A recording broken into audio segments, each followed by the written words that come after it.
Good morning, good morning, good morning, good morning. I can't believe it's already Thursday. It's trial day 5. In these 5 days of evidence of Florida versus Donna Adelson, so much has happened. Replay crew, always good to see you. Timestamps are down below. Sometimes they take a minute to populate after the stream ends. Some of you start live and end up replay crew and vice versa. So whether you are getting ready to go to bed or just waking up, good to see you.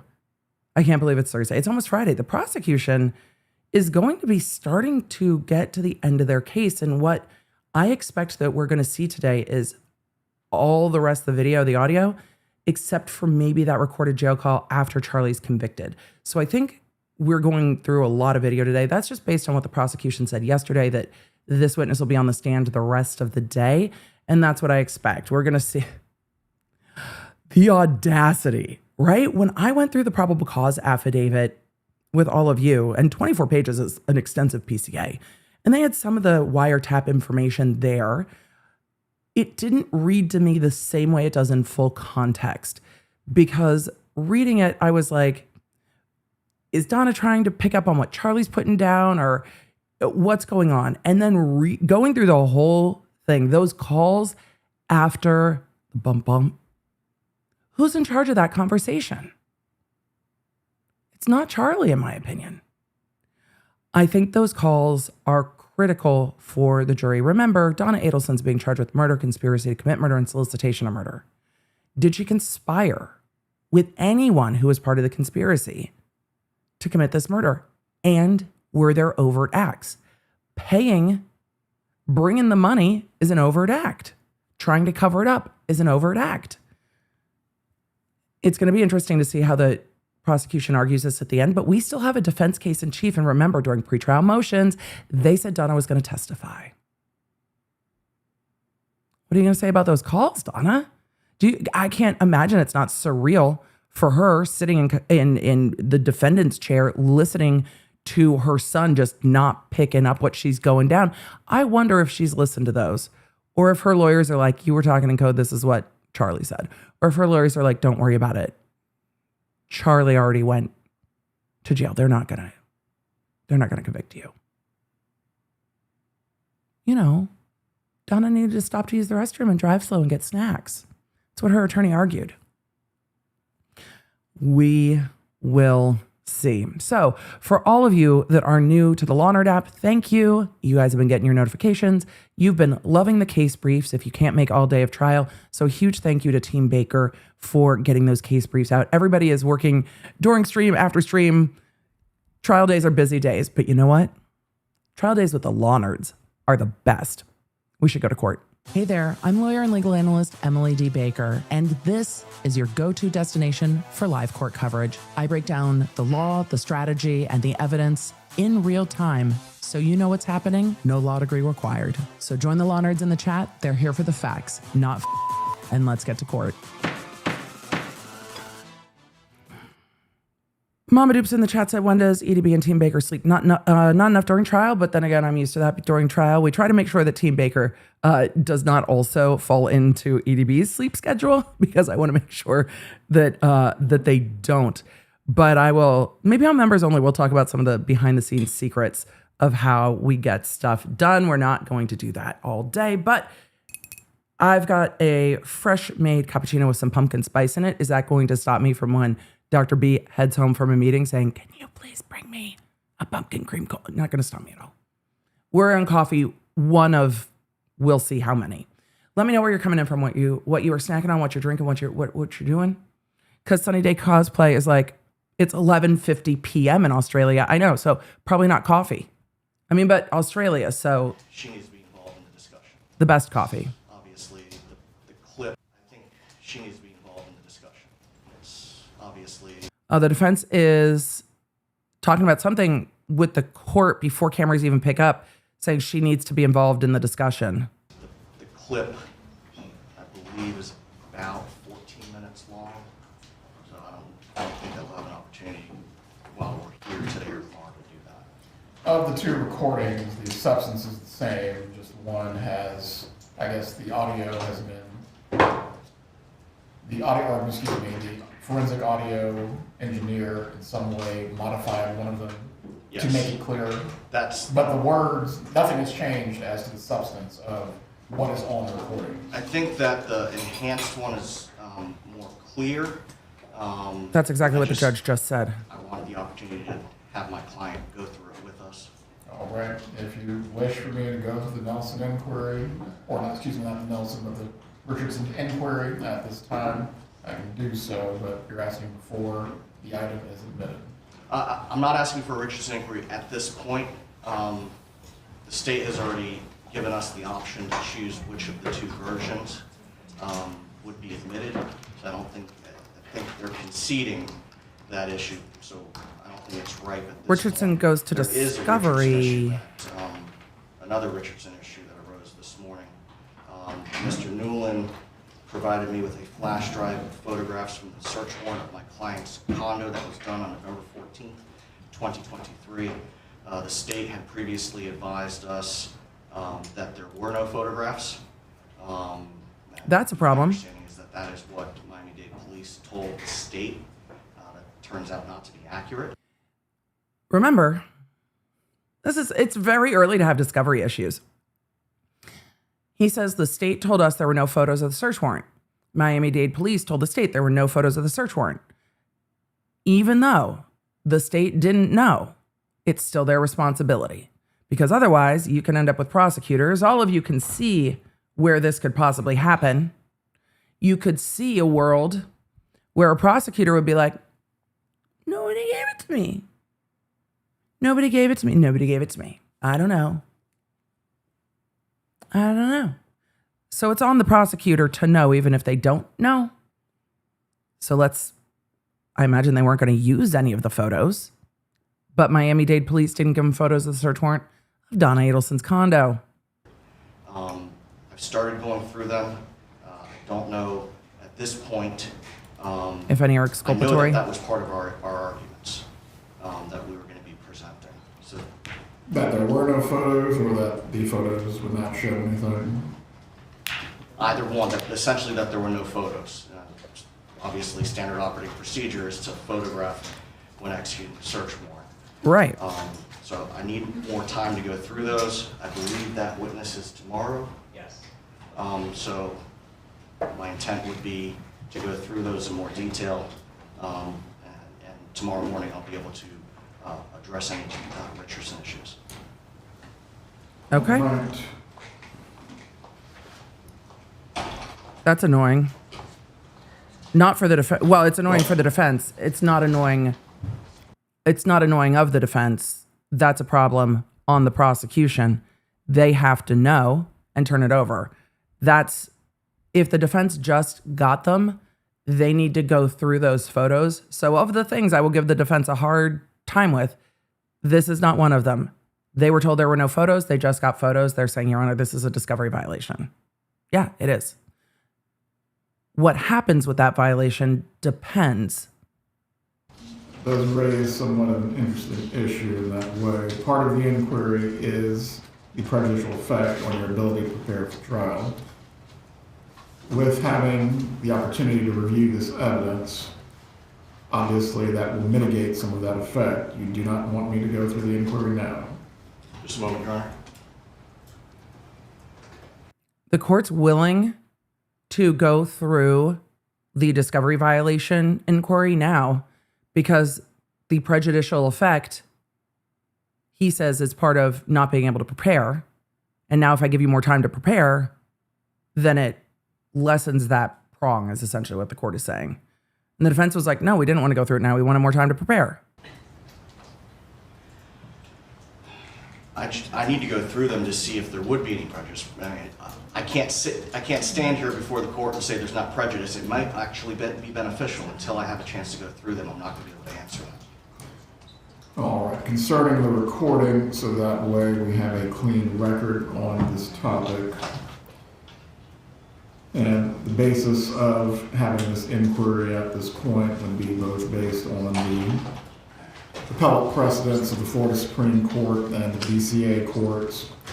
I believe Landry versus State specifically holds Even a possible discovery violation triggers the requirement to conduct a written hearing, as the inquiry is intended to flesh out whether there has been a discovery violation. The court is just putting it down. The recording that Defense was isn't made picking it up. by, I believe, what was the witness's name again?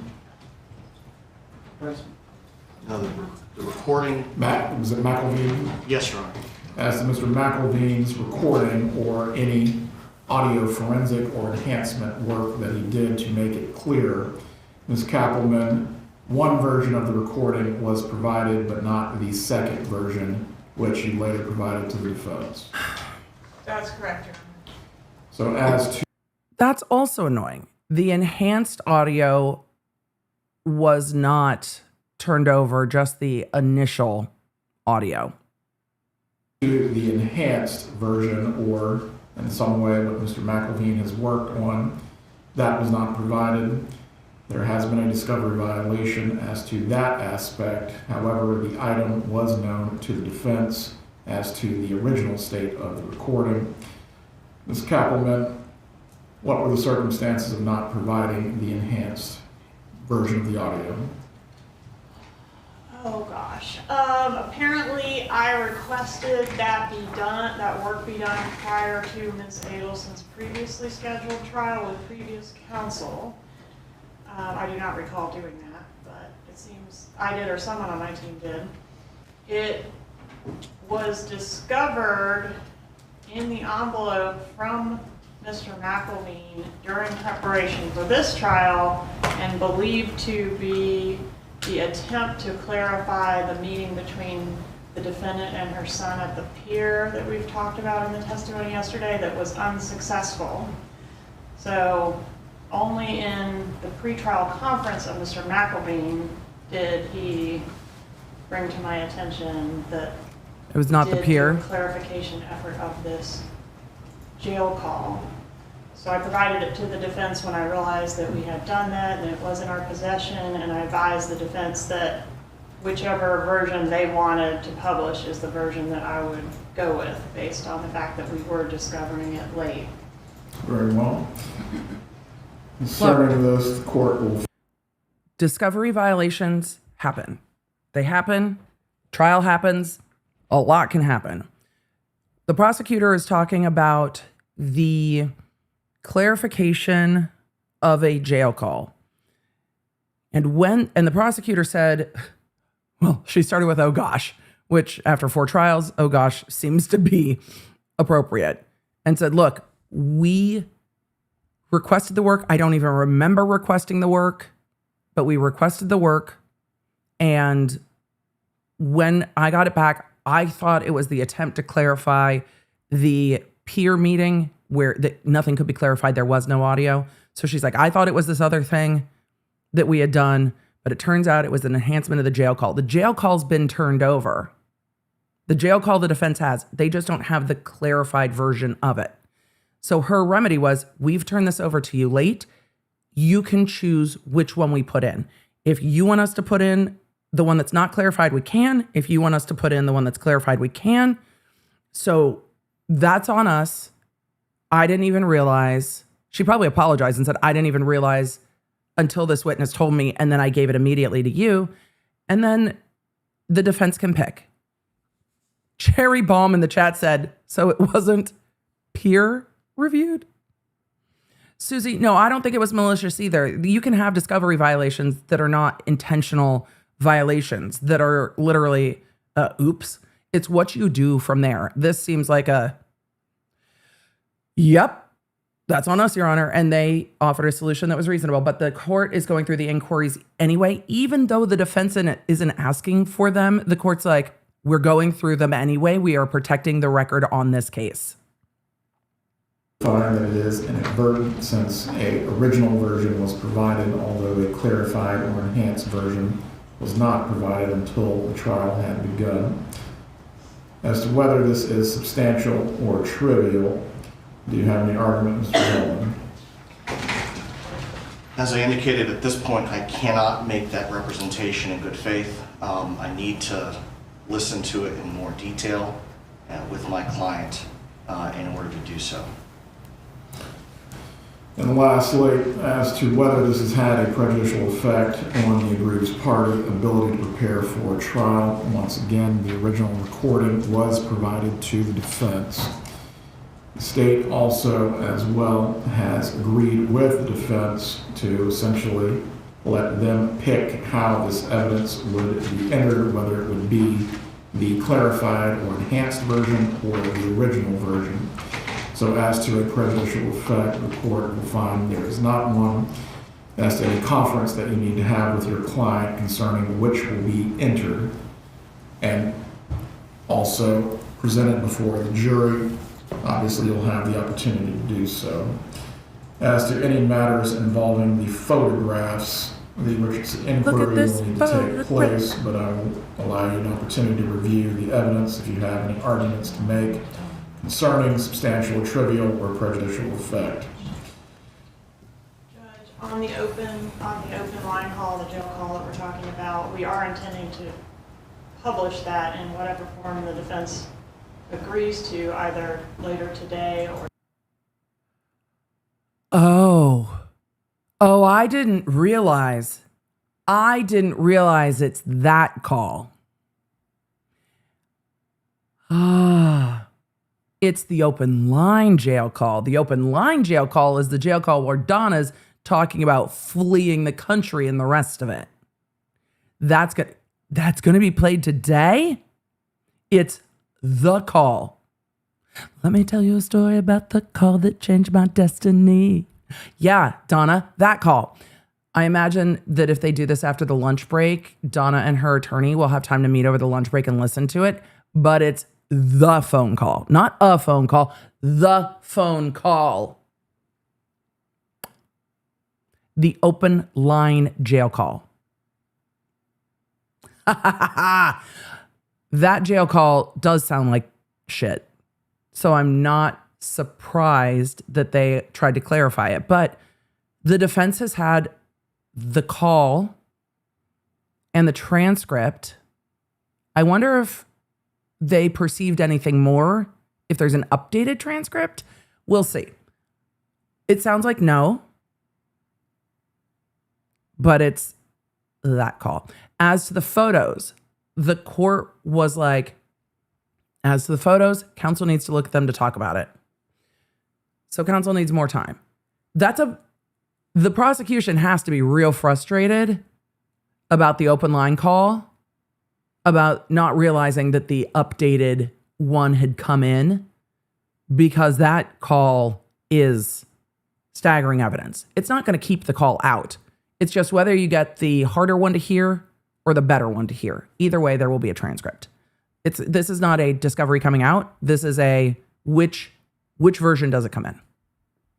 So the question is, can you hear more on the call in the clarified version? All right, let's hear about the photos. Tomorrow at the latest, so I will need an answer before Saturday. It's only a 14-minute call, so I suggest that we take a recess so that they can do that over lunch or whenever Your Honor deems appropriate. Would you all prefer for the jurors not to come out at 9 o'clock and you go over this call now, Mr. Zellman?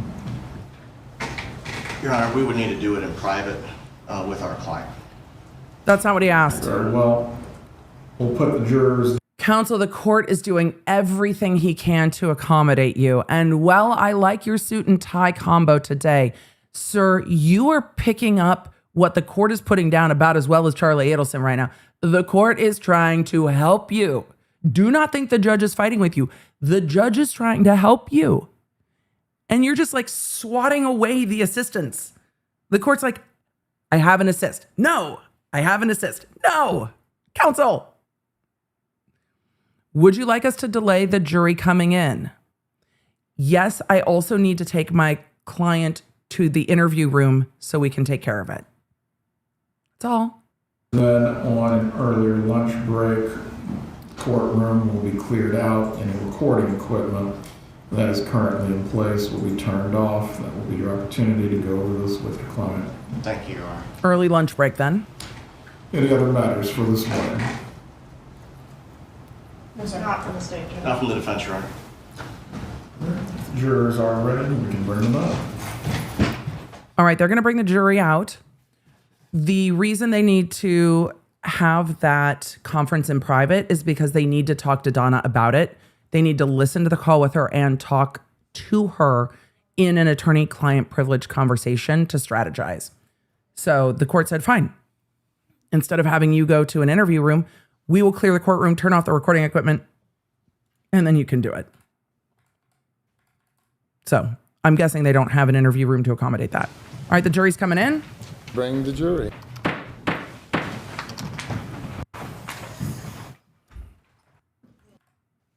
Just a couple minutes. Yeah, so Yes, Your Honor, just gave you my. It's got to be cold in that courtroom. The court photographer was bringing a blanket yesterday. The witness is coming back in. Also, I know a number of you are tired of seeing Donna Adelson in a cardigan. Look, first of all, maybe she is just selling. Look. Maybe Donna is like in her folklore era. Well, she's probably in her prison era. But, y'all, she gets like 3 things that she can wear during trial. They've got a whole act. They've got a whole like plan to dress her down. Remember, she's the every woman. She's not wealthy. She's just like you.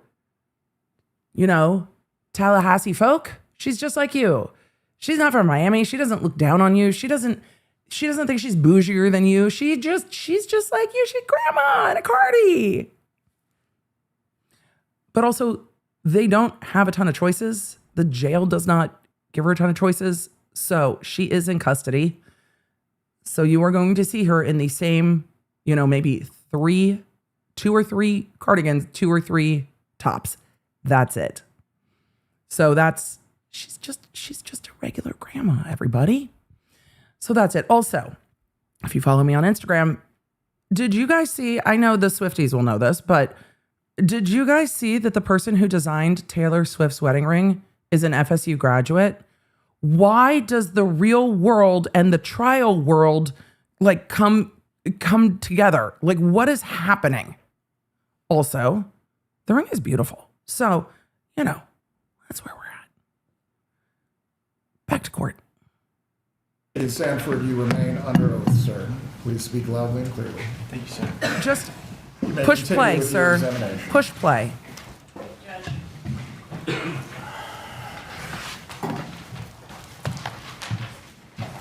Agent Sanford, when we began your testimony yesterday, we talked about the wire, and one of the things we talked Oh, I have to share. Okay. Lona said, how did that info even get out?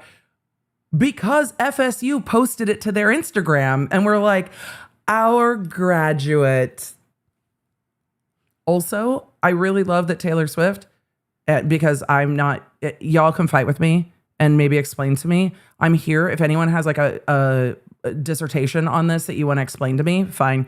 But I'm sure Taylor was part and parcel in helping select her engagement ring because everything she does is with intention. I imagine with how big of a celebrity she is, that was a conversation she was involved with of picking her engagement ring, which I don't have any shade about. I think that if couples are getting married, substantial decisions and financial decisions can be made together. I have no problem with that. No shade with that at all.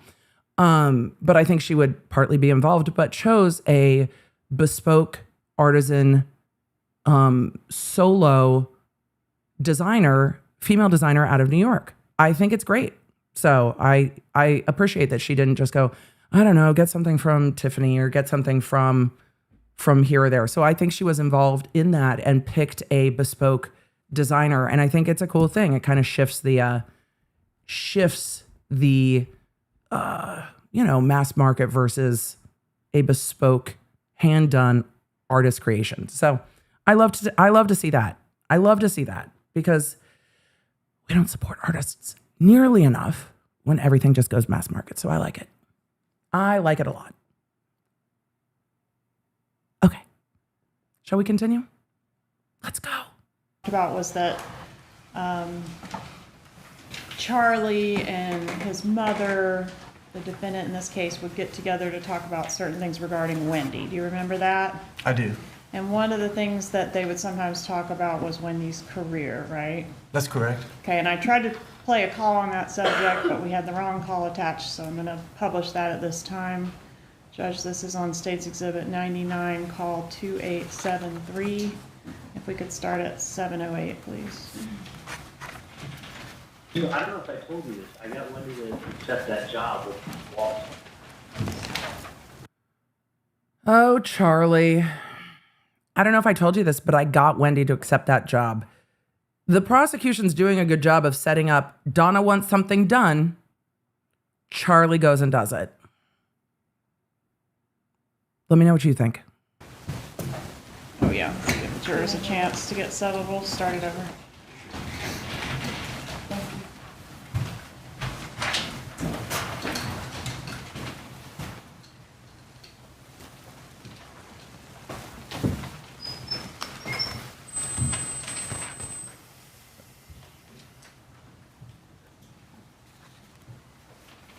Andrea said Charli is his mother's son, isn't he? I think he's vying to be the favorite constantly. With who? She told me she was going to accept, like after I got going on with, with the judge and other stuff from this firm. And go just your shirt off. So I don't know if I told you this. I got Wendi to accept that job with Dolce. With who? She told me she was going to accept, like after I got done on the walk with her, she said she was going to accept that job. She was thinking about not taking it. I think this is not what she wants, but it's only about... But I said, Wendi, because first of all, there's no time frame on it. And if you change your mind, you change your mind. So, but you'll pick up skills you don't have. Right. And that's right. Basically, both of them, like, we know it's not what she wants, but we think it's what's best for her. Look, I get it when it comes to like buckling your 2-year-old into a car seat. It's not what they want, but it's what's good for them. But when we are talking about a 40-year-old who wants to or doesn't want to take a job, it is not the same thing. We think you should do this, Wendi. now's not the time to just chill and become a guidance counselor in Miami. Like, you're way overqualified. But she can't get hired anyway. There's like nothing there. No, they offered her a job at UM. The dean called her up at UM. Oh, she didn't tell me that. I wonder why. Yeah, but it would have been basically like as a... She's not qualified to be a guidance counselor. Not a guidance counselor, an advisor or whatever it was. Like, she's like, no, it's basically it would have been brainless work for her. She said, the way she said it, she said even the dean called her up to ask her to take the job. But the thing is, I'm like, Wendi, you have to get as much skill as you can now. If this is a skill you just got done telling me you don't really know how to do, now's the time to go learn that skill, not later. Right. Like, you need to learn it. So at least you can learn it and say you don't like it. You can learn it. You can make a bunch of money. That's the whole thing, is that she can, I'm like, Wendi, and then you might as well do it to see if you even like it. She's like, well, it's not really what I like. But she's never done it. Right, but you've never done it. So you really don't know until it's like dentistry. Until you practice dentistry, you don't really know what it's like. Exactly. So I got her to do that, and then the other thing I was going to tell you is she asked me if Dave could come to the house for Mother's Day.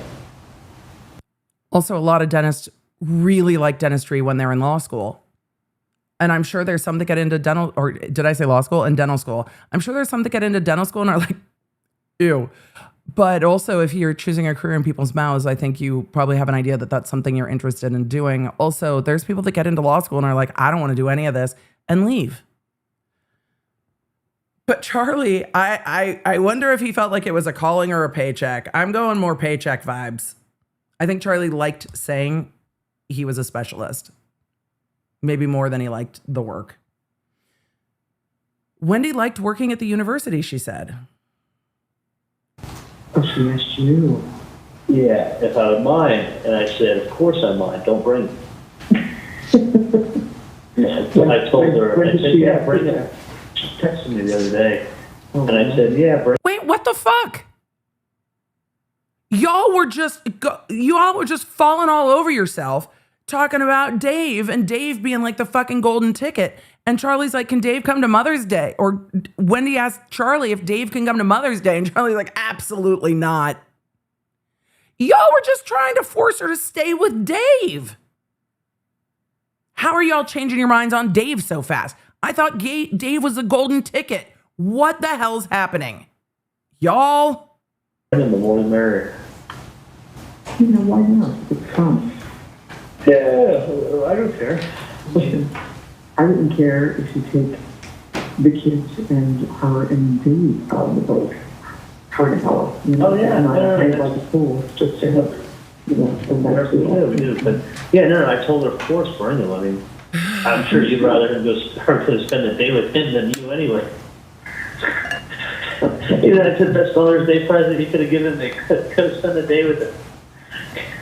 You know what, I'm actually, I'm happy. As you know, I'm super happy Yeah. to hear that. So thank Oh you. yeah, no, I thought that would be your best Mother's Day present this year when they wanted to bring Dave.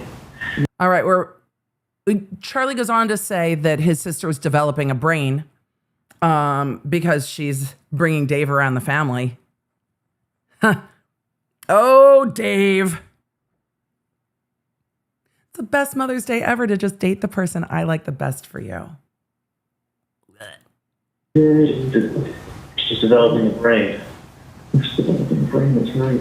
And you know what, I have to walk away from things, and, you know, Ben said, good friends have been, you know, but he's not, and both boys are not very good at fucking kissing, and it always makes one feel bad. It's funny, they're boys, they're just not the way girls are. Girls are more kissy. So I said to her, Ben, I said, you know, people who love you hug and kiss. I said, that's what Grandma and Grandpa always wanted to give a hug and a kiss. And I said, well, I always did that with my mother and daddy, and I did that with my children, and I do that with my grandchildren. So he said, yeah, it's like Dave and Mommy. They're hugging and kissing all the time because they love each other. I said, yeah, I guess so. So, you know, you can never hide anything in front of the children. You know, once they Yeah, Donna, you can never hide anything in front of the kids. Also, Donna and I, we clearly have very different parenting styles, but especially with young children, if they don't want to be hugged and kissed, don't hug and kiss them. Tell them it's okay to not. It's fine. Let them say no. Sometimes they don't want to. As they get a little bit older, you can ask them, hey, if you want to give your grandma a hug, go give your grandma a hug. If they don't want to, they don't have to. I realize that, Donna, this people having boundaries and autonomy doesn't really work for you. I get that, but like, stop it. Don't force kids to hug and kiss people if they do not want to. Griffin's a hugger. Sometimes I have to remind him that not everyone wants to be hugged. It goes the other way. G's a big hugger. It goes the other way. G, ask somebody if they want to be hugged.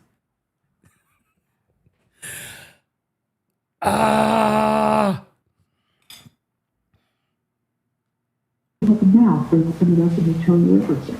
You know? Yeah. No, that's great. I mean, listen, Wendi just doesn't comprehend at all how lucky she is. No, she doesn't. It doesn't like register in her head how lucky she is at all. No, but not even like nothing. It's just, which is great. Yeah, but at least she doesn't see herself as a victim anymore, which is great. Poor little Wendi with her little girl brain. You guys, you did the girl. She did the girl. She did what is she supposed to do? I'm just a baby. Well, I think I'm beginning to understand Wendy's testimony a little bit more. Given that her entire family is like, if you only grew a brain. She went to law school. She's her own human. She's not an idiot just because she doesn't agree with you. Now, I got a lot of questions about Wendi did, but this family dynamic is also just pissing me off. It's just pissing me off so much. But also, if her family treats her this way the entire time, maybe by the end of today, we will have more conversations about the things, if Wendi is ever charged, her defense would use, which would be her whole family controlling her. Okay. And by the time, if Wendi ever got charged and went to family or went to trial, it would be that she is the victim of her family. I imagine that would be her defense. And they would play all of these calls for that. Let's keep going. I'm just happy to hear that she's spending more of her time with him. That's great. Yeah, no, so Oh, Mom, Right, Charlie so now doesn't. if we could fast forward back. Mom, Charlie doesn't want to hear from you. He wants you to listen to him. Donna said, I'm just happy to hear that she's spending more and more time with Dave. That's great. Charlie, yeah, no, she's so. Donna. And the funny thing was, I actually thought about it would be nice to invite him, but then I thought, oh, I can't do that because his wife probably has the kids on Mother's Day. His ex-wife, right? It's got to be his ex-wife. Maybe he wants to do something with her, even though it's an ex-wife. She's still the mother of his children. Yeah, it seems like Dave had a more normal divorce. By the way, Dave can send flowers to his ex, but if they want to spend the time together, then yeah, they spend the time together. Okay. To where we ended the day yesterday. We heard the first call in which Charli Adelson speaks to Catherine Magbanua. That was call D, right? Correct. It was the D. Okay, and they counsel. were discussing It was definitely an called D. in-person meeting there. Did an in-person meeting take place between Charli and Catherine Magbanua? Yes, Charlie left from his mother's condo and drove to Catherine McManuel's work. Right, and town. was that after the meeting that we saw the photo of the defendant and Charli at the table speaking in low tones? That's correct. Okay, so after he leaves there, does he go straight to Catherine Magbanua? He does. He goes straight to her. All right, and was there an attempt to surveil that meeting as well? There was. Okay, and had Magbanua been under surveillance prior to this? I believe we tried to get somebody over there, yes. I mean, in general, during the course of the investigation, had she been Oh, yes, correct. surveilled? I'm Okay. sorry, yes, she had been. And as part of the surveillance on her, was law enforcement ever able to capture an image that included Magbanua and the Lexus that she received Yes. during this That's correct. sometime during our time? Right. Let me show you what I've marked as States 54.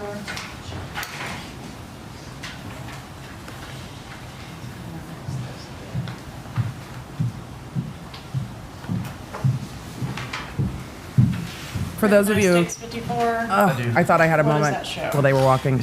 For those of you tuning in today and are like, Emily, Dave? Isn't he an octopus? No, not Dave the octopus. Wendi was dating Dave. They dropped his last name yesterday. I'm going to just let it go. People knew who he was in South Florida. But they were dating, and Donna and Charli were very invested in Wendi staying with Dave because they were treating Dave like he was the lottery. They're like, Dave is the golden ticket. Not like Dave is such a nice guy. It was like Charli's whole perception of that was Wendi doesn't understand that she is 37 and has multiple kids, and she's not going to get a man because good men are going to be with 25-year-olds. Charli, no. But she was dating Dave. And so they absolutely were treating him like a lottery ticket. And Wendi, like an idiot. So that was the calls yesterday. Dave. It was Dave. Catherine McManua meeting with Charli Adelson. She drove to his location where he was working that day, and he came out of the office. She got into the car with him. She parked behind him, and she got into his car, sat there for a little while, then they got out. And that's what the photo is showing them outside the car. Move into evidence for States 54. An objection?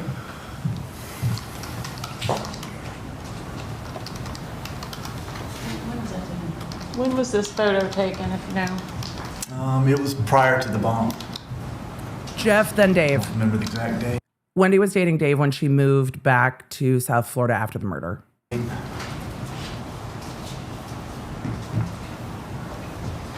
objection to State's 54, Your Honor?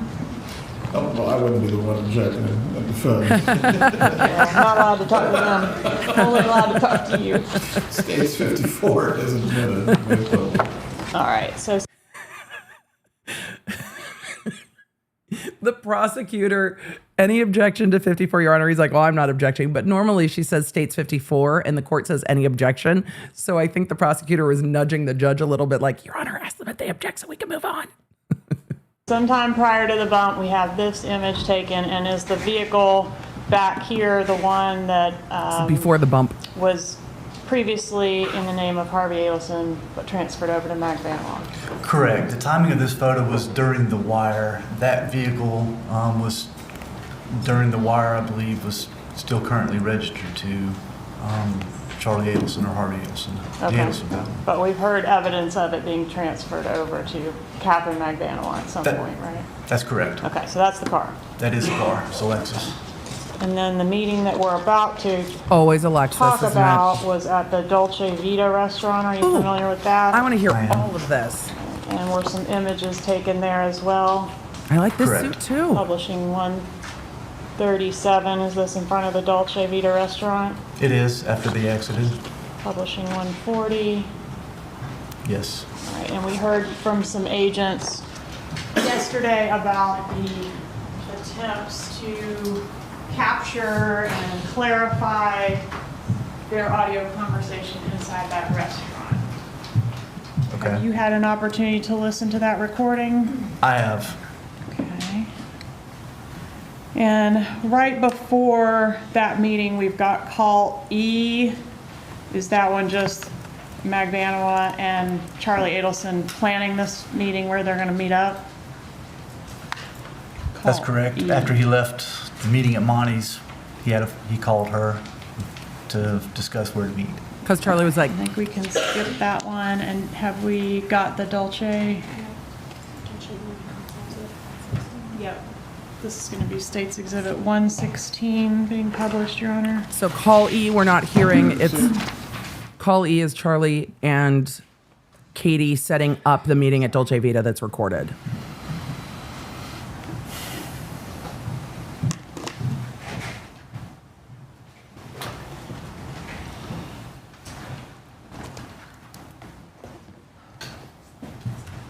And while they play those, I'm going to have breakfast.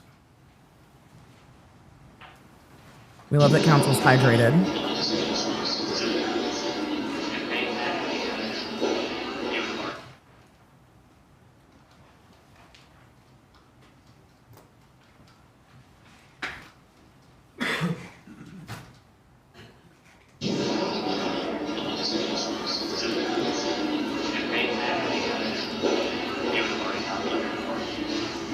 Yeah, we're gonna need a transcript.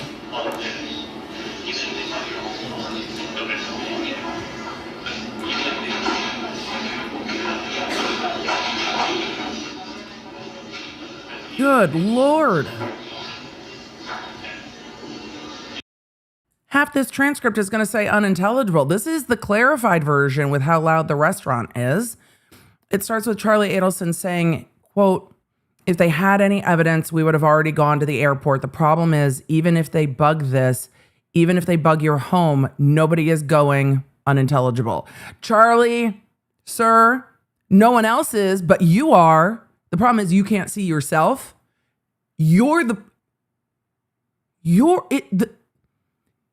Hi. You're the problem. It's you, Charli. All right. Then Catherine McBanois, they can't hear her. Charli says, even if they unintelligible, even if they bug your phone, unintelligible, even if they bug your phone, you're still not talking about any of this. But you are, Charli. He goes on to say, so my point is, how do you get people to talk? You throw smoke grenades and then you get all the cockroaches to run out. There's smoke in the house. There's smoke in the house and everyone's running and everyone's talking and you throw a smoke grenade. He actually really did understand the bump operation. He just didn't realize that he was the cockroach. Love that for him. Continuing on.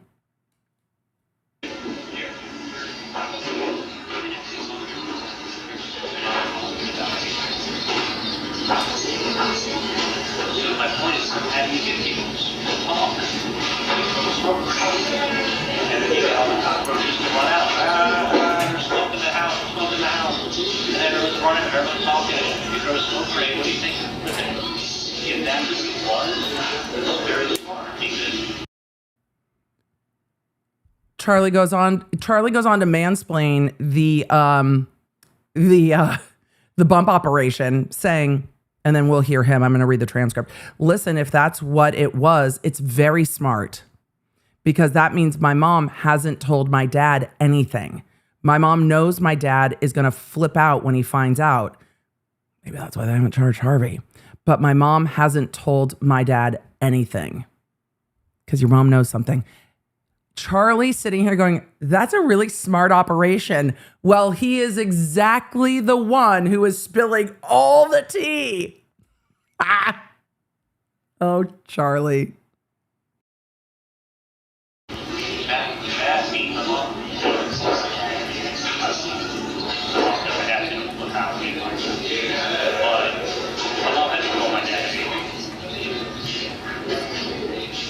Unfortunately, obviously, if that was a cop,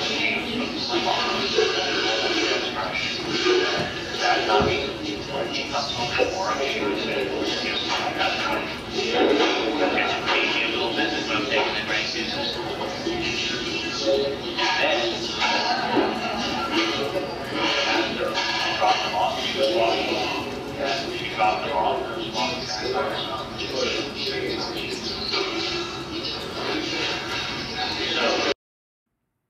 Let me know, Chad, if it's helping if I read these. Charli, I find very hard to hear, so I'm going to read the next part of the transcript. Charli goes on to say, but my mom hasn't told my dad anything, but normally, obviously, if that was a cop that came and spoke to my mom, ding, ding, ding, Charli. The FBI! If that was a cop that came and spoke to my mom, and that night when he comes home from work, she would say, guess who I unintelligible today, or guess who paid me a little visit while I'm taking the grandkids to school. By the way, she didn't have the kids with her. And Catherine McBanwell says something, though we've heard their wiretaps, and it seems that Catherine just goes, yep, yeah, no, what? She just responds, and he keeps talking, which was consistent with her testimony. Charli then says after she dropped them, and she was walking home, she dropped them off and was walking back herself. So this person had to be unintelligible, because the thing is, I would imagine had to be following her. This person had to be participating in the life, makes their calls, drives to the school, became a business, first team, knows who he is. So they talk to the office. My dad works Monday, Wednesday, Tuesday, Wednesday, it's probably either get on the beach or get on the office. I was just trying to pause it so it wasn't like motion blurred. Charli goes on to say, but the thing is, a lot of times my mom takes their car and drives them to school, the kids. This person knew her routine, knows who she is. Catherine, unintelligible. Charli goes on, someone may have come up to the office. My dad works Monday, Wednesday, Tuesday, Wednesday. It's probably either get him on the beach or get him at the office up there. They may have approached my mom because my dad may be someone who is carrying a gun. No, Charli. They approached your mother because she would call you. The profilers, this is my speculation. The FBI determined you were the weakest link. They were correct. So he's like, they wouldn't approach my dad because he has a gun. Y'all talked about how much you tried to keep your dad out of this. Charli then goes on, so you never know, Lazy turn of phrase. You don't want it to turn into a fucking shootout, I don't see Harvey. I don't see Harvey doing that at his dental office.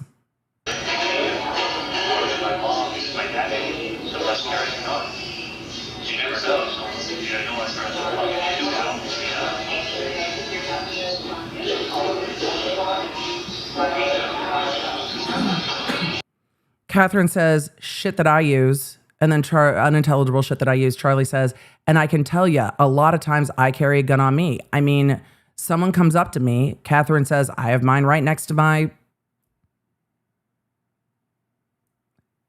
I'm going to let that go. Charli then says, you carrying on you right now? I mean, I'm going to start carrying on my back. Like, Charli, not at the dental practice, please. Like, you know, the holster that fits in your back. If someone comes up to me, they'd better be ready to shoot because I'm going to shoot them. Charli, you talk real big. Somebody comes up to me asking for money in my house. Catherine McBanowa, unintelligible.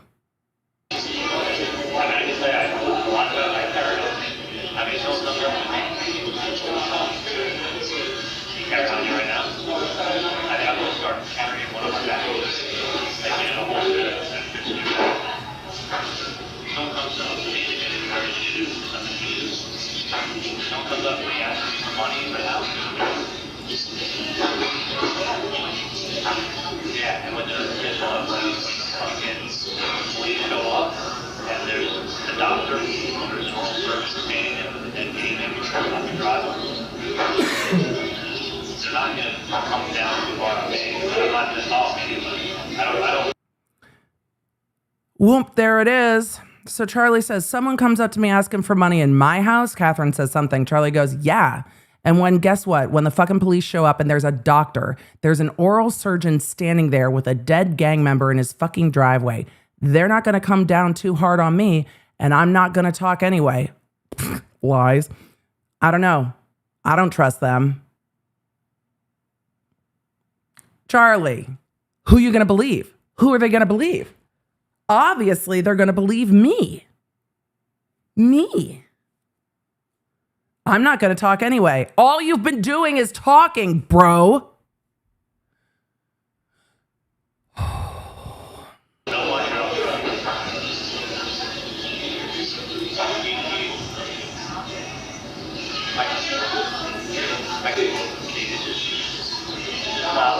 He goes on to say, Katie, this is not like some chick showing off tattoos to your man. It's an awfully strange and specific example. This is happening, and it's serious because these people are going to come back. They don't go through the trouble of seeking my mom out and handing her that and then go away. So I've got two options. They're not going away. I may wish they'd go away and never come back, but they ain't going away. The trouble they went through, Catherine says, they're now because unintelligible, there's going to be a point where it's just like, hold on. Charli said, well, with a beard or with a badge?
So he says, with a beard or with a badge? Look, I found a lot of beards and badges go hand in hand, but we just watch trials over here. Catherine McBanowa says either or, and Charli goes, I don't know. Listen, if a badge comes up to you, tell them, have a nice day, officer. Listen, if they want to charge me with something, charge me. If not, I don't talk to the cops. Sorry, that's the exact opposite of what you said to your mother.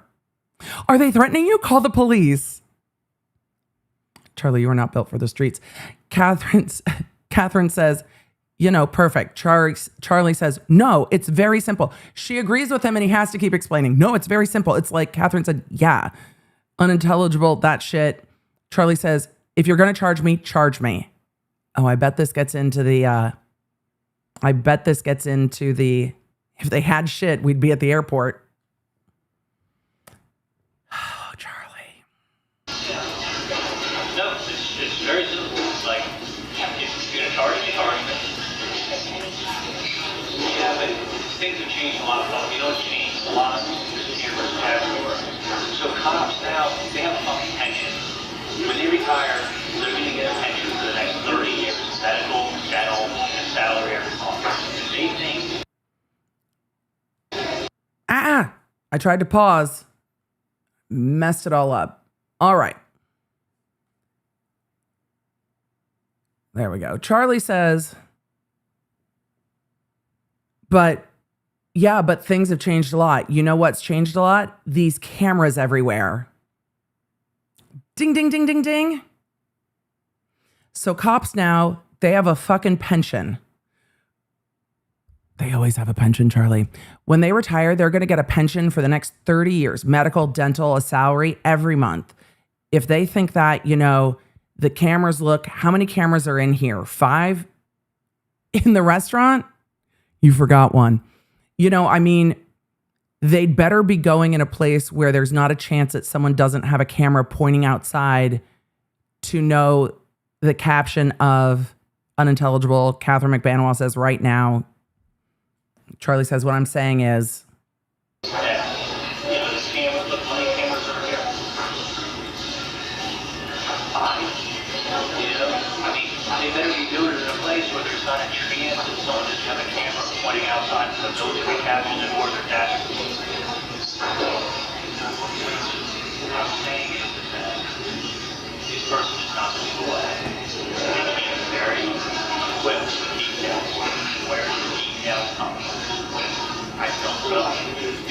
Charli is just now saying what I'm saying is that this person is not going away. They came very equipped with details. Where did the details come from? I don't know. The details. The wiretap and the investigation. The wiretap and the investigation, Charli. Because you pissed off Katie's baby daddy and he called your daddy and he motherfucked him on his voicemail. And then they found that in the tower dump, Charli. Back to the transcript. Charli said, well, because it's one of two things. What else could they? You go to the cops and you give information. Okay, I'm going to tell them that my brother did it.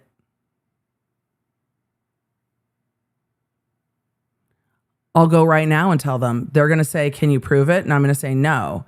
Did you know what kind of gun was used? I say, no. Did you see your brother do it? No. Continuing.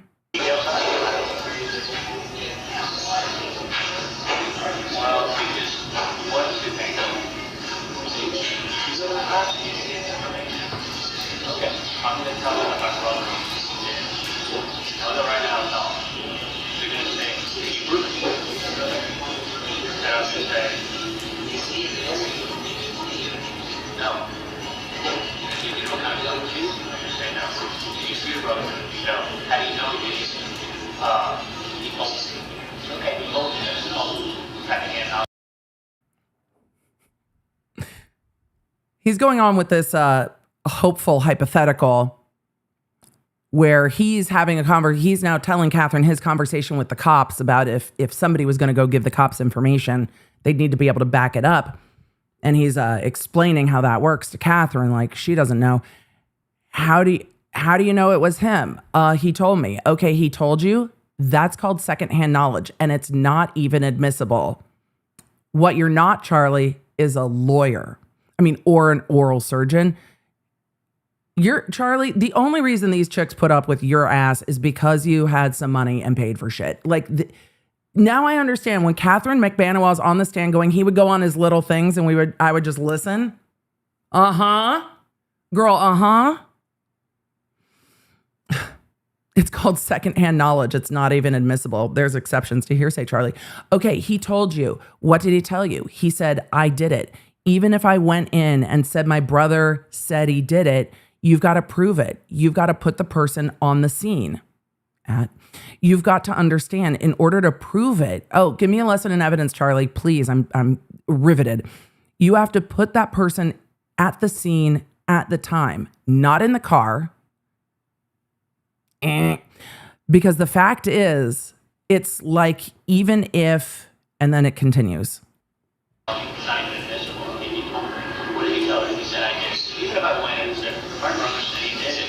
Prove it. You gotta put the person in the scene. You understand? In order to prove it, have to put that person at the scene.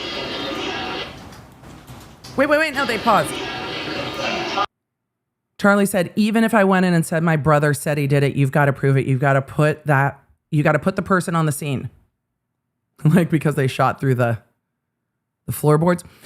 He keeps going on. You got to understand, in order to prove it, you have to put the person at the scene at the time, not in the car. Because because the fact is, it's like, even if, let's say you just sat in the car, right?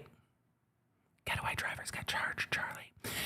And then I go ahead and I commit a crime. And then I go, but your DNA is in the car. And I go, yeah, Katie was in my car and she got out and she did this horrible crime. Okay, so then they come and get the DNA from the car. Oh, Katie was in the car.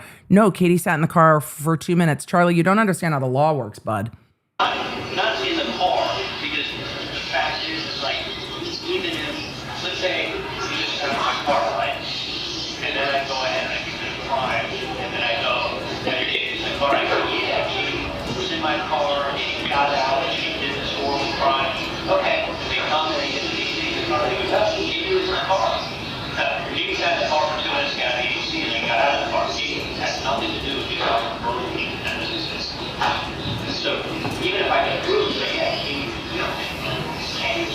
had a purpose, I think Katie said that she sat in the car. He's now switched hypotheticals to Katie robbing a Burger King. And I think at this point, and this is just me maybe being snarky, but it seems like he's trying to talk himself out of him ever getting in trouble. Because I don't think he's actually trying to explain to her. She doesn't give a shit. And she's not said, please tell me more, Charlie. He goes on to say, because the fact is, it's like, even if let's just say you sat in the car, right? And then I go and I commit a crime. And then I go, but your DNA is in the car. And I go, yeah, Katie was in my car and she got out and she did this horrible crime.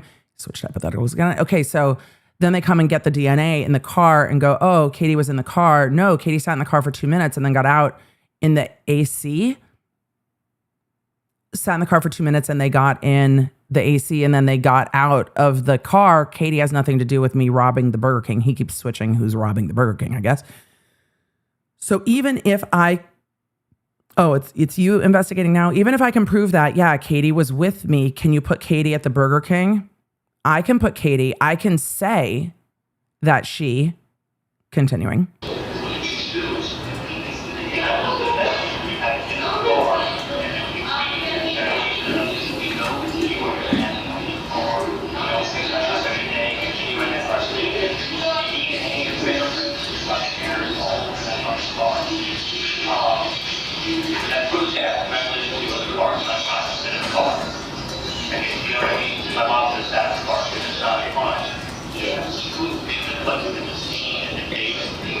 He goes on to say, what you need to do is get that little bit of evidence from you having been in the car, and then they bring you in to an interrogation. They're like, listen, we know that you were in the fucking car and you were in the car such and such day.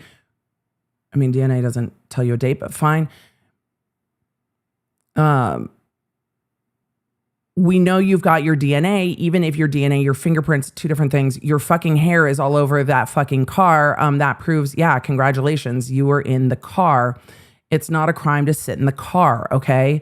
You know what I mean? My mom could have sat in the car too. It's not a crime. Oh, Charli. That's not how conspiracy works. My mom could have sat in the car too. It's not a crime. They have to put you at the scene at the date. Catherine says something. Charli says two. They said the guy's name was Tuto. The transcript says 2-0. Like ho-oh, but no. I don't even know who the fuck it is. Is there just, and I wonder if they're saying Tuto and Tato. Catherine says something, and Charli says Tuto's incarcerated now. I mean, we'll sell you. Let's keep going. The guy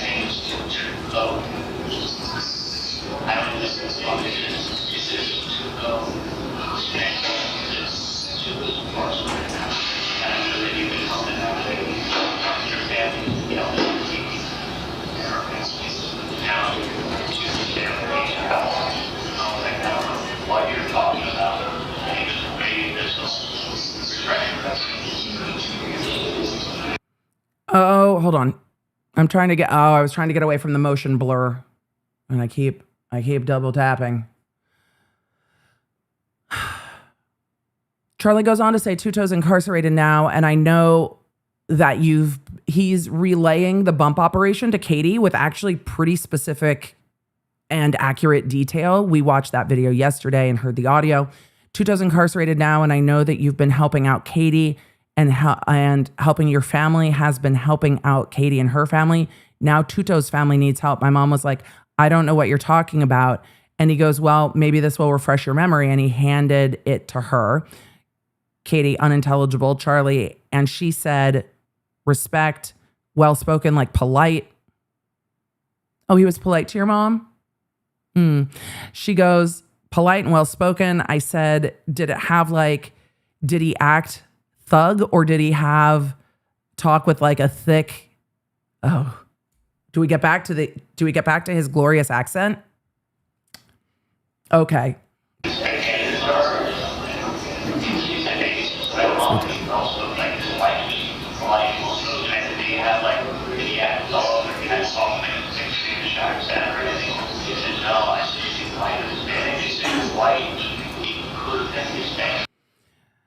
So Charli goes on to say, did he talk with like a thick Spanish accent or anything? She said no. I said, was he white or Hispanic? She said he was white, but he could have been Hispanic, but that unintelligible.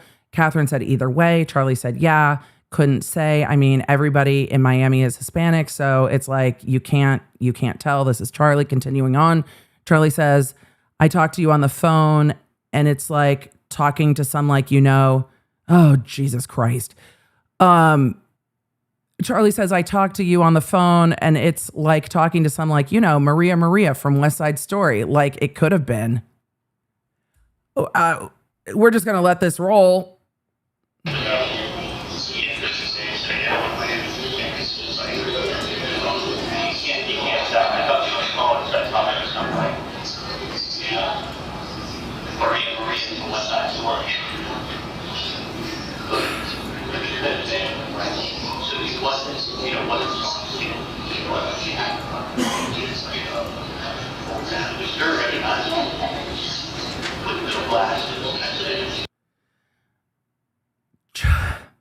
Charli goes on to say, so he wasn't strong skinned. I don't know if that's what he said. She hadn't fucking sounding unintelligible, which was very recognizable. Catherine says, so recognizable. Charli says, with no glasses. I said, no glasses, no hat, Yeah, it's not like the fucking movies, Charli. The undercovers aren't coming up to you in like a navy blue baseball cap with no logo on it and a pair of Ray-Bans and like hiding their face, Charli. Oh my God. Charli, you mad, bro? It's in a little jelly. It continues on to say, with no glasses, I said no glasses, no hat, She said well-dressed. Catherine McBanwell said well-dressed. Emily, just keep reading the transcript. Jesus Christ. Okay. Yeah, he wasn't like you would have looking at and you're like, oh, all right. Continuing on.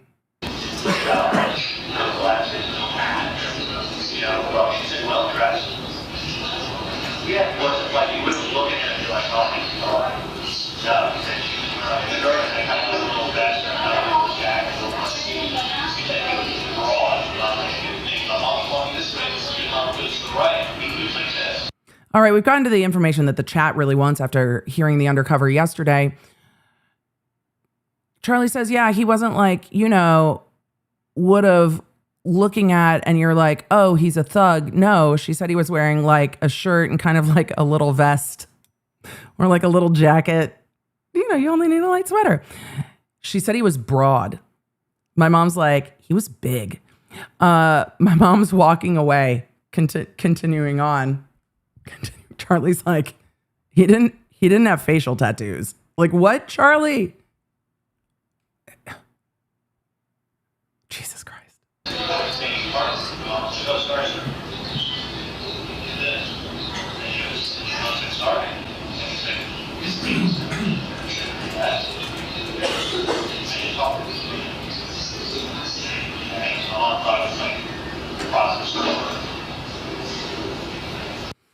Okay, now everybody's talking really fast, so the transcript is zooming. My mom goes to the right and he moves like this, said he turned, and my mom's like, oh, sorry, sir, like this. And he goes, Charlie, you were telling this story like a junior high school kid. My mom's like, sorry. And he's like, Miss Adelson? And she's like, yeah. And he goes, I need to talk to you. Okay, so my mom, it was like a process server. Your mom said a million fucking times on the phone that it wasn't a process server. Your mom said a million times on the phone that it wasn't a process server, Charlie. Catherine says, somebody had to know where your mom, a lot of knowledge. And then Charlie continues to explain to Katie for $19, he's going to tell her. Explain it.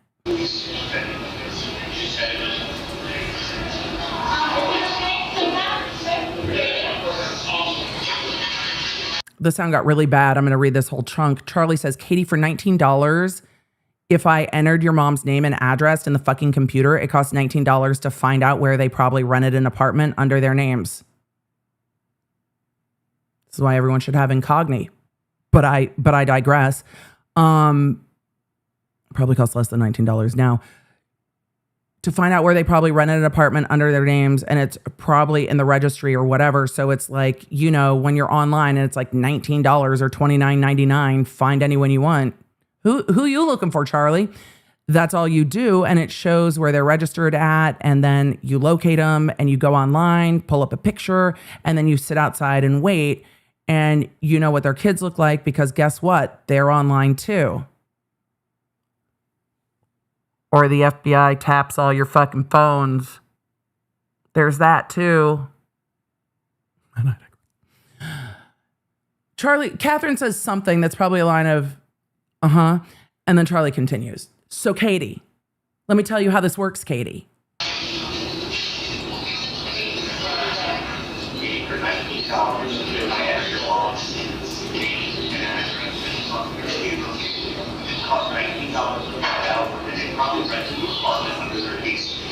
Probably in the register, like you look online, it's like $19, $29.99, find anyone you are. That's how you do it. And it shows where they're registered at. And you go online, pull up a picture, and you sit outside, and you go pick it from life. That's what they're all about.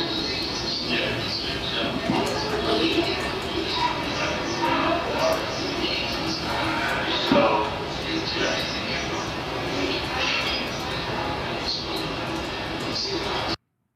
All right, as the transcript is moving, and yes, the transcript's smaller than yesterday because they're splicing it with Charlie sitting at the table in the video. Charlie goes on, so Katie, they'll be back. These people know about whatever it is, knows information. They know about whatever it is? What's the whatever it is, Charlie? Continuing on, Catherine says something unintelligible. Charlie says what? Catherine says, you know what I mean? And there's not a lot of people that know much about unintelligible. Charlie says, they didn't mention my name, which makes me think that they don't.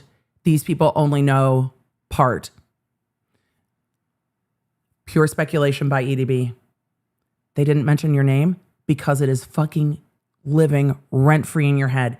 You are crashing out because they didn't mention your name. Shakia asked, how did they translate this? My goodness. We'll tell this story another time, but when I worked as a law clerk, I spent weeks transcribing audio similar to this. And it took headphones and a ton of work. But yes, a lot of work. All right, let's keep going.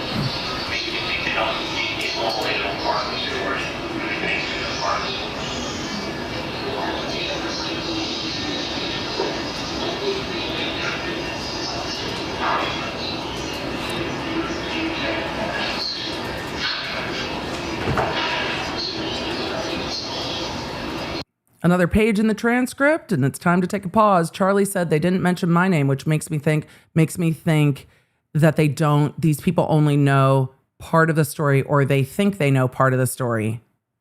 No. Katie says something unintelligible. Charli says, do you think that, let me ask you a question. When everybody was there the next day, so we know exactly what day we're talking about. When everybody was there the next day, did any of you take any money? It's not like you're driving around in a Bentley, cruising around in a mega yacht, you know? Someone, he must be at some point, because otherwise he would have no idea that I had anything to do with unintelligible. Katie says, I feel like, and the way that you're describing it, like how they, and then it continues. Charli, you bragged to your sister that a hit was $15,000. And it looks like you guys paid about $100,000. No one's buying a mega yacht with $100,000. Your family gave her a Lexus and someone bought her boobs. Their spending increased relative to their own life, Charli. You don't have to flex a Bentley, buying a brand new motorcycle, a collector car, or new boobs is spending money that your bank account indicated you didn't have before. It's all about patterns and how it works relative to each people, Charli.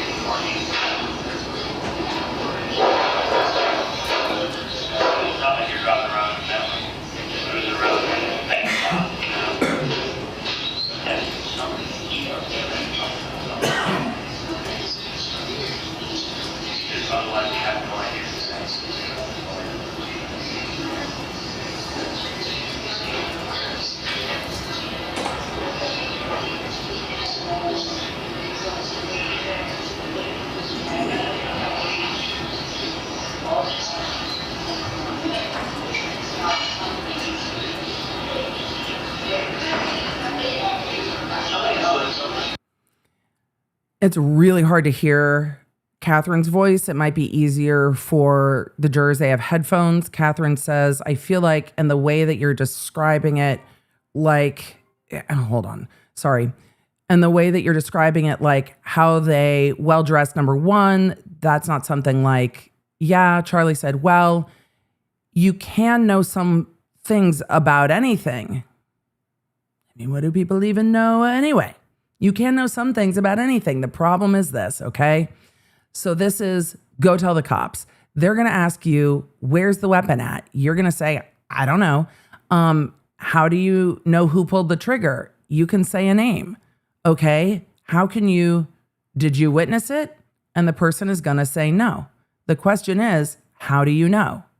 So if you didn't witness it, you only continues.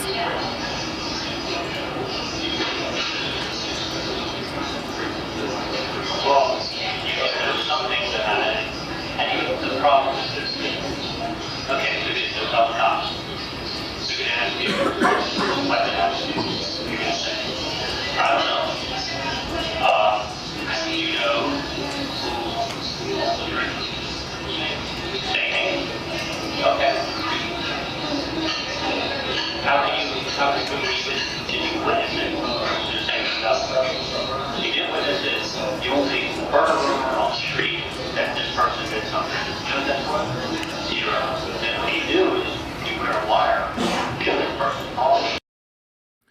Charlie continues to explain how law enforcement operation works. He says, so this is, and I'm overlapping just a little bit, go tell the cops. They're going to ask you, where's the weapon at? You're going to say, I don't know. How do you know who pulled the trigger? You can say a name, okay? Did you witness it? And the person's going to say no. The question is, how do you know? So if you didn't witness it, you only heard a rumor on the street that this person did something. Do you know what that's worth? 0. Then what you do is wear a wire. Get this person talking. Like right now. Like while we're witnessing. The call is coming from inside the house, Charlie. Then you wear a wire. Get this person talking. And if you can get the person to confess on wires, then you have something that you're charging. It doesn't have to be a full confession. You have a confession. You have an admission of guilt. Outside of that, there is no evidence. Okay, you have a car and you can link this person to renting that car. How do you know there's a rental car involved, Charlie? Awfully specific, isn't it? You have a car and you can link this person to renting a car that's used at the scene of the crime. Okay, but how do you know they rented a car to take to the crime, Charlie? Weird. So weird. Continuing.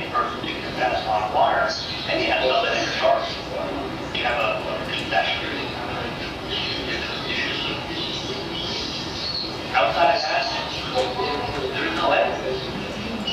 Okay. You have a car and you can claim this person to renting that car that you drive, okay? But you have to prove that they were also driving that day too. And rented it and rented to a friend. What if you rented a car today? I go, Katie, can I borrow for the weekend? I'll bring you back on Tuesday. You go, yeah, sure. So you rented the car. So you've been in that car. I drive this to fucking Orlando. I probably come to Orlando. I come back and I go, here's the DC. And okay, then he rented it. But what if you were fucking out all weekend? You know, I took your car. I did something and I brought that. He goes on to continue to explain, you have a car and you can link this person to renting the car that's used at the scene of the crime, okay? Charlie, you have an awful lot of knowledge about this. So weird. Okay, but also yes, for all of you who are like, Charlie's talking so loud about this. Yeah, because he knows everything, guys. He's not worried. Okay, but you also have to prove that they were also driving that day too. Like by their cell phones. They didn't rent it and they lent it to a friend. What if you rented a car today? I go, Katie, can I borrow it for the weekend and I'll bring it back Tuesday? You go, yeah, sure. No, nobody does that, Charlie. You know why? Because if you get in a fucking accident, it's a huge liability issue. Also, the rental car companies really don't like it if you don't list an additional driver. No one does that. Also, a lot of criminals just steal a fucking car. Some don't, because if you steal a car and it's discovered, then generally the plates will tag with the ALPRs. I'm going to stop. There's more to that thought, but I'm going to just keep that inside my brain. We're not helping people crime better. All right. I go, Katie, can I borrow the car for the weekend? Bring it back Tuesday? And you go, yeah, sure. So you rented a car. You've been in that car. I drive it to fucking Orlando. I rob a McDonald's in Orlando. You're obsessed with robberies, Charlie. I come back and I go, here's the keys, Katie. And you go, okay, thanks. Okay, thanks, bye. Yeah, you rented it, or what if you were fucking out all weekend and you didn't even know I took your car? Continuing on. My point is, I don't have any knowledge. Evidently, this person is pretending to or does. I don't want someone paying for this.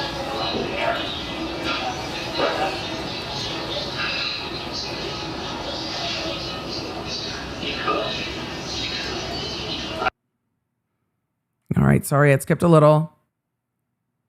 It went too far. Yeah, you rented it, or what if you were fucking out all weekend and you didn't even know I took your car and I did something and I brought it back, okay? My point is, I don't have any knowledge of what went on. Oh, it seems like you're trying to convince yourself you don't have any knowledge of what went on, which means you have knowledge of what went on. I don't have any knowledge of what went on. Evidently, this person's either pretending to or does. I don't want someone paying visits to my parents. Catherine says something. Charli says, it could. I wish that it was a cop playing games.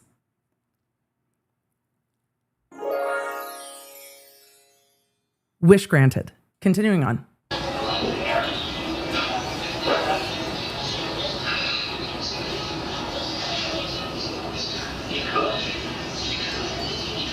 I wish it wasn't cop playing games. Why? The cop plays games. They're playing games.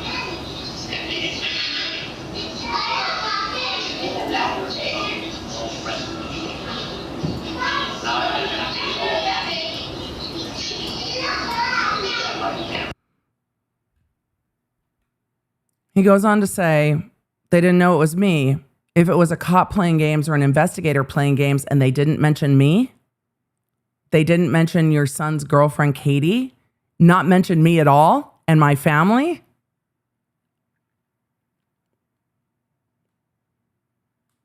You guys, how could the cops not mention me? This is why they didn't mention you, Charli. He goes on to say, and I think if they thought I had something to do with it, they would find me. They'd talk to me. You know what I'm saying? Like, go talk to the person who's involved, not the fucking people who aren't involved. And I'm not involved. Oops. But if they knew, or your relationship is with me, not my family. Like, I dated you, not my mom. Like, not my mom dated you. Goes on to say, they knew my dad's name. This person obviously doesn't even know that we dated. That's the direct connection, is who was her boyfriend. Yeah, Charli, that is the direct connection.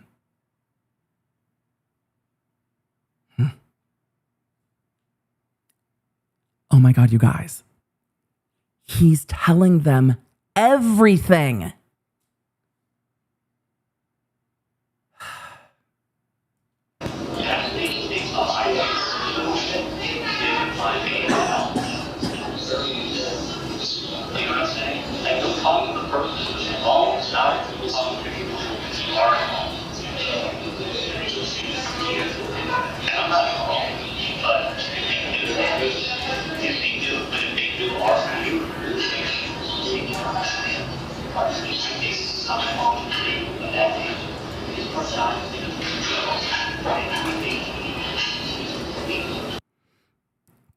Continuing on, he says that's the direct connection, is who was her boyfriend, the 71-year-old guy, Dr. Adelson, or the 37-year-old Dr. Adelson?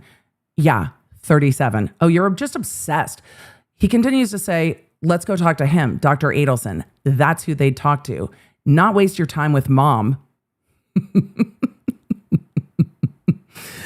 They need to talk to someone who knew what the fuck went on. Like you? And so wouldn't it make sense that your connection to my family is me? Your connection to my family is not my mom. He is just spiraling on the fact that they didn't talk to him, which is why they didn't talk to him. Like, yeah, you work for the office now because the checks are from there. You work for the office because the checks are from there. Not because you work at the office, but because you're getting checks.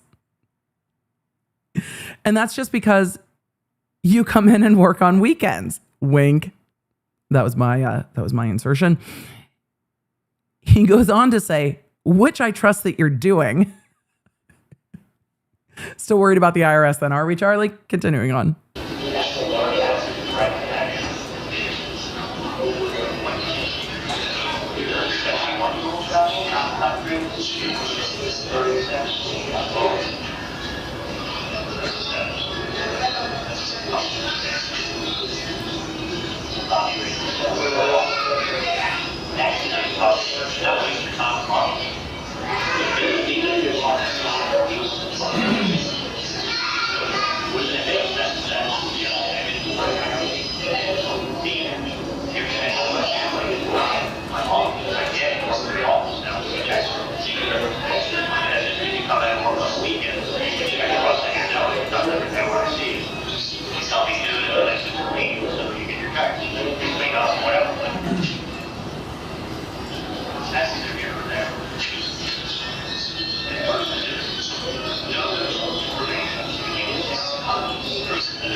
The transcript goes on to say, as he's saying, your connection to my family is not my mom. Like, yeah, you work for the office now because the checks are from there. And it's just because you come in and work on the weekends, which I trust that you're doing because I'm never there. When I see you, you tell me you do it and the place looks clean. So you get your checks, you clean up, whatever.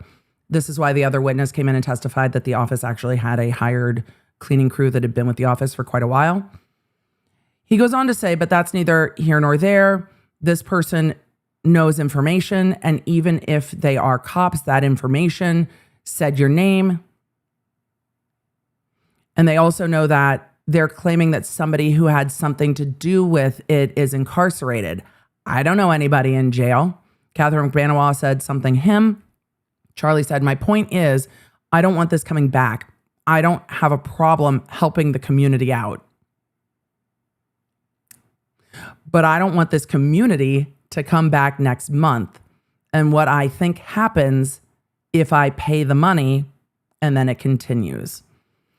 Look, you guys, I see a lot of speculation about Charli. There's a lot of things to say about Charli. I think Charli is acting very consistently with someone who is incredibly stressed.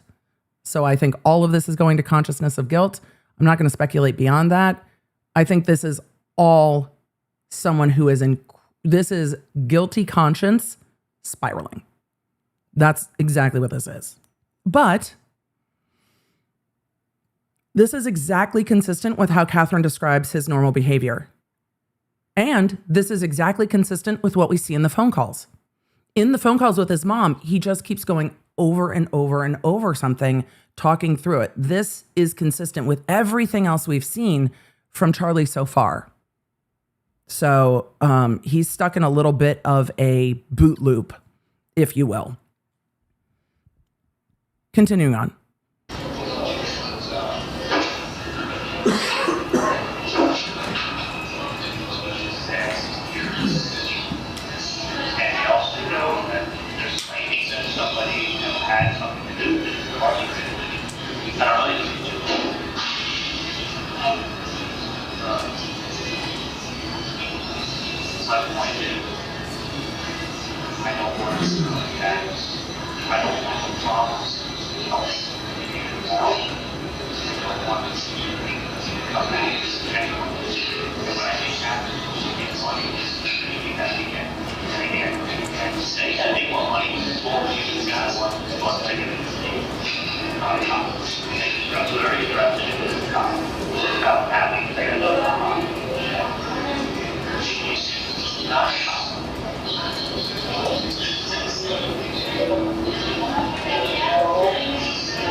He goes on to say,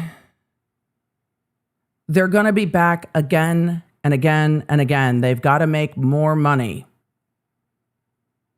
What, like you putting Catherine on payroll and the rest of it? They got to make more money. It's not a cop. We'll take this route. We already addressed it if it's a cop. If it's a cop, I'm happy because I've got nothing to hide, okay? Sure. If it's not a cop, Catherine says something unintelligible. Charli says, if it is a cop, I think it would be so easy to do. You've got to understand something. Cool. Keep explaining. The more you explain, the better it is for the police. You've got to understand something. And they sit down and they tell the police what happened. First, they're going to ask my parents to take a lie detector test, which they won't do, just for the simple reason that those things give false positives all the time, which unfortunately makes you look bad. Continuing on, he says, because it's like, okay.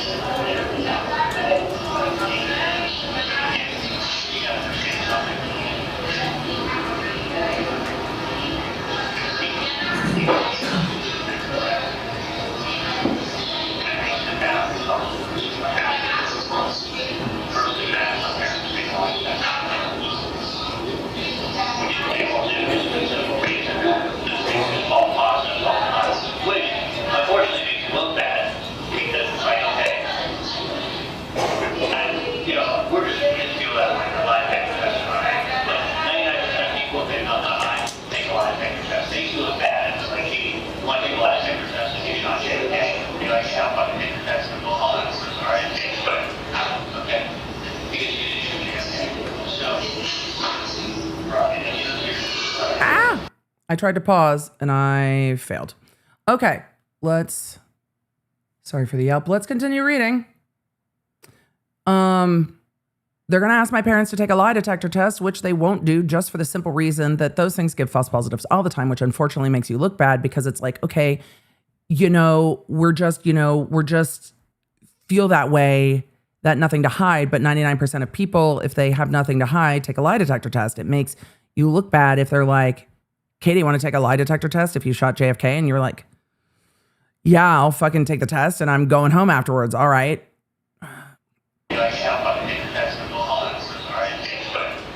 All right, make it quick is what he just said.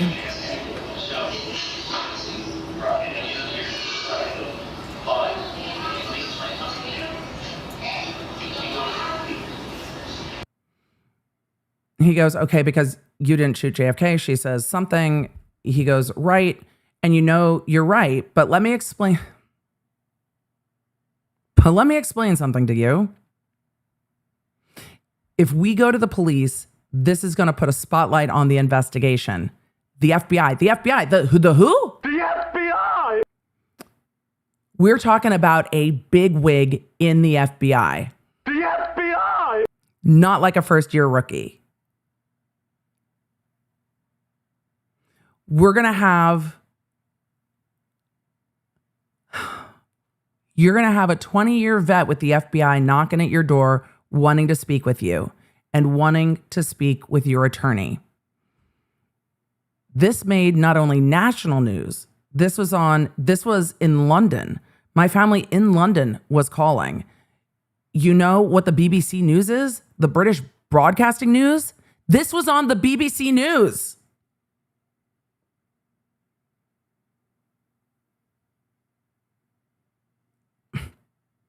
Charli, I would never be investigated by some new guy at the FBI. No, this is a big deal at the FBI looking into this. Katie, it was on the BBC.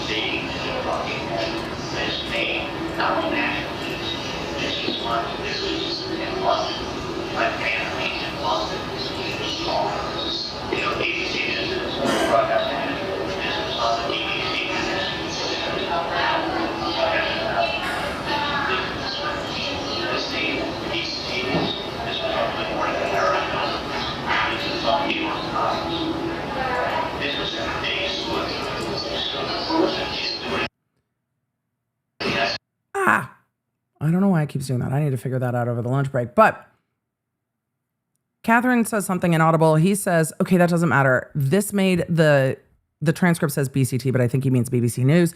This was on Good Morning America. This was on the New York Times. This was a big story. Big deal. Big. That I interjected that. The transcript continues. So, well, listen, you didn't do anything. I didn't do anything. Catherine says something unintelligible. He says, well, prove it. The next question is, prove it. And I don't have time. I've got a problem with this. If you want to arrest me, fucking arrest me. I'm not going to sit here and show you the photos. What? I'm sorry, I buffered. I'm reading the transcript verbatim. I'm not going to sit here and show you the photos of all the dick pictures I took of myself. The poor FBI. It's like, do we really have to go through this dude's phone? The FBI wishes they were saying no nudes.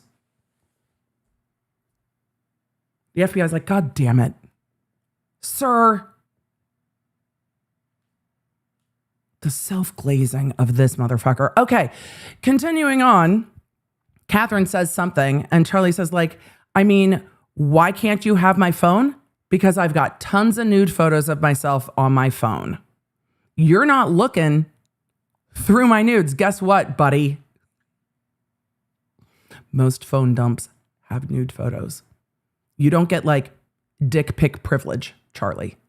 It doesn't exclude your phone from extraction because you may have a bunch of dick pics on it. That's not how that works. I mean, they're not going to come in evidence unless they're relevant, but there's no privilege there.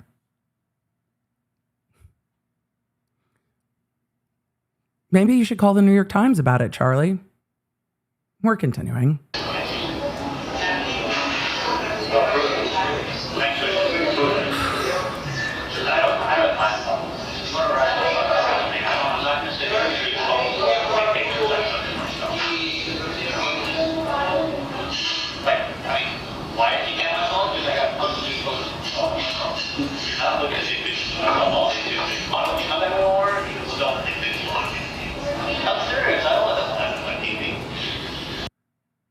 Because I'm sure you just heard that.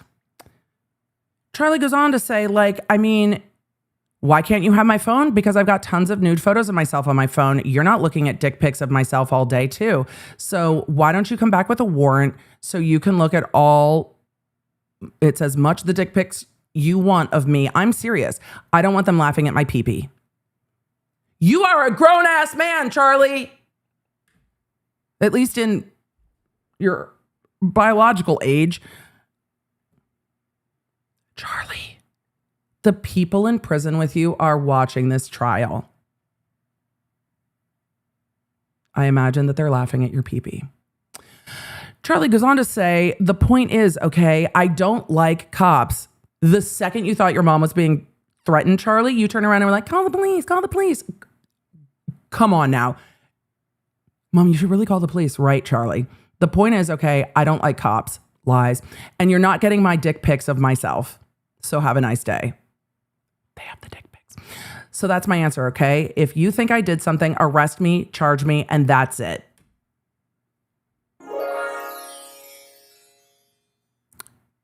The FBI is just a veritable genie in a bottle here, granting wishes left and right.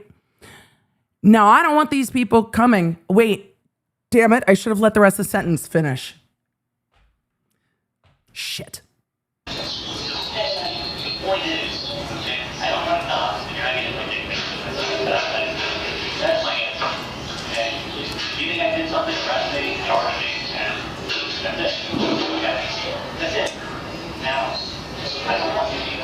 He says, now, I don't want these people coming back. If they are cops, I'm happy because I have nothing to hide. If they're a bad guy, there's two ways of dealing with it. One is to go ahead and contact Miami Beach Police Department. I mean, I don't like cops. Call the cops. Catherine McBanawala goes, yeah.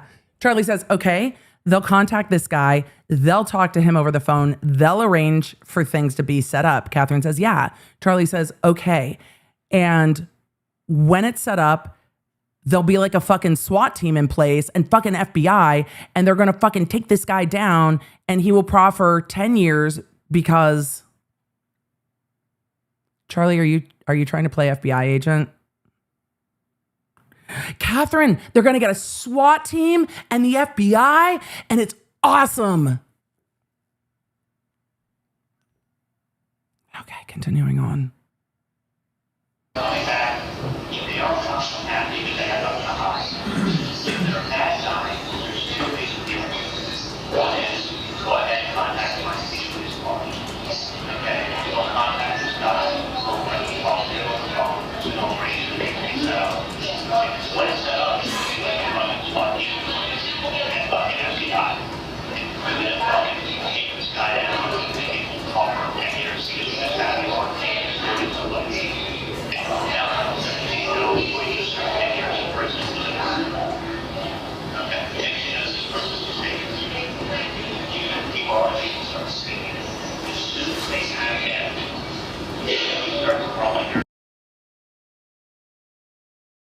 Okay, so we're at, and then there will be like the fucking SWAT team in place and the fucking FBI, and they're gonna fucking take this guy down, and he'll proffer 10 years because we just have you on tape extorting somebody, and now tell us everything you know, or else you're gonna serve 10 years in prison. Is it worth it? Catherine said, yeah. And Charli said, okay, next thing you know, this person is singing. For watching too much TV, Charli, you sure seem to think this is how things work, but not as it applies to you. Other people start singing. You're the one singing, Charlie. As soon as they have him, he starts calling your name out. Oh, my parents are going to have to say, yeah. The guy came and he said that they're going to ask the story of what happened. Okay.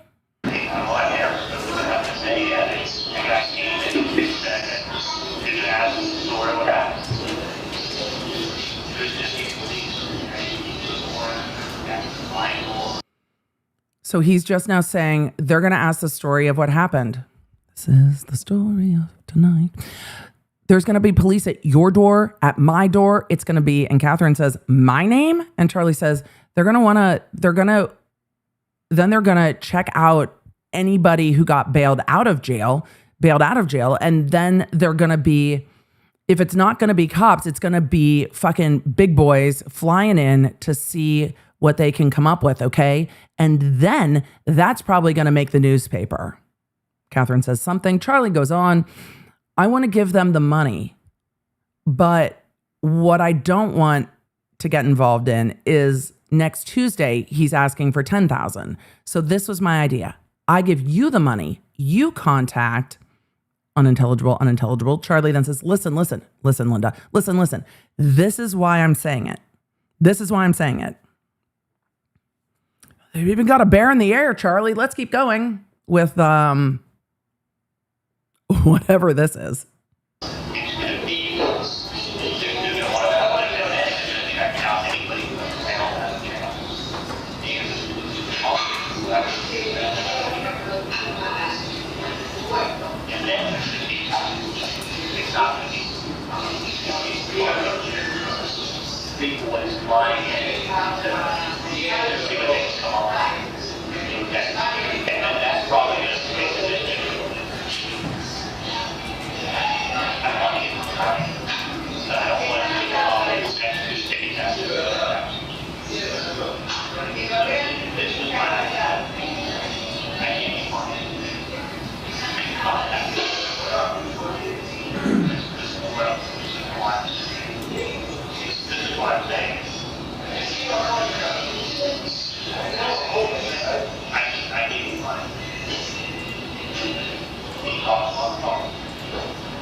He goes on to say, he just said, I give you money. You talk to him on the phone. Catherine responded. They didn't pick it up. Charlie then goes on to say, which you will hear as we continue. And you say, and I'm just, because my fucking head's spinning. So, you now know that I know whoever the guy is, I don't know who he is. And these people are going to call you. Say, my friend, say, I called the guy up and said, quote, I got a call from so-and-so. I got a call from somebody who said you reached out to them. That's all I want you to say. So now he's trying to script what Katie's going to say because he wants Katie to call the bump guy. That's all I want you to say. I got a call from so-and-so that you reached out to them. These people, and then Catherine said something, these people, and it continues on. Let's go.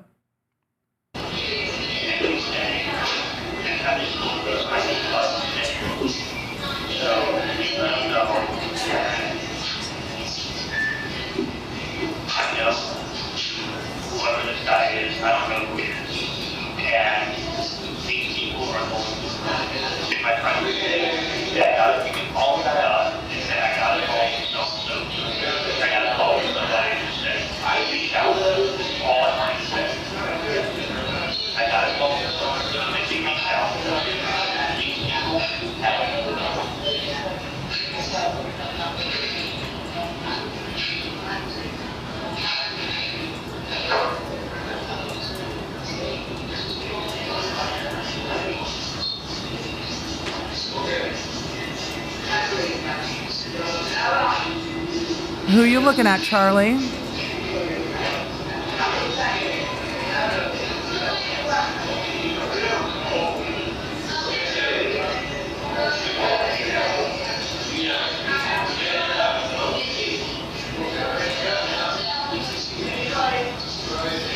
Charlie's looking in the direction of the camera. Like dead ass.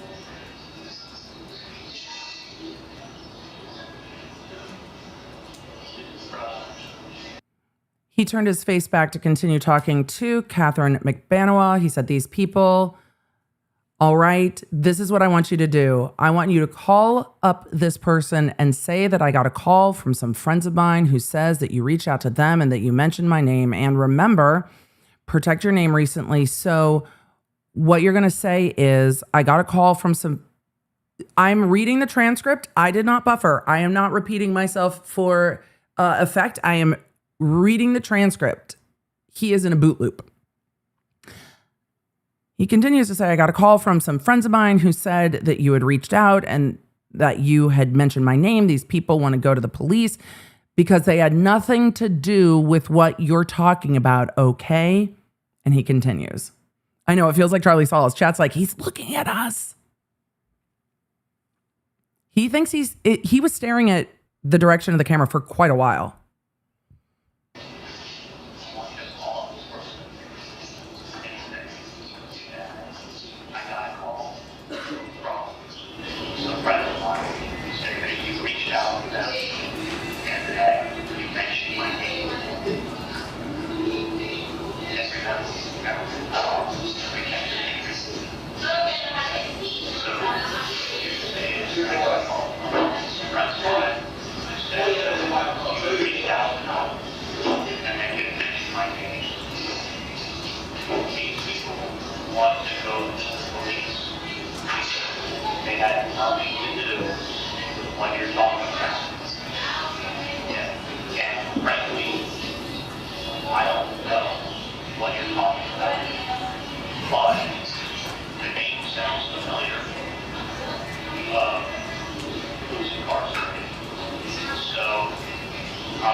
Charlie's going on to explain to Katie again what he would like Katie to say when Katie calls the phone number that the person on the bump gave to Donna. Continuing with, and frankly, I don't know what you're talking about, but the name sounds familiar who is incarcerated, so I'm going to give you something as charity to help the less fortunate. But do not contact these people again or they're going to the police. And let them know you had to do everything in the world to prevent these people from going to the police. Not facts. Because they don't know anything and I don't know anything. And that you, the name sounds a little familiar, and that I'm going to help you out with some charity. But don't ever contact me, my friends, or my family again, or we will go to the police. They bet you would. That way, he gets his money. He also knows that you know everything that you may have a friend who may not be so cool. Don't be all like uncool. He goes on to say, what's going on too, who may know people who know how to handle people. We may know people who know how to handle people. Oh, so give them the money, tell them it's charity, and then threaten them. Good. Continuing on. About charity, and you'll never contact me, my friends, or my family again. We will that way get his money. He also knows that you know everything. That you may have a friend who may not be so cool. Look at nonsense.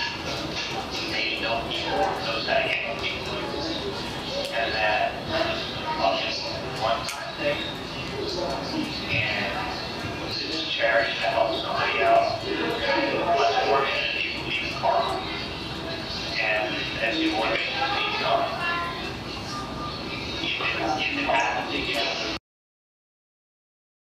They started zooming.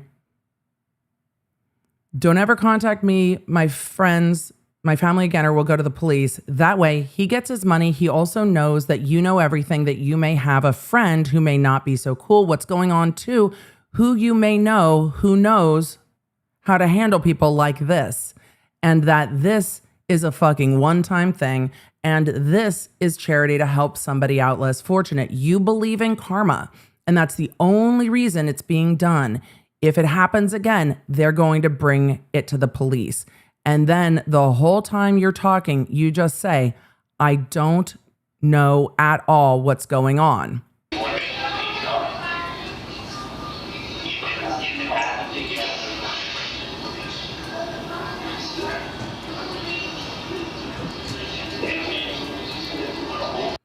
It goes on to say, I was just called at 5:30, shaken over this. They're scared. And I told them that we're going to try to help these people, but that's it. You don't use anything other than the words help and charity. And then you're going to ask that you leave these people alone, or they are going to the police. That's all I was able to come up with. If it's the police, they can take the money. Oh, if it's the police, they can't take the money. They can't take the money. They won't even come to meet you. They fucked up. That's not how that works. If it's this guy, maybe in the back of his, he knows, fuck off, and he continues.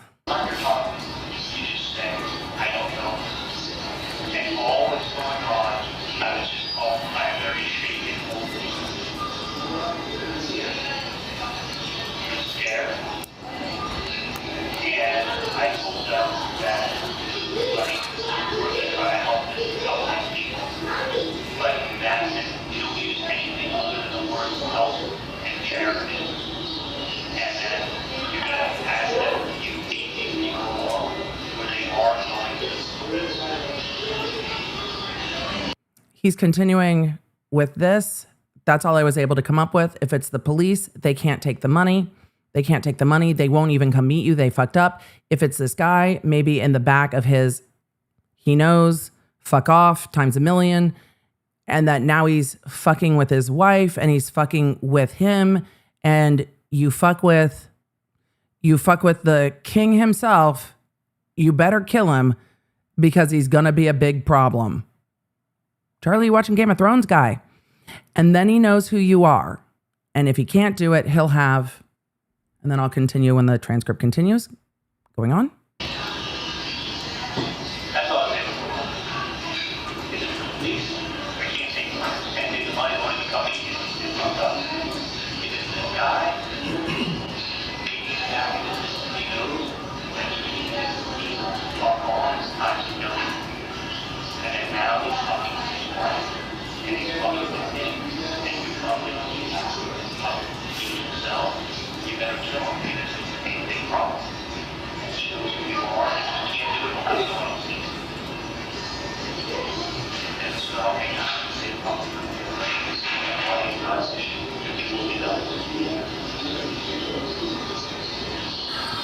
This motherfucker again. All right, let me pause this. Not Dr. B. Dr. B, Dr. B's like, wait, what? No, you're lovely. This dude's pretending to be a gangster and an oral surgeon in the same conversation, B. All right, continuing on. Oh, we're at, you fuck with the king and you better kill him. All right. And he knows who you are. If he can't do it, he'll have someone else do it. And so help me God, if they fuck with my family, it's going to be like, oh, sorry, YouTube. We're just quoting Charli directly. It's going to be like fucking Nazi shit because this will be done. You know, this family is very Jewish and very obsessed. Like fucking Nazi shit because this will be done. You know what I'm saying? I mean, Katie, I don't care what I spend, okay? I swear to God, Katie, the person doesn't know. Inaudible. This person knows. Big deal. Little may not know anything. Continuing on, I'm trying to read the transcript before he says it in the call, so maybe it's a little easier to pick up his words. But Lord, Charli.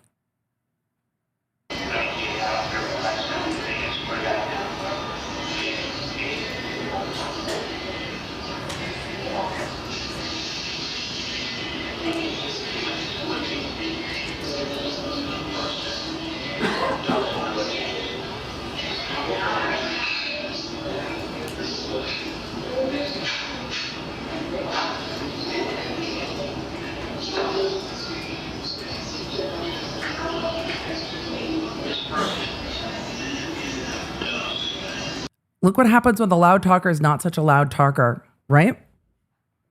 When the loud talker is not such a loud talker, they can't pick anything up. If he had spoken in a lower voice, they probably wouldn't have picked up any of this. I'm also a loud talker. I will always get in trouble for being too loud. So like, I get it. But when he lowers his voice, they're catching one or two words.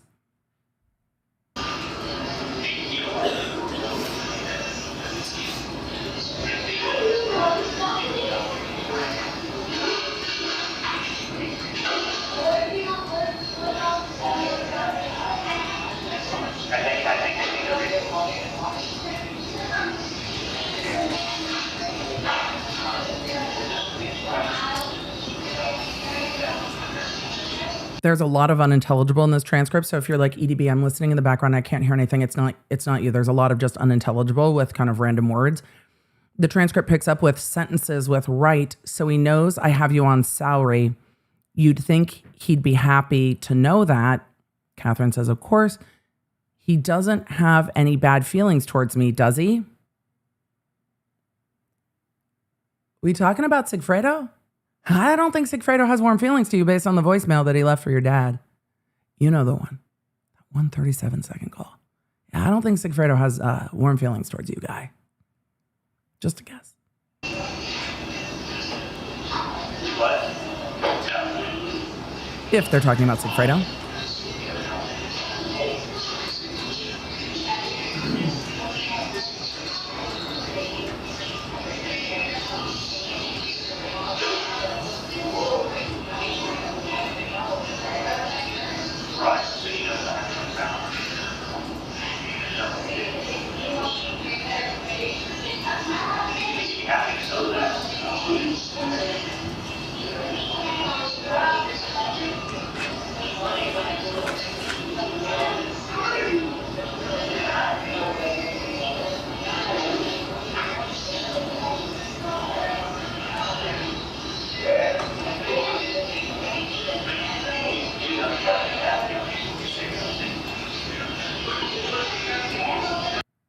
It's now just continuing with, he doesn't have any bad feelings towards me, does he? Our paths never crossed. I didn't know that the two of you would be working out.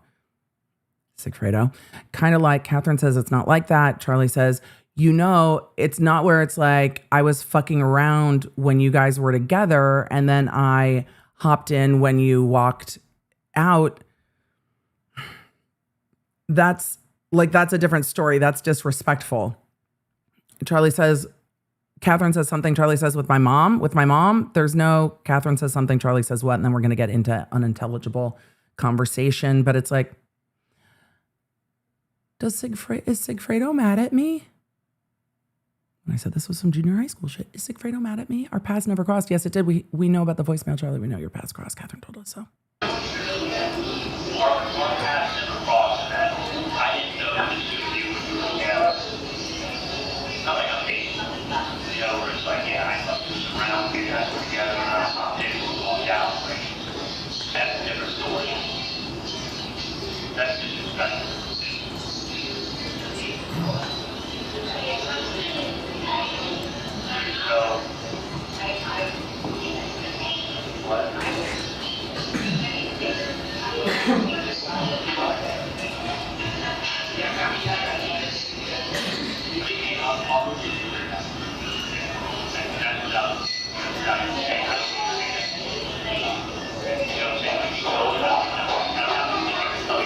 The next bit of this transcript is all unintelligible, but my loose translation is, we were on a break. How? I mean, remember, like we were separated and you either travel, parents know, especially we had annoying or whatever. It's not like that. Yeah, no, I never, and it continues.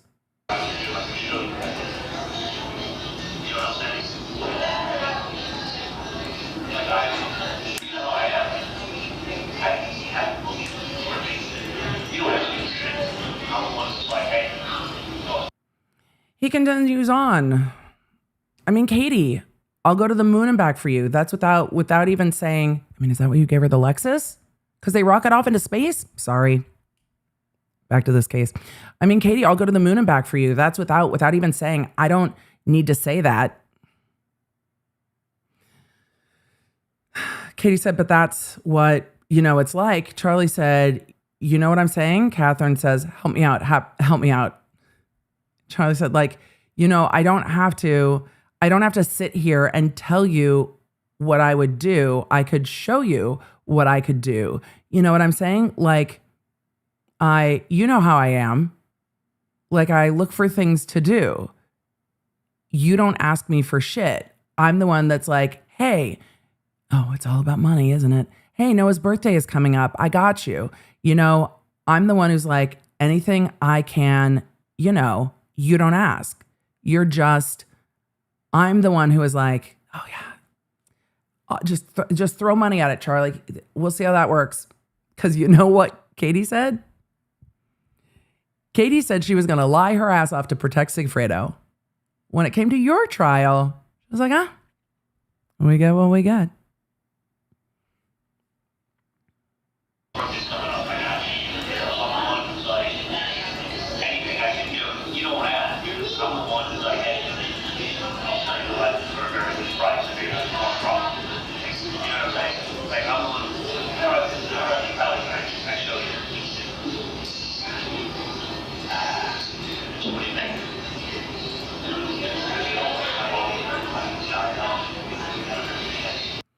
They are starting to move this transcript pretty fast.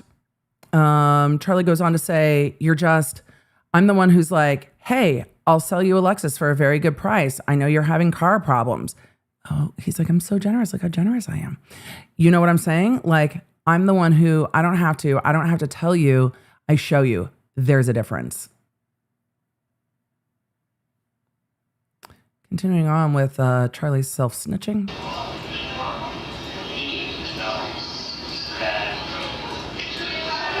Katie says something. He says, so what do you think? Katie says something. He says, he needs to know that it's going to go down one of two ways. Like, you're either fucking with me or you're fucking with the police. Pick which one. Strong words, Charli, for someone who doesn't want to make that phone call himself. Catherine says something. Charli says, he said 2-0. I think he's saying 2-0, but the transcript says 2-0. And he helped your family out. Oh, we're back to this. I haven't skipped back pages, chat. He's just circled back. And I know you have been helping Katie out. Your family has been helping Katie out, and his family needs some help too. I was like, well, you weren't like anything, Charli. Your mom told you this story. I was like, I don't know what you're talking about. And he said, maybe this will help explain it to you. Charli, are you putting yourself into the first person of something that happened to your mother in the middle of this fucking conversation right now? And he said, maybe this will help explain it to you. Then they did not go through the trouble of finding her and putting that thing together and giving that thing to her. He's going to continue.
Charli just said, and then just go away. He's going to continue with, it ain't going away. Catherine says something. He says, what's that? She says something. He said, listen, if it's the cops, she says something. And he goes, well, the problem is if you give in, like if my mom meets him, it's like, oh yeah, okay, I'll meet you tomorrow in front of the, and then he continues.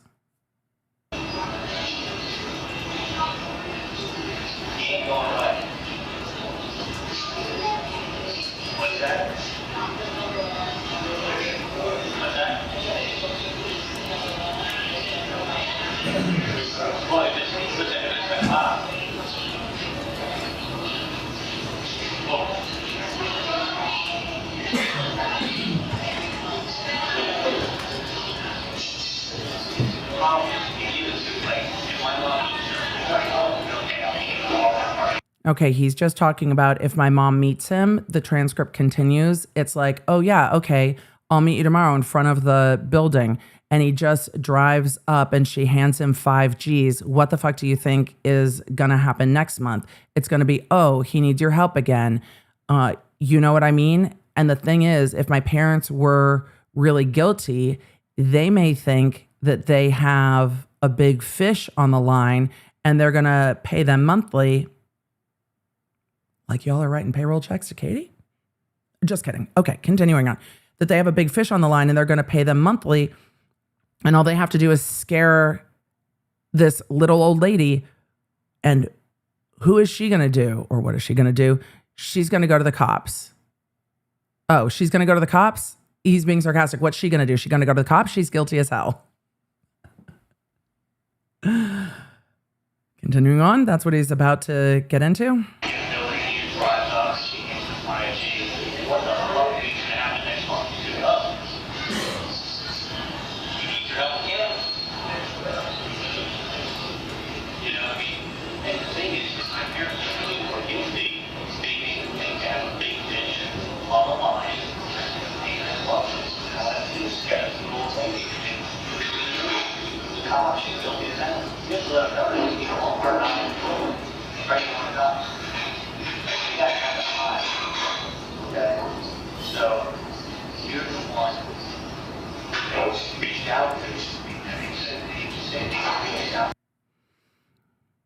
Okay, after she's guilty as hell, he goes on to say, you have to let him know that these people are not afraid of going to the cops. This is him again switching topics, and it seems telling Catherine, when you make this call, you have to let them know that these people aren't afraid of going to the cops, to which the FBI is just like, please go to the cops. We'd love that for you. He goes on to say, they got nothing to hide, okay? So you're the one they reached out to, and they said, you need to say that they reached out to me because you mentioned my name. Catherine says, why would you ever want to reach out? Somebody that obviously, you know, that would have been more like personal with this whole thing, your mom. My inflection was probably wrong on that, but a lot of this is unintelligible with Catherine. Continuing on. This is longer than a Real Housewives launch.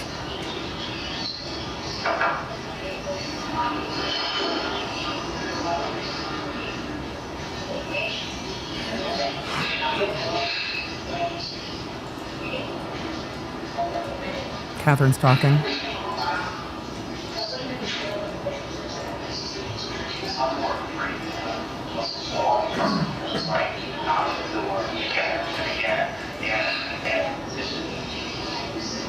When Catherine finishes talking, Charli resumes or will with, I'm more afraid of the long term, like knock on the door again and again and again and again. She responds unintelligible. Charli says, why not? Because I don't think they want to mess with his connections. Oh, so now Charli's trying to leverage Sigfredo's connections? Catherine says, yeah. Charli's like, I mean, is he like so far removed that Catherine says, yeah, of course. I think Charli's trying to ask Catherine how directly involved Sigfredo is.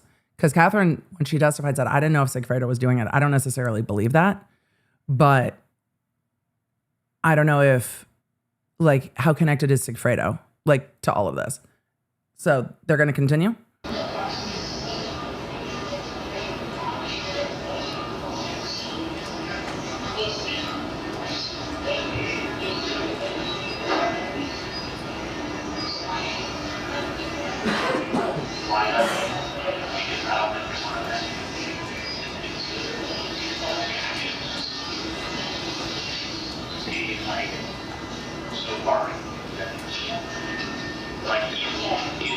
Catherine said, yeah, of course.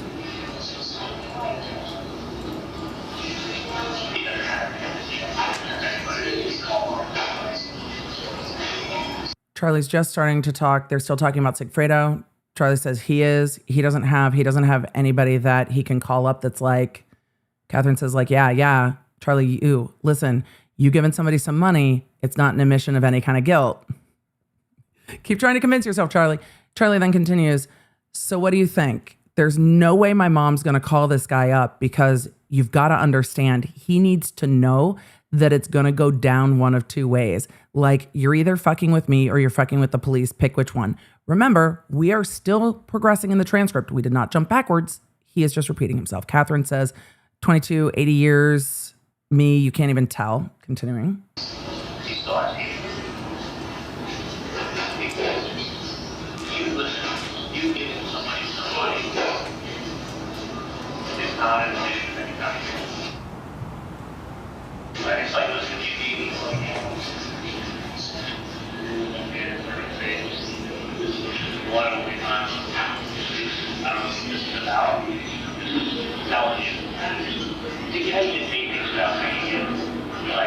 Just the way he said it, like, he said he needs to call.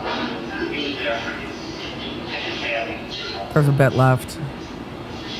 The prosecutor just pulled up the bar to see how much time was left in this call. Even the prosecution is like,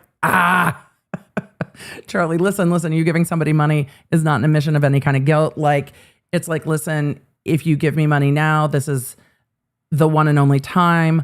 I don't know what this is about. I'm just telling you, you know how you can say things without saying it. Apparently you don't. So he's telling Catherine, you know how you can say things without saying it? Like, just the way he said it. Like he said, he needs your help. He was there for you. And his family needs your help now. Yeah, but he didn't want to scare. And I think he's going to talk about his mom. Continuing on.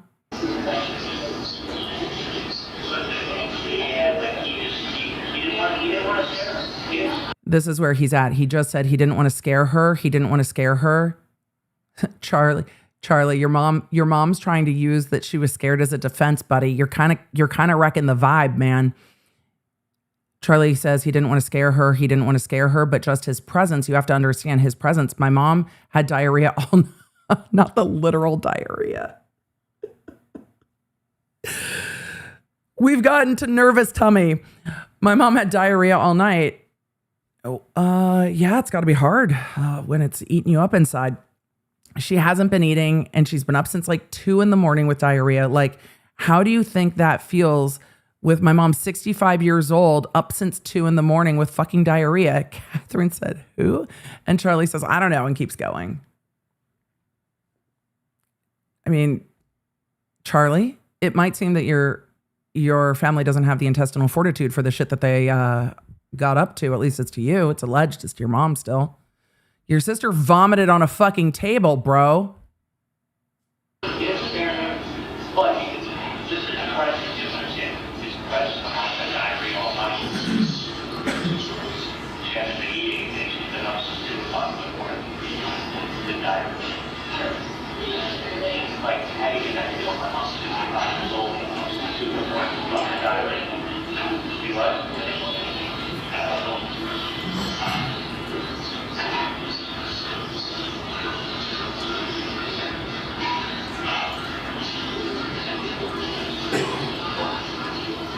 Charli's going to go on. My head was, when I was leaving the house, I literally had the bag out and I had it in my car with my keys.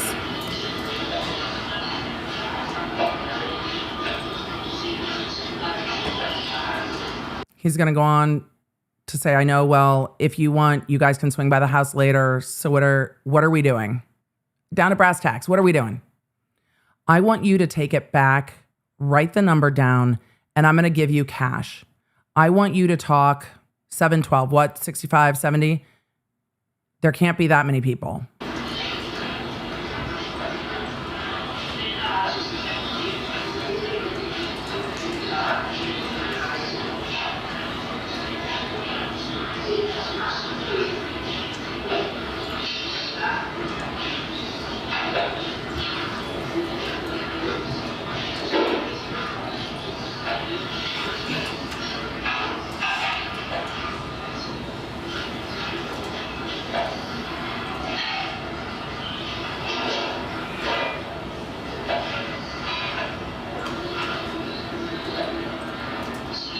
Thank you, LB. Thank you, Barbara, for the gifted memberships.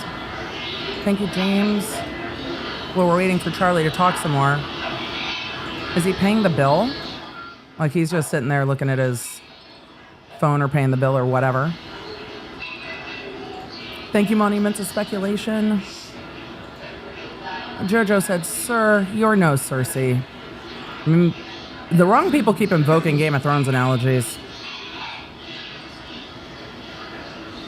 The Professor Keen said, if this wasn't so serious, I would swear this whole thing has been a comedy. Yeah, you can't make this shit up. Back to the sometimes truth is stranger than fiction. Kelly in the chat said, and while we were waiting for them to start talking again, he's just looking at his phone. They're going to play the whole thing. Kelly said, what did the immunity deal for Katie encompass? Catherine McBanawell was offered full immunity. She was offered a deal. You tell us, we don't prosecute you. A full, like, Fed-style immunity deal. Not a lighter sentence, not plea to a second-degree murder like Rivera. A full immunity deal. But she needed to tell them everything and testify against everyone. And she would not have done time. And she said in her testimony, I believed her, she said in her testimony, she wasn't going to do that to Sigfredo. No jail, no charges, full immunity. But she would need to testify against Sigfredo, Rivera, Charli, and everybody else. So that's the deal Katie was offered. Different than Wendi, who wasn't offered a deal. Wendi just got use immunity for her testimony through the subpoena, not through a deal. Okay, continuing on. When Charli resumes, he'll say, I know, well, if you want, you guys can swing by the house later. We're still there.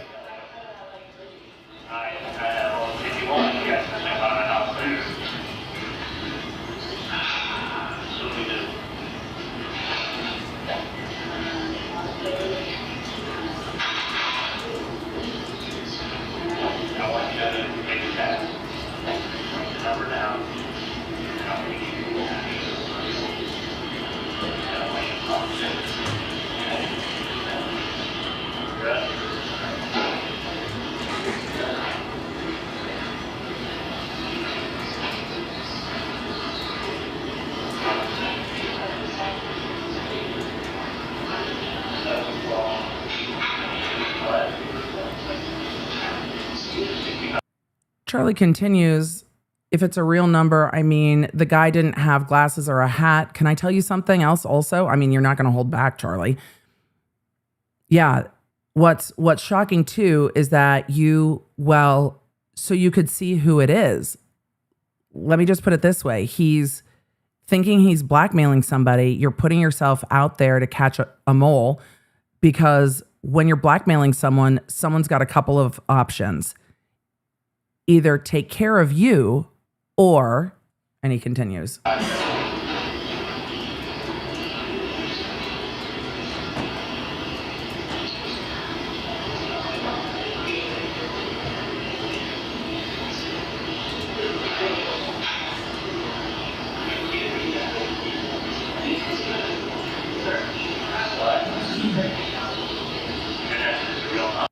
So Charli goes on to say, you're putting yourself out there to catch a mole, because when you're blackmailing someone who's got a couple of options to either take care of you or, hey, okay, you're blackmailing someone who had no problem possibly doing bad things.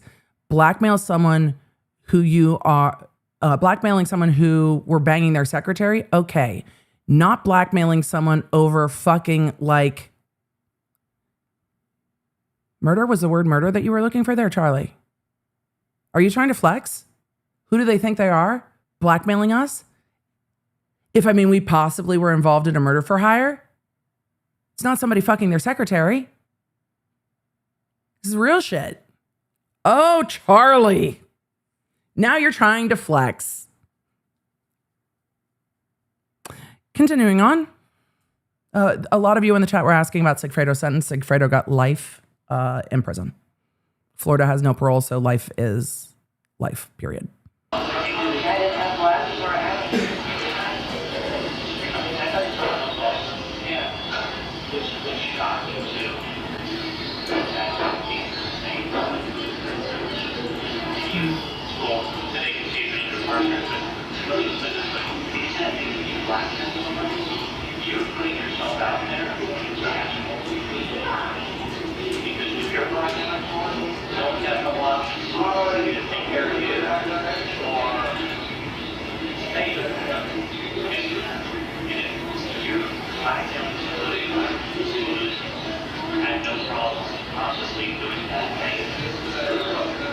Like that.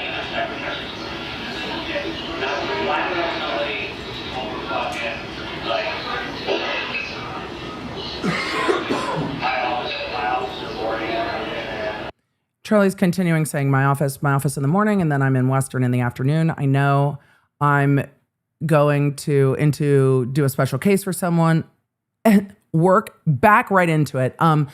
But it's like if you're going to blackmail someone who's cheating on their wife, don't come, because the thing is these are big boys. Like, if this is what it actually is Charlie sitting in this restaurant saying like, put some respect on my name? Put some respect on my motherfucking name? Charlie, that's not how it works. All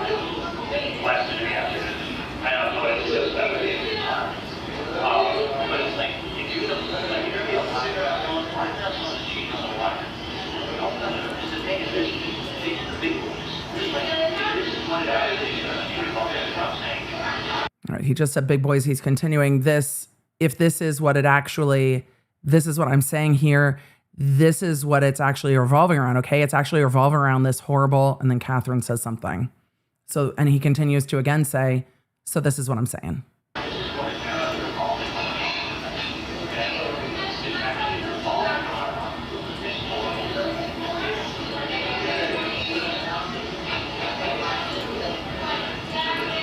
Oh, shit.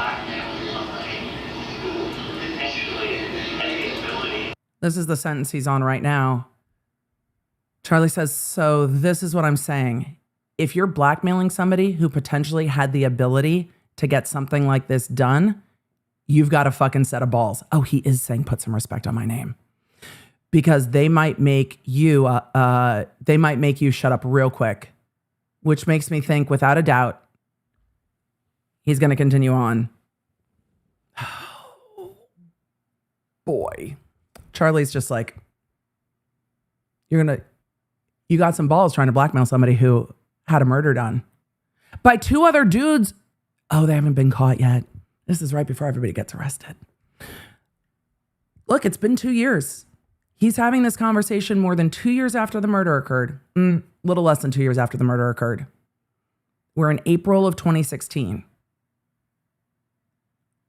They think they're scot-free. Well, obviously not. Diarrhea Donna doesn't think she's scot-free. Let's continue on. No, other way with the transcript. Other way. He just said balls.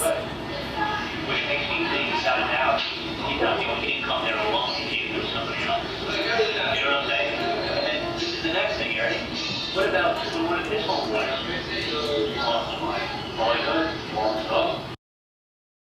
Vanessa asked if Rivera is in jail at this point. Not on this. And they don't talk to Rivera until September. These arrests go down in May.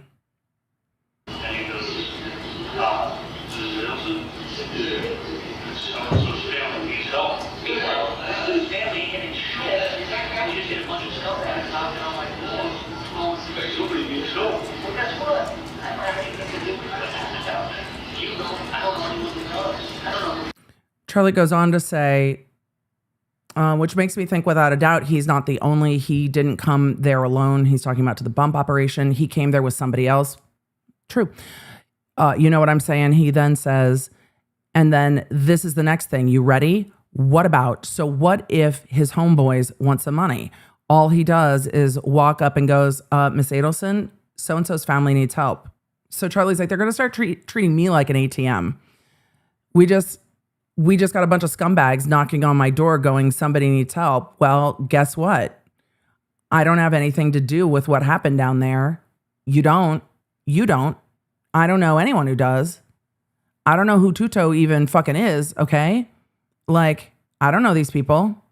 So my point is, the problem is once you pay. Continuing on.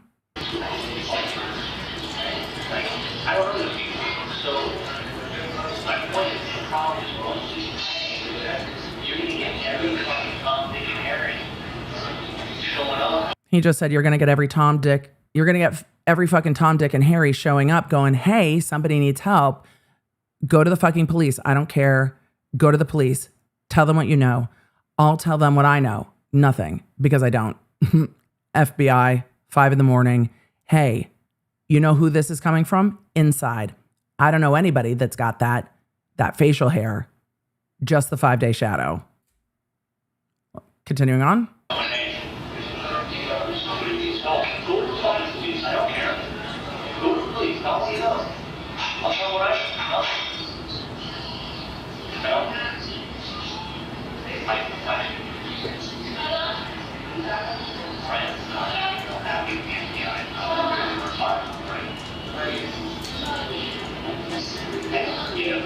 Are we done? We might almost be done.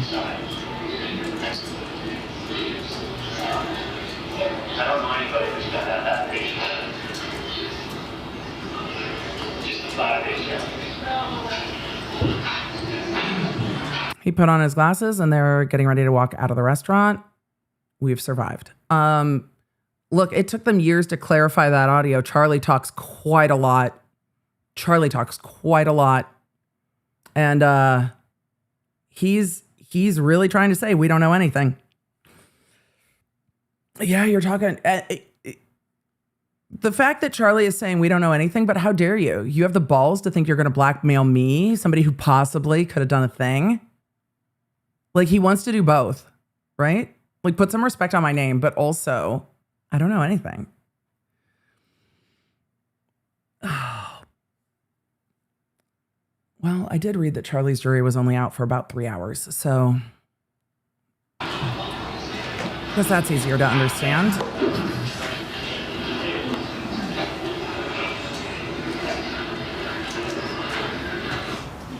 That's the end of that video. And back to the witness. Did you hear turn Mr. this down a Adelson little. offer some rental car examples in this recording? I did. Was it public knowledge that a rental car had been used in this It's murder a at great that time? follow-up. No, it was only released at a green Prius. We were looking for a green Prius. It's a great follow-up. Did you ever hear either of the parties in this recording say, If you ever wonder why police do not release information, it's stuff like this. Because when they catch details, if those details had been released in a media article, there's no way to prove it's because the person knew it. If the police do not release details, then you can start piecing what is known and what's not public. And she's pointing that out to the jury. Sigfredo Garcia? No, did not. Was he referenced in this recording?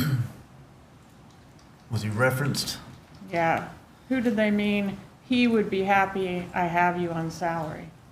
Yes, that's who they were referencing that particular moment. No Correct. bad, he doesn't have any bad feelings toward me, does he, with that reference, Garcia? That's correct. Did the surveillance that was being conducted around this time shed any light on the relationship between Catherine Magbano and Sigfredo Garcia at this time?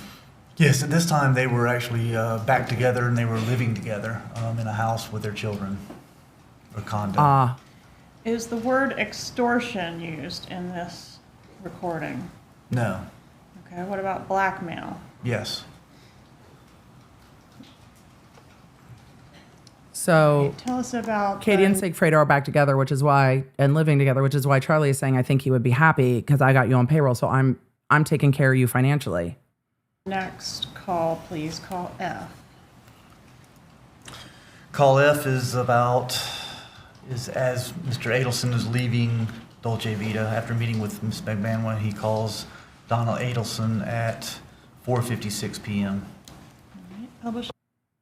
Leaves the restaurant, immediately calls mom. Call F, please. Call F. Judge, can we get instruction 2.6 read?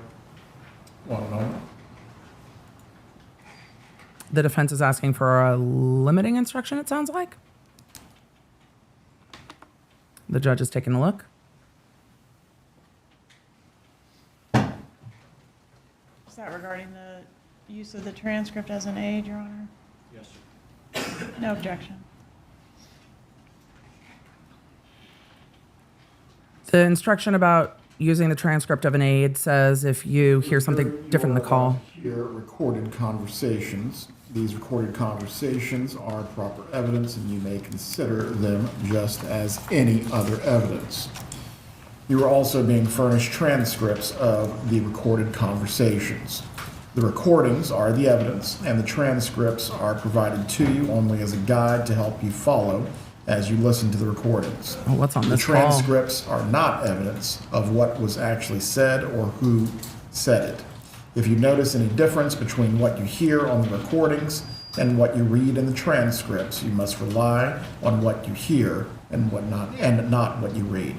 You may continue. What Thank does you, she Judge. say? That's the Back to State's Exhibit. That's the first time they've asked for that instruction, which makes me very curious about what's in this call. 99, call F. Got 99 problems.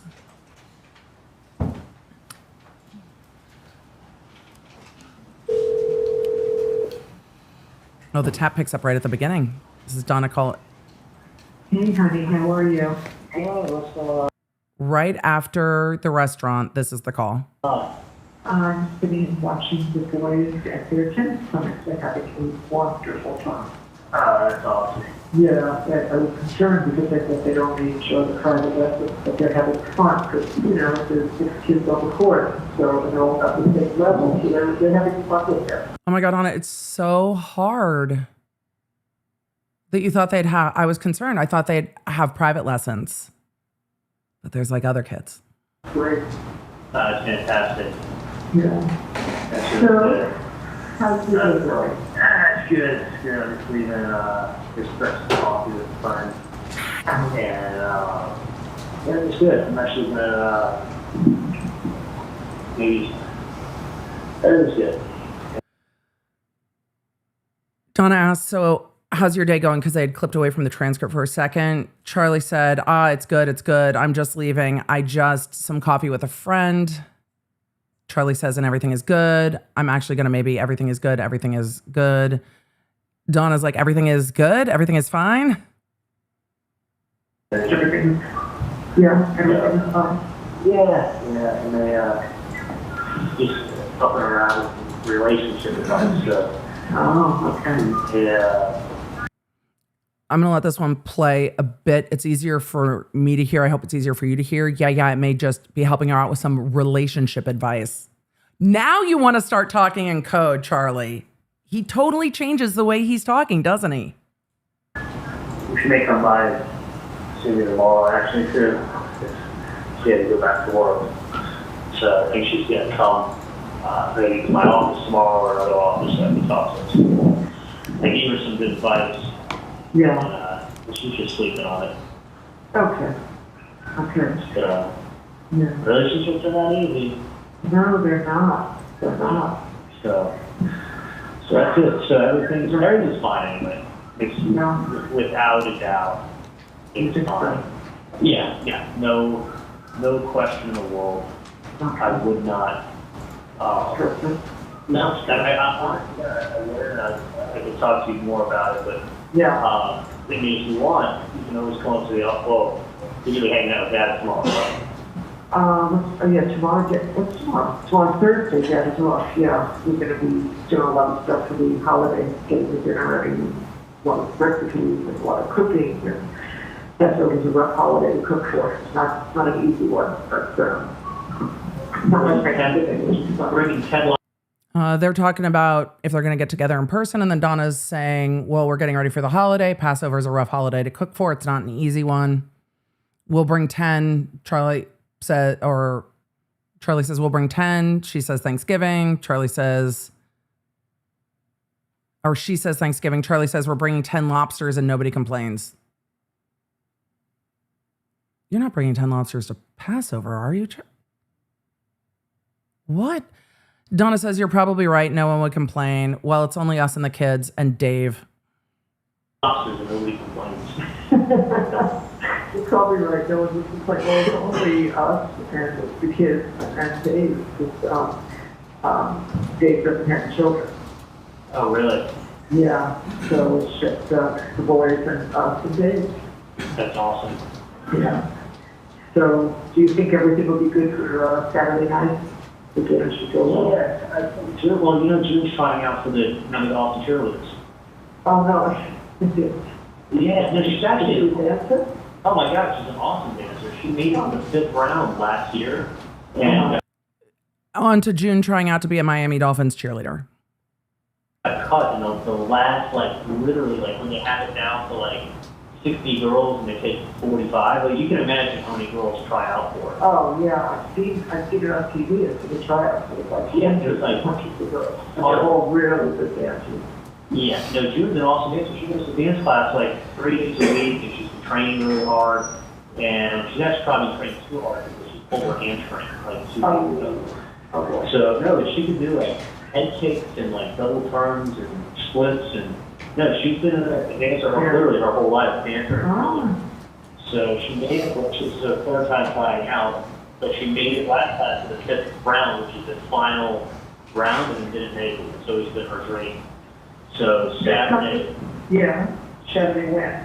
well, she's going to try it out Well, that's Saturday. not yours, you have to, one second, you have to go back and get your racket, honey. That shouldn't give you, just that you use, go back and get your new 2 rackets, because yours is They're too talking about the small. kids at tennis. I'm sorry. So after the Yeah. Dolphin tryouts, she's going to come to, she may come. What time is it? Well, both times we want to do it early, because the kids don't stay up too late, so 5:30. Yeah, because I'm planning on being up in West Palm at like 11.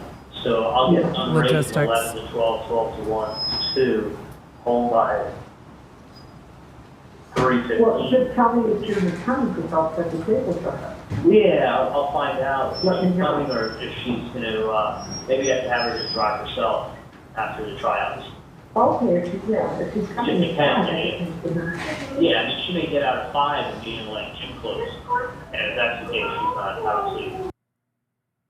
June is literally not trying out for the Miami Dolphin cheerleaders in gym clothes, Charli. I mean, athletic wear maybe, but it's not gym clothes.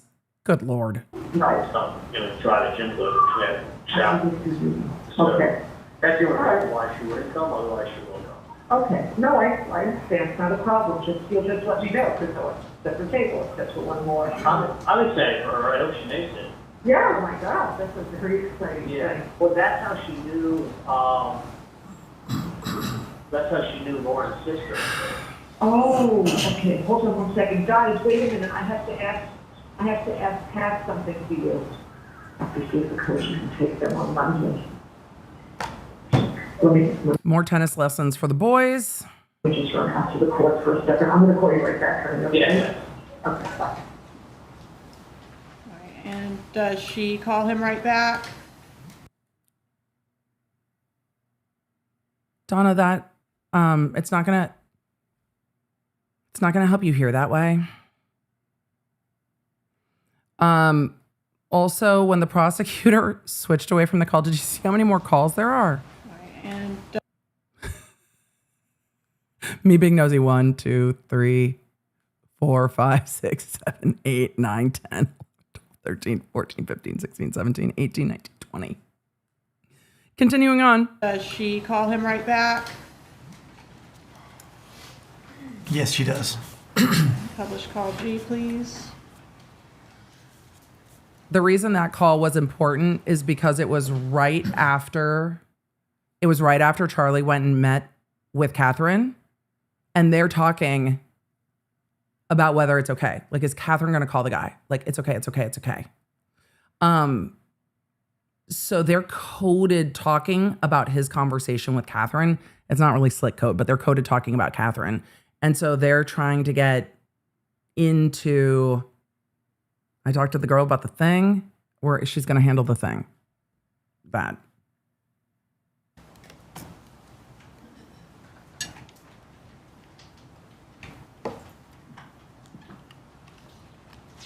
Yeah. Hi, I'm sorry about that. I had to schedule it for Monday. This is the right next call because she had to schedule something with the tennis coach. That was good. I just, so I hung out with my friend, and she's going to sleep on some stuff, and then she's going to come tomorrow to either my office or Thanos' office and tell me how. Tell me how it works. Yeah. How they're going to take care of it. going to go one of two ways, right? So I'll talk to her tomorrow. I wish her the best of luck. Yeah. Anyway. You think she'll be okay? Yeah. I told her, I mean, I explained to you, the relationships either go one or two ways. Right. So it's going to be one or two ways. Yeah. But that's How you want it. Yeah. It would be best for her. Yes, fine, you can. Fine. All right, Charlie. I'm about to go. Donna's also thanking Charli for handling it. So she's saying, thank you for handling it. Thank you. Thank you. So this is them still talking after the bump operation about what are we going to do about this blackmail? What do we do now? So it's a little bit more coded, but it's going through that. Yeah. Also, all of you are asking about the whistling. Donna might have had hearing aids that were fighting with the phone. It could have also been the wire. So not much you can do about that. It's on the recording. Okay. Oh, yeah. Yeah. Because I like him to have a good night's sleep. Could be a swing set, actually. So, Yeah. it works so well. Because they were at tennis at the park. It could be the swing set. Yeah. Oh, a lot of you are saying it swings. That makes sense. Because they are at the park. Wait till she finishes and then you'll go on. Oh, yeah, because they're talking about taking turns on the swings. That makes sense. Without a doubt. Okay, I hope so. Things nothing to worry about. No. No. So you'll be up. This is scheduling of when they're going to talk in person. Okay, tomorrow? From 11 to probably by 3, I'm gone. Oh, really? It's done for the day? Well, then I do the parents tomorrow. Oh, yeah. Gotcha. Yeah. I know that I can see that they're in like Ice Dairy and 95. Very crowded. Oh my God, the traffic. To go from like, I mean, literally, for me to go from like, on this game to like, all the way to like 95, the same amount of time it takes me to go from my house to South Beach. Oh, and then she's saying I'm pushing as high as I can. East west. So totally swings. South Beach from Fort Lauderdale. This would be in Miami. You can go to the Could have just kept reading. We would have learned. I mean, it's all like 2 school things. So, alright, That's no, that's I'm pushing as high as I can. That's the tweak of the swing. So not pushing that much. The old grandma. Okay, I love you. I would worry about absolutely nothing. Really? Yeah, I'm telling you. It's not. Well, if your theory is correct, and we don't know that. Well, listen, I mean, if you have to realize something, it does them no good. Yeah. At the end of the day, there's nothing. They're not going to gain anything. They're going to get the same situation. It's not like, listen, it's not like you've ever threatened anybody or hurt anybody. So, No. Really, the thing is this: is that they're not hiding who they are. Right, not at all. Not at all. So, That's why I had that other supposition. what's that? That's why my thoughts were different. Yeah, it's not really hidden who they are. And the whole thing is weird. I mean, the whole thing is very weird because it's the kind of thing that that can easily be traced. They can easily be caught. No, Charli, that's not what's happening. And they easily will have charges put against them for that. Honestly, extorting people is like up to 10 years in prison. I don't know, why. Charli, murder's more. That's all. Just make it so easy to really stupid. It's not that secret. Yeah.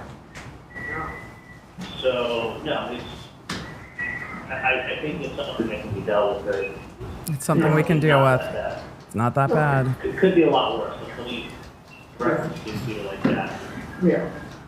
So, All right, sweetie pie. I will talk to you maybe tomorrow during the day or night. You'll let me know. Sounds good. If everything is good for the dinner. that's fine. I'll talk later, okay? Okay, bye. Bye. April 20th, 2016, 5:06 p.m. So remember, the bump operation happens on the 19th. All of these calls we saw yesterday and today and the restaurant have all happened in literally less than 24 hours. It's wild. But they've gone from speaking more openly about it to speaking in code about the relationship advice. That's not what they're talking about. Relationships are hard. It's like, yeah, it might be difficult to get Katie to get someone else to make that call to the number the agent gave her. Remember, Charli and Donna sat down and had a head-to-head conversation, not over the phone, that law enforcement couldn't hear. After that, Charli sits down with Catherine, and then he's like, yeah, I was given some relationship advice. Relationships are hard. So they are following up on the conversation we didn't hear that they had. So that's what they're talking about. And yes, she is pushing her grandsons on the swing while having a conversation with Charli about being extorted over the solicitation of murder for their father. That's exactly what's happening.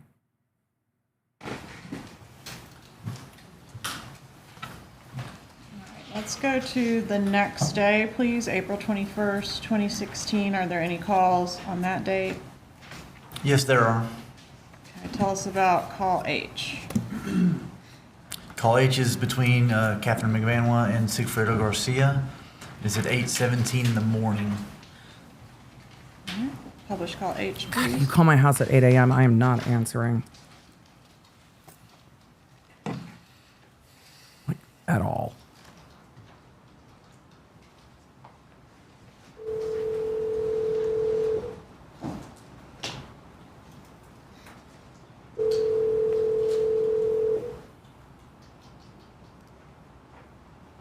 Kristen, I'm gonna tell you something right now, and I'm gonna make it very clear. I'm gonna make something very clear because you're talking.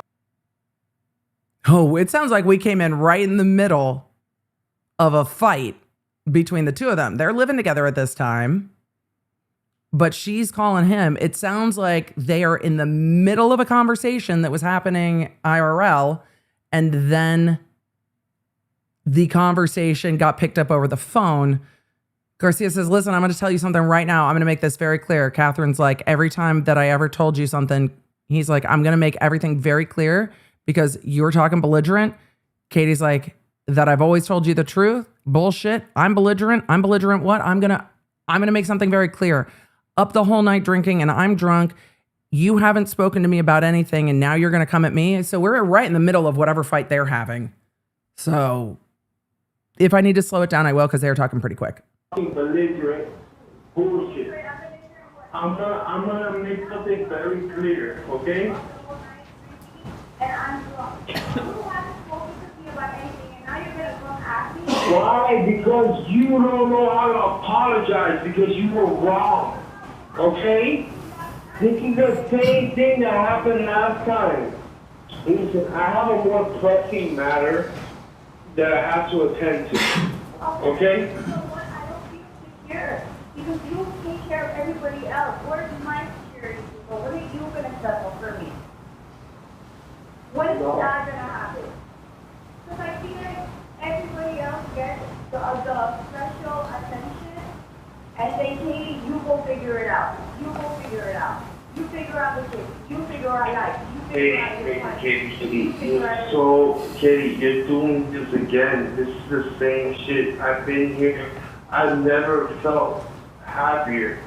We were so happy. We were so happy. Oh my God, Katie. All right, man. All right.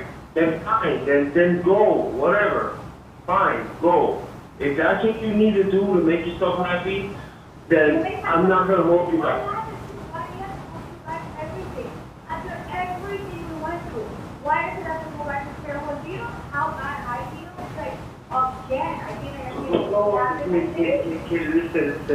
Listen. It's always wrong. That beep that you heard, they explained it yesterday, but just in case you were wondering, that beep is the FBI dumping the call in the middle of their fight. The FBI's like, I don't want to fucking know. I don't want to know. I don't need to hear you two going round and round and round about whatever's going on in your relationship and who's getting drunk and who's playing pool and who's leaving. Dump. And then they came back and checked back in to see if it was about the case. I could never, ever do wiretaps because I would be like, okay, but who did what? I swear to God. It's just like, I should just go somewhere because it's like you're basically Do that. over. Do that. You're me over. You're gonna tell me I'm gonna make a phone call. I'm not making that fucking phone call. Honestly, I don't know what they're fighting about, but when it comes to this phone call that Katie wants him to make for Charli, if I'm Garcia, I'm also not making this fucking phone call for that motherfucker. Hell no. I'm not making that fucking phone call for them. Fuck Charli. Fuck his mom. I don't give a fuck. I understand where Garcia's at on this. Why are you coming up to me asking me to do this shit? Then again, if I'm Katie, I'm like, look, they are still paying me. I am on payroll. They are still giving me money. You are going to do this because we are going to get that cash. Look, Katie, yeah. I'm on edge and I'm gonna be on work on edge today. You don't think that the mean I'm pretty sure somebody will come by to sue, you know, make it go better. Just Katie, listen, listen. I just want you to fucking have a pussy between your legs and act like you have. If you want to fucking do what you want to do it. I'm gonna take care of I'm gonna take care of this fucking problem. I'm gonna take care of this fucking problem. And then... Holy shit. Because it lets you know the better of the man. Man, just stop talking on the phone, man. Bye. Bye. Well, shit. That escalated quickly. Katie is trying to get Garcia to call the Undercover to handle it. Undercover does the bump operation on the 19th. They bump Donna. Donna immediately calls Charli. She and Charli go back and forth and back and forth and back and forth. Charli calls Katie. They agree to meet in person. Charli tells Katie, this is what I need you to do. Katie goes to Sigfredo. They're living together. We don't hear that conversation. But Charli goes to Sigfredo, and then they pick up the call on the wire, and they're fighting over, I'm not going to make that fucking call for Charli. Right? Wow. We know exactly what she's asking him to do, though. Exactly what he said he was going to do at the restaurant. All right. Is there another call between Magbanua and Garcia that day? There is. There's one Just a couple minutes later. a couple minutes later, almost they're not immediately done following fighting. them hanging up. It was at 8:36. Okay. AM. Publish call I.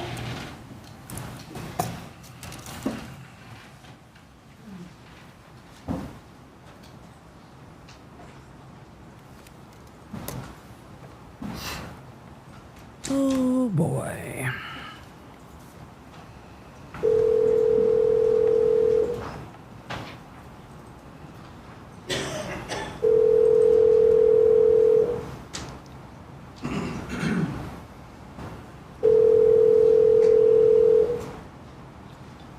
Y'all need to stop picking up the phone. Yeah. Hello? Yeah. I don't remember if it was, I think just in case, I think like you have to pay for everything for the balance is $65.70. I have to pay for it? Like I think, you remember that I wrote it down, the amount that you're supposed to put, You can pay for but it? I'm not sure if it's $60.57 or $65.70. I'm trying to get a secured credit. Is there any way you could this quote?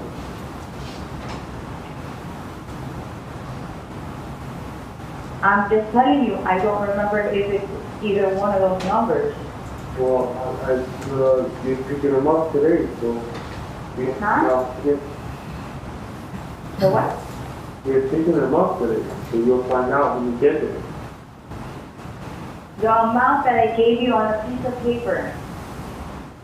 I don't know if it's $60.57 or $65.70. Got it. They're still a little slow on the uptake on the code, but they're doing better. Did you hear him? Got it. The thing I gave you on the paper, they're not talking about close. Okay? So there's no credit cards that I can use in your school. Can't use the credit cards. Got it? So it makes no sense. And he says, Got it? understood. Understood. Understood. All right, so $65.70. Is that a reference to the phone number on the piece of paper that was handed to Donna Adelson? It is. The undercover's last four That's digits leading. is 6570 on his cell phone. And that number was handed on a piece of paper to the defendant, Correct. and that number was given on the Dolce Vida recording from Charli to Katie. Correct. Okay, and now Katie to Garcia. That's correct. Okay. What is call J? They're better at speaking in code. And that's why the prosecution could have asked him, do those numbers mean anything to you? She absolutely could have. She didn't. That was leading. Are those the undercover's last four digits? Leading. But now you understand what they're not talking about credit cards. That's why you got the understood at the end. All right, let's continue. Call J's the same day on the 21st.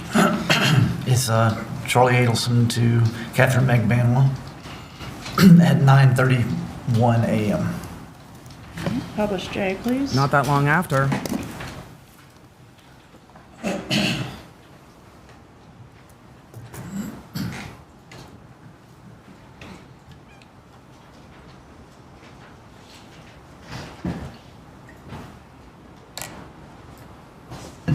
But, Hey, what's up? like, that, Good morning. fine. I found a tree. What's that? You did? I found a tree, a little bonsai tree. I want one. You want to come But by the like we did a real one, girl. I've Good got a luck. prune. I'll work on it. I'm gonna go to my office. Or whatever, me and Ginger's office. I have to pay rent. Yeah, I'm taking up a corner. Ma'am, Yeah, You should get the whole block. fuck's sake, Charli. I know. I need to get Where's the office? Stand here, probably be drawn in there. Just, hold on, give me one second. Just okay, whatever. Can we turn this to work with you know? So, So see if you want to come by, I'd like to give it to you. yeah, They're talking about money. That's 2 o'clock. They're talking about getting money to Katie. what's going on later? I'll be at my office from 11 to probably like 3 o'clock. I gotta start heading up to Weston. Oh, shit. I'm sorry, popular. Because I'm here. A lot of it. Where are we going to meet up for money? My office or Weston. Huh? My office or Weston. I'm saying, yeah, it's gonna be impossible. Because I have Either to one. get this today. What time pick the kids up? Like around before 6. Before 6? Yeah. You know I that. be there till 6, but I usually don't have to go, so 5:30, 5:35. There's no way to come up and see me before 6 o'clock today. No, because I'm here. I'm like about to go on a meeting and I got to sleep in the room. Are you at work? Yeah, of course. Every day. What did I do in my life? She's like, that's every day, bro. Unfortunately, money doesn't fall in trees. Oh, I thought it did. No rush. Yeah. Anyways, I don't think that's the best idea, regardless. You're talking over here, so Yeah, fine.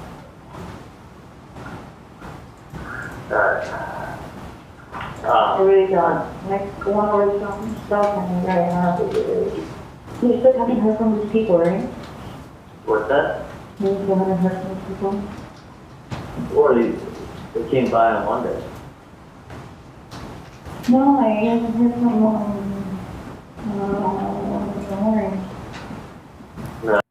They're talking about have those people hit you up again. They're talking about money, then they're talking about have they hit you up again.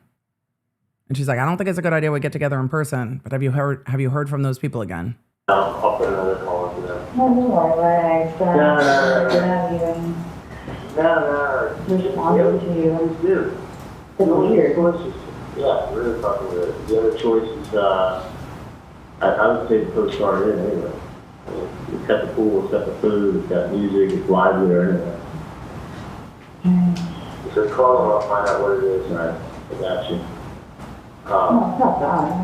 I really mind it. It's fine, I totally forgot about it. I not forgot, I did call them yesterday. I'll put another call today, just tell them some fucking days before. Yeah, but I was just planning before, I don't think that's what the day here, regardless, it would be good investment. Oh, I see what you're saying. They're talking about whether to pay the blackmailers. That's what they're talking about. Yeah. Because like I was seeing different properties, and then I was asking, I was like, oh, do you think that would be a good investment? And he said, no, that's so pretty stupid, it's true. Not like everything for this house. She's telling Charli that she talked to Sigfredo, and he was like, it wouldn't be a good investment. So she's relaying what Sigfredo told her to Charli. Alright, I got what you're saying. It's, but he is gonna look into a couple of things, Sigfredo. a couple of properties. Not regarding properties. that and find out what's going on. Sigfredo's going to ask the streets to try to figure out who the fuck the guy is that's blackmailing them, because this is Sigfredo's neighborhood. And who the fuck are you blackmailing people up in my neighborhood? So Sigfredo's going to start asking around to see if he can find out who might be talking, because then they can try to narrow it down and see if it's actually somebody who knows something, actually somebody who knows Rivera, or if it might be a cop. So Sigfredo's going to start asking around. And then it's all go from there, because, you can't just jump into like stuff you don't even know. You can't jump to the property you don't even know. Exactly. Like, If it's either the property. Like it, We got to find out if it's legit. Security gonna be, and Trying to do more research on that. Lack of security, or just there's a lot more into it. So I'm trying to do the research for that. Not even good code. Find out, because usually when these properties come up, I mean, it's make out to everybody. Exactly. You can't just But have. then I don't think that's the case. Like I feel as if like it was posted incorrectly. And it's just like, some people buy it, some people don't. Yeah. So it's like, you put a lot of fish in there and the few buy it. So fishing. It's like fishing. Yeah. You throw the chunk out, and they're all gonna come out. Yeah, you put a chum, a bunch of fish come, and run a jump on it.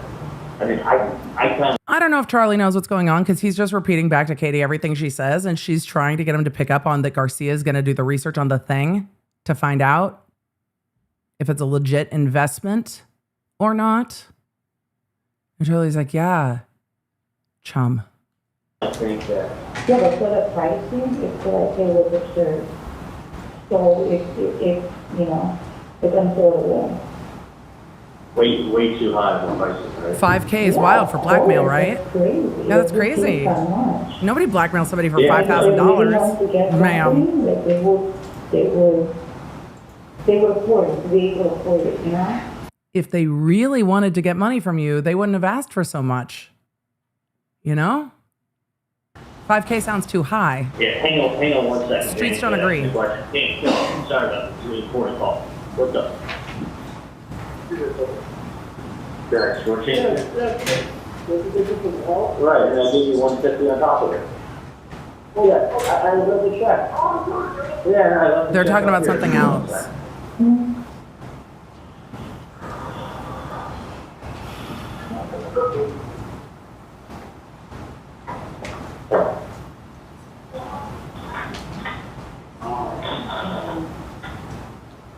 No just dropped yet, Danny. Alright. How do you live in Miami and can't say muchas gracias properly? The fuckity fuck with this dude. Emily, are you surprised? I shouldn't be. I shouldn't be. I shouldn't be after everything today.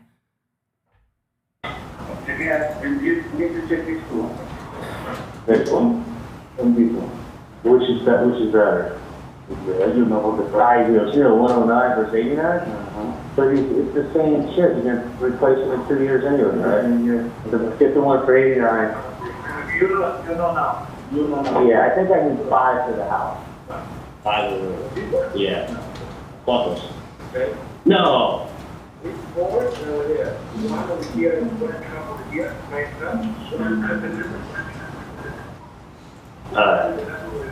Alright. Okay. 5-7. You want me to do the check today? Okay, let me know when you do it, and I do the check. So you have to pressure clean first to get this dirt off, and then you just paint over the top of it. Okay? Yeah. It sounds like he's actually legitimately trying to get something done. I just don't know if they're talking about like our car or a house or the office. Okay. Hang on. He's talking to somebody else. Okay, great, Katie. Excuse me, Katie, you're trying to talk about blackmail for murder, not snackies. I want food. Ma'am. 94.7. Oh yeah, plus track. Yeah, no problem. I have to get a shake from over. Okay. Perfect. Thank you, Nancy. You getting a shake from Erewhon, Katie? Thanks. Mm-hmm. Okay. But yeah. I know it's 2016 in Miami. I know. I'm just being snarky. It's just crazy that it's so nice that you're in real estate now. Yeah, no. It's just so crazy that Like it's giving me a lot more knowledge about everything. So. Right. Real estate's a great profession. I mean, honestly, it's one of those things, the sky's the limit. You get in with the right people and you start getting the right stuff, and you do extremely well. Yeah, I'm learning as I go. I mean, I'm thinking, I go home and I do my research and stuff about things, and then I try to ask advice too, coming from somebody else's point of view. Like, okay, so if somebody would offer this amount of money, I start looking at the listings, I start looking at possible scenarios or locations somebody could be at, and then hopefully I have a lead. Was someone shocked that that listing came up? Of course, especially for that amount. Was Garcia surprised? And no, I haven't watched this trial before. I just worked in criminal law for a while. Was Garcia surprised that somebody hit us up about Markel's murder? That's what he's asking. Was Garcia shocked about this? Like, what does Garcia have to say about it? Well, it's that amount and that location. And it's hard. It's not an amount that like somebody would just put up, like, you know? Like, these are like $1 million houses over there. Yeah, Like, it would have been more. So, yeah. I just don't want any calls, like, you know, leave. So, it'll waste my time. She's saying, I want to make sure that there aren't any false leaves. I don't want to waste my time. I don't want to pay off the cops. I want to make, are there alarm bells going off? I don't want to pay I don't want us to get in shit with the cops. But you don't think alarm bells went off everywhere? Not that I know of, because it's like if the person was very interested about it and knew like a lot about the property, yeah, Right? it would have been a totally different story. It would have been a done deal and like in case. If they knew a lot about the property, then it would have been a done deal. If they provided more information about the murder, then it would have been just a done deal. But they didn't know that much. And now everybody's back to there's one or two scenarios, and we're trying to figure out which it is.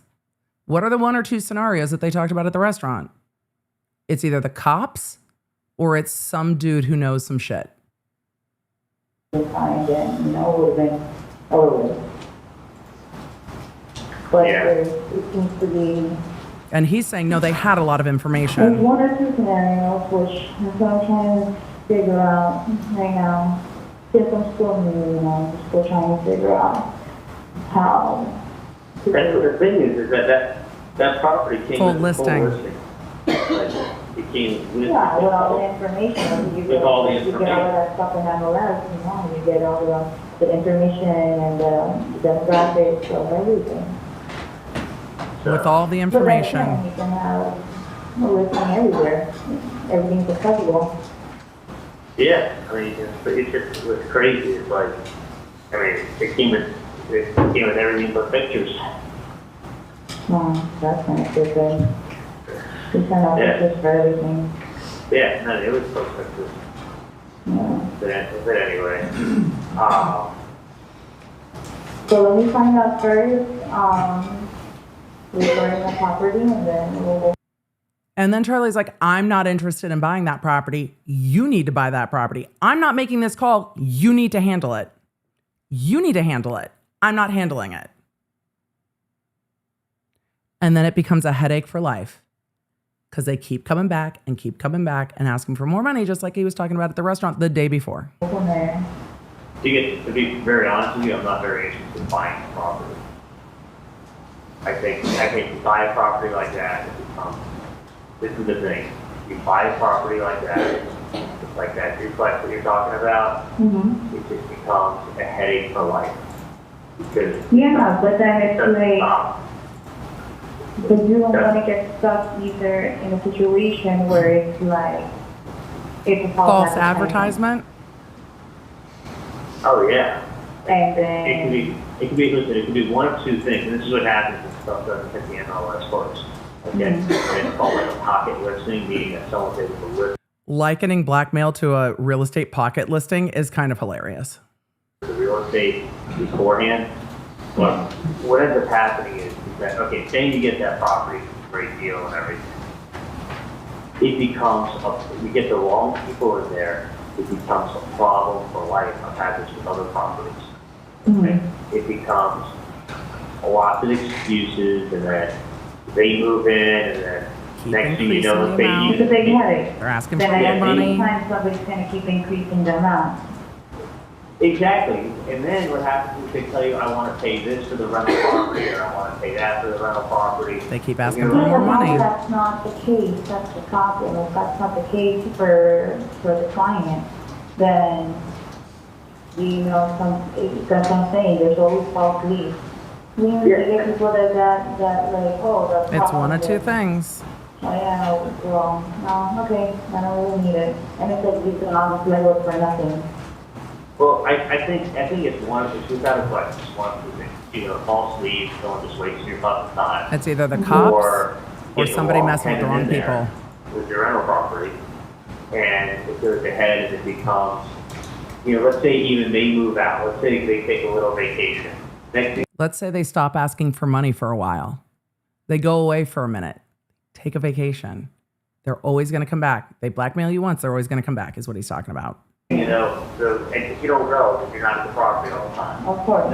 And their little cousin, while they're on vacation, is like, Moved in and- it moved in. It's like, hey, guess who I am? You da da da da. And the next thing you know, his friend shows up and says, hey, guess who I am? I need this. And then they're constantly breaking things, and they're constantly knocking at your door to fix things. And it becomes they will never, ever, it'll be like a leech that never leaves you. You pay it once. Well, hopefully that's It not, never goes that's not away. the case. That's why I need to get everything clarified first. That's why I do all the background checks and everything, make sure like that person really does want it before I even go forward with, trying to look for the property for them. Or else I'm going around and around with nothing. I mean, that's why these things also are done with contracts. You gotta have a contract attorney look over them, and then you buy them, and then after the property's bought, the property's bought. There is no like, oh, by the way, I know I agreed to pay you out, but I'm gonna come to the closing and Right, I'm they're gonna never- ask. No. They're never going to follow through on their end of the deal. Fucking do it. They're always going to ask for more. If you say you're gonna pay rent, pay rent. If you say, I'm gonna buy this building for $50,000 or whatever, or $1 million, let's say you're gonna buy a building for $10 million. You're not buying a rental property in Miami for $50,000, Charli. We all know that you're not talking about a rental property. Okay, if you're buying a building for $10 million, you don't show up at closing and go, hey, I decided I'm gonna give you $1 million. Yeah. And that's it. Like, And then Katie's saying, I was asking Garcia. I need to make a couple of phone calls last night to find out if this was a disease, and I'll find out more. Because like I said, I don't want anybody to take advantage of me, especially when you're living here. So, or you gotta look at the pocketbook and do it here in real estate. But just be careful, because I'm telling you, if you buy the wrong rental property, like the one that I had in Miramar, these people are such a fucking pain in the ass. They got nothing but excuses. They fuck you over every chance they get. By the way, did I tell you I had to kick everybody out of the Miramar property? Everybody but that old guy Leonard. oh, you going to say? That Miramar property? Yeah. The one that had his hand because of the headache? Yeah. Oh, I think they're all, one fucking lady didn't pay me for 9 months and filed with the court. She wants an extension to live there. Yeah, but you can do that. It's too bad, and then they fucking told her to get fucked. She had to ride him off. It all depends on who, how there was this girl that came to me. I can't find her stuff. So now I have it as a halfway house. Oh. So I have someone I know, my Russian partner, they basically just pay me a flat rate, and it's like fucking 6 people in each apartment, it's a halfway house. Oh, you have it as a halfway house now. Basically, well, Leonard plus the halfway house, because these people were such a fucking, each one destroyed the place, not paying rent. I was getting 0 rent there except for the $400 of Leonard. I think he's actually now complaining about his life. I think we've jumped from code to now Charli just complaining about being a property owner. But we'll see. I was trying to go out too for the property, and it was always like a runaround. No, I know. That's why I went there once, and I'm like, it's not going to be, I don't want you wasting your time. You're better off doing photos and stuff. I think they switched back. I think, honestly, you need to get your real estate license. I think that would be good. I'm actually pretty good at this. I'm just waiting. It's just taking time for me now. Like right now, I have all these exercises that I have to work on, and it's basically a lot of footwork. But yeah, hopefully in the long run, I know it works. Maybe they're also how it's going. No, I think getting your real estate license is smart. Yeah, but the competition out there is Competition's fierce. I mean, there's a lot of, you're hot. which helps. You're also bilingual, which helps. But yeah, the hustle, but it's also you make the right connections, you know the right people. Exactly. That's where you come in. Thanks. That's true. I do. I have to make phone calls, especially people that I know that would need help. Somebody always needs a coffee, especially. They have switched back to talking about her talking around with Garcia. And it's like, this is going to be a good thing for me to purchase something. Because these people are desperate. Well, look around. And like I said, I mean, if you need someone to lend you money to help you out, I don't mind helping you out. Oh no, it's just Obviously, there's a limit. There's a limit, but Good Lord. whatever can help you out. But I want to see you at some point. I know this slammed today, but I can get you that good luck bonsai tree if you want. Oh, okay. Gotta be good luck for my office. For your little bet. Yeah, I do need some color in the office. I'm at that office on Federal and Commercial. Not Rob, but that other lady that you've been for. All day tomorrow. Oh, Sully's back. By Sully's shop. Sully's shop. Oh, okay. Oh, by the way, like I got this the other one too. Like I guess you went to the one that's closest to my house. And we gave them like a reasonable price, which is good. Okay. Then tires, everything else to do with it, a tune up. Because it was just messing up. Really bad. Okay, so it wasn't a training? No, not for mine. Mine, for sure, is the training. I told them the last time already. What the fuck? If that thing breaks down on me, I'm screwed. Yeah. Well, what does it involve? I mean, the thing is this, that They're talking about the transmission, right, guys? Tell me they're talking about the transmission of the car, please. hopefully after the training's done. Someone, please tell me they're talking about a car. And then No, I think it's a lot of people even drive it. pretty much, I mean, your worst case scenario is put a motor in, like, not. All of you are like, yes, they are talking about the car. Like, I mean, I know my The parents transmission. put, Thank you, $5,000 Chad. to $6,000 into it. It's like, what the fuck? But my parents put 5 into it. Yeah, so it's Like, like- 1.7. So.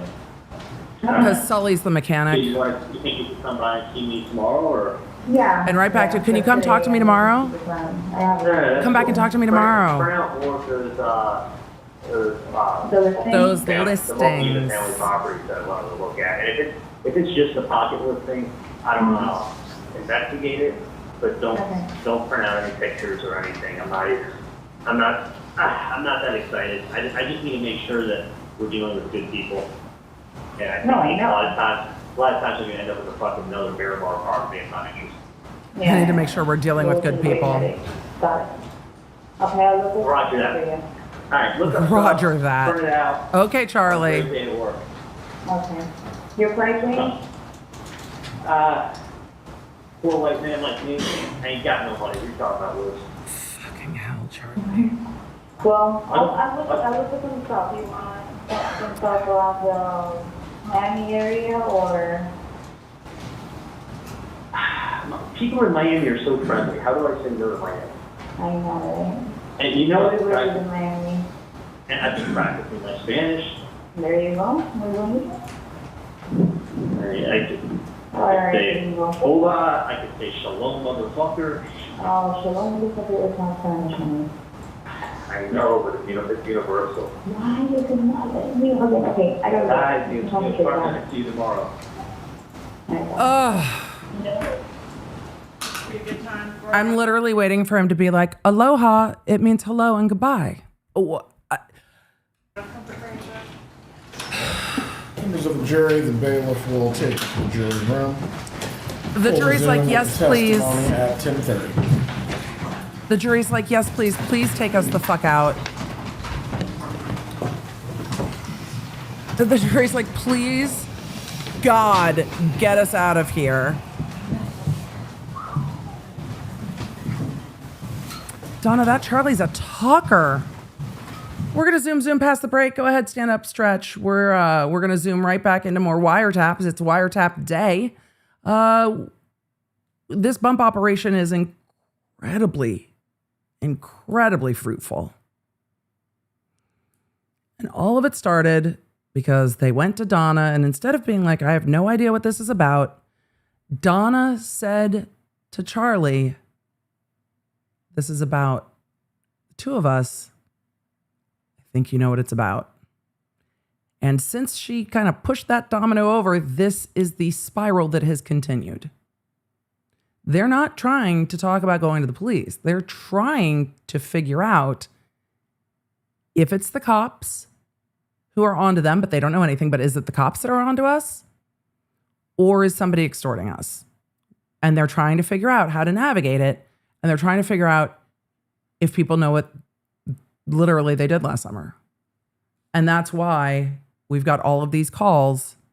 And the prosecution used that great analogy of train cars, right? McBanawa talks to Garcia. McBanawa talks to Charli. Charli talks to McBanawa. Charli talks to Donna. And it's just the worst game of literal telephone ever. All right.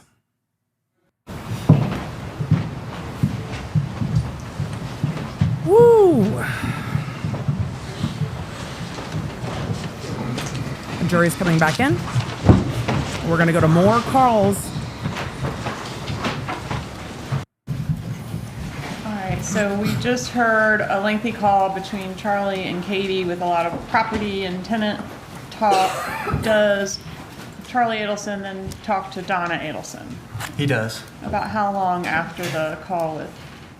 Close to an hour after the last call, he calls Donna Adelson.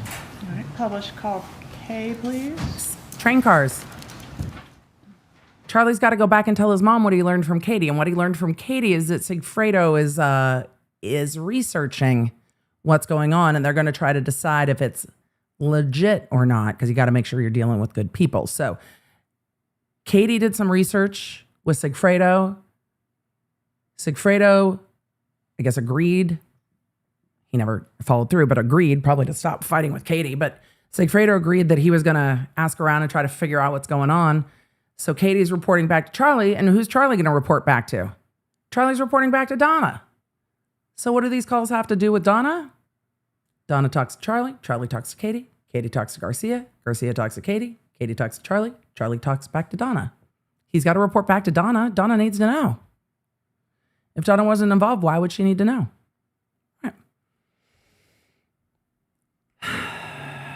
All right. Charli needs to catch Donna up on what's going on. An hour later.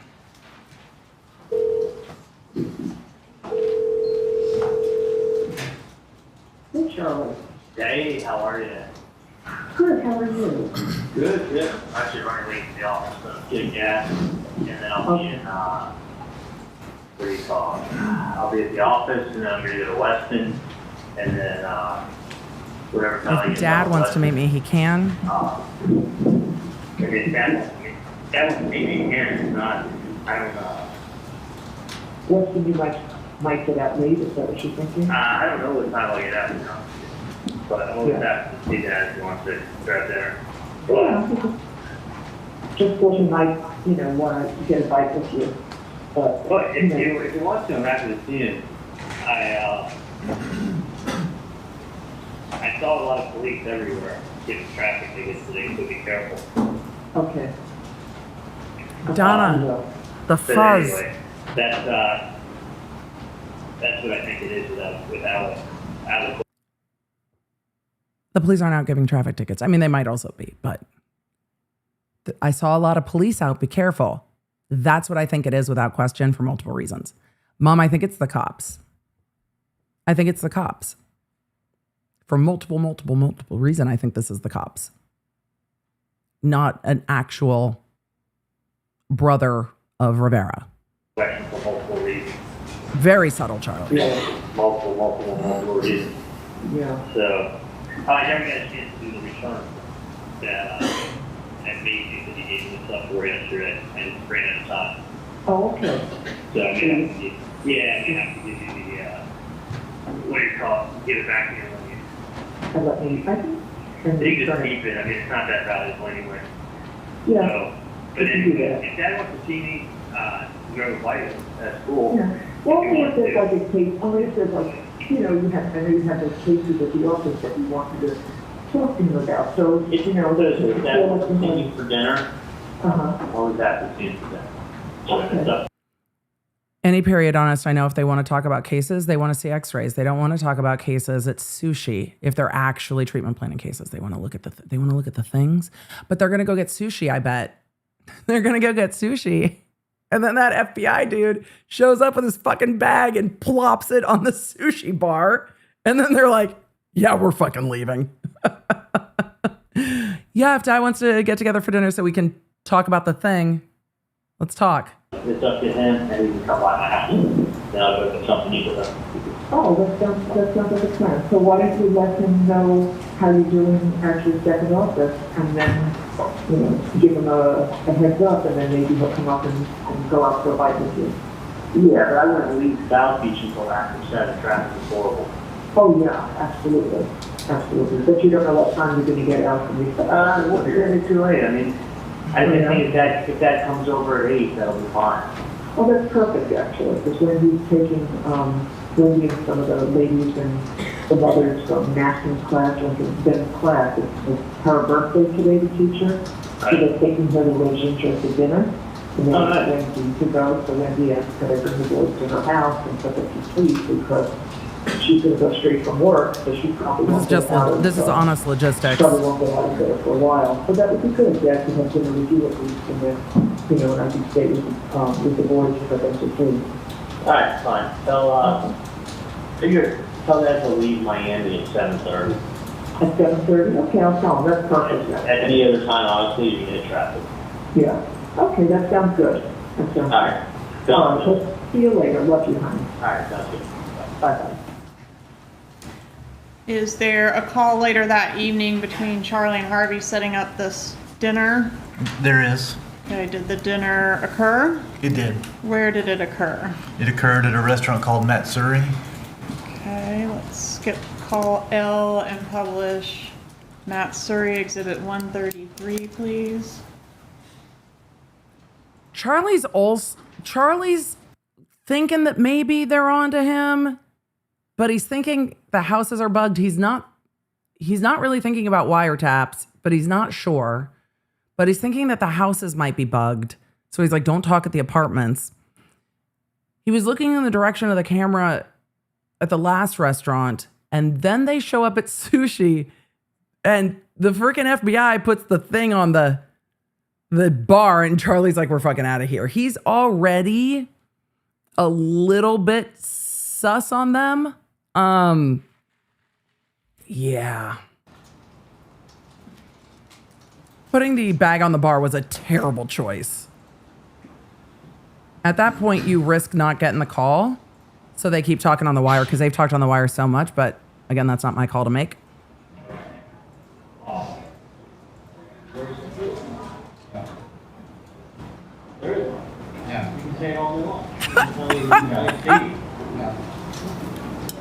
It's so bad. You guys, what? Charlie's staring at this dude's bag on top of a sushi bar. Of course it's suspicious. This is so dumb. Oh, FBI. This part is not ideal. Charlie's like, you being weird, bro.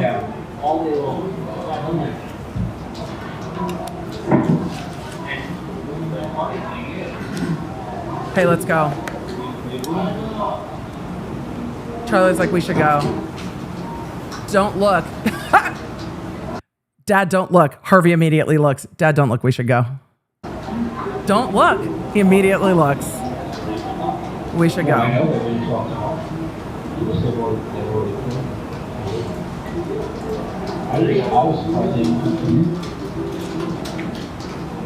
One or the other.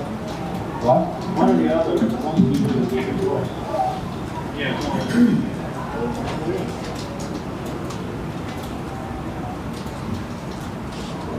That's what Katie agreed with. This is not smooth.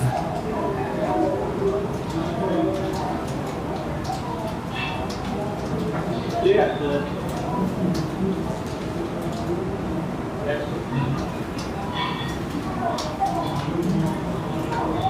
let's figure it out. Don't be I think it's. Don't be suspicious. Don't be suspicious. Don't be suspicious. Don't be suspicious. Don't be suspicious.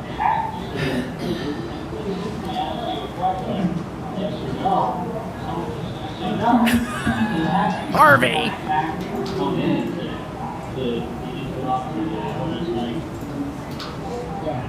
It makes sense, it really does. I didn't think they were that smart.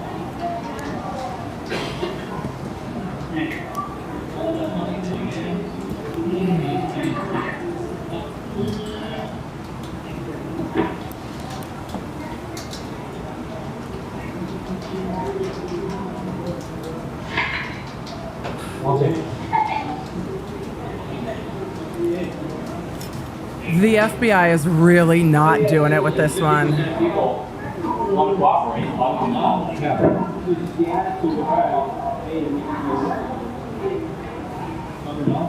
Yeah.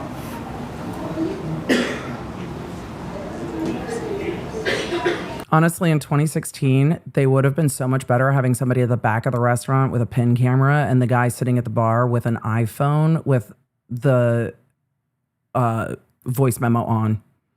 Or place a call to a recorded line, leave the call open, put the phone down.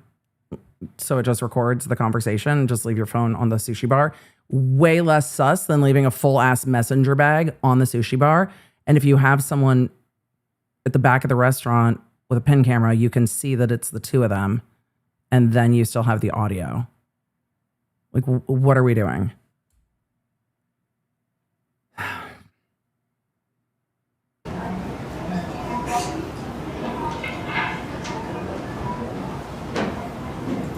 Yeah. A different choice should have been made in this moment. But also, there's like protocols and logistics and bosses and things.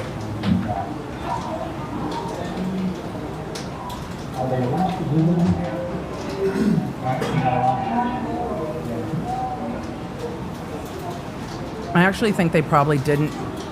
I think they probably didn't use women in this part of the operation because Charli does pay a lot of attention, it seems, to the women in his vicinity and not as much attention to men. So I think that was calculated based on Charli. It might have been staffing, but I suspect it might have been Charli. I feel like Charli's staring at me at this point. Do you see this? This is not great. We're watching this because they already talked about it with the officer and they want the jury to see what Charli is doing. So a couple of you are asking, wait, what is this? This is the undercover that testified yesterday's messenger bag that he put on top of the sushi bar. They could use older women. True, they could have used a woman over the age of 32 and Charli would have been like, oh, they're invisible. That's a very fair point. Fair. Y'all make a very good point.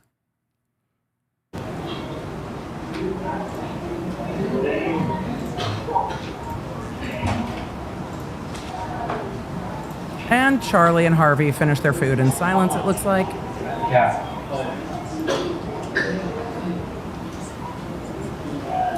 Also, Charli can't stop looking. He just can't eat his food and leave. He's just still staring because he wants to know. You know Charli's sitting there going, bro, you FBI, you government, you IRS, who are you? I want to know who you are. Who are you? Is there a call that occurs after... Oh, and then there's a this call. Dinner meeting? Yes, ma'am, there is. Okay, is that the one we've labeled L.1? It is L.1, 1695. L is for this operation. Was an L on that one? Made? It was made at 8:26 p.m. on the 22nd. Publish L.1, please.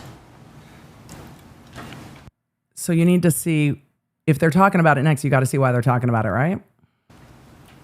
That makes sense. So next call. Okay, we're going to skip skip that one. Oh, is it not Come playing? back to it. Boo! Next, I think we have a bump letter. What is the bump letter? It was a letter that we had mailed to the Adelson residents at the Icon, purportedly from the undercover agent. Your Honor, we can't hear Special Agent Sanford. You can speak up, sir, please. Sorry. I really need a different angle of the mic to see if the microphone's closer or not, because I don't know. It was a letter to the Adelsons that we sent to the Icon, purportedly from the undercover agent. I can show you what's been marked as States 84. Recognize States 84. I do. How do you recognize it? It's the letter that we had sent along with the envelope to the Adelson residents. Moving to evidence, States 84. Zero objection. No objection. States 84 is admitted. You may. There's a lot of background noise in court right now because I'm trying to gain the mics up to hear them when they walk away.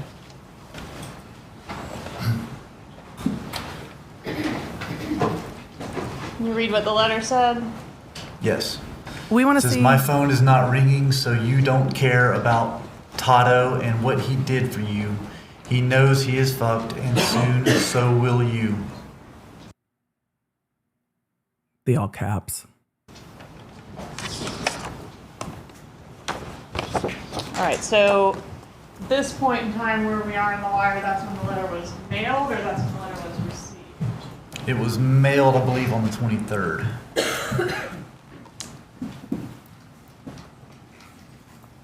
Yeah, okay.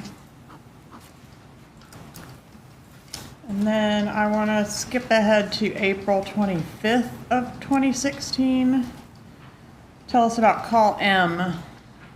It's a call from Charles Adelson to Catherine McBanoa at 7:04 p.m. Let's publish call M, please. Did they get the letter then?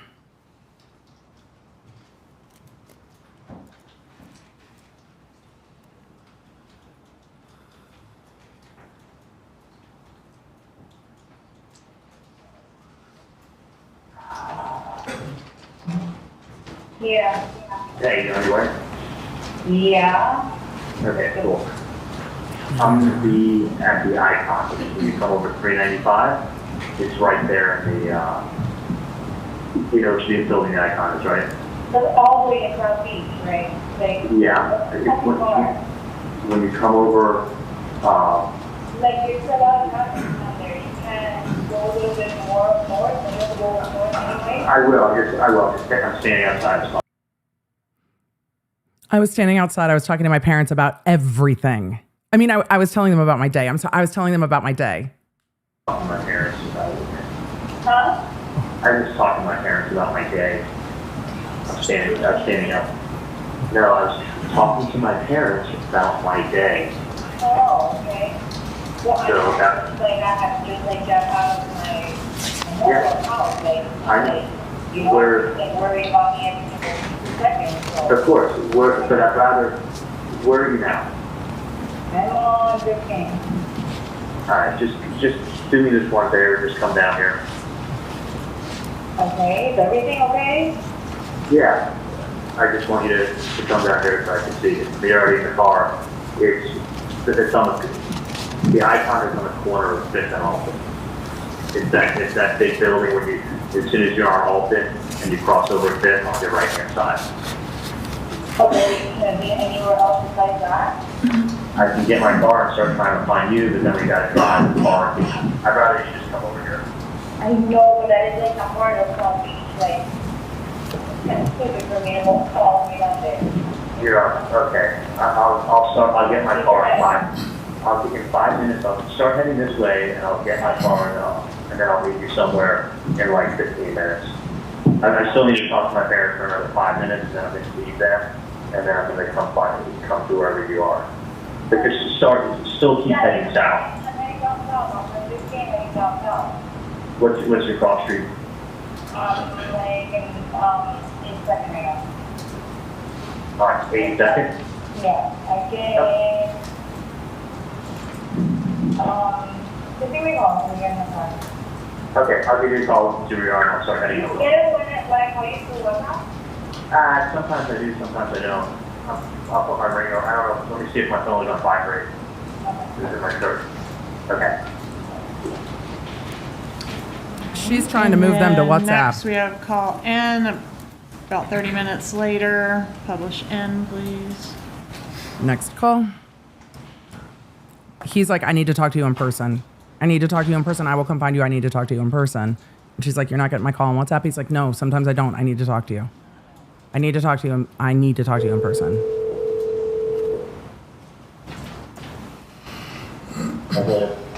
Hello? Okay. Hey. It's like, do I like walk and formal? I don't know. Where are you I right went now? to the visitors. I don't even know what's that second part. Monty's? No, like I went all the way down, like, there's like a group of like, Negros right now. I think they passed a little while ago. Oh, did you see them walking? Is someone wearing the red shirt? Yeah, like it's a little group one. Do you want me to go to Monty's? Right by the marina? Yes. You want to go to Monty's? Damn, I'm standing by the boats in green shrubs. Oh, I see you. I see you behind you. Okay. Are you behind me? Yeah. I don't see you. I'm gonna turn right now. There's no parking. Like I'm going in the parking garage. Okay, I see you. All right, is there a meeting that takes place in person? Oh, boy. There is. And was there any surveillance conducted on that meeting? No, we were unaware of the meeting going to take place because there was conversation on some other platform. Yeah, they Appeared to arranged be it on WhatsApp. according to Katie. And she said, asked him if he could answer her on WhatsApp.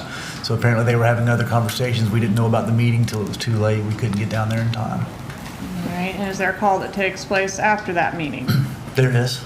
Is that N.1? It is. Tell us about that exhibit. It's a call from Charli to Donna Adelson, and it's at 10:48 p.m. So it's the night of when he's meeting at Monty's with Catherine. It's after that meeting. After Charli and Katie meet at Monty's. Correct. Katie and Charli meet at Monty's, and when Charli's leaving, he makes this call to Mrs. Adelson. Okay, publish N.1, please. So they have a meeting. Nobody knows what the meeting is about. And then Charli's going to call Donna to give her, what, a meeting summary? At 10:48 p.m.? 10:46? Hold on, damn it. Now I'm 10:48 p.m.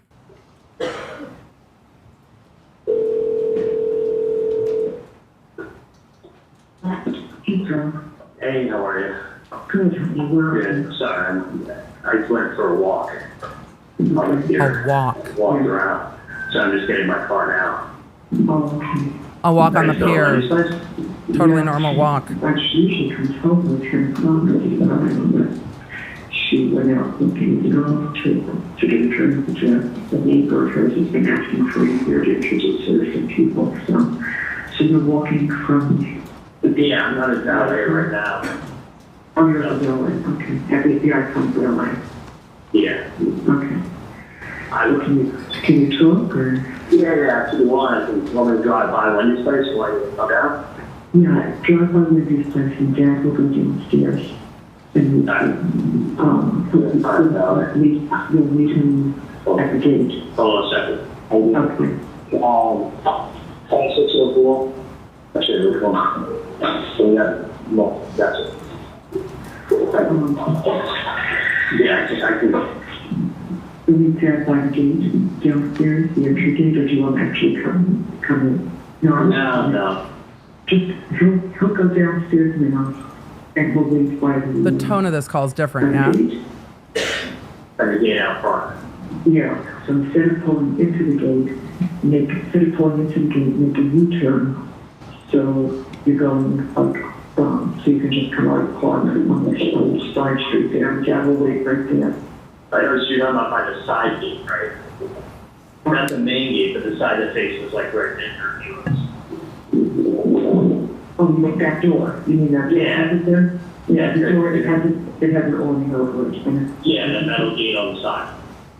You want me to go there? I think they're a little shook about the letter that arrived. Okay. So, okay. So when he comes home, everything's Charlie in the area, just went down to say hello. Okay. Okay. Yeah, so what, you'll meet me by our car. You just call me and tell me that you're coming down before you come to walk. Oh yeah, Charlie.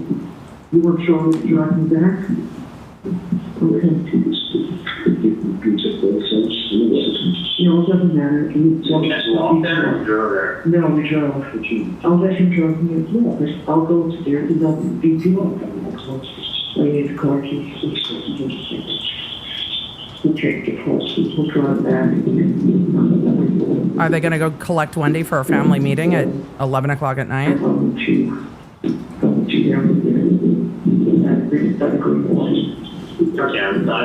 Down the side, and then they'll drop her back to the other house, okay? I'm gonna take that. Awfully worried about transportation and who's driving with who. Okay, sounds good. Head down, I'll be there in a minute. Okay. This is more complicated than trying to meet all your friends at a frat party in 1996 when nobody had cell phones. I mean, the way that they are trying to negotiate who's driving where, who's picking up who, who's at Wendy's, who's got Wendi, who's got dad is wild. It is almost 11 o'clock at night, and they are trying to figure out how they're going to get everybody together. For a walk? Got to get those steps in? We doing a step challenge. Right, and shortly after this call, we have one involving June Mchinda. Is that right? That's correct. Okay. Publish in point 2, please. All right, next call is to June. June, you didn't run away. How are you, honey? Oh, good. How are you? Oh, I'm good. I'm sorry. What you Donna and June. been way too long. I promise I will send them home at 1 2 very soon. It's fine. I'll just talk to him later. Okay, hold on 1 second. I'm sorry, I tried calling you like 10 minutes. Donna calls Charlie's girlfriend and says, I'm sorry we're keeping him away too long. I'll send him home in one piece very soon. Ago. No, it's fine. I'll talk to you later, you know? Totally normal. I really need to call you again in 10 minutes. It's okay. I got a bunch of things with the office going on I'm trying to sort out. It just became a bigger deal than I thought it would. Keep your phone with you there, okay? Charlie went really fast, so I'm going to highlight this. Charlie tells June, it sounds like he's on speakerphone and his mom's there. I got a bunch of things with the office going on I'm trying to sort out. It just became a bigger deal than I thought it would. Keep your phone with you, though, okay? Okay. Just call you anytime later, okay? All right, keep your ringer on. Keep your rigor on. Oh, okay. April 25th, 2016, 11:05 p.m. Let's see. June calls Charlie. Donna answers. So I want to jump to the next day, April 26, 2016. Call O, please. We're going back to Garcia and Magvanoa here. That's correct. The last call was at 11 o'clock at night. This call is at 9:48 a.m. the next day. Publish O, please. No, I don't think June knows. I don't think June knows. I think June's like, it's 11:05 p.m. Where are you? Like you were going over to your parents' place. Like you're not home yet. And if you're June and you're dating Charlie, I don't know if you're worried that he's being blackmailed. I think you're worried about who he's with. Just speculation on my part. But June's like, it's 11 p.m. You're not home yet. That's not weird to me. And Charlie's like, I'm talking to my parents. Something came up at the office. It's a bigger deal. I think it's possible that June knows that he's talking about or thinks he's talking about the office. And she talks about, in her testimony, that he was starting to get strange during this time. I wonder if you're June, if you think he's cheating, right? If you're June, you're worried who he's out with and what he's doing, and he's starting to act weird. But then June saw the news talking about stapled money after the arrests go down. The arrests go down in May. And then June's like, oh shit, he keeps his money that way. But I think June was worried about other stuff. I don't think June thought that he was being blackmailed in all of this. I don't think his behavior is changing. I think she's attributing that to the most logical conclusion from what she knows of Charli. That would be my guess. Why she's calling at 11 p.m. and is like, where are you?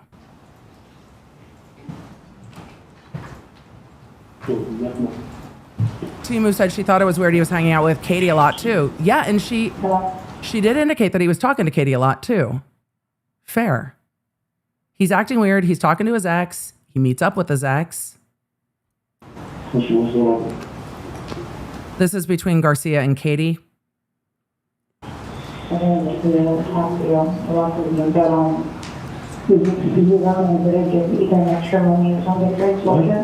course, just don't worry about them. They're fine. You got more than you got everything you should do. Alright. Okay. I just need to talk to you though. Okay?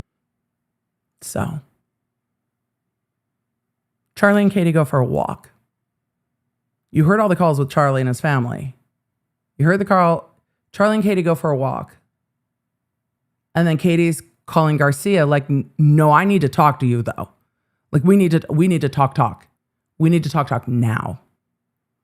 And Garcia's like, personally, I don't know what you need to talk to me about. And Katie's like, what does that even mean? Garcia's sick of this shit. It sounds like. I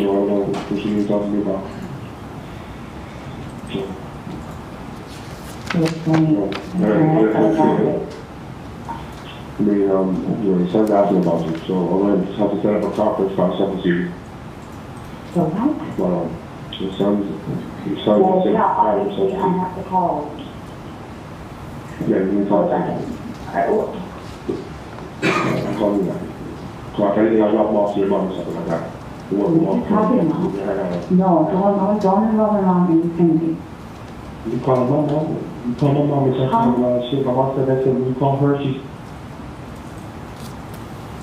All right, when you're up Katie's like, I need to talk to you. And Garcia's like, I'm sick of this shit. on a wiretap, are you able to see text messages? Yes, we are. And are you able to see the content of text messages in real time?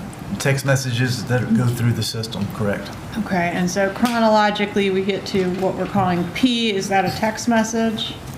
It is. Tell us about that text message, please. It's a text message from Catherine Magbanwa to Sigfredo Garcia. And it's at 9:52 a.m. So And just this a is the next minute or day. two after the call we just heard. Correct. The call that just cut off, this text was sent right after that. Okay, and what's the content? It says, need to talk to you about something else. I'm sorry, that was it. All right, need to talk to you about something else. And does Garcia reply? He does reply about 5 minutes later. And what is his reply? He said he was, whatever is going on with you and your homie is your business. You guys work that shit out. Don't text me. Okay. And circling back to that bump letter that was sent on April 23rd to the Icon, did the bump letter arrive around this time as evidenced by the calls we're about to hear? That's correct. Okay, and in the bump letter, Tato. Look, with Garcia, I get it though, right? Like I get where he's at. That's your homie. That's your fucking problem. You figure it out. Stop asking me to solve this shit for you. Garcia is sick of Charli's shit. Is mentioned, and I think in the original bump, Tato was mentioned. Who is Tato? Tato is Luis Rivera. Okay. All right, publish call R, please. All right, next call.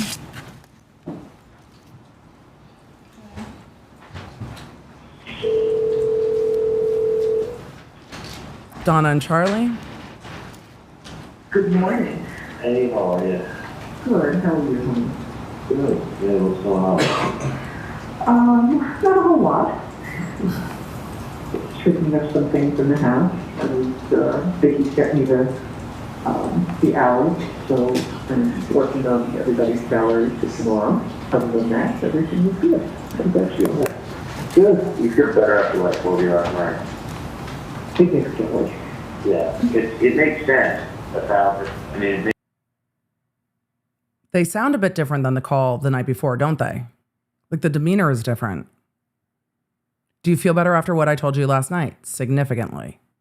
So what do these calls have to do with Donna?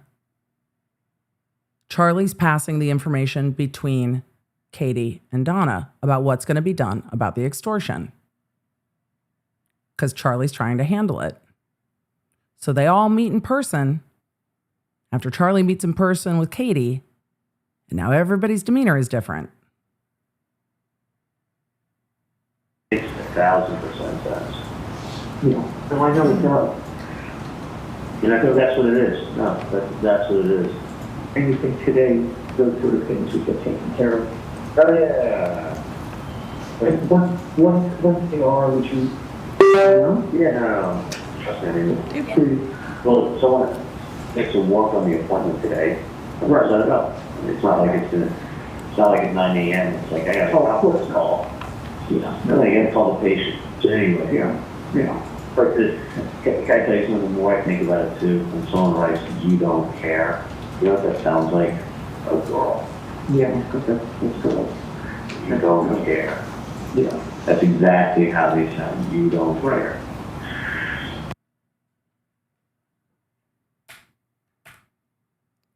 They're talking about the letter. They're 100% talking about the letter. Charli, but can I tell you something? The more I think about it, when someone writes, "You don't care," you know what it sounds like? A girl. Oh, Charli, back to the like, misogyny's back. Wonderful with the sexism, Charli. Thank you.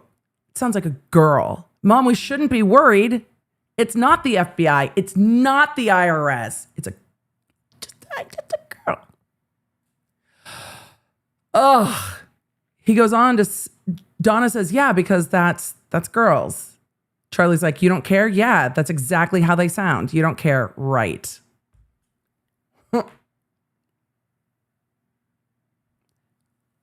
Is Charli going to start thinking that Katie is setting this all up to get more money? Chat, you're asking. Is he starting to think it's Katie trying to get more cash? Can I tell you something? The more I think about it. Mango Jelly said, EDB, don't you know that girls could be federal agents? I mean, I know that. I don't think Charli does, though. Charli thinks if they work for the FBI, they're probably secretaries. But, you know, that's just my guess based on these calls. Charli's not watching Miss Congeniality. That's a girl movie. You don't know. Oh, Charli.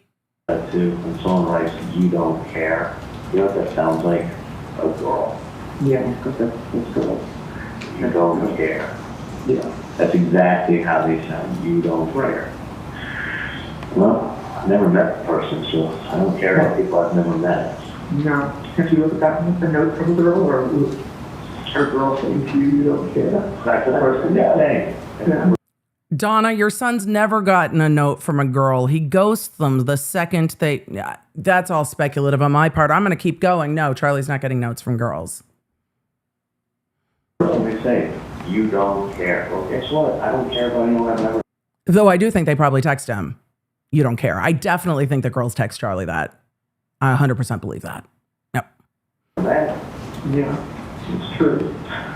So that's what it was, and that's why you had like a mediation where someone comes in and they're like, "Well, I'm really just doing my job," and that explains it all. I think so too. Yeah. I think so too. So they want the same person. Right. Without a doubt. It's not, I mean, listen, I actually do know how these things are done, and that was the same thing that I said, it's not done yet. Charli. I do know how these things are done. You have WhatsApp on your phone and you're still talking on your fucking phone, not through WhatsApp, Charli. Okay. Right. No, that's too clean. 48 hours. Yeah. Just enough time. And let me take this follow-up. Chat is letting me know that apparently Charli was getting a lot of mail from the girls after he got arrested. Y'all go rescue an animal. Don't write to this man in custody and put money on his books. Leave this one alone. Go rescue a puppy. It's going to be much more satisfying than conversation with Charli Adelson. Okay. You cannot save him. Publish call S, please. Next call. Oh, wait, I didn't write down the time. Hold on. Damn it. Give me a second. Did it cut too fast? Publish call S. It did cut too fast. All right, call please. us.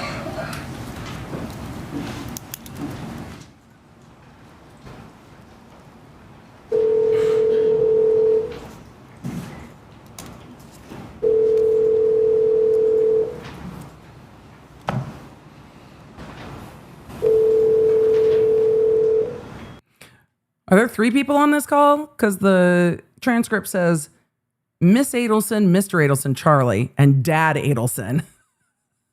So Harvey's in this one. Let's continue. Hey, honey. Hey, Dad just sent me the picture. Who is that lady? I'm going to show you. Harvey's Charli. Charli? Yeah. Is Anna?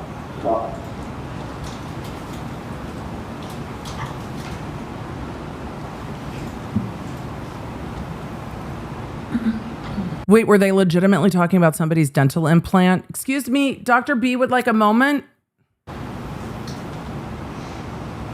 She rage knits. I mean, I might have suggested that getting another dog is fine, but you and your husband have to live together in that house. So I think that's a family conversation. I maybe suggested it was a good idea. No, I think they're legitimately talking about implants. Charli's periodontist. I think that's why they're zooming, because they're actually talking about dentistry. And I mean, I want the tea, but the jury doesn't give a fuck about somebody's dental implants. Also, you just protect the patient at that point. Just Hey, honey. Hey. Hi. Quick question. Did you ever... Charli, everything's fine. So Dad took the day off. If Dad's taking the day off of work for whatever the fuck you guys have going on, everything's definitely not fine. Did you ever check that phone number I gave you last night? Yeah, everything's fine. It's just Dad took the day off. Dad did not feel well, actually. Oh, wait. Sorry. There's a period of time in here where there's a letter and then there's a voicemail at the dental office. Mom says, hey, quick question. Did you ever check that phone number I gave you? So Mom's asking Charli, did you call the guy? The bump guy. Did you call the guy? That number I gave you last night.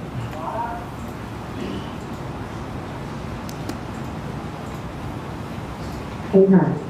Hey. Hi. Quick question. Did you ever check that phone number I gave you last night? Did you do the thing? Yeah, everything's fine. It's just Dad took the day off. Dad did not feel well, actually. He didn't go to bed until 5:30 in the morning. Why, was his tummy upset? So, gone to bed at 5:30. I got up actually at 6:30. And he said, well, look at me and said, I said, no problem. I told the girl that he didn't feel well. His patients are all being seen Wednesday and Thursday. And, Hang on a second. Hang on a second. Sure. Okay, can you take an X-ray for me? I think Charli's actually at the office. Harvey didn't get to bed till 5:30 a.m. Charli's at the office and is asking someone at the office, can you take an X-ray for me? The important part of this is Donna saying, hey, did you check that number I gave you last night when they met in person? Okay, I'll be there in 1 minute. Sorry, Dad. Yeah, so that was I mean, honestly, good for Harvey. You don't need a dentist who's falling asleep in your face. Yeah, definitely don't do a root canal on no sleep, Harvey. Did you tell what I told you yesterday? I mean, it's not 100%. Did you tell him, Harvey, what I told you yesterday? 100%. I mean, does he agree? Does he agree with what I said? So Charlie's not talking to his dad. Charlie told his mom. Mom told dad. Mom's telling Charlie what dad thinks. Dad's not speaking directly to Charlie. If I'm asking my dad if he agrees with whatever, interesting.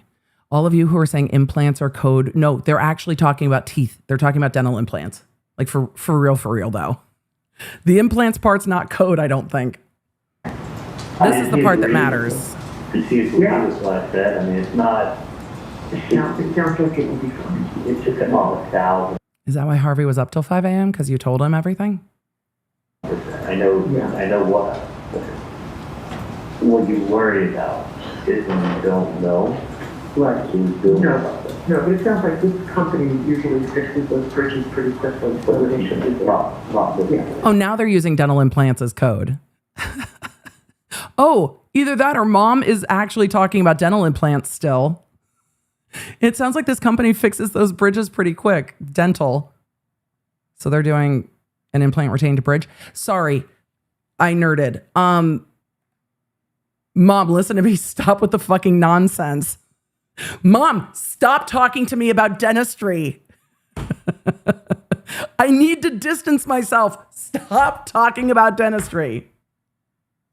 Stop like the fucking nonsense, because I really don't want to come down there anymore. I need to distance myself from them. I mean, just hear me out and listen to me.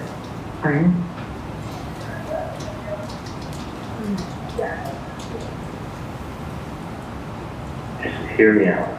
If you don't know who the person is, it's a much bigger problem. If you know who it is, it's very, very easy. Okay? Right. And you always, I mean, you guys are notorious for always getting worked up over everything throughout. As long as I've known, throughout the what? It's always been, it's always been everything's a big deal. That we get worked up about everything. Everything is a huge deal. And you're telling me, Charlie, that your mother, who's accused of solicitation for murder of her former son-in-law, overreacts about things? Saying like, so this is no different, but I'm just telling you, like, stop, because it's not. He sounds pissed. It's not anything more than nonsense. Okay. You know, I mean, just saying, like, I'm worried. You could worry about everything. Listen, you didn't do anything wrong. You didn't do anything to anybody. Somebody is fishing. Let them fish. They know too that you don't have nothing to do with anything. So it's not like, it's like me going to my next door neighbor and saying, hey, I know you're whatever. Like, okay, they look at me like I have 3 heads. I mean, that's pretty much the. Except your mom didn't look at you like she had 3 heads, Charlie. She said, it's probably about the 2 of us, so you probably know what it's about. That's what she said. Pretty much the impression and that's the appropriate impression, is just so talking about something you don't know what they're talking about. You go, I don't know what you're talking about. So somebody has somebody to talk to, and you told them you don't know what they're talking about. Like, basically, you get lost. And that's true. You don't know. If you don't know, you don't know. If you don't know something, you don't know something like this. Charlie's out here thinking Donna's getting all stressed out and she's going to be the one that blows this whole thing up, when in reality, it's him. He's the one that can't stop talking, not Donna. Also, he's trying to gaslight Donna into believing there's not a problem. Donna's accurately appreciating the situation. So, if Donna was overreacting, that would be one thing. Donna's not overreacting, Charlie. She's read the situation appropriately. You're trying to convince yourself it's not a big deal. You are incorrect. There's not much you can do to help that person out, unfortunately. But it's not like you do know that person and you're not helping them. You don't know somebody, you don't know somebody. So, you know, it's like someone telling me to talk to me about someone who I don't know. I just said, dude, I don't know who you're talking about, and I don't know. Sorry. Like, I mean, so I'm just saying, you get worked up. Ooh, Donna. It's not done like that. It's not like that. As long as you tell me that this is being taken care of. Being taken care of is the best that I know is being taken care of. But I know you get yourself all worked up and all fucking crazy, and it's that has to stop. I mean, I really don't want to, you know. Okay. Well, I just have to talk to you, didn't I? Yeah. I mean, Take care of it, Charli. As long as you're telling me it's being taken care of, I'm fine. You know what she's not saying? I think it's time we go to the police, Charli. This is getting out of hand. I think it's time we go to the police. That's not what she's saying.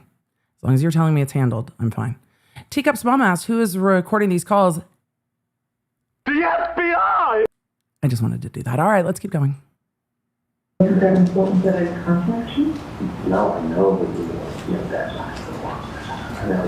Well, he said he was, but after we spoke last night, and then he never went to bed. So that was the problem. Dad was supposed to go to work today. But after we spoke last night, he never went to bed. That was the problem. The see that you get yourselves all worked up. I know. And it's always, I'm just saying, it's always, you're getting a little better in time, but I'm just saying, it's always, you know, all worked up. I mean, I'm trying. I know it's not a kid. Donna's like, I'm not a kid, Charli. What the fuck? I understand what you're saying. I totally understand what you're saying. And you don't realize, like, you probably watch too many movies. Probably.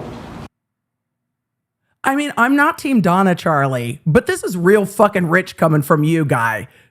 I mean, you probably watch too many movies. Stop talking down to your mother with such disrespect. I don't have a lot of respect for your mother, but God damn it, Charli. She's like, don't talk to me like one of your girlfriends, Charli. I'm not a child. And he's like, you're just watching too many movies, Mom. Charli, you might not have consciousness of guilt depending on whatever you've got going on. I'm not going to speculate on that.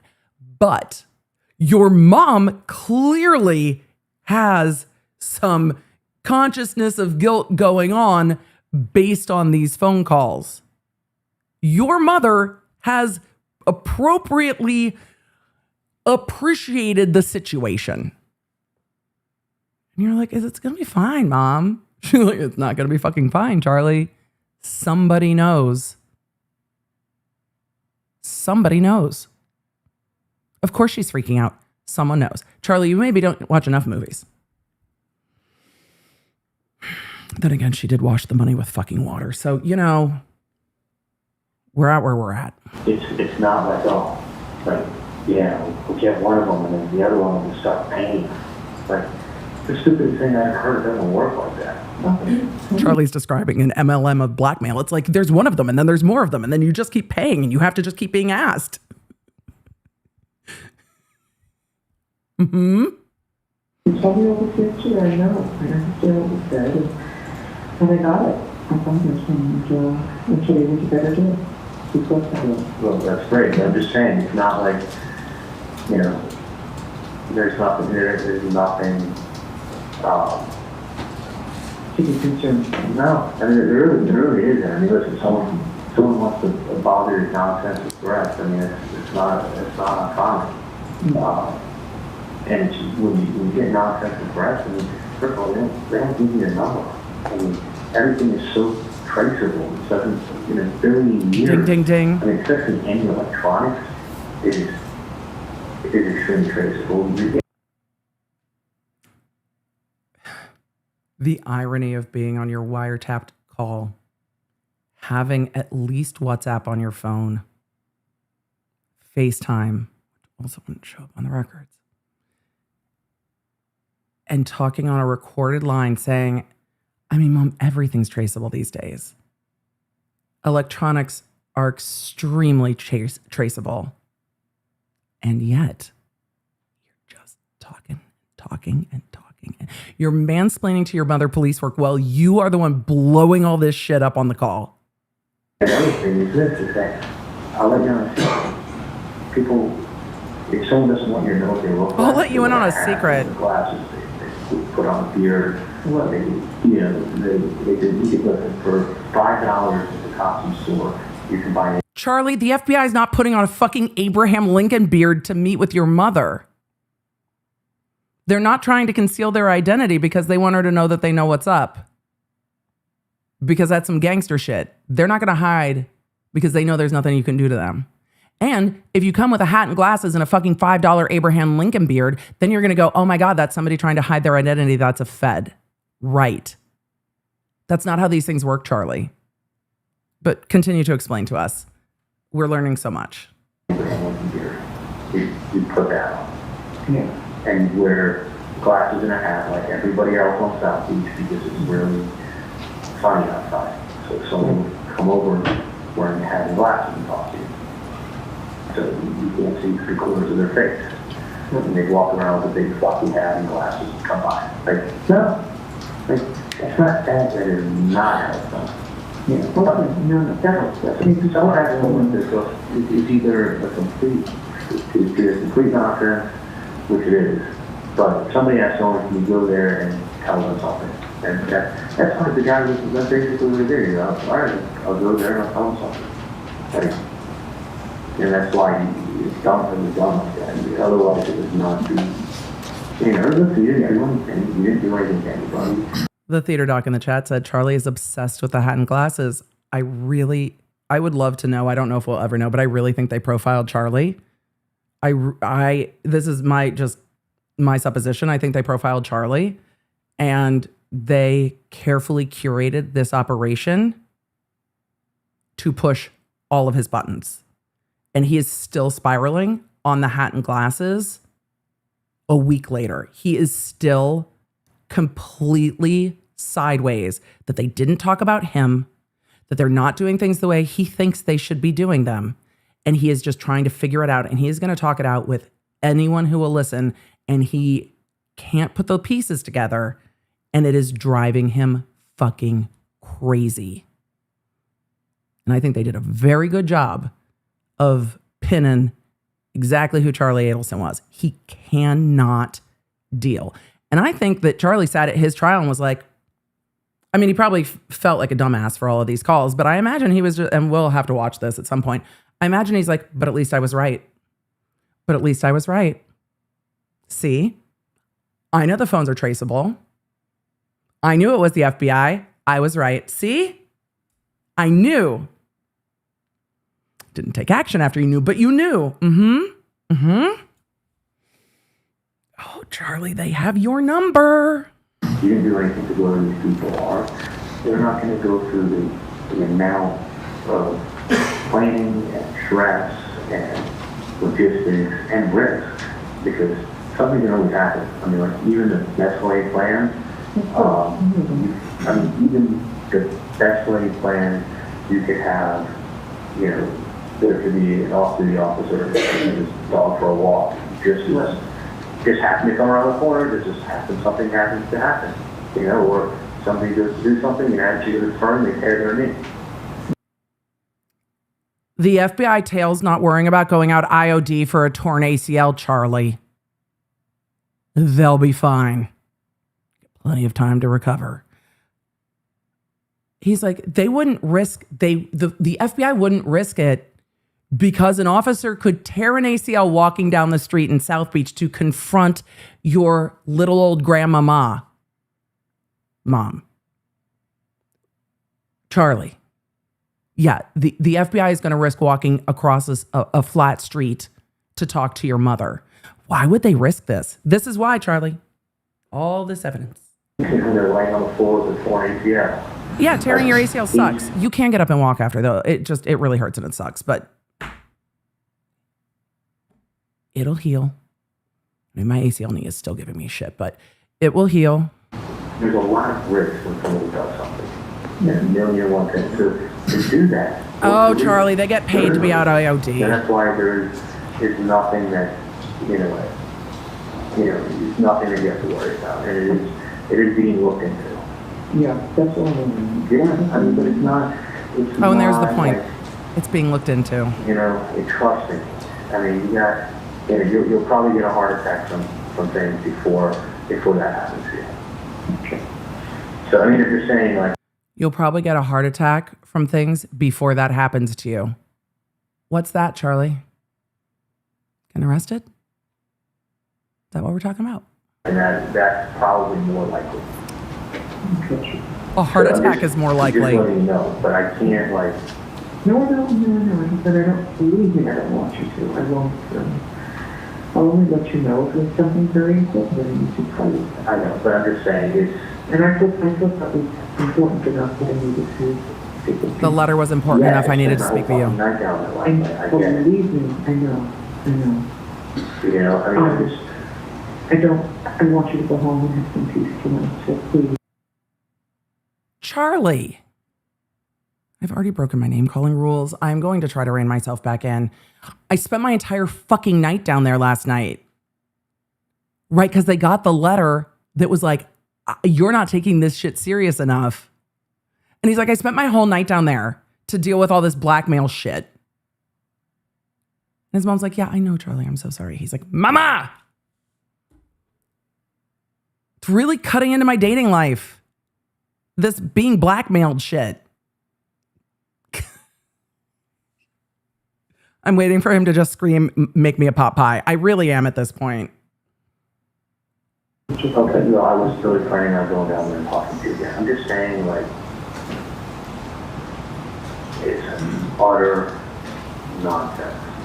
Okay. And I can tell you this, Great, you guys, great.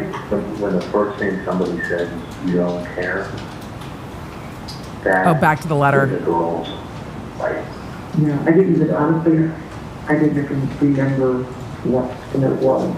the first thing it said was, you don't Really? care. Okay. That mean You obviously that do means a not girl's care writing it. about someone. Char- That means that the girl is writing. That's it. People don't write letters. People don't write letters. People don't show their faces. People don't give you cell phone numbers. Like, it's not done like that. It's somebody just messing around.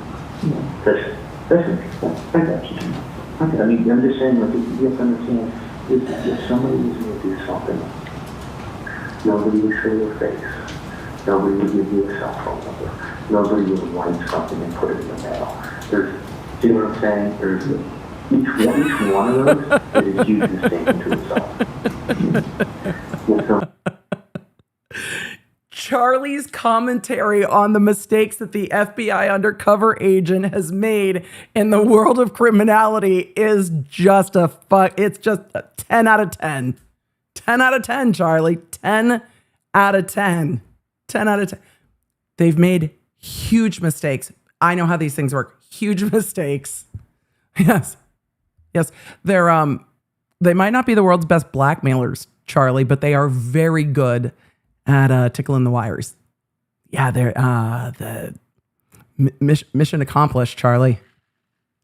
When does something, you'll get someone gives you a visit, you won't be able to identify their face, and you'll be given 48 hours. That's the visit.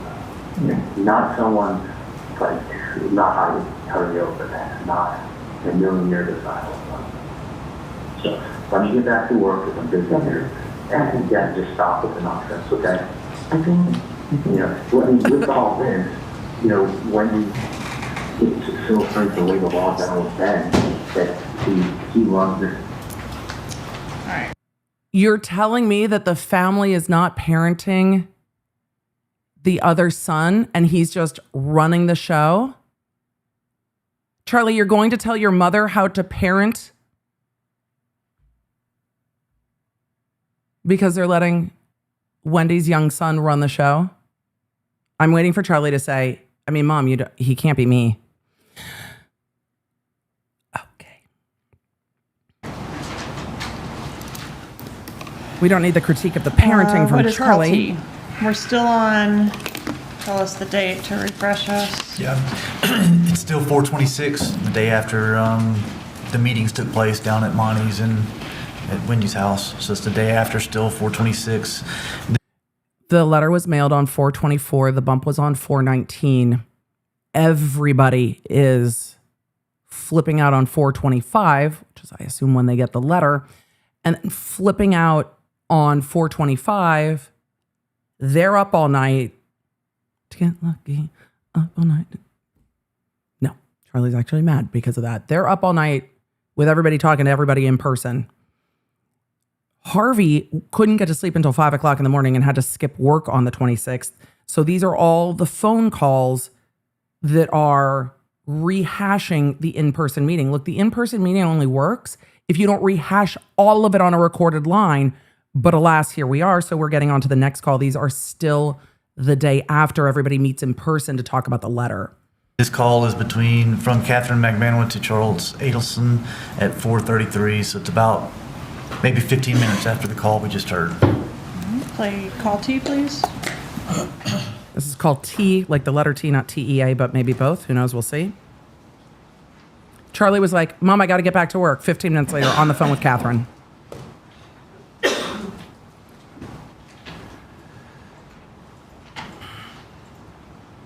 Hello? Hey. Hey, what's going on? Well, I don't know what the fuck, for some reason, I know you were, telling me something about the client, but I got a mixed up with the number. And, and I'm calling both numbers, but nobody's picking up, so I need to figure out, because, or else I could set up, with a realtor to show the property. Fuck, it sounds like a really good client. If they're gonna rent the place. I actually have the number at home. Okay, but I need it, that. Well, I can. Fuck, I wish I I'm would. it's just that it's the thing is I tried to, remember it, and I just couldn't, and I've been calling so many people today, so it's I'm gonna be home in probably 2 hours, and I can get you the number. Katie's trying to call the Undercover and forgot the fucking phone number. Charlie's like, I have it written down at home. She's like, I'm trying to remember it, but I can't. For that, hopefully they haven't looked at other properties yet. Yeah. Yeah. There's no way I'll need this number too. Let me. Before I get out of work. Well, let me do this. Let me see if I can get the number. I got the number at home in my desk. Okay. But let me see if the number may be some other place. Okay. Okay. All right. I'll try. Does he call his mom immediately? Okay, next call, Charlie to defendant. That's correct. Okay, call you. It's just predictable. So Charlie calls Donna. We need the number for that listing agent. You, please. This is call you. What are Charlie's patients doing during this period of time?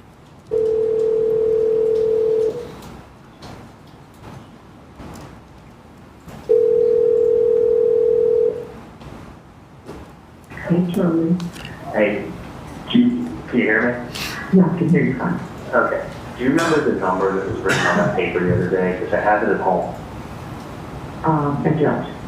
Okay. The gentleman just called me asking for it because they thought they remembered it, but evidently they remembered it wrong. So I'm going to have to get. Okay, I got the paper at my house, so don't worry about it. But you didn't write the number down anywhere. No, I gave you, I was sure that was the number. I know that, but you needed to write the number down. I didn't. It's All right, just they're calling me now for the number, and I have the paperwork at my house. Okay. All right, I'll get it done in a few hours. Okay. Yeah, bye. Does he then call Katie back? I'm not going to be home for 2 hours. Okay, next call V, please. Right to Katie.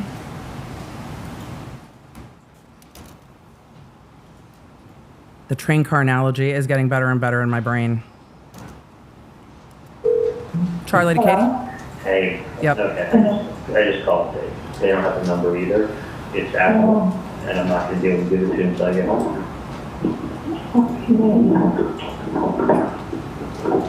So we took animation to next set up, we're thinking, we'll try to get the agent, which they're showing. It's such a mission. I know. That's what I was like. Take it. Write the number down. I know, but it's like I'm so good at like memorizing. Oh, he's mad at her now. Like, I do this all day. Like I have like 1,000 numbers on my phone now, and then now when somebody calls me back, I don't remember who it is because I'm not gonna see every person's number. You know, I don't have a landline in my job. I have to use my cell phone. That's why you gotta put in your contact list. You don't lose your contact.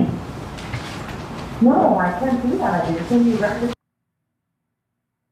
Charlie's telling her, he just gets off the phone with his mom being like, everything could be traced these days. And then he's like, Katie, why didn't you put the number of the guy who's blackmailing everybody in your contacts list? Seriously? People on my phone, you're like, I've been trying, I don't even want to like, one day they want to see property, another day, oh no, it's okay, because we're with somebody else. Yeah. I'm in Miami Lakes right now. So I'm not gonna see what's on here. Hang on 1 second. Then you can't remember?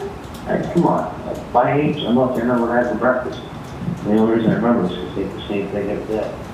Hang on 1 second. Hey, do you know what time the last station is? That Undercover? I'm done? Why didn't someone tell me?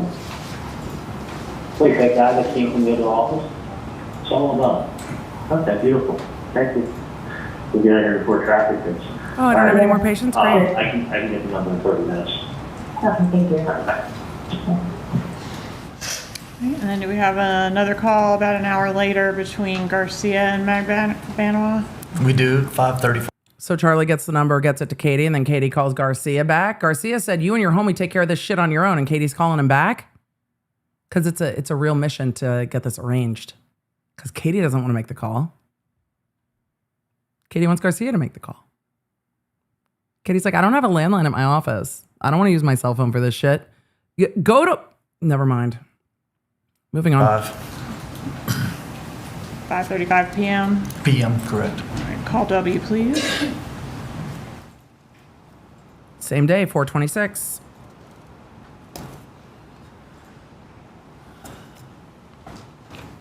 Hello? Hey, Hello? how you doing?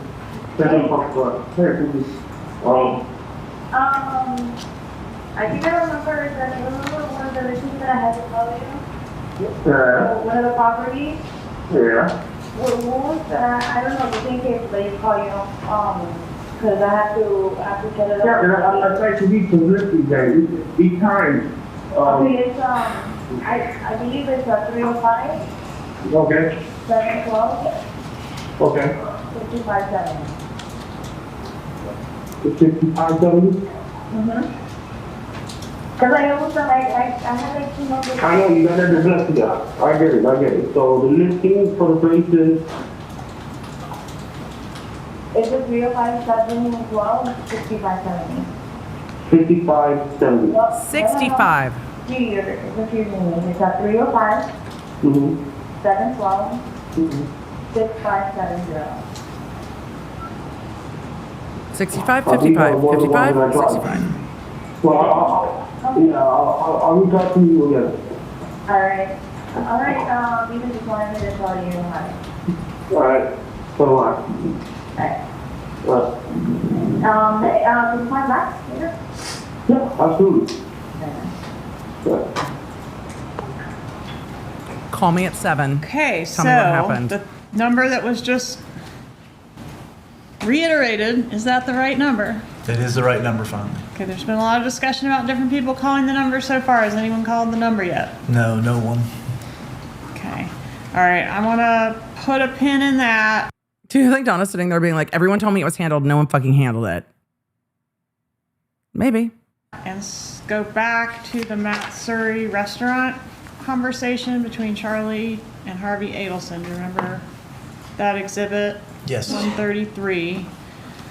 I want to revisit that. There's actually a couple additional portions I want to publish. So I'll ask to do that at this time. Back to the sushi restaurant. They were going to play something right after that I think didn't play, and they said put a pin in that, we'll come back.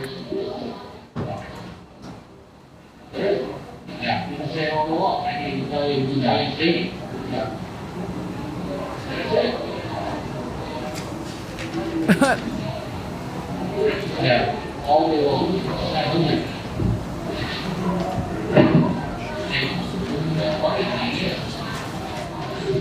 This is the video at the sushi restaurant where the undercover puts his messenger bag on the bar at the sushi restaurant.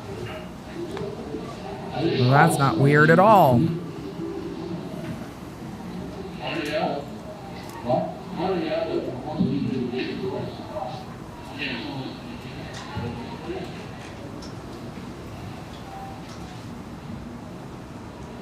That's what they agreed with.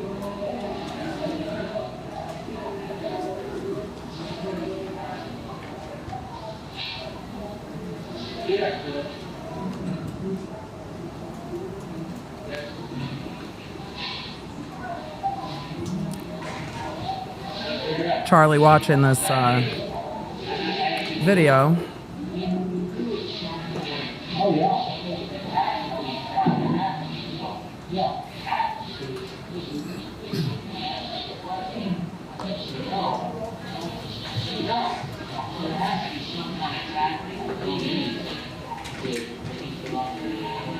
I wonder if Harvey's trying to figure out what they're using this for. It makes sense. It really does. I didn't think they were that smart.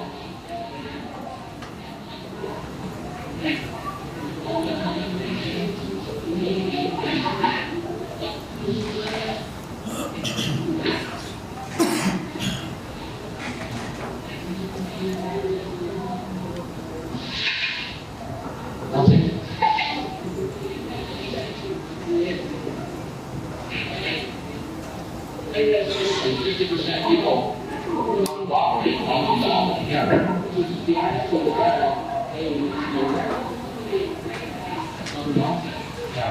Does that timer say 19 minutes? I just saw that. Oh, God. Really?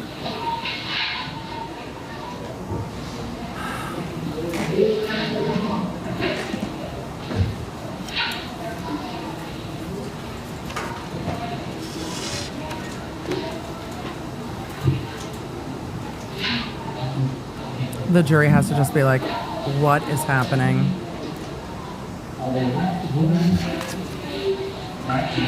There's no transcripts because they can't clarify the audio enough to hear it. So that's why there's no transcripts.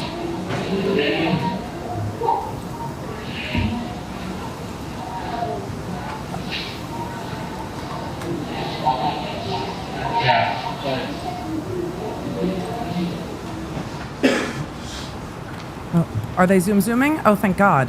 Oh! Thank you for the zoom, counsel.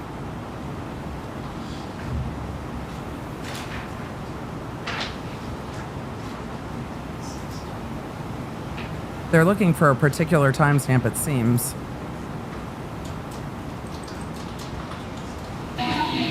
Trisha answered, I feel like I'm in a cheese grater. Yeah. You know, it's phenomenally interesting what she told me. Right? You know, it's all about smart. You know, and they will do all that in school. It's a very smart thing to do.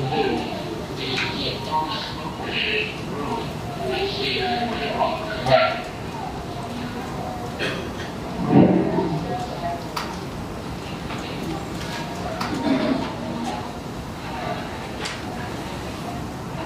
They're publishing additional parts of this video. I'm waiting for the reason to become apparent. I guess we'll find out. They are publishing different portions of this. I guess we'll find out why.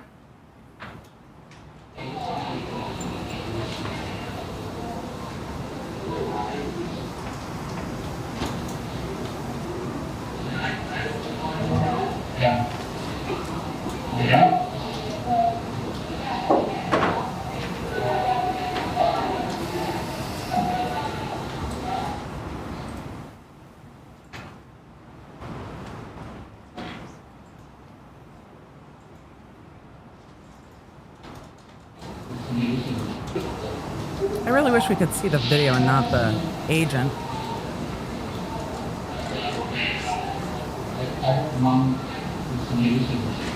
There we go.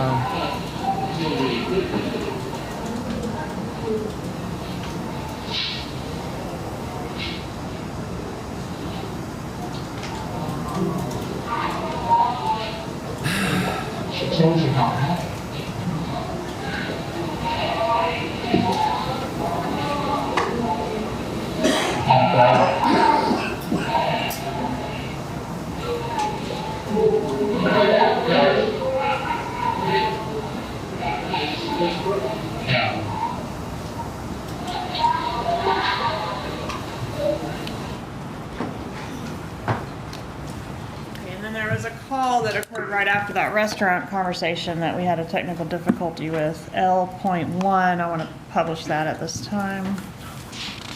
All right. This is the call right after the restaurant.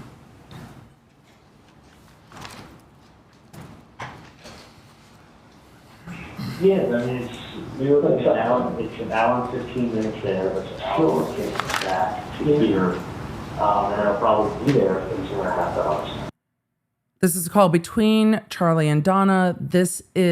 We're jumping back in time a little bit. This is after Charli met with Katie at the restaurant. He meets with his dad. I think it was the next day, but I would need to double check my notes. And so Charli is talking about meeting up for dinner with his dad and then what they're going to do next. So this call comes after that restaurant meeting. Okay. So, yeah, I'm hoping to get to your place by 5:30. Okay. It's doesn't work maybe, maybe just stay a little bit later. It's different. It's not going to be enough. They must be talking logistics a lot because they are zooming past parts of this call to get to the part that they are looking for.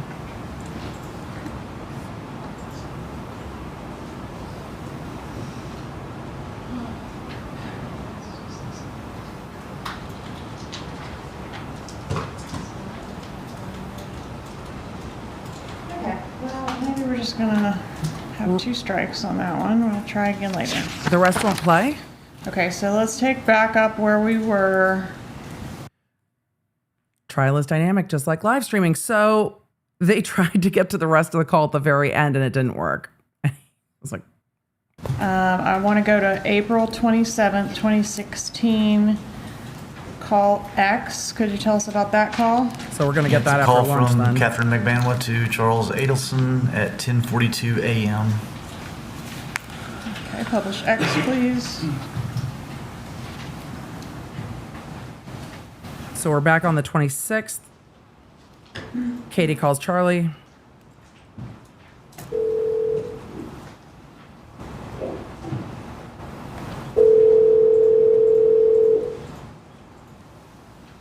Hey, You spoke to my secretary? yes, I did. So she picks up the phone. First of all, she sounds exactly like the phone. She's out of me? What's that? She's out of me? Hey, look, for a second, she picked up the phone and goes, she's in the bathroom. And I thought that was like some kind of code for something or other. She's like, she's in the bathroom. And I'm like, is she in the toilet or is she in the bathroom? I'm like, my head's like spinning. I'm like, what is she trying to tell me? I'm thinking like, he's catching information. I was going to ask her, has she flushed? Or is she still floating? I want to flush. You want to the whole bathroom, please? I want to flush. Yeah, she wasn't flushed. Okay. So I'm fucking I was thinking gonna- that. I thought this was like code. I'm like, Katie. Charli, the quiet part. You now think everyone's talking in code. I thought this was like code. And I'm like, Katie, is she flush or is she in the bathroom? And Katie's like, dude. Is she flushed or is she in the bathroom? Okay. Oh my God, she's funny. Call him, and I'm like, I'm about to tell her, well, call her back. Like, Stop, man. heard what you're doing now. I made it clear I want the problem flushed. To the wrong person, though. Oh, yeah. No, oy vey, So, hey, McBanawa. are you going to this weekend? I think so.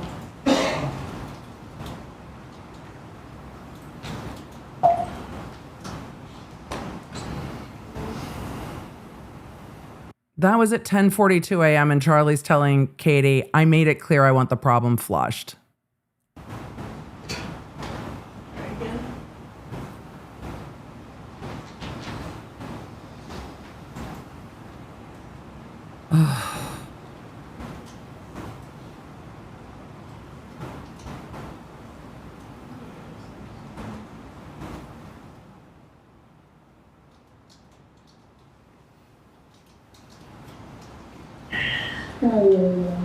Oh, it's picking So, back hey, up. Are you going to keep this weekend? I think so.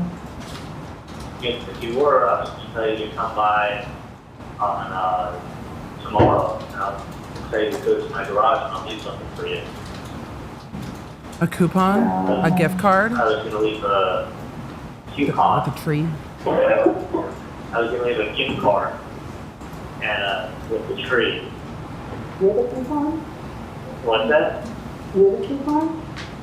Well, it's a gift card that you could use in any hotel. Oh, cool. So I was kind of thinking, if you did want to go away for the weekend, it would be nice to have a gift card and a little tree planted at your house. Online? Yeah, that's if you're going to go away and like just take a deep breath, enjoy the Should I fresh take air. a deep breath every day? So I think Mom needs vacation with Daddy. So why don't you guys Oh, go on vacation, leave the fucking kids at home. Have a cocktail, wake up and do some fishing, leave the fucking kids at home, smoke a big fat fucking joint. Let me just translate real quick. Katie, this shit isn't getting done. Take Garcia away and get him to handle it. At the hotel, using ways, Katie, get it take him away. I'll leave you a gift card you can use at any hotel. Get Garcia on board. Take a deep breath, right? With a big fat fucking joint and have a cocktail, call it a day. Or go wake up and do fishing. Katie, What's that? Katie with the real question. Aren't you supposed to be at work? What are you doing? Don't you work? Katie, don't you work? Why are you fucking calling me all the time? No, Katie, he's not working. He's spiraling. People if you work. Nah.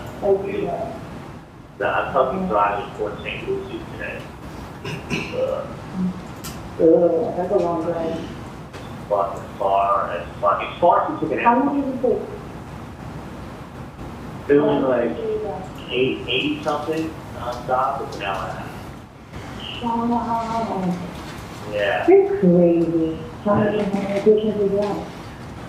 It's honestly, I did in the office and have a little surgery. It's not bullshit. It's still half a day. I like the secretary, so it's nice. And I That's twice, Charlie. There's another oral surgeon. It's kind of bullshit. It's all half a day. Oh, so the office brought in somebody else to get some work done. Charlie's not an oral surgeon, but the office brought in somebody else to get some work done. Maybe it's because you're always on the fucking phone, Charlie. And that's just my speculation. I've lost a bunch of offices that went corporate or got sold. Mm-hmm. And then I had the plant rep nationality meet all my offices, see what they're dropping. So I don't care. I'm glad to be slowing down. The in-plant rep's talking shit about him at all the other offices. Oh, no. This is not code. This is work shit.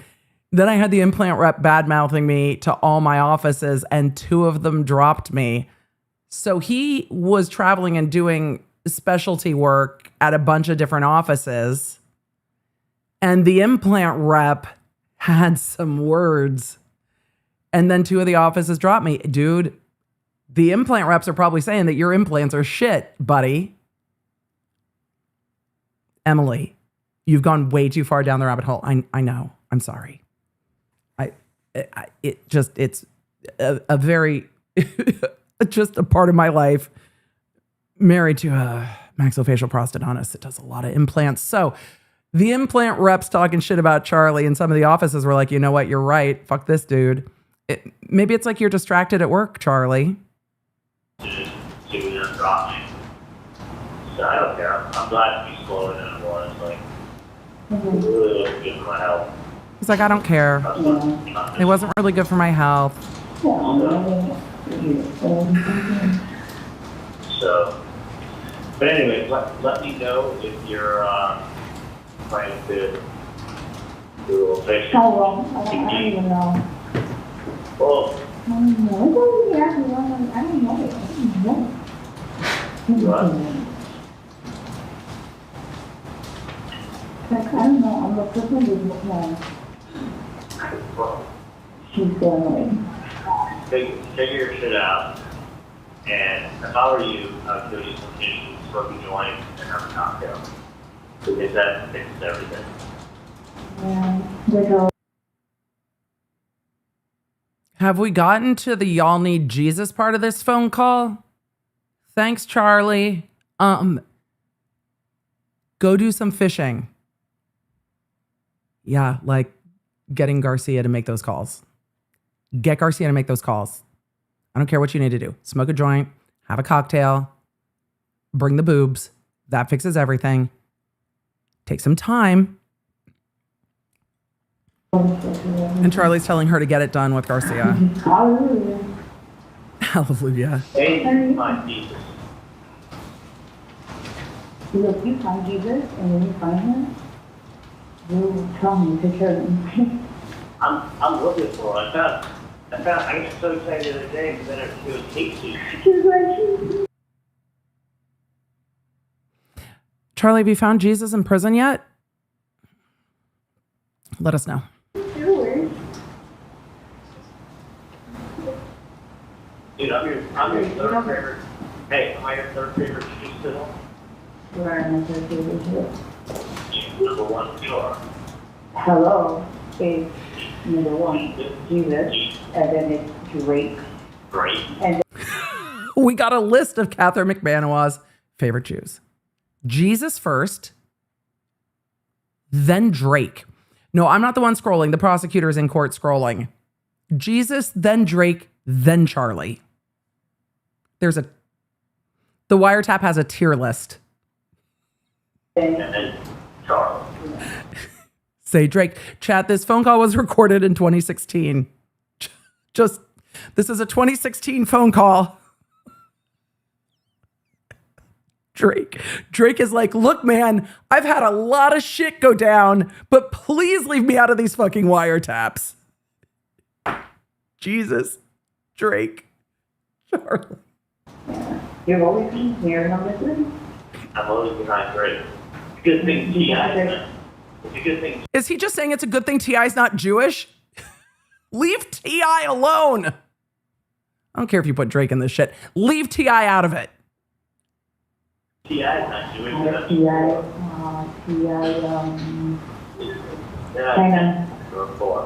but he knows how much I'm in love with him. I know. He had a baby. He has this reality show now. Dude, are you serious? Yeah. He's been had that show for years. What's wrong with you? I just saw it. You're white. You don't want to watch BBC over there. You know BBC? I don't know, man. You don't watch something. Maybe Jesus. I look for him. I mean, look, Ms. McManawa, you're kind of spitting facts on that. You need Jesus. to take the wheel. Somebody does. Regulated with and lemonade. Google it. Beyonce, lemonade. Google, now. Yeah. Not Beyonce. Oh, you got I got hot sauce in my bag. You got hot sauce in your bag? Yep. Oh, they're fully talking about Beyonce. Oh, no. No, wait, this is what on this side. Okay, Katie, you're just now getting to this is some white people shit. Girl.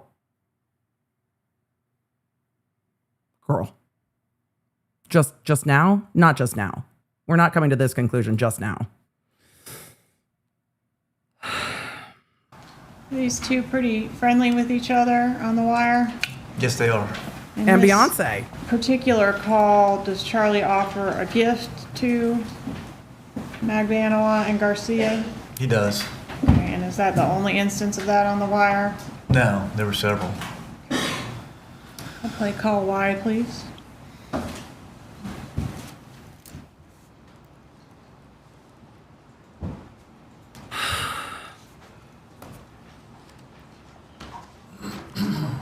Yeah. The answer is no, that he doesn't want it. You know what? No. Go ahead. This is between Charli and Donna on call Y, same day. All right, so thank you for the offer. That was very sweet. Let's see if it's a good pop.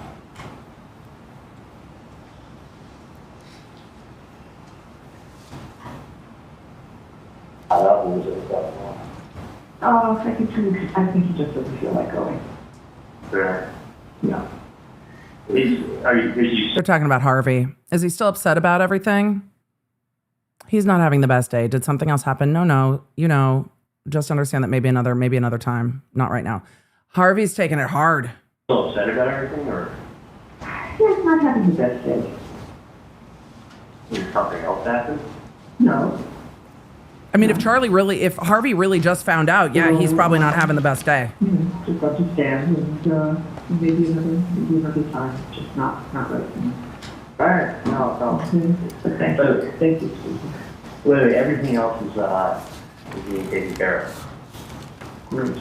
Just so you know, they actually called the person, They did not. and nobody picked up. Really? Okay. They did not. Yeah. I would have to throw those phones. Well, that doesn't matter. I mean, it's probably nothing, so it's voicemail. But no one picked up. They got a couple times. No, they didn't. I wouldn't worry at.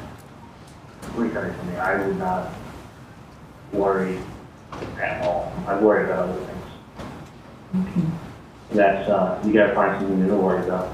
No, I don't want to. You got to find something new to worry about. No. I do not have to worry. Don't make a mistake. You have to find something new to worry about. Yeah, thank you. I know you can do it with your free time. Yeah. But, All my free time. no. You never, let me just tell you something. You never let yourself have free time. No, that's true. Oh, Well, the free time's when your brain's going to get you. Oh, I gotta do this, and then I gotta do that, and that's it, I got this. And I got laundry to do, and then I gotta go to Publix. I actually do have laundry to do, and I enjoy going to Publix. But that's beside the point. Yeah, Charli, people whose moms don't do things for them, like the moms, have to do laundry and go to Publix. Adulting. Yeah, Actually, I had a run this morning because it's Administrative Professionals Day, which I didn't realize until the last minute. I had to go run out and buy a cake for Erica, so. listen, And then I got a big chalazion on my eye last night, and so I'm going to run to CVS and go get drops and eye medication and stuff. you will always, I mean, I'm telling you. I'm really trying not to, Charlie, just so you know. I'm really trying not to. But I'm just saying, like, you know, I mean, you're like. Charli's again. Mom, stop worrying. Mom, stop worrying. Mom, stop worrying. Charli said, I mean, it's like, ask me how many times we went down to the hot tub since we moved in here. Like, that's your fault. Mom, I want to go to the hot tub. Ask me how many times we went down to the hot tub since we moved in. It's not a time machine, Charlie. You can't undo this shit. No one else is. No, because I know that. I mean, I'm just saying, like, you know, you gotta find something else to be able to sleep. We both have to enjoy every day. We enjoy all. Trust me when I tell you, Mom. It is, you've done nothing wrong. And it's because of that, you have nothing, literally nothing to worry about. Someone's fishing and someone wants to try to make some money because they're struggling. But that will never amount to anything. So someone can throw something. Back to the fishing analogy. So, hey, throw a fishing line out there and see if they can catch something. And I understand why they're doing it. I understand what they're trying to do. But Well, of course you understand what they're trying to do, Charlie. They're trying to make some money because they know something about you. And there's nothing y'all can do because y'all can't go to the police. So, yeah, you understand exactly what they're trying to do. that doesn't make it right. But they're, the funny thing is, they really don't. They're just pushing all that's going on. And I wouldn't worry about at all. So I told you that many times. I'm sure you do. Yeah, I got you, Joe. You know, nothing changes. Hey, how are you? Good. You look there and run this through. He's at the office. Mm-hmm. I need to make sure I get this back there. You know, it's it. But yeah, I would not. I mean, I know it's easier for me to say than for you to do it, but I would not sit around and like, you know, drive yourself to the point where you get sick because of that. I mean, it's just, you know what I mean? Like you say, you know. I do. It's like, I do. I went, you know, listen, the person I came to just relying on that switch. And then some dumb idiot wants to go ahead and they want to follow up the whole way. Like, and the truth is that the number was called. No, it wasn't. They didn't pick up. Not true. And then she tried calling at 786. So here he's saying she called the number. She being Catherine Magbanua. Did Magbanua call the number? No, she didn't. And they're saying, well, the number was called, but nobody picked up. Would the FBI have seen if that was the case? We would have. And that didn't happen. It did not happen. So Garcia said he called the number. Katie's saying she called the number. Charlie's telling Donna that Katie called the number, but nobody called the number. That's correct. All right, let's go to the next day, April 28th, 2016. Do we attempt another bump? We do. I don't know when we went to the 27th because we had been on the 26th, but now we're to the 28th and they're attempting another bump. But yeah, everybody's saying we called the number so everybody would leave them alone because Garcia's like, I'm not dealing with this shit. And what is this one? We had the undercover call the Adelson Institute and asked for Mrs. Donna Adelson. All right, and what time of day was that? It was 9:22 a.m. on the 28th.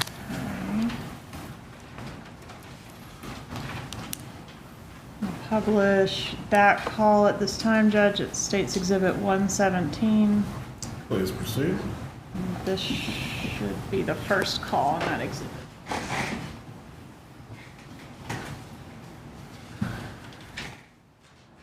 Good morning. Thank you for calling Dr. Adelson's office. This is Erica. Can you help you? Yes, good morning. May I speak to Mrs. Donna Adelson? May I let us know who's calling? Sammy? Sammy from... I met her last week. I met her last week. Paperwork. You met her last week and you gave her some paperwork regarding... She knows what it's about. It's important paperwork. Oh, okay. And your name is Sammy? Yes. Do you have another phone number you can be reached? My number is 305 712 6570. Okay, so she's not available right now, but I can have her maybe give you a call back. Okay, just tell her it's very important. I need to find out immediately what she thinks about the paperwork. Okay. I certainly will. I met her last week. Yes, thank you so much. All right. Have a good day. All right, you too. The thing about this is, imagine what the FBI is doing during this time. The FBI is listening to all the wires. The FBI knows that they are freaking out, and Charli is trying to be like, everybody called, everybody called, everybody called. And they're like, now's the time. Nobody called. Because they want Donna to go to Charli and then Charli to go to Katie and then see what happens. Because every time they shake that nest, it all spirals. And they're listening to the wires, and they're just going to put a little bit more pressure on it. Just poke, poke.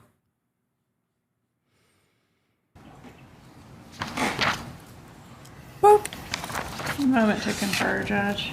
Go ahead.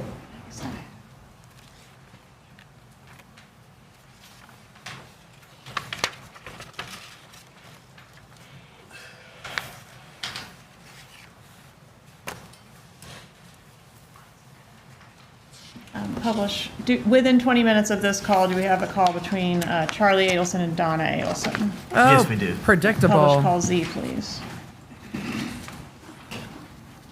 20 minutes later.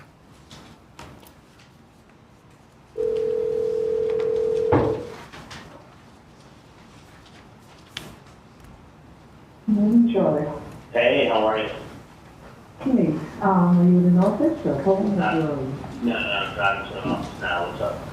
Well, Erica called me this morning, and because Dad is on the road to the office, so Erica called me and she said, she didn't normally bother you with this. She says, I don't know if it's a sales call or what, but somebody called this morning and he said his name was Sammy, and he gave you some very important papers last week and he hasn't heard from you.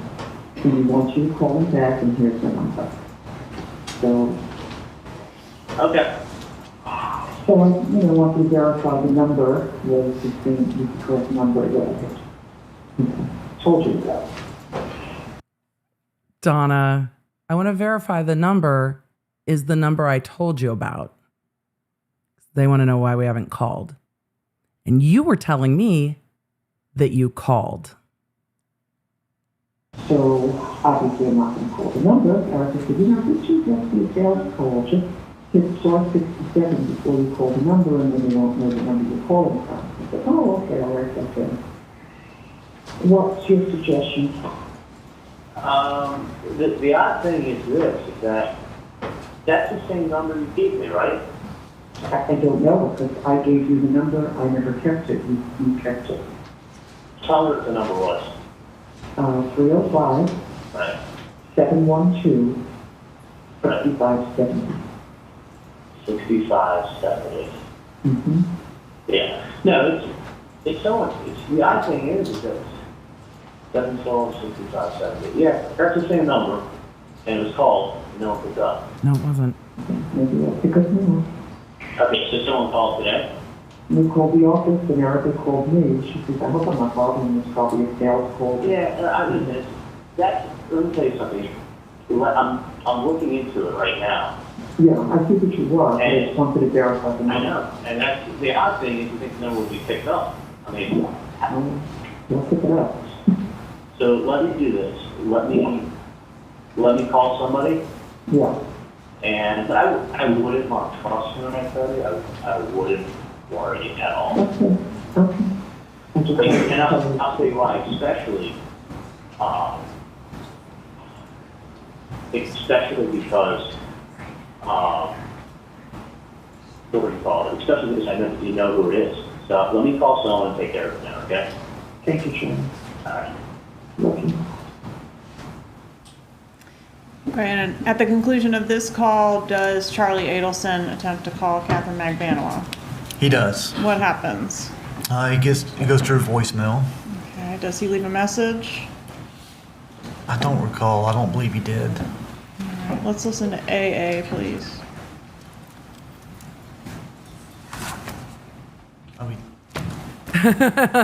Sorry. It's right there. So he does leave a voicemail.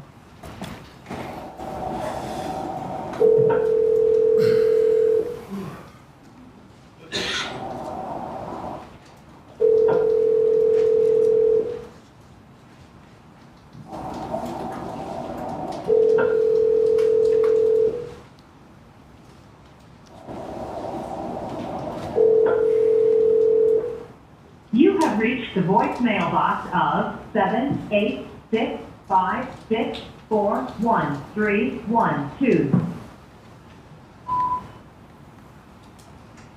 Hey, it's me, reporter calling. Message? Yes, he did leave a message. Okay, thanks. And then after that, did he attempt her a couple more times? He did. He called and did not reach her. Okay, so we've got, I think, 9:49, 9:51, and 9:54. Does that sound right? That sounds right. Okay, does he ever get up with her? Yes, she finally calls him back. All right, and what time is that? 10:43 a.m. Publish BB, please. We've gone around the alphabet once.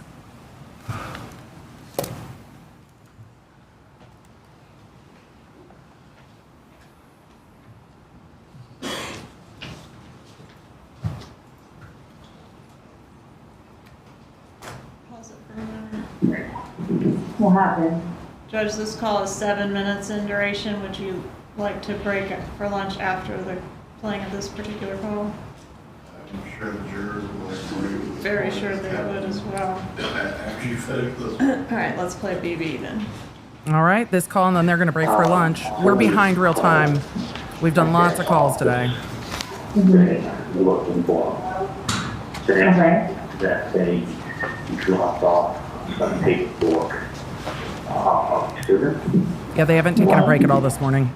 There was a phone number on there. They've been moving And through. actually, the person left a message with Erica. And Erica called my mom because she's like, normally I wouldn't call you up. But that time she got a phone call. I was like, yeah. What's the phone number that they're calling from though? I can ask Erica, but Erica said a guy by the name of Stanley called the office this morning saying that I left some paperwork with Dr. Adelson last week, and I left a number on there, and he needs to call me at that number. No, somebody's like talking to police in the wrong and shit. Well, this is the third. This is the third. Call the number. Call the number. They don't want to call my fucking phone.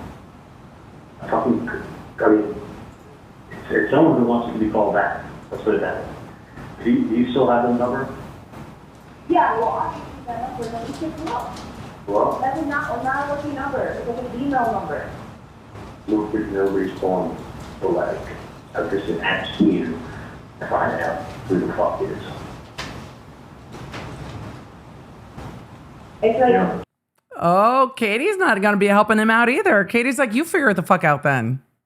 get that number that's off of the number, off of the freaking, caller ID. At the office? Yes, obviously. But this is like a fucking bullshit game. Well, they're not coming out on foot. They're not writing letters, and they're not calling the office because they have nothing better to do. Well, I don't know what to tell you because I called that number myself. Lies. Okay. Well, No, you didn't. let's call that number again to find out what the fuck's going on. And what was it picked up? And you can find another number and left a message. Okay. Well, I would. I'm trying to get whoever's threatening your family and helping you guys out. And trying to help you guys out, but it's like if they don't pick up, like what the fuck? I It's like it's a understand. fucking joke. I understand, but they fucking called this morning and they're waiting for the phone call. That's what I'm telling you. And it took me 3 times. Get the number or whatever that is that's calling you or your 305, or whatever it is. 6570. You have the number. Exactly. That number is obviously it's like a non-working number. No, Okay, it's not. can you find out? Right. Okay, and then it's like whatever. I'm not gonna decide. Like, it's either somebody's pulling your phone, somebody is just harassing you, or somebody's trying to get something out of you. Okay, find out who the fuck it is, because the other phone calls will be the FBI. I'm telling you. Well, I'm telling you, and then when they do catch the person, Yes, Charlie, call the FBI. Call the FBI. they're going to be asking him lots of questions about who Chatty is. We already spoke about this. It's like not even like a fucking joke anymore. It's not a fucking. Look at what he's trying to do.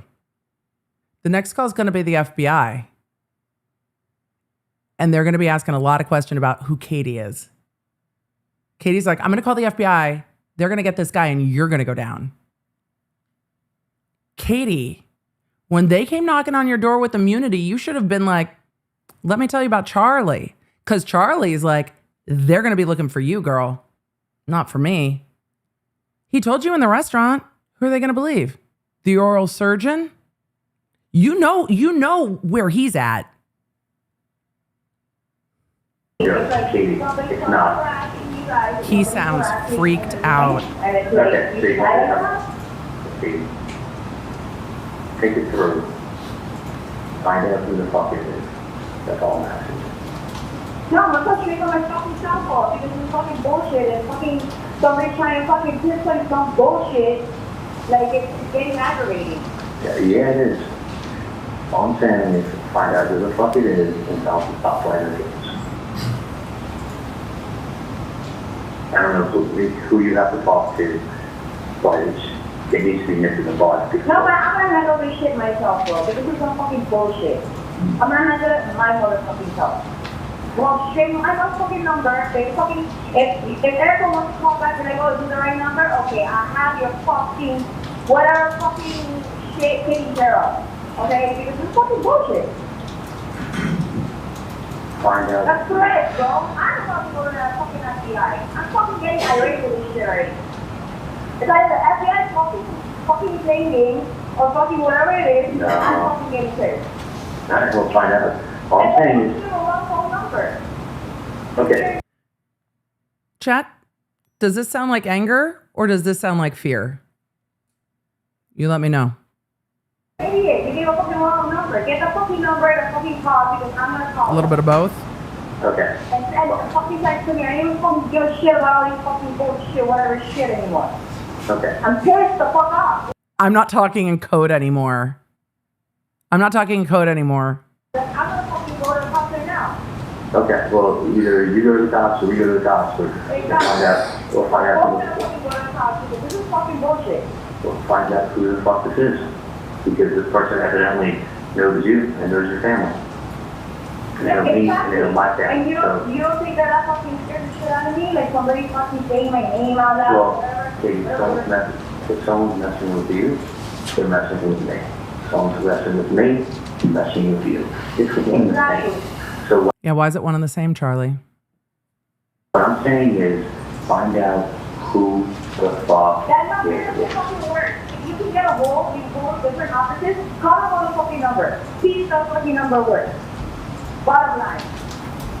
Just, I'm like, Katie's like, you go to all these fucking different dental offices, pick up the phone at the office and give it a call from one of those different dental offices. So it's not connected back to you. She's like, I'm not doing this shit on my cell phone. myself, and that shit does not work. Hey, call them, find out who the fuck it is now. Trust me on this. Find out who the fuck it is. Get the number, listen to me, and get the number, and tell me all of the things because I already I'm I- with your parents, you don't fucking FBI, and when I was fucking doing this shit, and fucking go, and fucking report whatever around you. Alright. That's Hey, it. hey, do you have any effect with it? Do you have the number I gave you the other day? I have the fucking number. Okay, good. Call it. Listen, I called the number. I know That's you- not a working number. Good. Get the number that calls your fucking office. Okay, Listen to me for one. I will. You want me to call it? Fucking A, bro. I'm gonna fucking fuck up with the fucking with me. I'm going to call my mom and have my mom call the Get the office. fucking number. Because Which you're number? your fucking parents, that number's been called and I'm not gonna working number. Just either somebody's singing, somebody's typing into some shit, and somebody's just trying to fucking aggravate somebody. Okay, let me repeat this to you. Do you want me to have Erica go on the caller ID and look to see what number that was that called? Fucking number. to call me from somewhere else if it's not the same number that you said. How about you call and find out?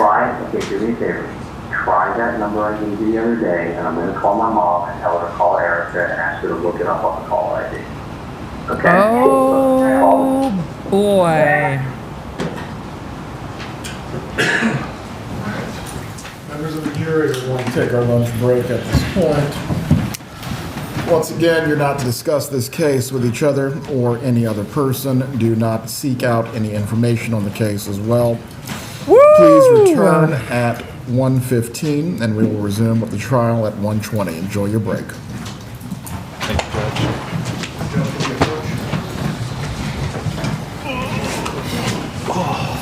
It's getting real in the Whole Foods parking lot. Okay, everybody, that's lunch. It's been a long morning. We've been streaming for 5 hours already, but that's all right because they're going to take lunch. We're going to zoom past lunch. We're going to do a summary real quick, and then we will get back into calls, mostly because we read the transcripts of the entire meeting at Dolce Vida.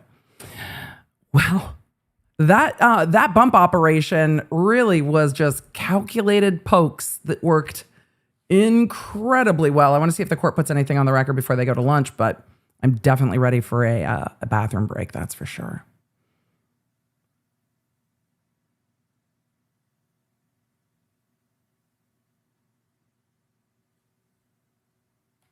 We're gonna bump up the fast forward. You know what we can do while we're bumping the zoom? You can bump up the subscribe. I haven't said that in like 4 days. To all of you that are just finding trials with the law nerds. Oh, did the judge? Are they at sidebar? I bet they are. Go ahead and bump up the subscribe. I want to see if the judge says anything after the sidebar before lunch. And then we'll go from there. I believe I gave the instruction. Before we go into recess this afternoon, I don't believe I gave the instruction this morning, but once again, it is pertinent as it relates to the evidence and making any facial expressions or making any gestures that you either agree with or disapprove of what you are hearing or seeing. Please. Oh, come on, audience. This is rookie shit. Look, if you guys want to have commentary about what's going on in court, you can't do it from inside the courtroom. You have to leave the courtroom if your face has subtitles. You can come join the chat, but you can't be in the courtroom and in the chat. We have subtitles. We're not in court. The judge is like, y'all have to stop. Please do not do that. We cannot have any improper influences on the jurors who are deciding the matter. We will be in recess until 1:15. Fix your face, people.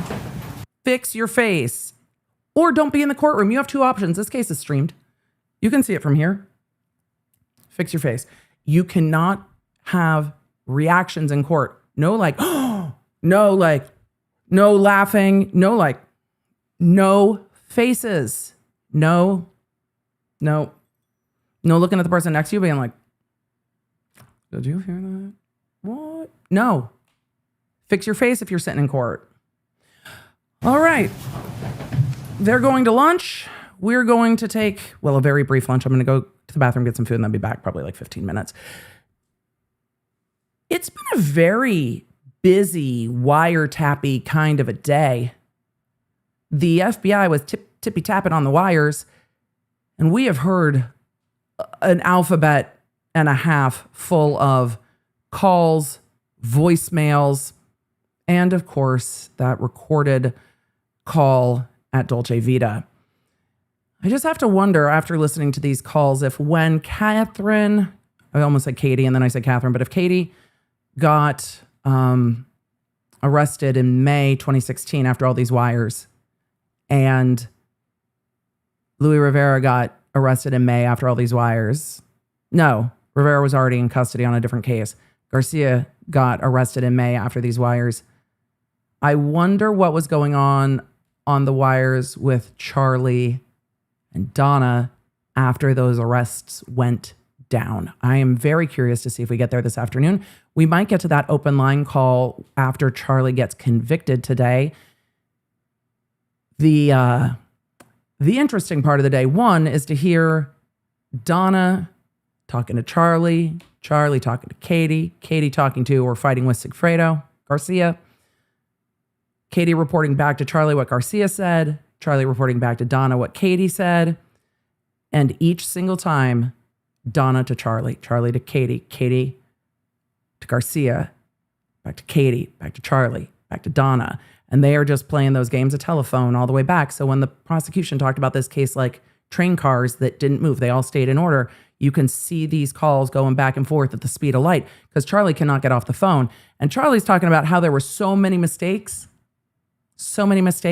made while he is talking on the wiretapped line over and over and over again. But I really, knowing a little bit more about Charli after listening to all these calls, I'm really curious about what it was like between 2016 when these arrests go down, after Katie gets convicted, after Rivera takes a deal, after Garcia gets convicted.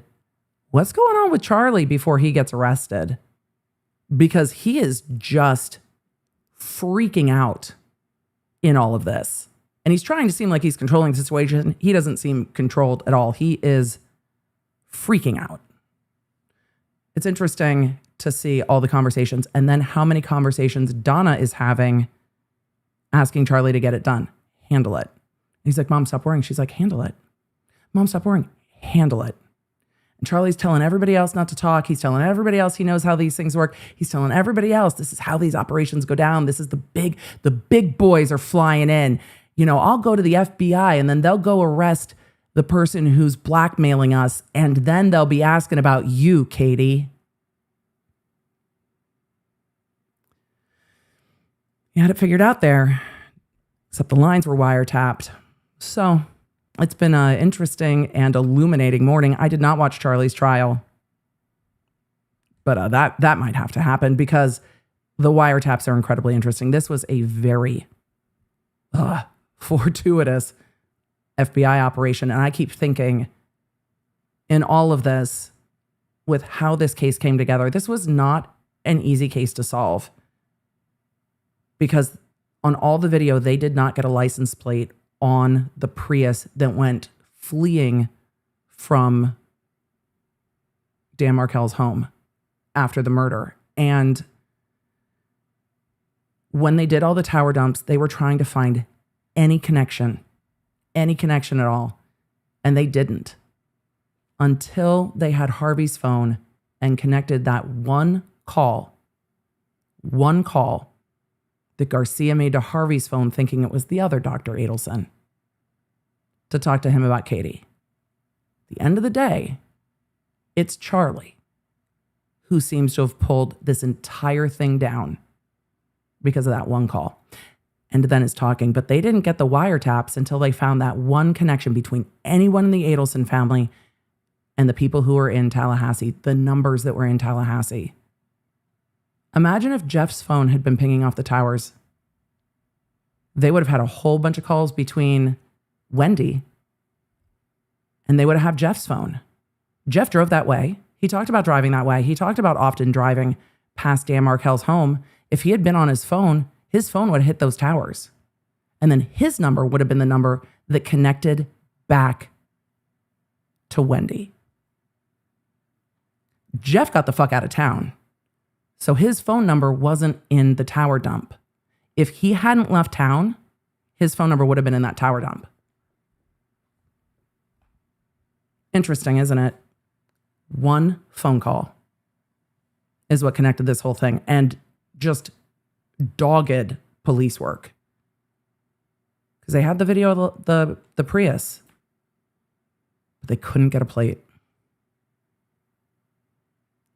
And it's real interesting that, but for that one call, I don't know when or if they would have unraveled this case. Because it seems that the pressure from the bump is what is spinning Charli out.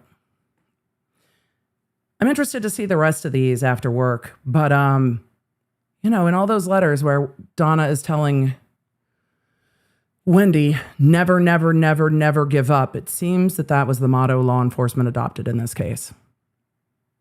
It doesn't matter if it's 2016, 2018, 2022, 2025. There's no statute of limitation on murder. And they are going to keep going. All right. It's lunchtime. I know you've got questions. I've got questions. If you would like us to let you know when we are back, I'm going to take like 15 minutes. So I'm going to zoom as fast as I can, but like 15 minutes. If you would like to know when we are done or when we are back from lunch, the Lawnerd app, we'll get that taken care of. Free for you, iOS and Android. We will send you an app notification when we are back from lunch. If you've missed any days in court, the Emily Show YouTube channel, it's our other channel, has the daily case briefs, which are summaries of the day. Some of them are longer because so much is happening. So much is happening in this case. The prosecutors have very dense days of presentation, and Florida runs comparatively pretty long court days. We will be back after court has taken lunch. They took a longer lunch today, but they are back in court, I'm sure, by now. I'm going to zoom. I'm going to grab some food and a snack. I suggest you do the same. Remember, court days are long days. It's time to hydrate, get up, and stretch. I will see you back here in about 15 minutes. Thank you, mods. Don't forget to take a break for yourselves. Team Baker, I will see you guys in a minute. All right, 15 minutes. Let's go. Let's take some lunch. It's time. We need it. See you in a second. That did not go as anticipated because I turned the volume down. Good job, Emily. All right, guys. You get to hear my inner monologue on the mic. See you in a minute.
Hey Law Nerd, court is still on break, but don't forget to download the Law Nerd app so you know exactly when we're back from break, and you can get a notification from us when witnesses take the stand that you've been waiting for, when something unexpected happens in court, and during verdict watch. The Law Nerd app has all of your live court notifications to keep you in the loop. LawNerdApp.com, free for iOS and Android. And while we're on break, don't forget to hydrate, get up and stretch, and take care of yourself. Trial days are long days.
trying to stay in the loop with this trial? I know sometimes it's hard if you miss a day. That's why I've got daily case briefs dropping over on the Emily Show YouTube channel and the Emily Show audio feed on your favorite podcast app, so you can stay in the loop even when things get busy.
Court is still on break, but don't forget to download the Law Nerd app so you know exactly when we're back from break.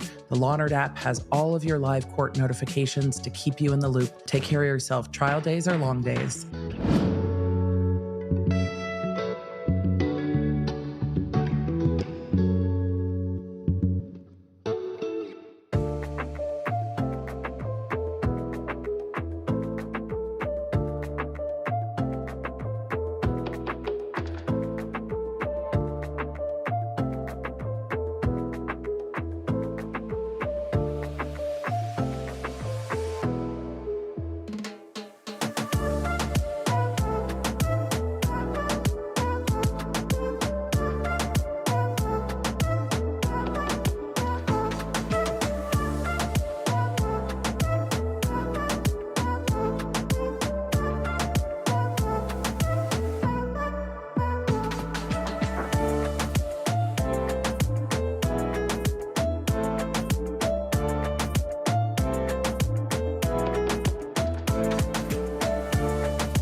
Are you ready, chat? Are we ready?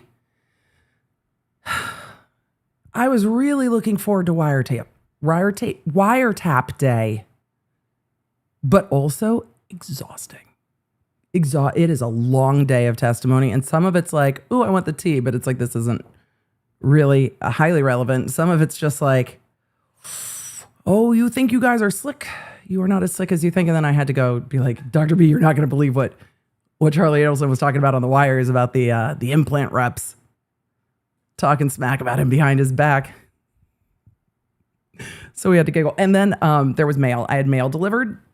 Ugh, it's heavy. I got a new keyboard. I'm real excited. Are we going to bust this out during trial? I don't know. But this was actually before this trial started that I ordered it. So I'm real excited. All right. Are we ready? Donna said the jury's probably tired. I mean, it's kind of fascinating to hear people and how they're starting to like just unravel. You know who's probably sick of listening to it though? The judge. The judge? I imagine the judge heard most, if not all of these during Charli's trial. And the prosecutors have heard these quite a lot. So, all right. Vexatious Parrot said, how unusual is it for a pharma equipment rep to trash a doctor they're selling to? Wild. Oh no, not wild. The implant rep didn't seem to have fond feelings of Charli and told the offices. Yeah, no, the implant rep, I think, is, in this case, it sounds like maybe more concerned about the patients. Maybe Charli's attitude just rubbed them the wrong way. We'll see. But yeah, that doesn't surprise me at all. Dental offices have all the tea. Okay. Let's get back to court. The jury should be coming back in from lunch. I think, hold on, I want to make sure no, the judge didn't come out on the bench before. So whatever evidentiary issues they were dealing with, I think they're gonna deal with later. So the jury's coming back in. I'm gonna zoom as the jury comes back in, because we got a long way to go today. If someone can get Agent Sanford back, take the stand. All right. Continue with his testimony. Jury's in, witnesses coming back. We're going to try to make up as much time as we can. It's not going to go well, but I'm going to zoom where we can. And members of the, all right. The only reason I ask is break. Oh, hold on. Members of the jury, did everyone get some coffee during the break? All right. The only reason I ask is each bit of evidence during the case is important. We can't have any shut-eye going on. Agent Sanford, please take the stand, sir. You remain under oath. He's like, I know it's hard. Thank you, Judge. I know it's hard, you guys, but we got to get through it. We're on CC. Is that what you show as well? He's like, let me sit down, ma'am. Yes, ma'am. We're on CC. Okay, so can you set up CC for us? Why are we on CC? Because they've gone around the alphabet once, and we are now back with A, A, B, B, so on, so forth. I forgot my live court. The call we just heard, we had... Did I forget it all day? I don't even know. I was like, just give me the tea. No, it appeared the FBI made Katie mad. Yes. That call? Yes, that one was Katie and Charli talking. The FBI made Katie mad.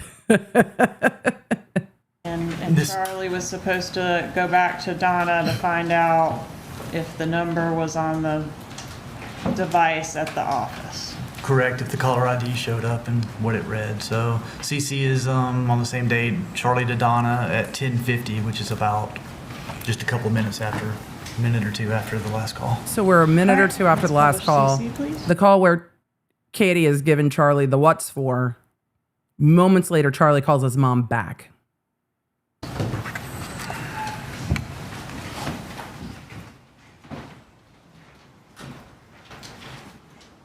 Yes, I think the prosecutor was like, previously. Hey, Charlie. Hey, Mom, do me a favor. Please, Does Erica have call ID at the office?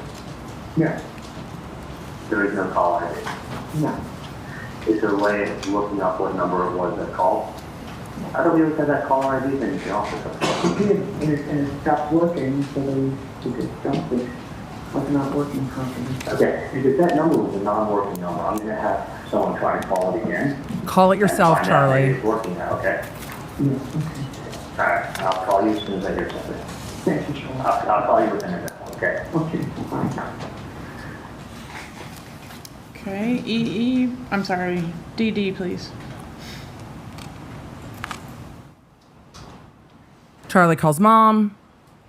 We guess and Charlie calls Katie. This is going to be called DD. I'm at Charlie to Katie. There is no caller ID at the office. Call the fucking number that I gave the other day. I know it was not working the other day when you called. Call it again.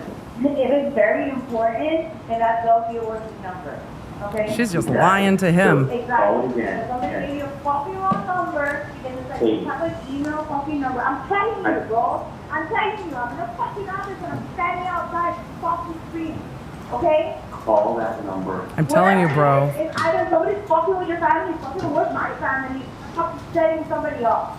Okay. And I don't think they're fucking game. And you know what? You're thinking. You're not thinking. You're not thinking. You're right, Katie. You wanna call my fucking phone? What's that? You wanna call my fucking phone? I can care less where you call from. I'm just saying. Exactly. Oh my God, bro.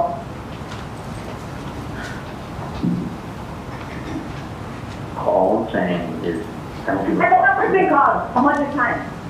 Okay, That call was- it. If you go ahead. No. You go ahead and you fucking find a fucking phone and you call. And find out what the fuck is going on. If they pick up. Because they're obviously not, it's not a working number. You find another phone and you go call. Whoever set up this bullshit is, if somebody's trying to fish for fucking some shit and just fucking throwing out names or whatever, or Okay. somebody's already fucking listening to everything. Okay, well, there's nothing that they can listen to whatever conversation they want. I'll call from the office, and then from there, I'll call you. Exactly. That's all. Katie, for all you know, fucking somebody's already fucking listening to everything. Ding, ding, ding. Charlie, well, there's nothing. They can listen to whatever conversation they want. Oh, Charlie, it's not nothing. Katie's like, call it your fucking self. Katie never called the number. Garcia never called the number. It's a working number. No one called it. Katie's lying to Charlie. Garcia's lying to Katie. Charlie's telling his mom what they're telling him. All right, let me know then. Okay, that's the only.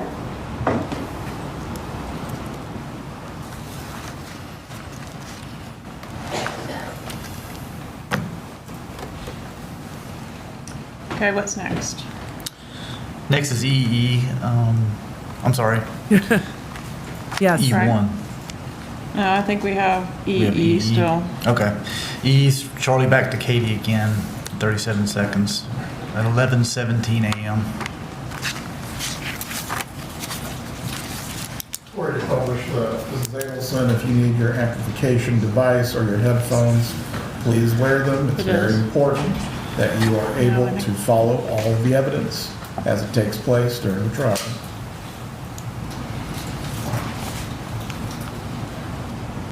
You said you needed a listening device. Put it on.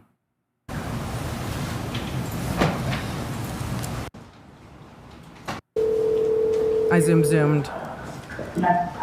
Hey, I'm going to start 6-7 and see if it and see what it is. Okay, do that. Okay, you haven't heard anything from me nonsense, have you? So what? You haven't heard anything from any of this nonsense? No, obviously we're on the same page. Okay. Let me, I'm going to do that, see where we are. Okay. Bye. Okay, now we go to EE1. Is this the same day? It is the same day. It's like 1 minute after that phone call we just heard. Well, out of a phone call in 37 seconds, right? It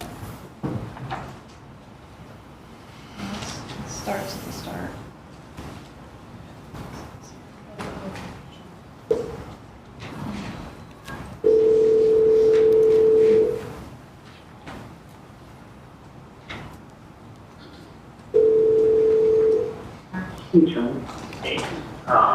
Hey, the number there that said, was it 712-6570? Yes, that's the 305 area. Okay, what I'm gonna do is this. I'm going to call them and star 67 my number. Okay. And I'm gonna, I have a, this is what I have a strong feeling what I think it is. Okay. I think it may be either some private investigator, or I think it's the FBI, or somebody just trying to fish around and stir the pot and see how. It is, Charlie.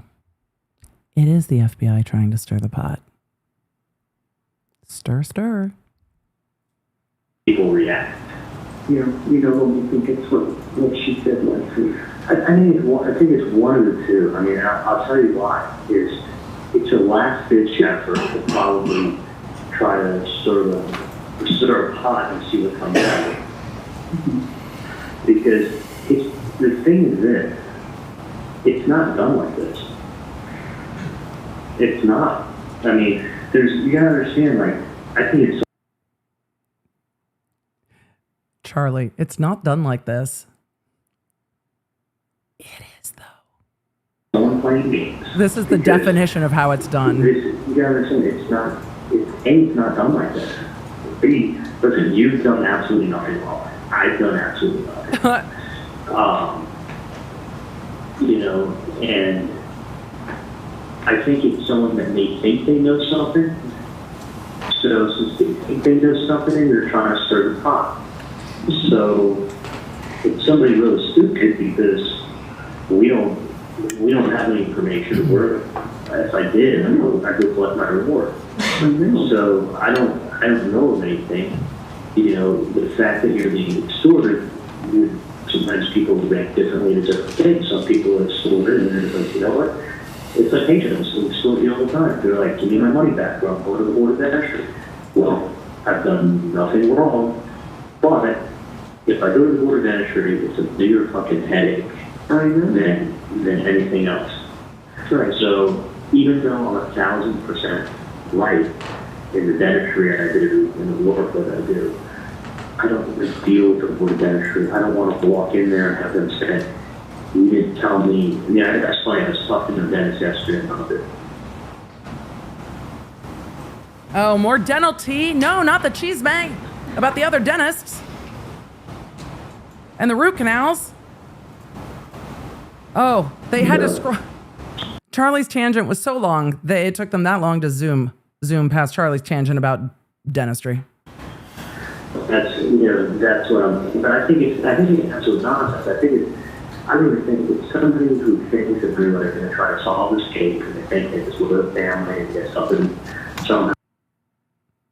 I'm just going to read this for a second. Charlie says to Donna, so they're going to go ahead and be like, and make some demands and see how we'll react. Oh, we made a demand and they didn't react. Is that your perception of the situation? Your perception of the situation is that a demand was made and you didn't react? That's the perception? That's what you're going with? Oh, okay. Right. I'll do with it. So they're going to go ahead and be like, and make some demands and see how we react. Or be like, oh, we made a demand and they didn't react. It's just very odd. Because we've had nothing to do with it. I mean, I don't know who the hell this guy is. I'm sure you guys have no idea who the hell this is. And you pick up a newspaper and you see a last name, and it's, in the old days, you have there's no way of looking anything up unless you work for the CIA. Tell me more about your knowledge of the old days of the FBI, Charli, please. Nowadays, a homeless guy with his cell phone can go on the World Wide Web, push a name in, and 3 seconds has addresses, addresses, locations, and then for $19 you can find anything.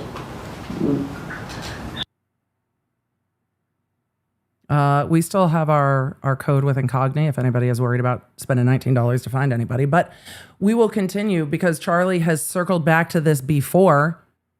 He's trying to convince himself to me or his mom or him or both. For $19, anybody can find anybody. So, and that's the thing is like, me, my house is not listed. So if you went that search route, you would have found it. But that's like, the difference is, so it's even odder, is that they're not bugging Wendi. How do you know that they're not bugging Wendi? How do you know that they're not bugging Wendi? Why is it suspicious that they're not bugging Wendi? What a weird thing to say. That's suspicious. That's weird. Strange thing to say, Charli. Because that would be the first person I'd do it. I mean, and that's the weird thing that they're not bugging her.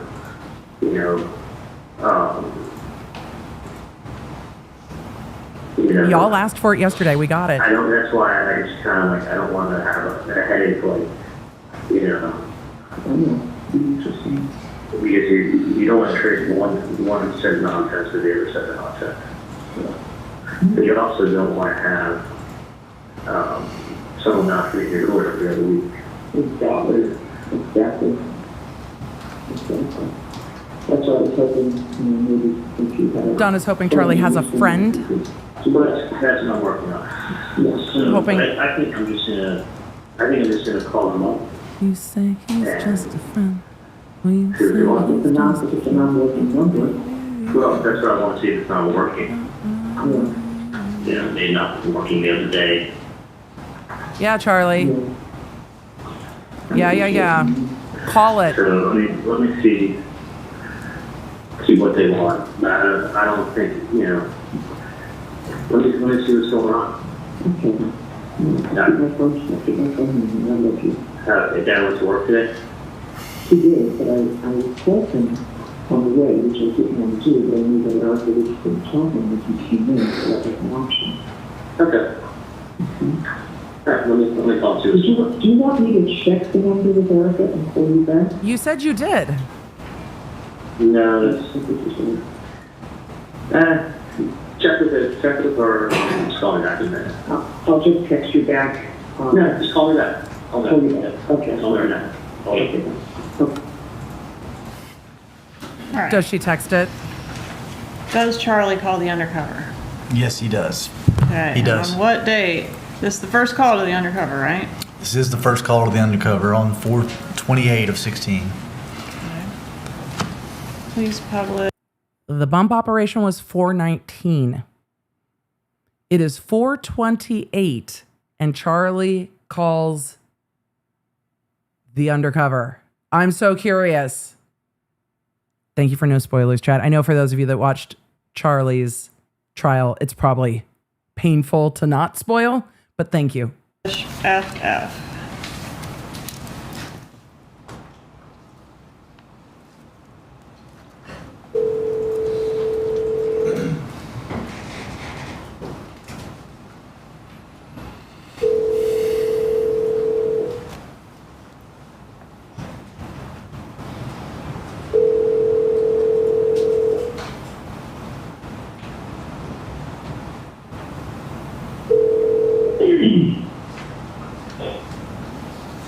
Hello?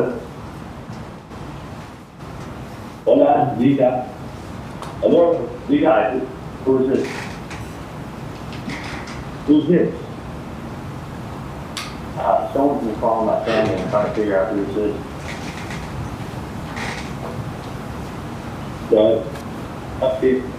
In reference to what now? someone by the name of Sam call? Yeah, that's me, man. Alright, what's going on?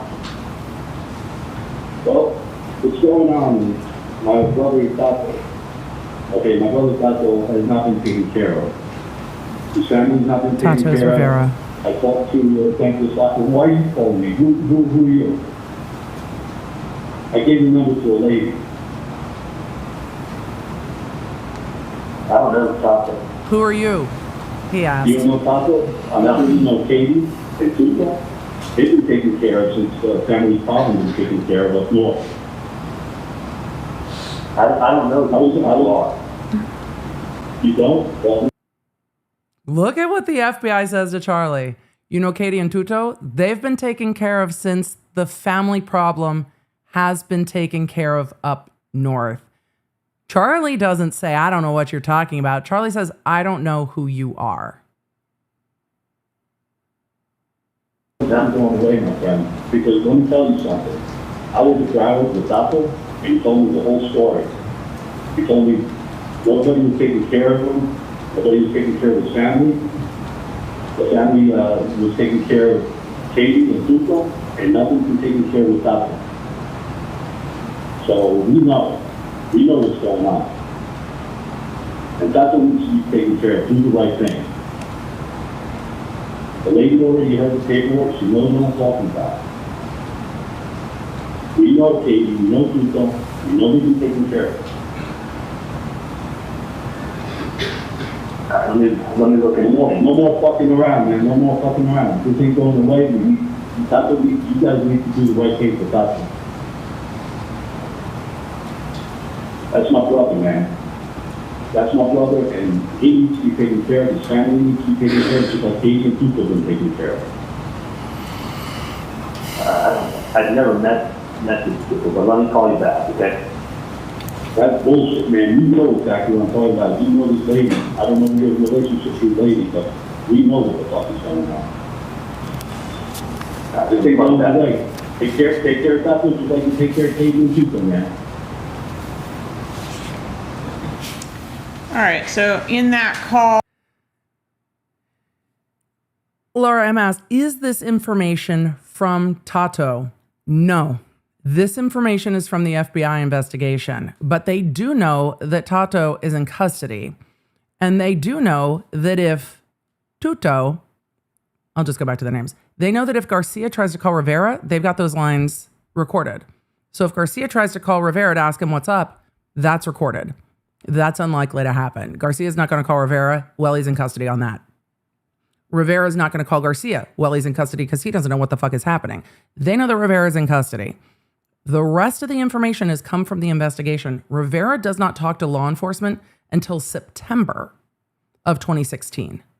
So they do this whole wire operation. Then they arrest Garcia and Katie. Then they go have a chat with Rivera. And then Rivera's like, look, I want to stay in federal custody.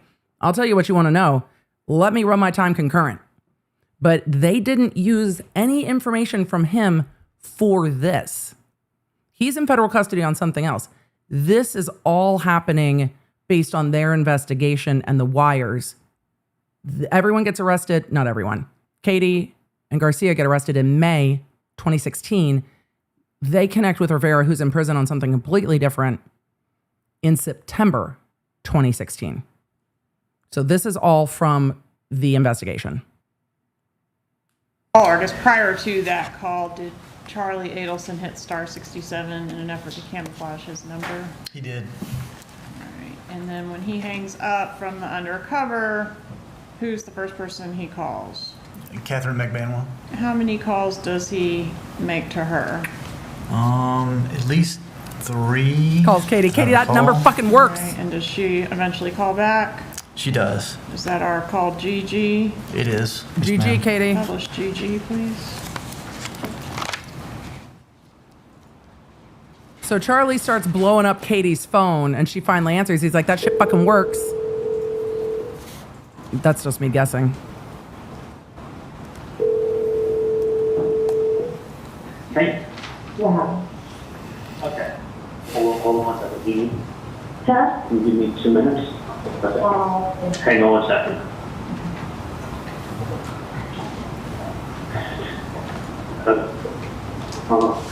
I called the number.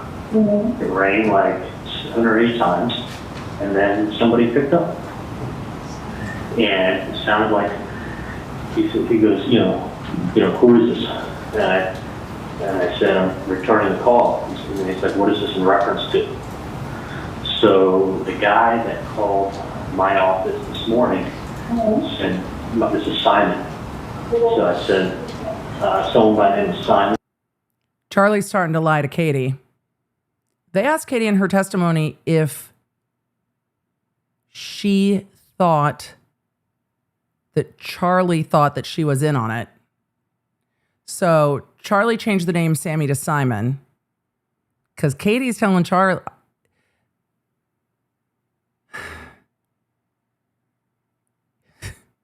So Charlie's changing it slightly because I wonder if he thinks Katie's in on this, but we'll see. They were asking Katie about that when she testified, if Charli thought that she was in on all of this. She's not, but she is lying to him because Garcia doesn't want anything to fucking do with this. But they weren't a part of this operation. Placed a call this morning, and I go, what's this about? He's like, who are you? I go, that's not important. Well, what do you need?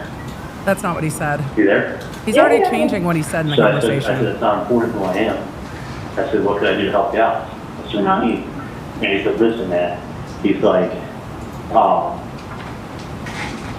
Tuco, or whatever the fuck his name is. He's like, someone did a really big favor for you and was there for you. And we know, and I'm Tuco's brother. And I was with him in Broward. So I don't know if this guy's from Broward or whatever. He's like, I was with him down in Broward. And he hasn't been taken care of. His family hasn't been taken care of. And he's like, it's fucking bullshit.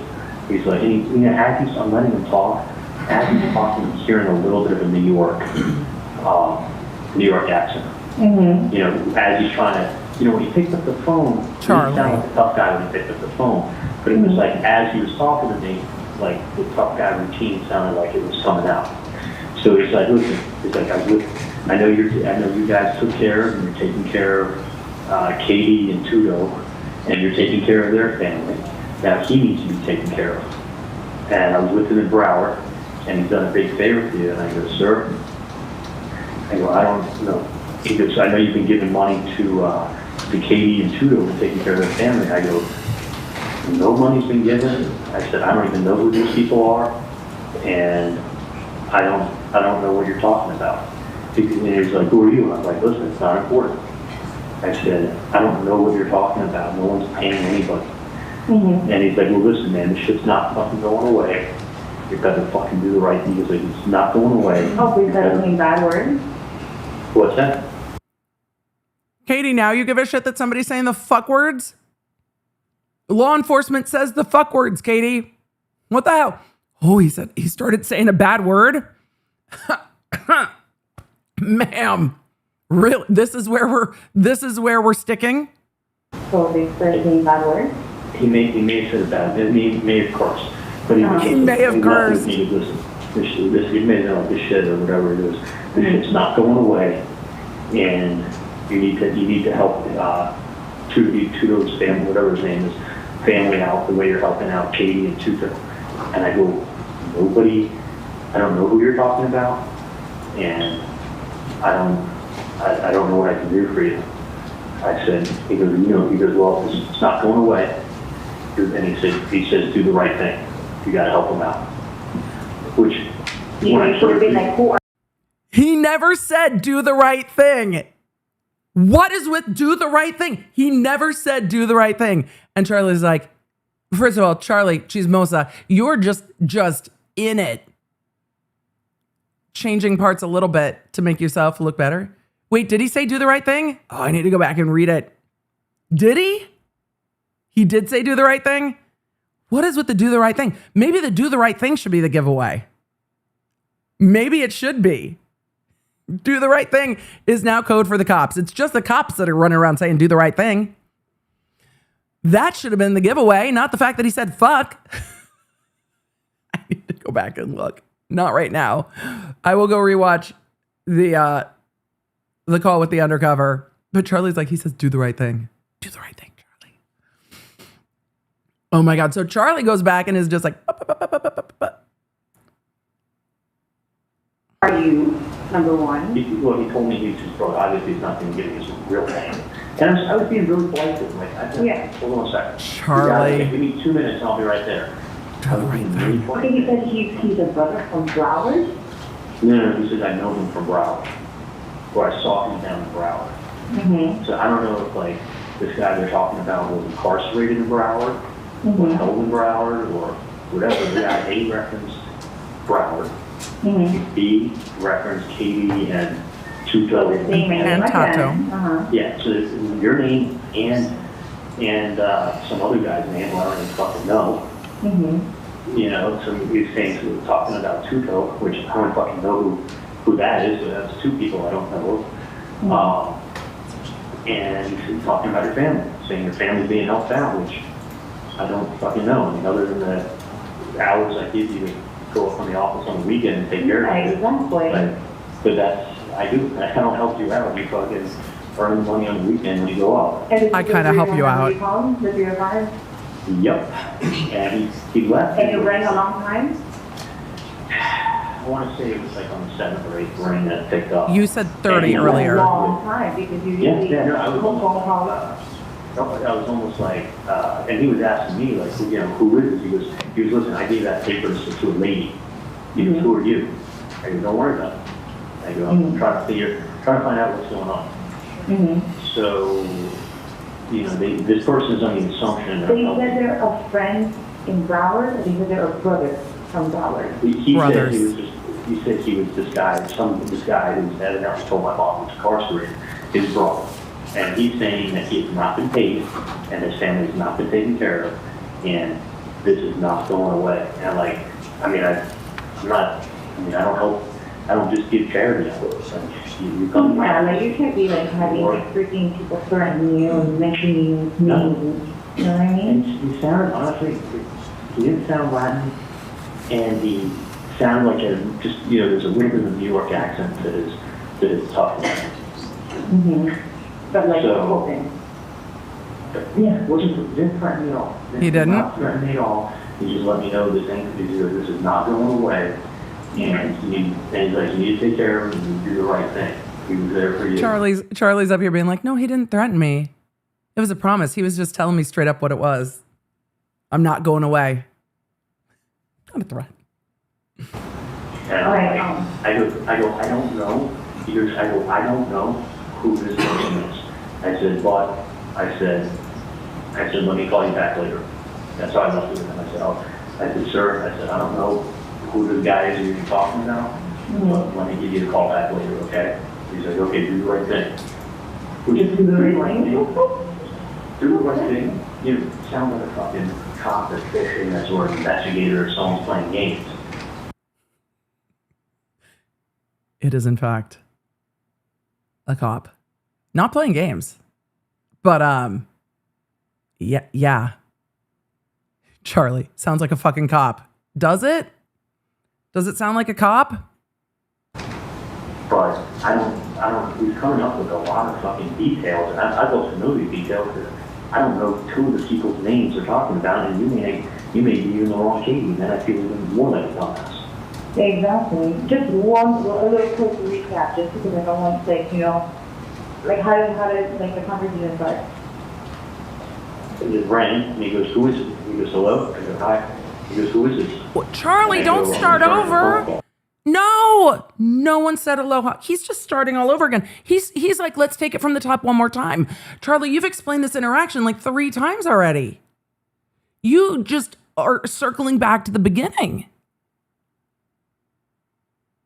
But what details were on that call? Aside from me apparently missing the do the right thing, because I think I did. What details were on that call? Katie's name, Garcia's name, Rivera's name. I mean, they're street names, but either way. And the family thing up north. The family thing up north was the only other detail, and it was the only thing that was said differently, but they knew it was about the thing up north because they gave Donna the article about Dan Markel. The family thing up north. Why do you think that's a lot of detail, Charlie? And he goes, what is this in reference to? That's the exact word? Yep, what is this in reference to? Reference. So, wow, this is very simple. I should be the word. Yeah, no. Well spoken on my mom hand. He says, what is this in reference to? Mm-hmm. So I said, I'm returning a call that Simon, I'm returning a message that Simon had left this morning. That was the name, Simon? That was the name when he called up my office, spoke to Erica, and said, listen, I gave a piece of paper to Mrs. Adelson last week with a number on it, tell her to call it, and this is Simon. So I said, okay. I said, I'm returning a message from Simon. So then he knew that it was in reference to this fucking nonsense. Mm-hmm. So I said, you know, what I told him. I said, you know, I go, he goes, well, I know that your family, the family, and money. He kept referencing that, like, we're giving all this money to a fucking family, like, and referencing, there's two names, it's Tudo and Tuco or whatever. And supposedly I'm giving money to you and some other dude and your family. I don't know these people, never met them. So, and he's really brothers with this person that he's saying that's in carjack? I think in the other things, Charlie's referred to Garcia as Sigfredo or Garcia. I don't know if Charlie knows that Garcia is, oh God, I'm gonna interpose those, the Tuto and Tato, but I don't think Charlie knows, because I don't think Catherine refers to him that way. I don't think Catherine refers to him that way with Charlie.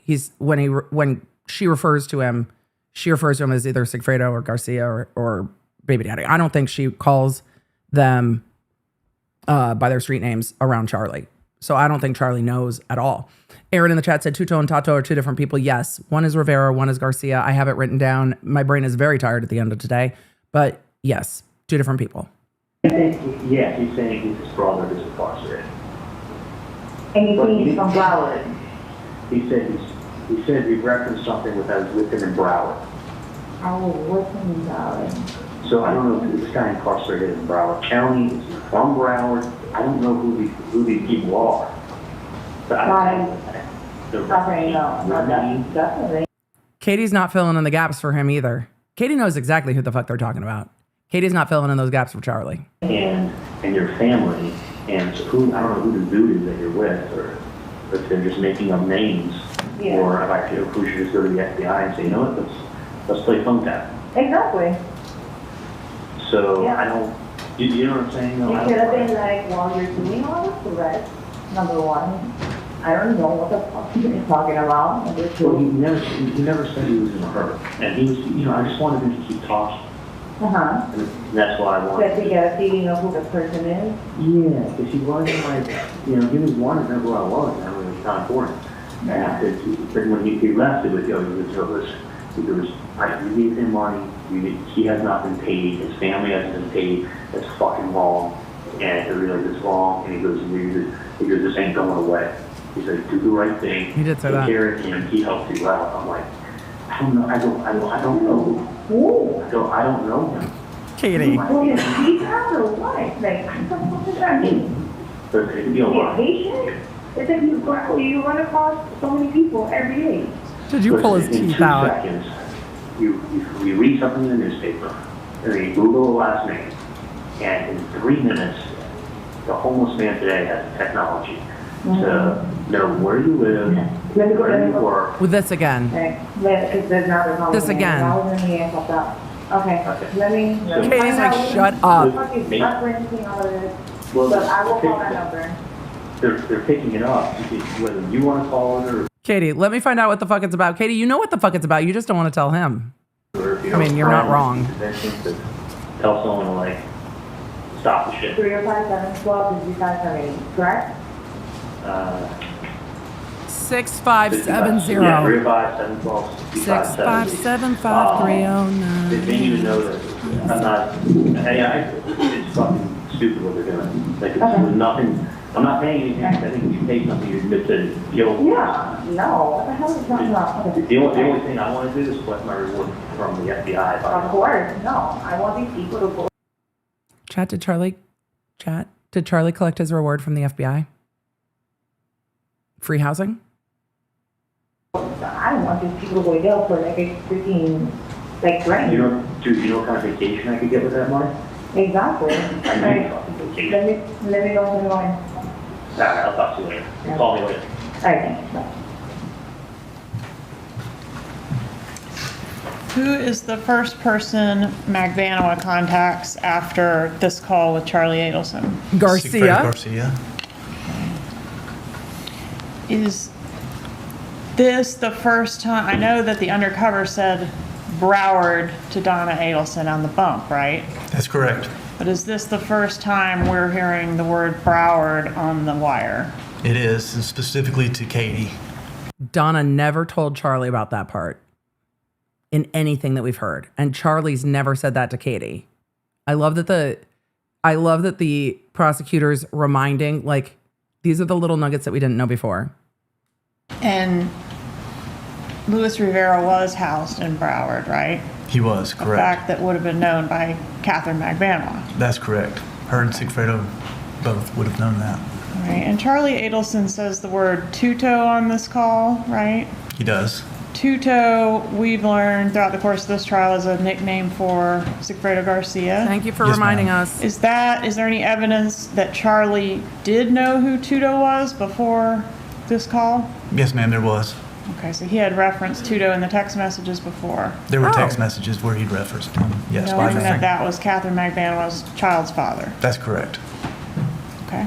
So we knew who Garcia was. Okay. Let's Thanks go for to clearing that up, counsel. HH. Is that a text message? Yes, ma'am. Okay, tell us about that text. It's a text from Katie to Catherine Magbanua to Sigfredo Garcia, and it's at 12:57, which is right a couple minutes after she hung up with Mr. Adelson. All right, what does the text say? It says, "Baby, call me when you can." Does she wait for him to call her when he can? No, she doesn't. All right, does she make a phone call, I? Yes, she did. Okay, and is able to get him? Correct. All right, let's play I, please. Aye, Captain.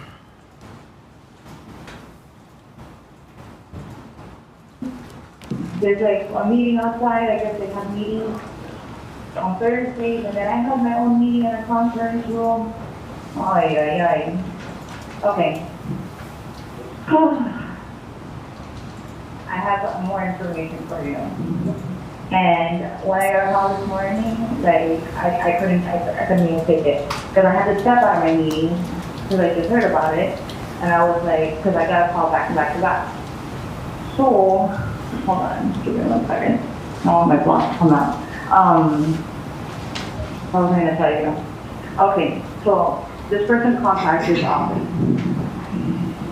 Hello? Whatever, supposedly he said his name is Simon, okay?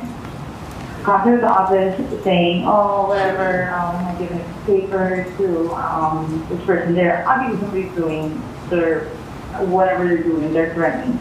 And like, they're very, very close to reporting already.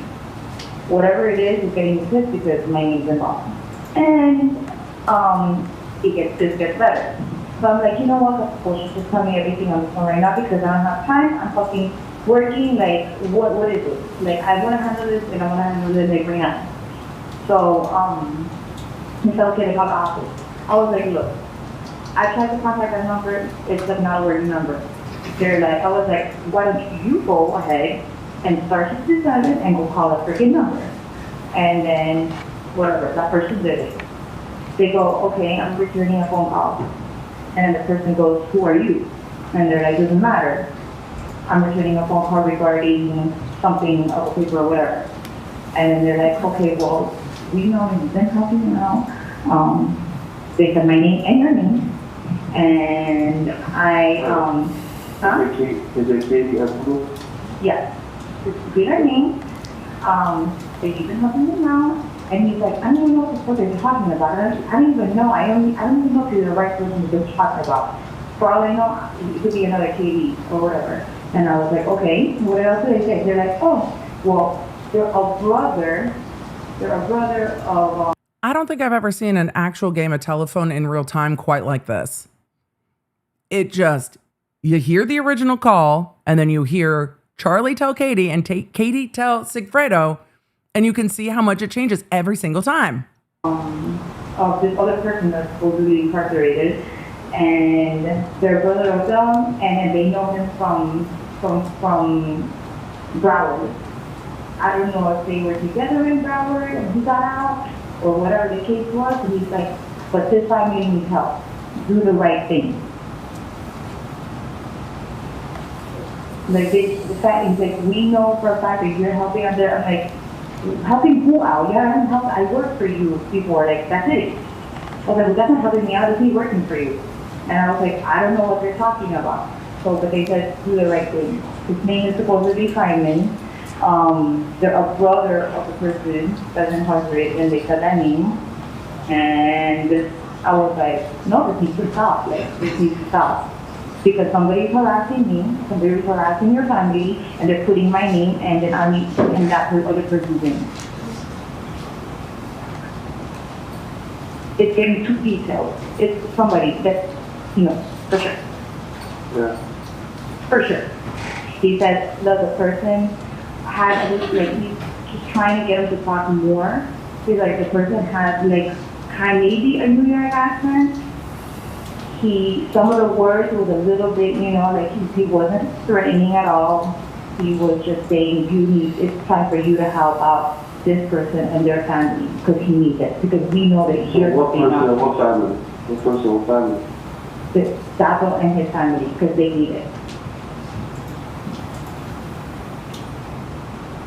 And then before and he goes, I don't know what the hell you're talking about. And the person goes, well, do the right thing. Did you tell him, well, listen, you gotta keep harassing me when I saw cops? That's what I said. I was like, why didn't you just say that? Oh, no, the person said this is not gonna end. Do the right thing. Did he get information where you wanted me to leave?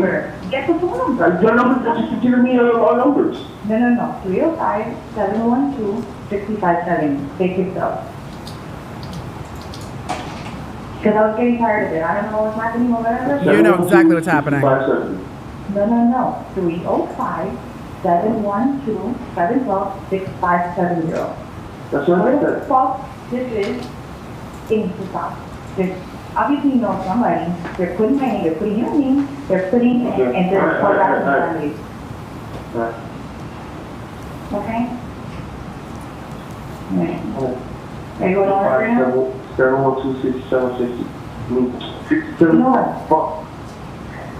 Text it to me, man. Text it to me. No, I don't want to. 712-6570. Bye. Text it to me. I don't want to.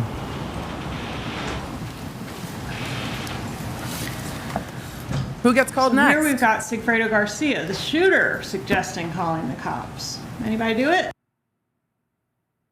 When's Charli call his mom? Because we know that's coming. No, they did not. Okay. Weird. What happens next?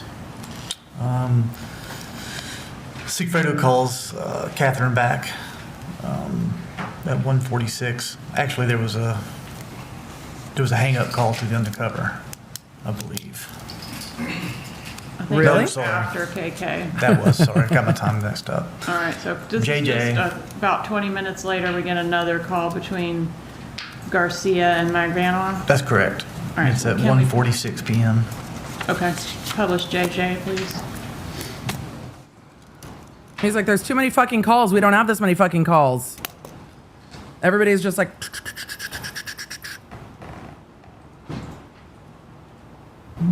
Hello. Hello? Also, remember, in Katie's testimony, she said she didn't know Sigfredo and Rivera were involved. Well, we heard your calls, Katie. Hello? Hello? Yeah. Oh, I was on the fucking phone again, man. I was going to call my phone and then stuff because I want to I was going to call from my phone, bro, and I'm going to get rid of my phone. So they're going to talk to my office.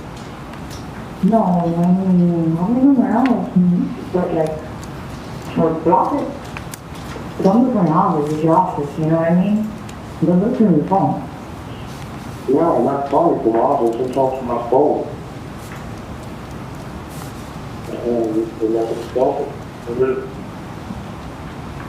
Finding a fucking payphone's impossible. Payphone's impossible. No, I know. Not having payphones anymore really made all of this way inconvenient. that's not just what you're done. You're talking, you have friends who still pay your time. What? Not yours. A friend. Oh, alright. Okay? Alright. Just use your friend's phone. Find somebody else's phone. He's like, I'm going to dump my phone. She's like, don't dump your phone. Grab a All right, friend's and phone. then do we have Phone another call between the two of them? Literally at phone a 2:09 friend. PM that same day? That's correct. One more call. Publish KK, please.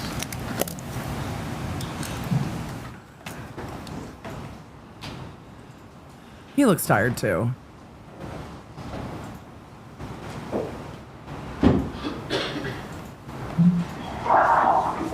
Yo. Oh. 305, 712-6570. Sure, that's the number, right? One more time. 305. 712. What's the number again? 6570. Yes. Alright, so I'm talking Puerto Rican, actually, I don't know who the fuck. I'm trying to call him again, though. Right, that nigga just fucking, I'm gonna call him, it's a real fucking person, I'm calling him my fucking phone. This is a local. Alright. Is, remember that other one? Dude. That one? I don't know, man. I don't know. Well, the words are happening here. Sir, what are you doing? Yes. Are they going to mute you? I'm just talking over him. You guys can read the transcript. Like what? That's what acting machine said? In the year of our Lord of... That's what it says. I swear to God. Shut up. Swear to God, that's what you said. Hey, puto, I'm busy. Y'all me matar. Oh, I got tired. Dolly. Like, what the fuck? It's like, yo, are you stupid, bro? Are you some kind of fucking moron? That's what they told you? No, that's what the answering machine says when you call the number. Don't answer the phone. Okay, that's weird. That's weird. That's okay. Very. Okay. Oh, they fucking, are you stupid? I have to use the number, or they pretend to be that stupid so that we can think they're that stupid. Okay. Oh, Yes, fucking I'm in New York. New York, Puerto Rico. Mm-hmm. Puerto Rico. Mm-hmm. Broward. What's your phone number? How they from? No, but I'm saying. You said that. Sir! No. It's like And it sounds like. Sir, we're still on YouTube, man. I muted that. The transcript's up there. All right, so we do have one hang-up call to the Undercover around this time, right? We did. Okay, and did the person leave a message? No, he did not. Was it a known number that called? No, it was not. Okay, a 786 number? Correct. Okay. All right, and then we have the next contact here, LL, between Charli Adelson and Catherine McVanois. Is that same day? That's correct. Same day at 4:58 p.m. All right.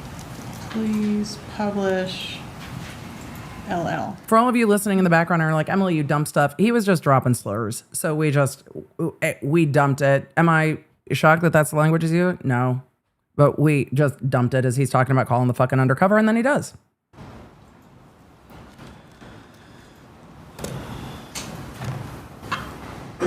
So there was a missed call to the Undercover on an unknown number. They grabbed somebody's phone.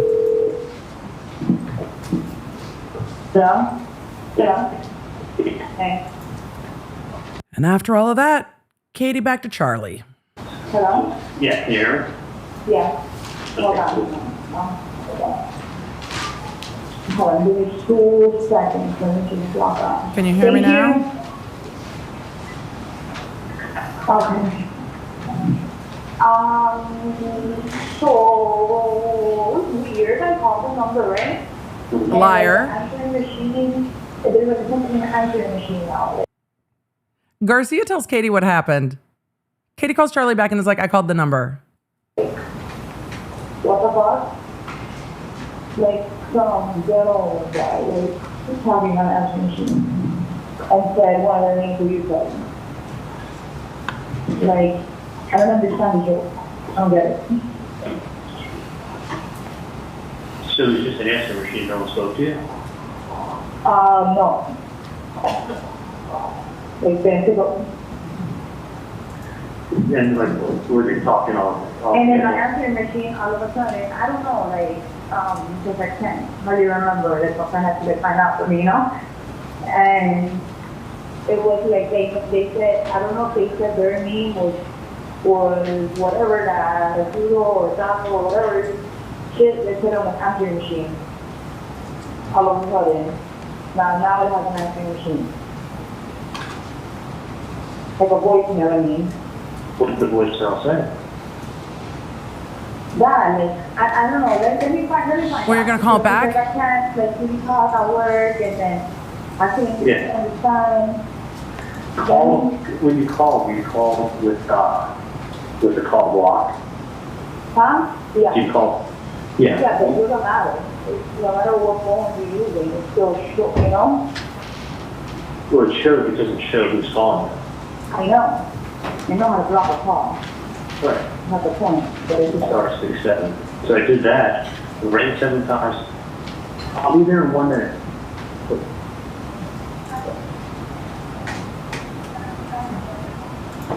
Without power off? Charlie's at work.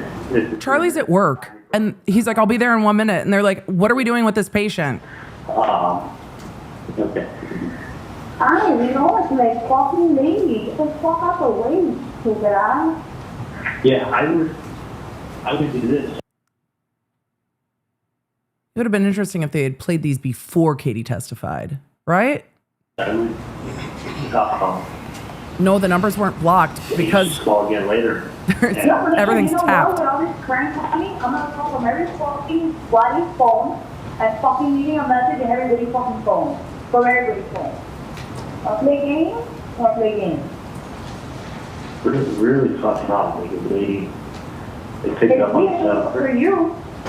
And they called, and I mean the only thought in my head is just that one thing. Maybe you could find out, or I'm gonna wait a couple days, and then I may call the person back. The person was, when they answered the phone first, they weren't that ghetto, and as they started talking to me, they started talking more tough, but it was more like I could hear a New York accent in there. And it sounded like that. No, the voicemail sounds New Yorker, but I gotta find out what's going on. But I'm saying, I'm gonna call from somebody else. The voicemail sounded New Yorkan to Katie or to Garcia or whatever. Phone, because I don't want my phone, because you know I use it phone for work. Right. And the thing is, I need is like somebody crack calling me. right, listen, the one thing is this. Hello to all the New Yorkans in the chat. Someone and talk to them about what their issue is, or I want to ask them. No, they're gonna have an issue because you don't just go threatening people. So Katie's getting all hot. They're saying that I'm helping a Katie, or not me, but my family's helping a Katie and her family, and some other guy that's named began with a T, and I'm like, dude, I've never met any of these people. He goes, well, you not, but the family has been, and they've been helping her and her family, and this other you guy. haven't met, but then they're like, it makes no sense. But he's like, because she asked me who I was, and I was like, none of your business. So I was almost, in hindsight, what I should have said was, who, because this is a big family, and there's lots of cousins. Yeah. We're workshopping the call now, Charlie. The Adelson family is a big family. So what I should have said to the guys, who in my family, who in the Adelson family owed somebody money, even me? Yeah, of course. Even me. Charlie catching on that he should have acted like he has no idea what they were talking about instead of acting like he knew exactly what they were talking about. He's just catching that on. And I will go to that person in that family and say, who did you not pay? I want to know the name. I want to know the name. The only name that keeps throwing out is that this Adelson family is helping out Katie and some guy named T and their family, and this guy needs your help. and it's not right. And he's like, He is workshopping it. He's away. workshopping it for sure. He's not going away. He's like, it's Okay, fucked up that's that you're not helping. right there. That's fucked up that you're not helping. Like, who the fuck are you? I don't know. Like, who are you? Listen, he called me someone and being like, yeah, no, he's so JFK. Back to the JFK example, Charlie, for fuck's sake. You didn't pay me. Okay, well, guess what? You didn't tell JFK. That is the wrong example. Like, what does that have to do with anything? Well, I don't get it. You always use that example. Like, I don't get it. Because JFK died in 1963. And you weren't born then. My point is that I had nothing to do with any of this craziness. I want to know who in my family owed somebody money. Because I'm going to do it. Also, trust me, Katie, if you were born in 1963, Charlie wouldn't be dating you. Don't worry about it. That person would say, what's going on? And that's the next conversation I have with this person is going to be Massachusetts would like a word with you, Charlie. Me saying, who Many, in owes fact. money? If someone owes money, you can give me a name. Charlie, you said this was a quick call. You need to take it. Where do you want to be? My mom doesn't know who these people are. My dad No, I want to doesn't know know who these people are. whoever this fucking person is trying to fucking say shit or do whatever it is to your family, trying to harass your family. Like, it's getting me mad. Well, I don't know. I don't know why they keep bringing up people that I've never met. Yes. Charlie, you don't have to meet all the parts of the conspiracy. I don't know why they keep bringing up people I've never met. Weird. That's why it's like, who are you? Number one, okay, you need something. Who are you then? What's your real name? What's your address? Who do you have a problem with? Yeah, who in my family owes you money? And don't say the last name, because I'm going to go to that person and tell them, if you owe this person money, what is it about, number one? And then I'm going to tell them, go pay it. But you got to tell me who to go talk to. Not like, oh, somebody with the last name Adelson. Well, guess what? That's like saying someone with the last name Calling your Rodriguez. office and shit. Like, Yeah, someone with the last name Rodriguez. That's right. Well, give me the fucking first name. And I will go talk to if it was my brother. If it was behind it, I'm going to fucking find out. If it was my brother, I'll try to make it work on it. So he's saying Adelson's a common name? So I'm saying, like, he's leaving name of who owes your friend's family money. And this guy said to me, he said, Is Charlie hung up on the New York thing because his brother Rob is living in New York? Just a question.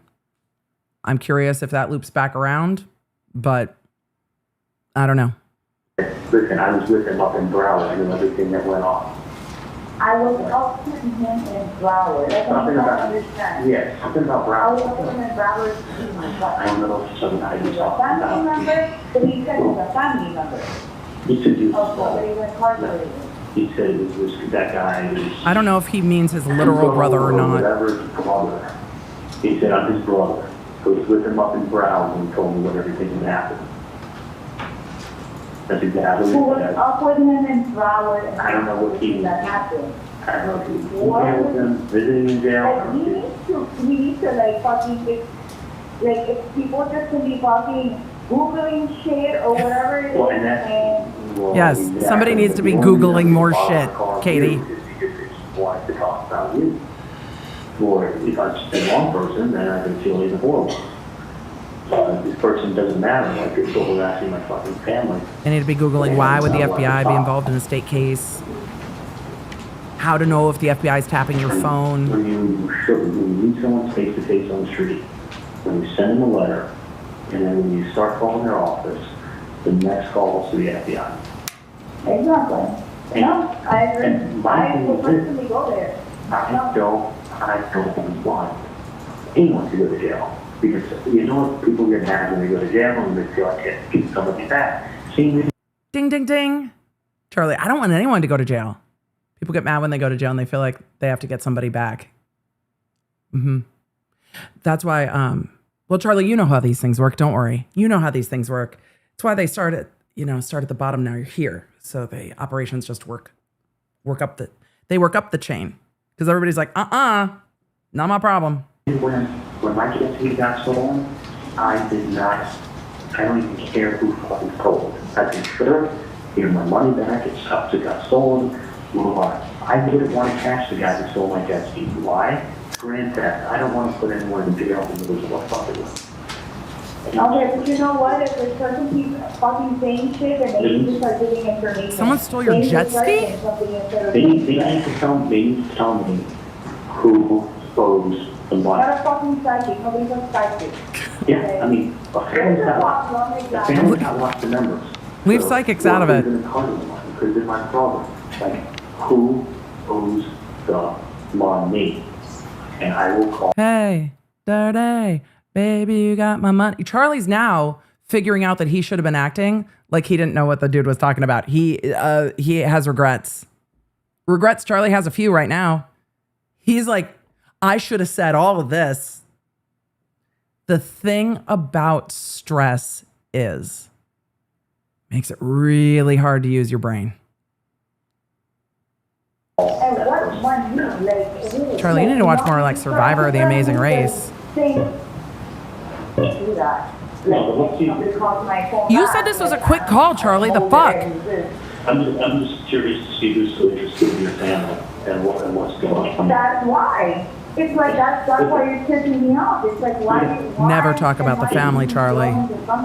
Because they weren't talking about you and some other guy who was.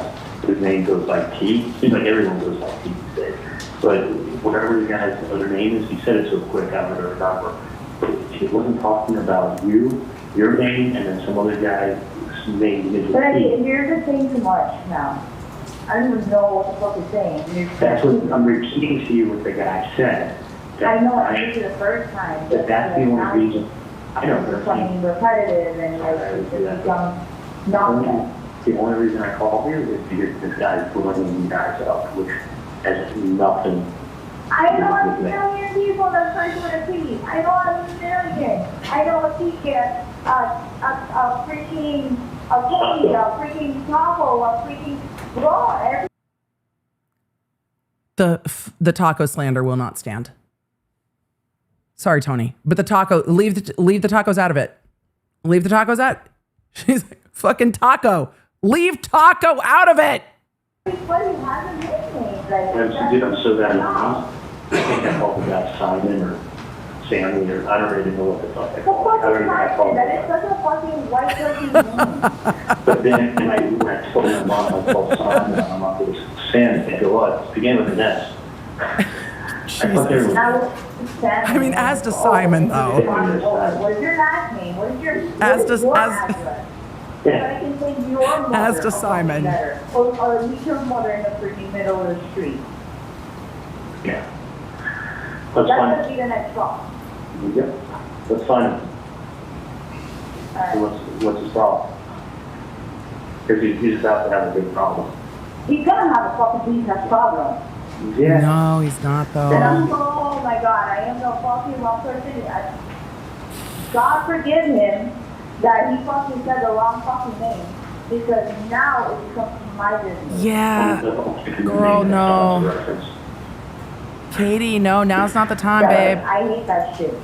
I fuck bitches up for no reason. Not now, Katie. I mean, Katie, the FBI is listening. Katie, the FBI is listening. Katie's ready to fight the FBI agent. Charlie, switching topics. You never picked up the package, did you? Focus on all the way right here. Like I gotta get my kids. I'm trying to figure out if I can go out like later on. Okay. Let me know. But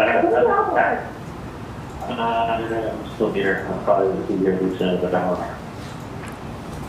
Charlie, you're never going to be done with your fucking workday because all you've done is been on the phone. You're going to be home, right? Yeah, I'll be home. I should be home by 7. What's left to say? I know. Okay. I forgot. And I gotta tell you stuff about work anyway. So I have a lot of shit that I have to tell you about work. Yeah, I've been getting bad reviews online studio work on that too. But let me. You've been getting bad reviews online, Charlie? Is it because you're running late to all your patients? Somebody's sitting in the fucking waiting room for 2 hours because you can't finish a case because you're on the fucking phone all the time? Is that why? I don't know. Curious. I know. Let me call you. Charlie's back to being mad about the Yelp reviews, I guess. Next, we have a text message. Yes, text message from Sigfredo Garcia to Catherine McVanwell. Okay, and that's labeled MM. What is the content of MM? He says, I called 3 times, no answer, and I did not leave a message. Is there any evidence that anyone called 3 times to the undercover phone? No, there's not. All right, and then we go to NN. That's Catherine McVanwell to Charles Adelson at 7:49, that same date, p.m. And Next call. case we've lost track of the date. That's going to be April 28th of 2016. Correct.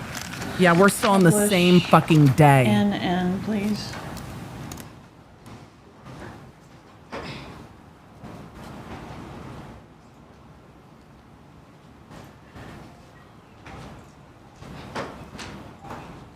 Charlie calling Catherine. I'm surprised he hasn't called Donna yet. Hello?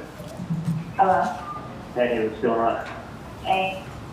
Call that number 3 times. The first time, like, the message. Like, So Katie's back to her shit. She's just passing along what Garcia said to her. So Garcia said, I called 3 times, nobody picked up. Katie's passing it back along to Charlie as if she was the one that did it. Called the number 3 times. The first time he left a message in Spanish. What did she say? She called? Hey, I called that number 3 times. The first time he left a message in Spanish. So that's not you. And then for some reason, like the voicemail says, puto. Okay. We're gonna keep going with her saying she left a message. and for some reason, like that voicemail says, puto, you know what puto is, right? Like a bitch. Like, oh, it's a puto. Like, why would you have that as your voicemail? In Spanish, that was puto? Oh, Jesus, So Charlie. puto is like, puto in my language is a food, it's not a food. But supposedly that voicemail that they have set up, the guy says puto, what sounds like puto. No, not puto. Tuto. No? And then what does he say on the voicemail? Like it's something in Spanish. Like you read puto, whatever, and it's in Spanish. So he got a message in Spanish saying, what the fuck this is? He's a fucking... She's making up an entire ass voicemail that Garcia never left. Okay. He called me and stopped threatening my fucking family.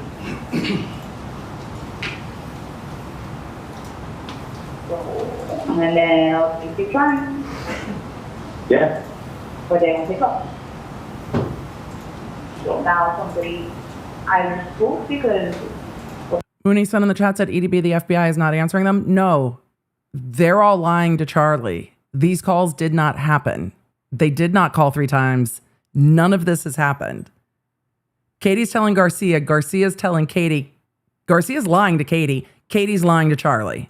No, none of them made those calls. That's why they keep interjecting with the officer saying, were any of these calls made? No. Garcia doesn't want to get involved in this shit at all. So Garcia's lying to Katie, so Katie will stop giving him a hard time. And then Katie's saying, oh, he did this, this, that. And then making up additional shit so Charlie will stop. No, they're all just lying to Charlie. Charlie's so far the only one that called. What the fuck is going on? Or, I don't know. All right. Well, that's good. That's good. The person's gonna... Like, all the things are like running in my head because it's like, with the names that you're saying, and like, maybe it's like somebody trying to like be like, you know, try to be an informant or something or whatever. Like, you know, there were so many things like going on. Yeah, I'm thinking the same thing too. But then it's like, No, you're not. Yeah, but then, you know, these people you could trust and you can't. But then it's like, I don't know. I don't know, I honestly, like, it's like aggravating me. It is, Hold listen, on, it was, don't talk to me. If I'm on the phone, don't talk to me. Be quiet. Hello? it could have been someone reading the newspaper and playing games. And like I Charlie, you're awfully hung up on somebody reading the newspaper playing games. said, Playing the wrong person. yeah, and I don't know how the fuck they got your name, but they didn't use the last name. They're so playing with the right person. Exactly, it could be anybody. It could have been another Katie and another Taco, or whoever the fuck they Jesus said. I don't fucking remember the Christ. name. But the point is that they need to stop. No, exactly, well, I'm on the phone. Okay, I Jeez. don't care, but I'm on the phone right now. So don't talk to me right now. So I guess Katie's not at work then. Like I'm boiling so right now, like, you don't understand. Like, it's pissing me off, like, pick up the fucking phone. Katie's mad about the call she never Like, made. now you don't want to pick up the phone? You want to drive, so you don't want to pick up the phone. Yeah. So it's one of two things. Yeah. No, I got you with that. It's one of two things, And Leonard. I just, fucking call it, Basically, he said, hey, you're messing with my family, and if you don't stop, we're not a problem. In Spanish. So whoever it is, they're gonna have a problem with us no matter what. you're gonna have a problem with me. Go on. You're gonna have a problem with me too. I mean, Exactly. listen, you're Whoever it going, is, they're gonna have a problem with either one of us, or even if I'm in the mix or not. dude, you're coming up to my fucking mom on the street.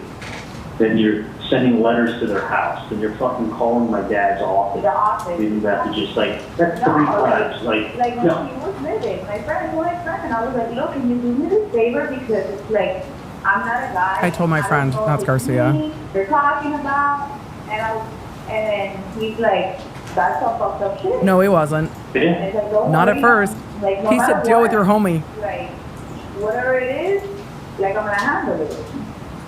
Point blank. Yeah. Well, I feel better. I definitely feel Charlie's like, well, I feel better. I feel better now. better. I apologize for not going and getting a Hallmark card, but I got a little something, so. I'm just, it's like right now I'm about to go to like 15, like I'm taking the Zumba classes, and I'm on edge, like, you don't understand, it's like I want to punch somebody in the face so bad. Picture yourself. I'm sorry, I hallucinated. Why are we talking about going to Zumba and punching people in the face? I apologize for not going and getting a Hallmark card, but I got a little something. Like, so. I'm taking a Zumba class. What? I'm just, it's like right now I'm about to go to like 15, like I'm taking the Zumba classes, and I'm on edge. Exercise gives you endorphins? Is that where we're going? Exercise gives you endorphins? Maybe? Like, you don't understand, it's like I want to punch somebody in the face so bad. Picture yourself. One thing is like when somebody, I understand it, and I feel for your parents, and I Come care to for me. them. Don't come to my parents. Exactly. Like my parents are fucking old. Like dude, Like, it's just. doing threats, that's why, like my parents was put in that part, I was like, look, you gotta understand, like imagine, somebody doing this to my mom, doing this to your mom, and that's when I had gone angry. Like, look, I don't know what it is, I don't want to get into anybody's business, you know, but if they did mention your name, I don't like that. And They didn't mention Charlie's name, girl. They mentioned your name. Because they knew Charlie would pressure you. And they knew Charlie would threaten you. No, they didn't mention Charlie's name. He was big mad about it. Picking up the phone now is like frustrating me. Because And like, there was no voicemail before. Now there is. now there is. No, there's not. Their next phone call is gonna be the freaking, it's not gonna be good either way. No matter what way it ends, it's not gonna be good for whoever is messing around. No. I mean, that's it. And listen, I don't want some I don't want any problems. And I'm just like, look at this. I'm taking up somebody else's, you know? I mean, it's the most we've heard Katie Like, I talk. don't even know what the hell is going on. And listen, the last thing I want to do is It's have involved. some guy, the last thing I want to do is have some guy who's trying to extort money, go to jail, and then feel like he's sitting in jail because of me. Like, no, like, fucking just leave us alone. I'm not looking to send people to jail. We It's know. not how I live life. I just Huh? think that That's not what's going to true. happen if this guy keeps doing that. The police will get involved, they'll get in trouble. They don't That's want worse, you know? And That's listen, right. It's like, The police are already involved. you can't be calling somebody's business. What's wrong with people? well, you can't be sending letters, you can't be showing up on the street. You can't Exactly. be, like, what I'm gonna, But that's like what I'm saying. It's like, what? It's like a setup, like, what do you got? Like, you know, or it could be someone like thinking like, but the fact that this is it. The next step also, what I'm thinking is in a couple of days, Not a quick I'll call call. a person, hey, give me the name of someone in this family that owes you money, because I'm gonna go pay them a visit. Give me a name. Is it my brother? Is it Robert? Like, Damn. yeah, and I will see that if someone owes somebody money, they will pay, but you gotta give me a name because you're talking to the wrong people. Your brother, the ENT, doesn't owe anybody money, dude. Yeah, I mean, who are you? Katie, I have cousins. I've got a huge family. I gotta get in there. My kids are like, you know, they're sponges. They hear everything, and I'm very upset. Do you want me to try to meet up with you, or do you want me to just leave it for you to pick up tomorrow? Yeah, if you can. Do you want me to try to meet up with you? She is with her I kids. want to if you can, but if you can't, I'll call you when I get out of here. Okay, I was just gonna work out. Yeah, I know Tell me, what I'm trying to do because, like, I can't. I have to go off and see it, but I can't. go work out and call me, and then And I'll I just have to work out, imagine. do what? And I'm not even supposed to work out. And then I'm just, I can really, hold your sister's time, hold your sister's time. Take a jacket, hold on, sorry. Don't ever let her walk on yourself, you know that. You know better than that. Okay. Alright, hit me up. It's okay, baby. Meet you, or you'll pick it up tomorrow. Okay, hold on. I'll call you in like an hour. This is like an hour. You'll pick it up tomorrow. Okay, call me in an hour. Bye. The package, literally the package. Woo! Alright, then the next call we have is 00. Can you set that one up for us, please? This is Charles Adelson to Donna Adelson. Of course. At 9:47 p.m. that same date on the 28th. Okay, please publish 00. We knew he was going to call Donna at some point. A couple different clips, because it's quite a long call. I bet it is. Thank you for clipping it down. Like, Charlie's giving me a fucking headache. Hey, Charlie. Hey, what's up? How are you doing? Good. Just working out. Okay. Work out. Yeah. So, what happened this afternoon? So the last time we left Charlie talking to Donna, Charlie told Donna he was going to call the number. And that was in the middle of the afternoon. It's now after 9 o'clock p.m. And Donna's like, what happened with the thing this afternoon? No. But I did, I'd rather not talk to you on the phone. I'd rather not talk to you. We're being precious now, Charlie? I don't want to tell you over the phone. You told the entire story to Catherine McBanawal 17 times in one call, and now you don't want to talk on the phone? Sure. Yeah, okay. So, tomorrow I was going to tell you that, actually Dad is with Jessica right now, and we're almost finished, but she came up with a brilliant suggestion. I was telling her that tomorrow, my birthday, we have, we're going to tickets to go to the West Orange Food and Wine Festival. And so we have tickets, I think it's supposed to be from 7:30 to 10:30 at night, so we'll go tickets to 10th Street or West Orange. Oh, really? Yeah.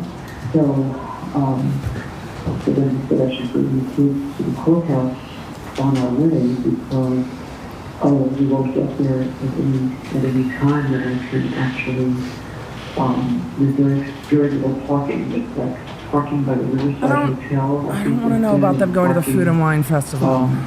In the garage by Chatty. And other than that, there was very little parking. So I said to Jessica, I don't know what I'm going to do because. So you just park in my house and take an Uber? Yeah, so that was her suggestion. She said, well, you show up with Charlie's house and Okay. park there and take an Uber over. And I said, you know what? I mean, if I can do that. That's a good idea. Would that be all right with you? Yeah, or you can take the limo and actually no, the limo's getting fixed. Okay. Because I was saying, I'd just take the limo and go up there. That was her other suggestion. That even one greater thing, so we buffering and I never said. Are they I joking? can ask Alice to see what's in the shop.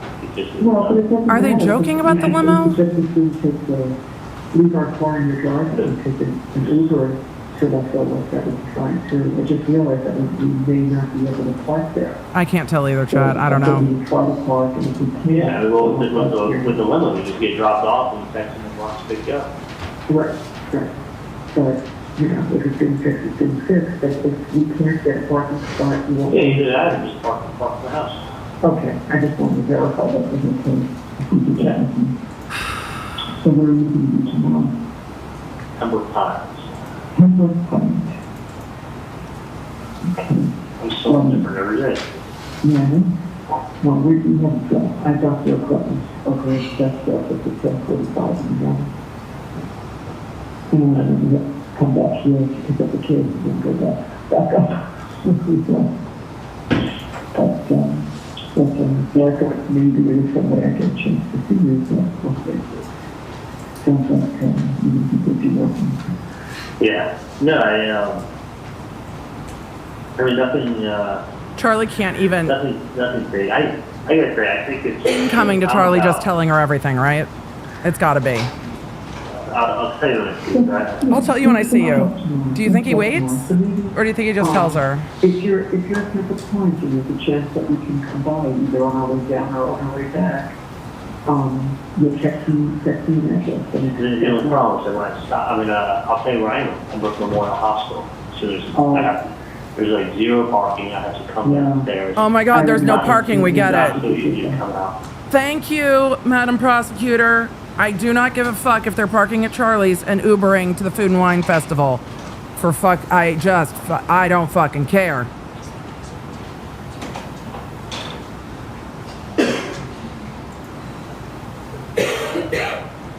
I mean, 6 wives. I mean, 6 wives will make it. 2 wives will make it. Who has 6 wives? 10 kids and 34 grandchildren. And like 10 great-grandchildren. Who was married 6 times with 10 kids and 34 grandchildren and like 10 great-grandchildren? Who are they talking about? Somebody else's tea, apparently. So, other than Henry VIII, Chad. So I'll tell you this one, Steve, but nothing new. Chad is all starting to sing 6. I'll tell you what I see. Yeah, we'll talk later. But I will tell you one thing. Mm-hmm. He can't not. I'm about.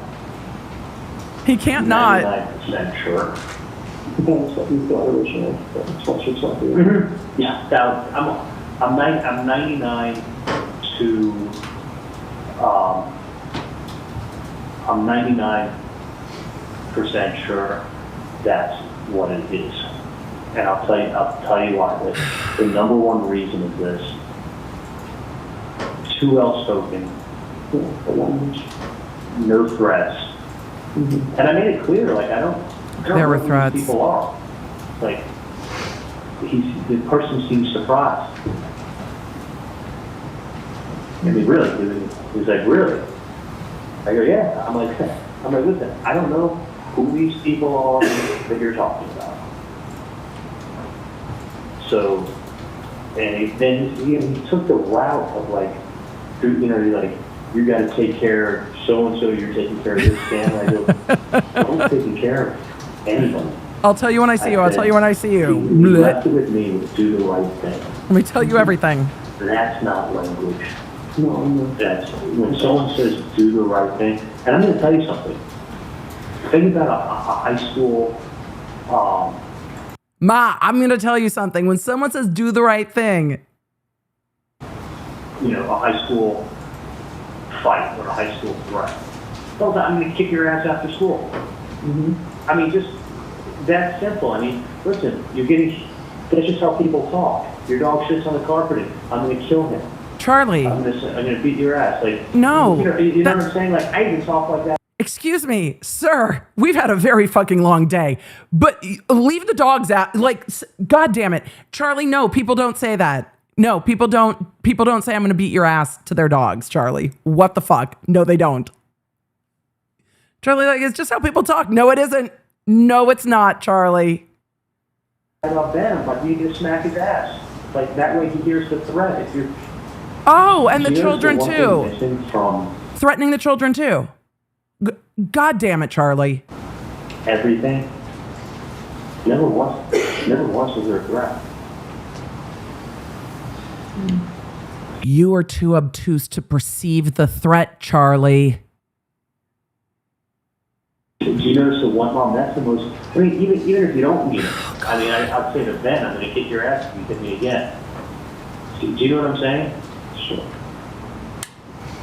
I am not enthusiastic that you say to your young nephew, among all the other shit that you have said, I am not enthusiastic that you say to your young nephew, whose father was fucking murdered, I'm going to kick your ass if you hit me again. Why? That's not accidental. Because that's the first thing. So the jury wanted to put him under the jail then. I'm going to beat your ass, or I'm going to do this, or I'm going to break your legs, or I'm going to... You know, when kids act shitty, it's really rare, and Charlie's not a kid, he's a full-ass adult, but he is someone's child. It's really rare that the parent also is on trial. I wonder what the jury's thinking. Sitting there looking at the woman who raised this guy talking. For everything he said today, I wonder if the jury is just staring at Donna being like, your adult son, this is the shit your adult son is saying. About women, about Katie, about his sister, dogs, his young nephew, the fuck. And they're just taking a look at Donna being like, huh, lovely. This, like, do you notice not one time has there been a threat, even an implied threat, like your health or your anything like that? Not even an implied threat. No, back to Yelp. He was talking about Yelp again.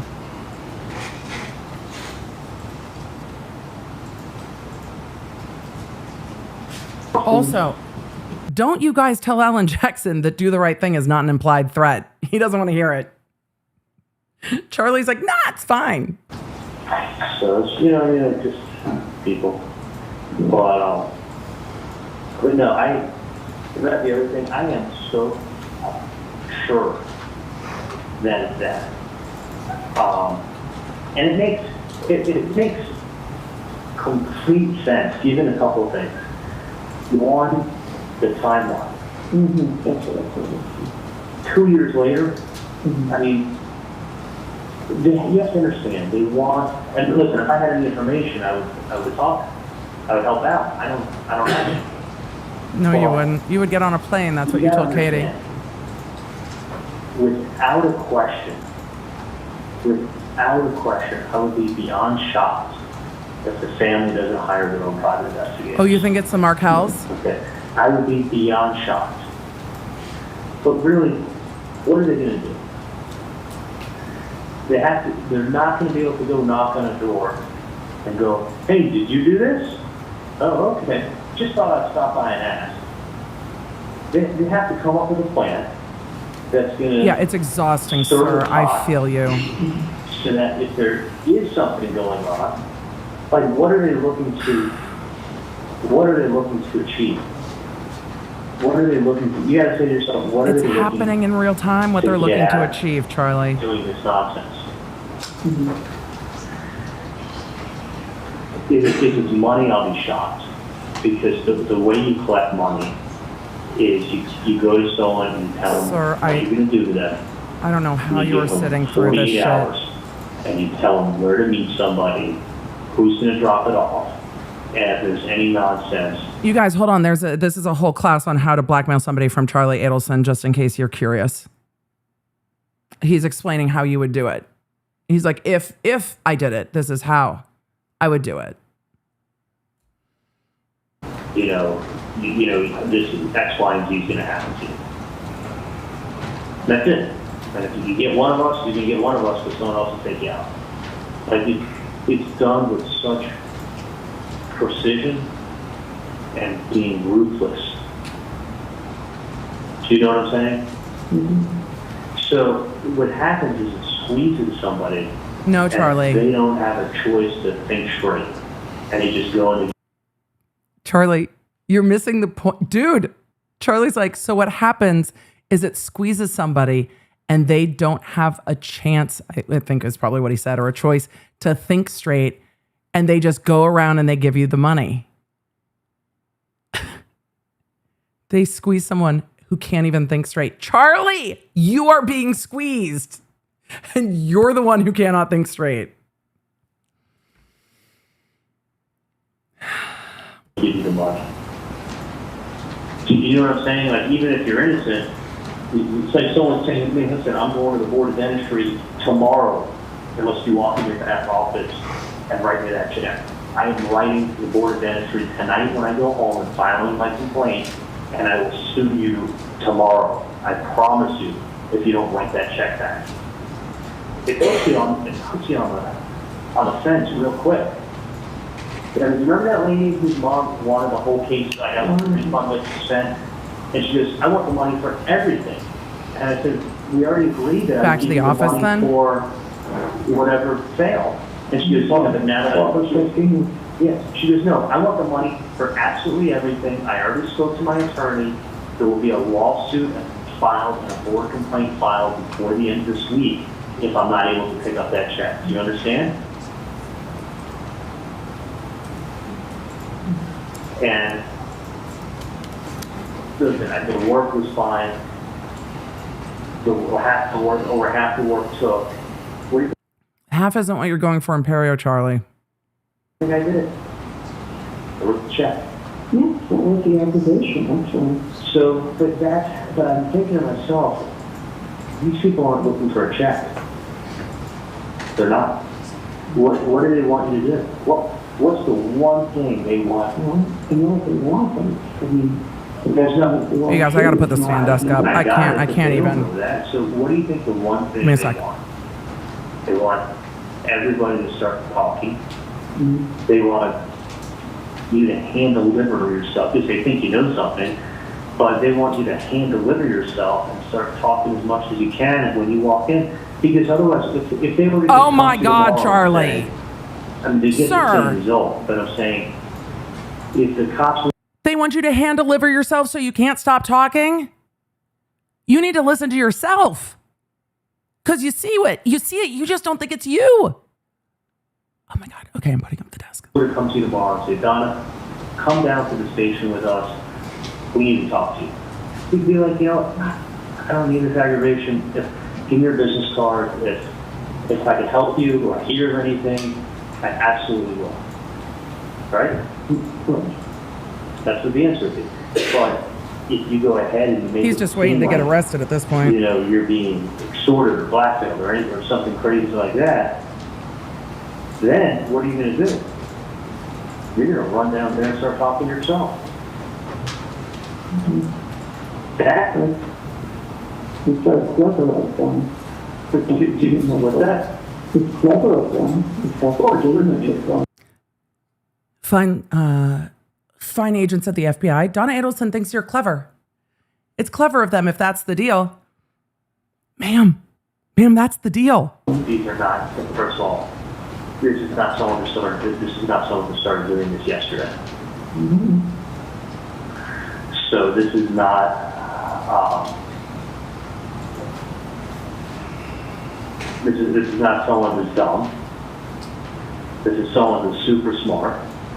And they know, listen, a lot of times this is what goes on. If someone comes, but it's real odd that it's a year.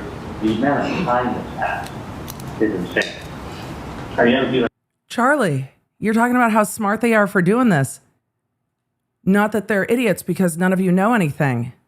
And you just went right to the police and said, "Hey, we're being extorted." No, that's not what happened. That's not what happened at all, is it? Y'all, you're talking yourself right into the prison cell with how much bend and snapping you're doing to try to get out of this. Y'all remember when Nikki Tutorials was being blackmailed? What did she do? She made a video about it so they couldn't blackmail her anymore. It was a really fucked up situation to blackmail her. But what she did is said, I'm being blackmailed. And this is what it is. That's not what Charli's doing. Not at all. That was crazy. But I absolutely felt for her. And she was like, you know what? This is how we deal with it. This is how we deal with this. That's not what they're doing. Why? Because they're being blackmailed over shit that they know that they did. And they know that they can't talk. And they know that they can't go to the police. Right? She did. All of you in chat are like, she handled it like a boss. She absolutely did. But this shit, Charli's like, there's nothing they can do. Oh my God, that's amazing. G Word said, I got to meet her at Eurovision in Amsterdam. It was amazing. I'm going to sidetrack. I apologize. I'm so sick of Charli. Oh. Like having a dental office and be like, you know, I didn't get paid on a case from 4 years ago. Let me turn it over to collection. Like 4 years ago, how do you not realize that you weren't paid on a big case that you did 4 years ago? I mean, none of it makes any sense. I mean, that's why I think it's more that without a doubt. Do you notice the lack of threats? I mean, there's no threats. I mean, soon you'll be fucked. Like, what does that mean? You're gonna was a threat. Write a bad review on Google tomorrow? No. You know, I mean, it's almost like they were afraid to say that they're going to break your leg. Like, almost like they can't go in that. They can't do that because once they do that, they're going to cross lines that they themselves can't cross. So, you know what I'm saying? I just hope they don't. Mommy, the feds can't directly threaten us, mother. The feds can't be threatening. They can't cross that line. Or can just go on police. I mean, when you go to police, too. That's right. I mean, and that's the other thing, too, is like, when I spoke to Dennis, he said, you know, the prosecutor is moving forward. Well, I don't want to scare her. I know. She was scared from day one. She's finally over being scared. And she heard that she would be beside herself. Absolutely. And you know the thing is, as far as that, agreeing to not tell Wendi. Everybody handles every situation differently. It's like somebody has a death in the family, and if they don't act devastated and everything else, well, doesn't mean that they were responsible for it. No, I mean everybody handles tragedy differently. Okay, Charli. Or confrontation. I mean, some people, you know, it's like fight or flight. I mean, some people are confrontational, some people are have a nice day, some people just turn their back and walk away, some people ignore you. Some people talk about it. You know, you get, you know, and none of them, and who's to say what's right and who's to say what's wrong? No, nothing. Everybody's different. You know, there is nothing. Huh. But that's what my original feelings and the police, but that's we got to protect Wendi. Yeah, I don't. Your dad said, I said we should go to the police, but your dad said, we've got to protect Wendi. She will be devastated. What, Wendi will be devastated? That y'all are being blackmailed? Interesting. I want Wendi to then get stressed and not then worry about her safety. Right, exactly. So that's why we keep it from her. I don't want her to be upset. You know, hopefully whatever the future just stuff. Well, it's funny. I called Katie and I said to her, listen, I said, we said, know. Katie, I know, you know, I know of other Katies, you know, but I've known you a long time. I don't know if they keep referencing you or, and I told her, so if I'm wrong, and if they're referencing somebody else, if it is a common last name or common first name, I said, they didn't tell me the last name. And I said, if you're the wrong person, then I feel horrible that they're trying to bring you into this or whatever. But she told me she had somebody call, and the voicemail wasn't set up before, and then she called a couple times actually. She locked her number, she called a couple times, and then it was on, and then the voicemail was set up, and it was in Spanish. So she has a friend of hers who Sure, Charlie. left a message No, but yes, but for that good person. Lord. For that person to, I think it was a guy that she had called. I think, I don't know for sure, but I think the guy was not very happy and let the person know it on their voicemail, and basically told them on the voicemail what, you know, basically you need to stop running your mouth, or you're going to be having a very, very, very, very big problem, and ask that person to give them a call. That's kind of the message I got this afternoon. And supposedly her friend was very angry, very, very angry. And the voicemail was in Spanish, and the person spoke to in Spanish, and basically told the person that what they got coming to them, and just call back if they did have a little word with them.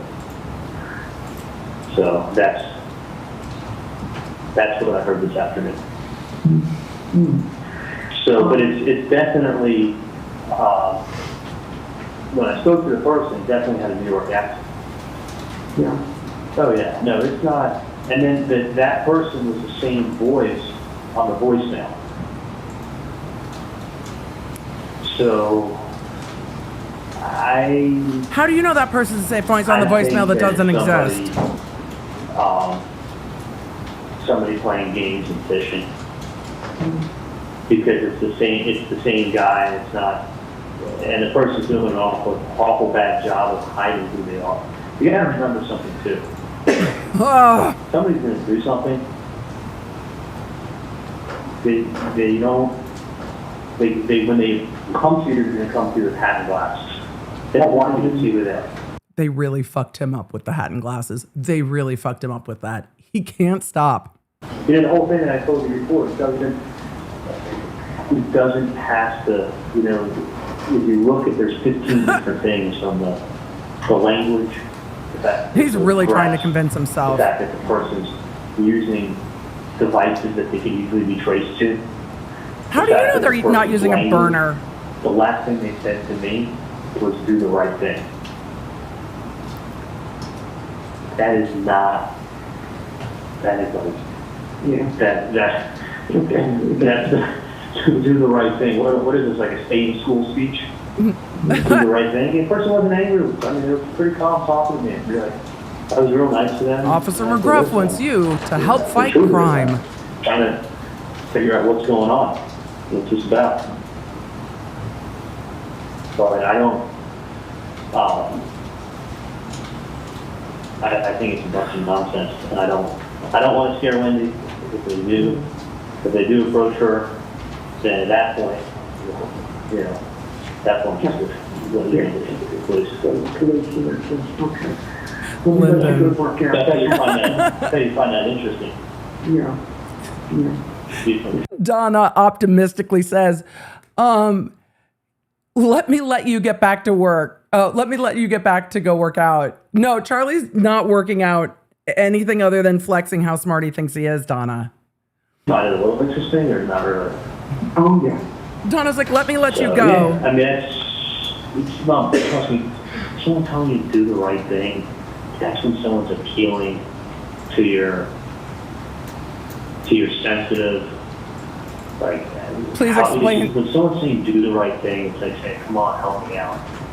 No, they're not. People, I mean, if they are who they say they are, they don't appeal to your good nature and say, come on, help me out. They want to. They're not saying help me out. They're saying do the right thing and don't make me fuck you up. But that's okay. Get dialogue going. And I told them, I'm like, we don't We don't help anybody out that I know of.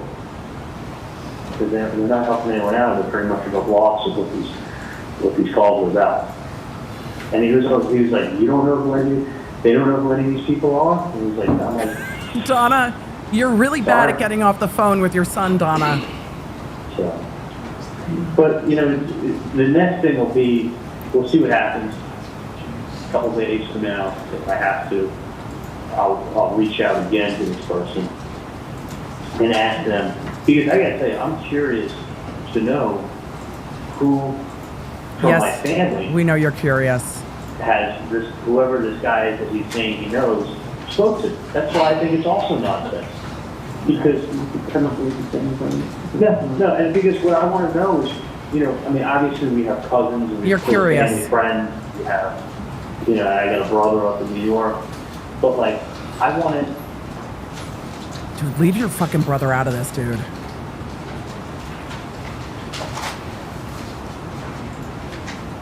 Are we done?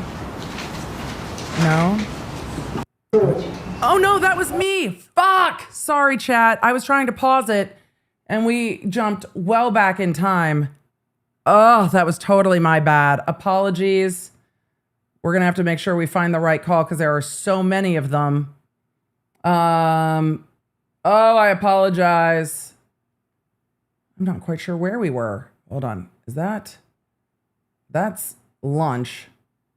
We have been going forever since lunch, it feels like. Oh, there's Donna. Let's see what call we're on. Let's see. I don't think we've done... we're definitely not repeating a call. So let's see which one they're talking about. Sorry, chat. That was user error. Oh, you don't take me that serious. No, I don't think we've done this one. Apologies. What call are we on? This one is YY. We were not there yet. We were on OO. Oh, it's magic. You know. Oh, they're getting into May 5th. They're getting right up until right before the arrest. Sorry, y'all. I know. Streaming is dynamic. I put the stand desk up and totally screwed it up. Oh, they must have taken a break. Probably after that call, right? That would make sense. Let's see. What's the one thing they want? You know what they want, but I mean, There's nothing. the wrong truth. It's not. I got it, but they don't know that. So what do you think the one thing they want? They want everybody to start talking. They do want everyone to start talking, and you sure complied. If we missed a call, Chad, I apologize. You to hand deliver your stuff if they think you know something. Oh, but they okay. That's right about where we were. Charlie's just going to say the same thing 700 times, so I think even if we miss a little bit, we're probably safe. The prosecutor's fast forwarding that. I think we're almost at the end of this call. Oh, okay. That's what my original feeling was. Go to the police, but Dad said we got to protect Wendi. All right, we covered that. Perfect. We're not too far back. Let's see. Charli said that Katie said that Garcia said you need to stop running your mouth or it's going to be a very big problem. Didn't take his own advice. Voicemails in Spanish. All right, we're almost caught back up. It's hard to find our place because all of the call transcripts look the same. All right, I think we're almost done with this call. Oh, no. I won't reach out unless they show up again, but, you know, whether it's a letter or whatever, but the point is listen, somebody's being paid a lot of money to do a job, right? So they're trying to investigate. How do you get the investigation going? You stir the pot and you see. Wait, what are the headlines at the prosecutor? Oh no, I don't want to know anything about breaking news. Emily, stop. You can't. We got to just, we're going through this. Investigation going. We're doing this. We're just. You see what comes up from the bottom. We're going to finish. That's what we will talk.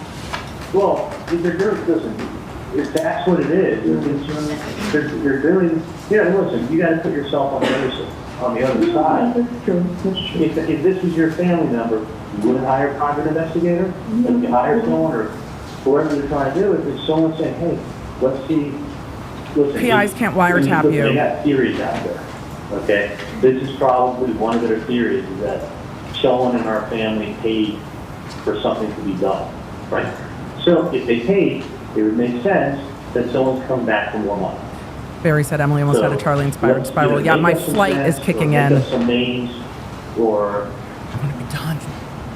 or do something like that. But I also want to know.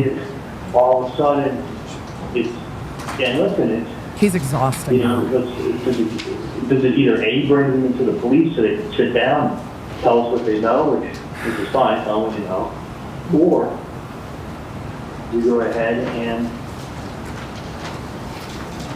this is, Charli is just talking and talking and talking and talking and talking. To claim the bribes. They didn't have to go out and kick doors down. They all showed up. Donna tried to get off the phone with him like really funny. 10 minutes ago. She's like, let you go back to working out. And he's like, let me tell you one It's a thing. good idea. I just think they're barking up the wrong tree. But if they go to, listen, if they go to Wendi, it defeats the purpose of like, of not stressing her out, and she'll be the first one to go to that. Yeah. No, she won't.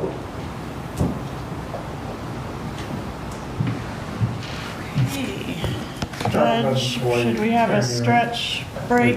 We are going to have a break. The jury, the bailiff will take you to the jury break. Did you hear the weariness in the judge's voice? The judge is like, we're going to have a break. Yep. The judge is ready for a break. I've got the stand desk going. I literally can't anymore. I don't blame the judge for wanting to let the jury stand up. Oh, our stretch music.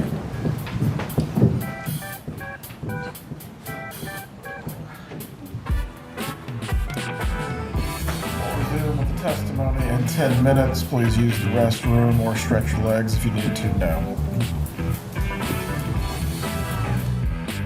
All right, let's zoom past the break.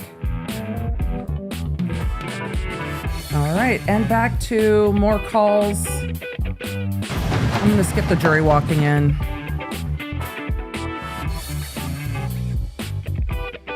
All right, jury's in, more calls, let's go. Members of the jury, as a matter of scheduling, after discussing this with the attorneys, we will have a bit of a shorter evening. The state does have some additional matters to conclude with Agent Sanford, but I believe we will have our recess a little bit earlier in the evening. You may continue. Oh, these promises you make.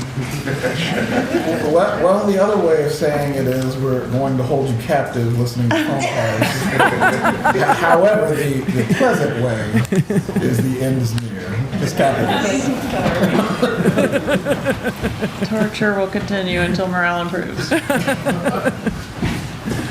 Oh, counsel. All right, let's skip to RR. Could you... DOCKET. Could you set up RR for us, please?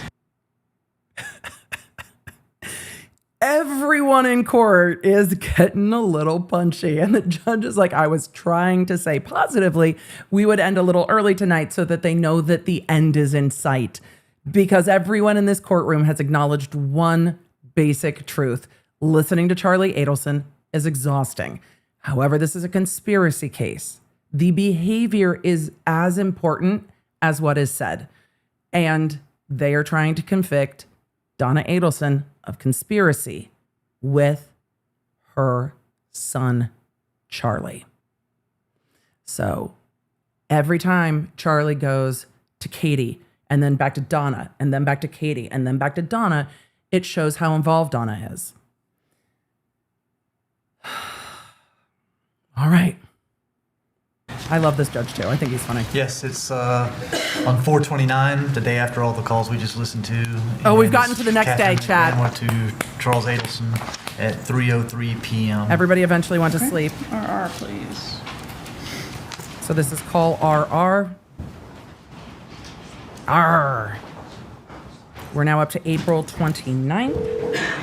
Hello? Hey. Hey, what's up? Your phone was weird. It was like, it was doing a dial tone. Yeah, it was weird. I tried picking it up when you weren't there. If you want to say, okay, what was that? Alright, no, I was just gonna tell you, like, I was gonna do something. That you what? I'm gonna pass by, like, where you left my shirt. Oh, okay. Okay? Are you? I have no freaking gas.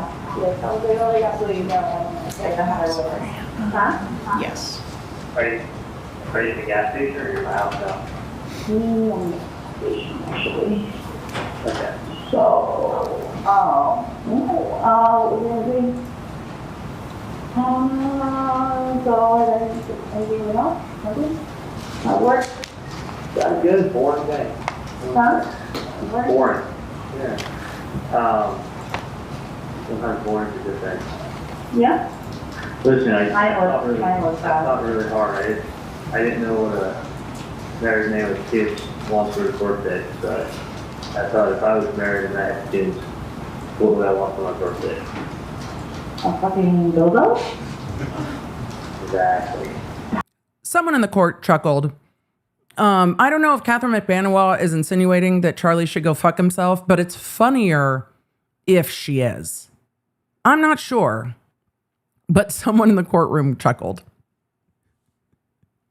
I don't know whose birthday they're talking about, but Katie, did you ever get that for Charli? I got some questions. A fucking dildo? Exactly. That's what she did. But I forgot to get The fucking Hallmark cards again. Hallmark to say exactly what I wanted to say. So. Did the Walmart card say, if you don't like what I got you for your birthday, you can go fuck yourself? Because that would be funny. Also, easy A. Expressing yourself anyway. I never did it to myself anyway. Lies. But anyway, I think I hit the nail on the head with the birthday party. I think I hit it out of the park. Wow. So natural. I know. What was I gonna say? Like, I'm just saying, like, nobody's gonna look at me like funny and shit. Like, don't do your Yeah, I know. The other day I told Bud that they stopped buying that dress on. Oh, okay, because like, I just don't want to need to be like, hey, what the heck are you doing? No. Yes. I'll be like, hey, what's up? Can you like roll this for me? You can't roll your own shit? So tell me, Girl. Like right now. Are you there now? I'm walking. Okay. Call me after you open it. So now, the number enter, okay. Take your shirt off. Take your shirt off, read the number. Take your shirt off so you can read the number that you wrote down. Oh, you're so stupid. You're so stupid. She's trying to tease. Here, so just write it on your hand. She's just speaking the truth. You're a fucking idiot. You're just so weird. I don't know, man. It's not funny. I don't know. This is what they like. I can be good looking or I could be smart. And I choose to be good looking. So who told you that lie? Listen, it wouldn't be fair if I was good looking and smart. Oh, this is the race? This is the one. It just makes me good looking. Let's go up now. Like that. This is raining. Yeah. Is your camera funny? It's not what? Is your camera funny? The confidence of this average dude. Good God. Oh, yeah. There are good dudes out there. Unfortunately, there are so many like this one. Some heat of rain. Wait a second. I know we haven't had a butt dial in this trial, and I know that's implausible because we've had Lexuses and Do the Right Thing. Is he talking about a dick dial? We even had nudes. Is he talking about a dick dial? Is your camera on? Is what? Is your camera on? Is my wood calling? We've gone to a dick dial. We've gone to a dick dial. Perfect. It's late in the day. Everyone needed a little levity. Yeah. Okay, you know. I watched Passion Me like freaking hitting my nose and shit. Don't see the rain. Huh? Don't see it. Camera. Y'all should be on FaceTime, but you're not. Dude, the range, the range. Dude, that's fucking small. What? I'm small. What's small? I'm small. Oh, Charlie, what are you worried that she's talking about, buddy? The range looks good, doesn't it? Yeah. Well, the camera's on with me. Damn, you know what's the come up?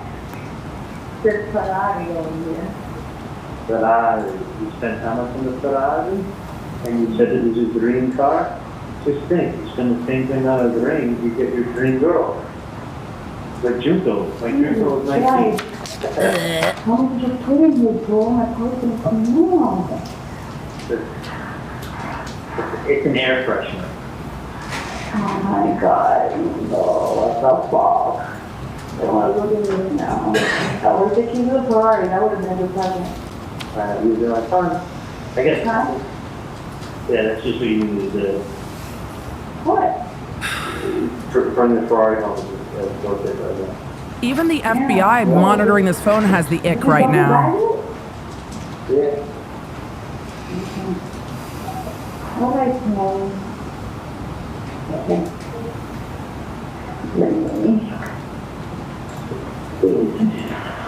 Fucking tree, what's on your fucking something? Oh my god. Did you open it? Huh? No. Please throw it in your trunk. Welcome. Okay, I didn't open it first. Why? Alright, just open and get on. Why? Hold on 1 second. He's like, just open it, just open it. He's at fucking work again. Rinse it with Period X, take the antibiotics.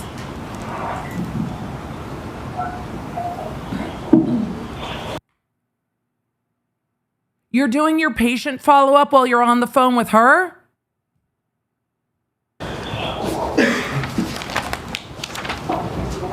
Oh.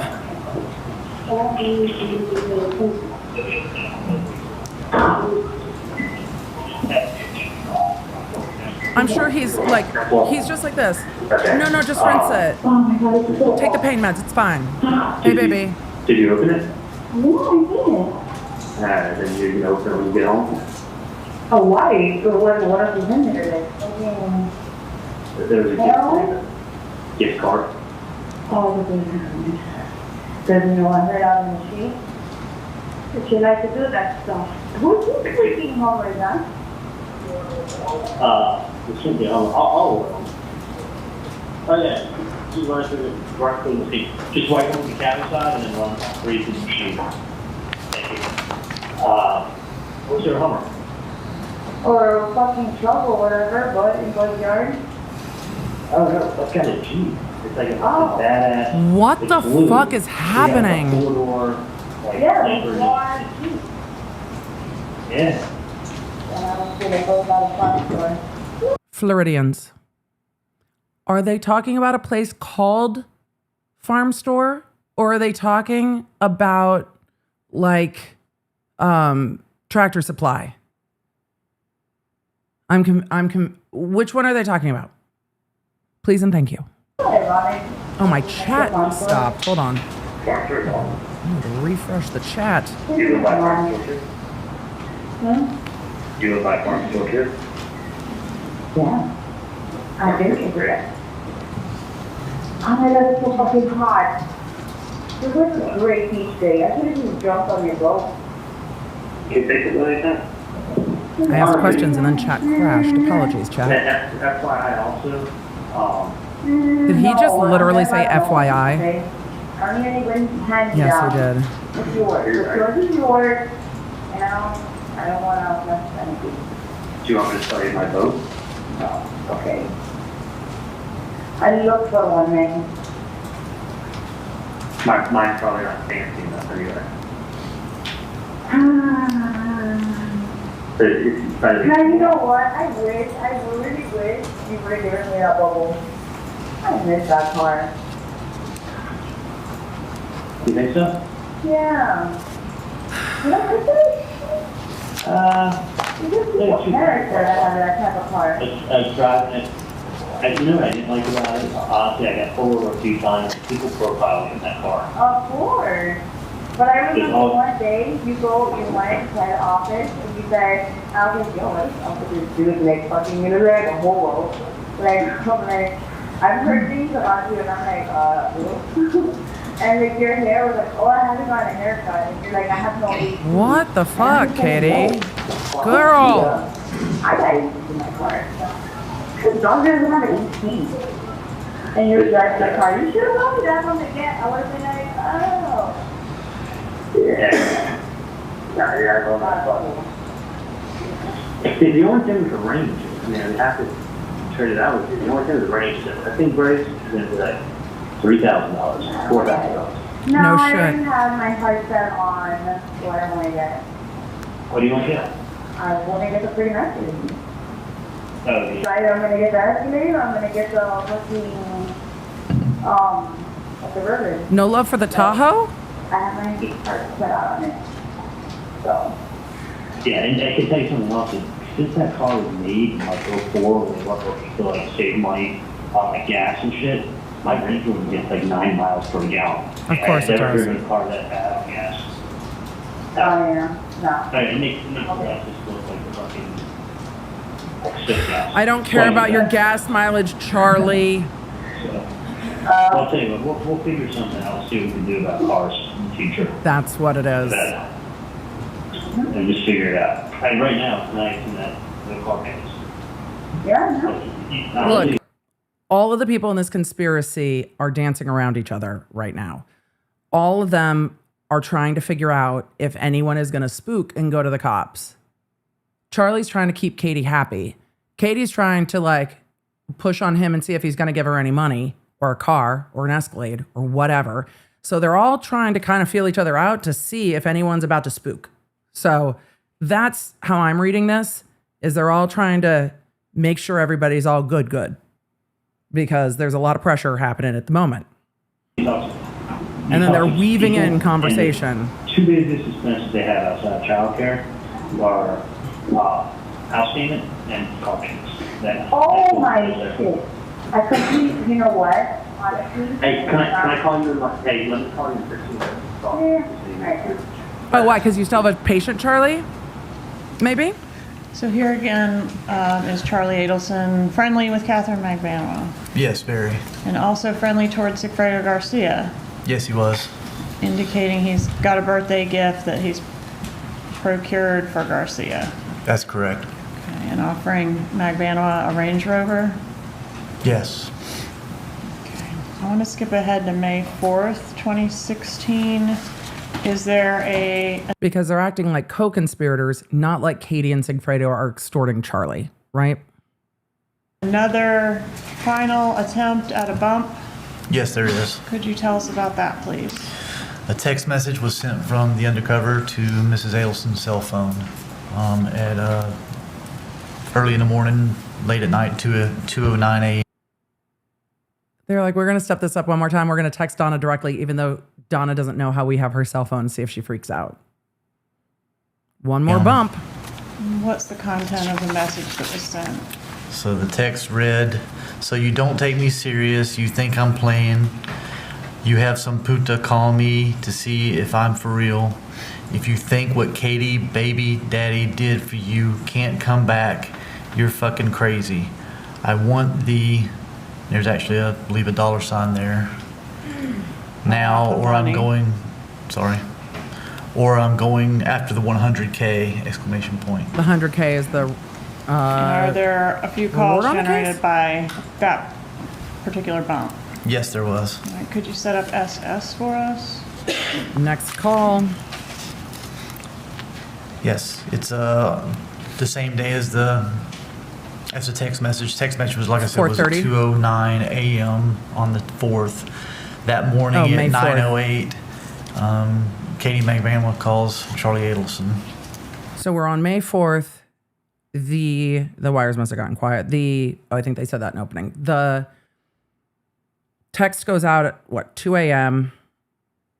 So she wakes up And then we get back to a bunch of phone calls. May the 4th be with you. It's apparently a good day for the bump bump. Okay, so this would be right at the, like, oh, I see. So about 7 hours later. Correct. About 7 hours later that morning. All right. Thank you. For this one, we'll publish SS starting at 12:45, please. So they zoomed more than 12 minutes into the call. Thank you, kind prosecutor. This call is going to be a follow-up on the gift for Garcia. Is that right?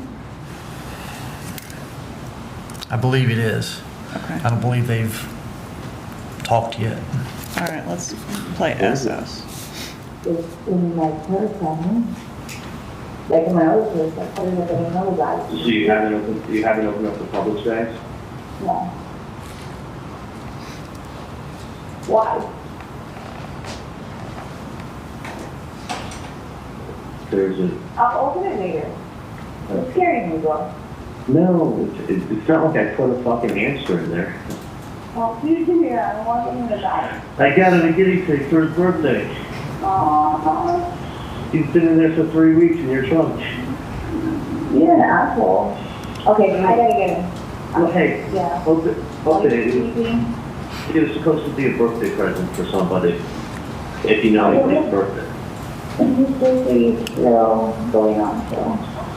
Okay, well, would it be okay if you told this for me, or do you think that's a bad idea? I don't know. So is there cash in the bag then? Take a look and then you can tell me. Open the bottom thing. There's a very nice gift card in there. Okay. So cash. Fucking weirdo. I don't know.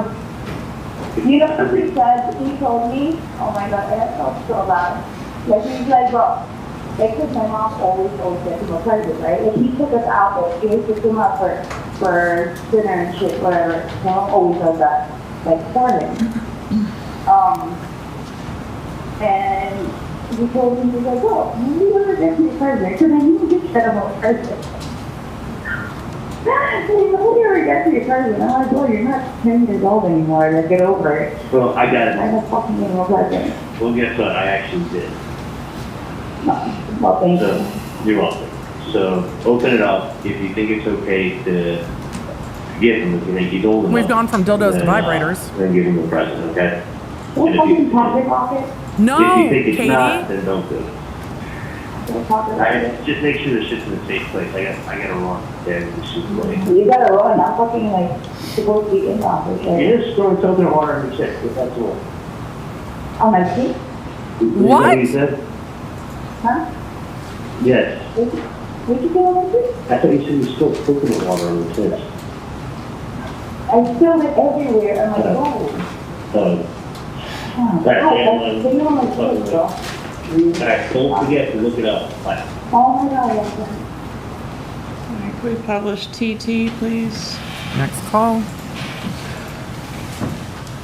Let me start at 4:55 on this one.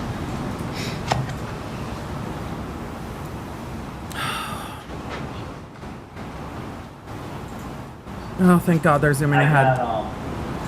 This is Katie and Charli again. He's fine. Let him get started on it. And it is, if you don't think it causes anything, you can tell them it was from the when you open up the present. Okay. Remember the person You're who said, scaring me. I'm gonna put that, I'm gonna go, yeah. I'm gonna open it now before, I don't know, because you're scaring me. was it in your car or is it in your house? It's in my mouth. But like, I did it. Well, go fucking look what's in there and tell me if it's okay for his birthday present. Okay. Alright? What's my birthday present? You get nothing. Alright. Alright, I'll talk to you later. Dude, I got you tickets to the concert. I know. Thank you. I said thank you. Concert tickets in a limo. It's not your birthday today. Wait, you wait here. Whatever. Yes, I got it birthday. I haven't feel better. It's your other goddaughter. It's your goddaughter's birthday then in a month. Oh, yeah? I got all these people that want me to adopt them. No, well, you already know my kids I got like 60-year-old women in offices saying, "Where's your kids?" And I don't have any. They go, "Can you adopt me?" You get a Father's Day card. Fucking amazing. I got Chatty wants to be adopted. I got like 8 people that want to be adopted. I want to be adopted. You want to adopt me? Adopt my kids? I give you a little love. You're the godfather. All right. He wants to be the Godfather. The Godfather would like to be That one excluded we've from got, this fucking conversation. Charli Adelson mentioning that he purchased concert tickets and a limo for Catherine Magbanua. Yes, ma'am, he did. And Magbanua refers to her own child as Charli Adelson's godchild. Is that right? She did. Okay, let's play You, please. Yeah, they're all trying to make nicey nice.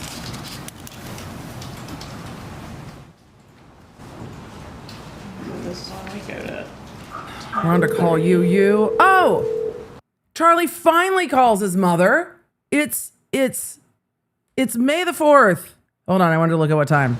This one we go to. It's May 4th. 8:42 p.m. Charlie calls Donna.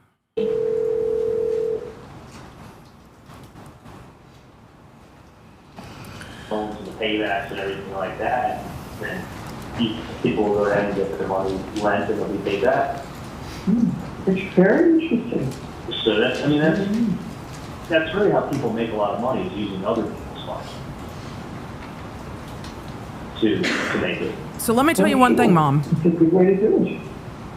So we'll see. I mean, I would say if you have a good track record of 2 years, it will not be a problem raising capital at all.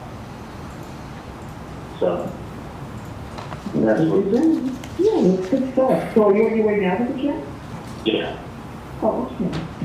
So is everything else okay? Yeah.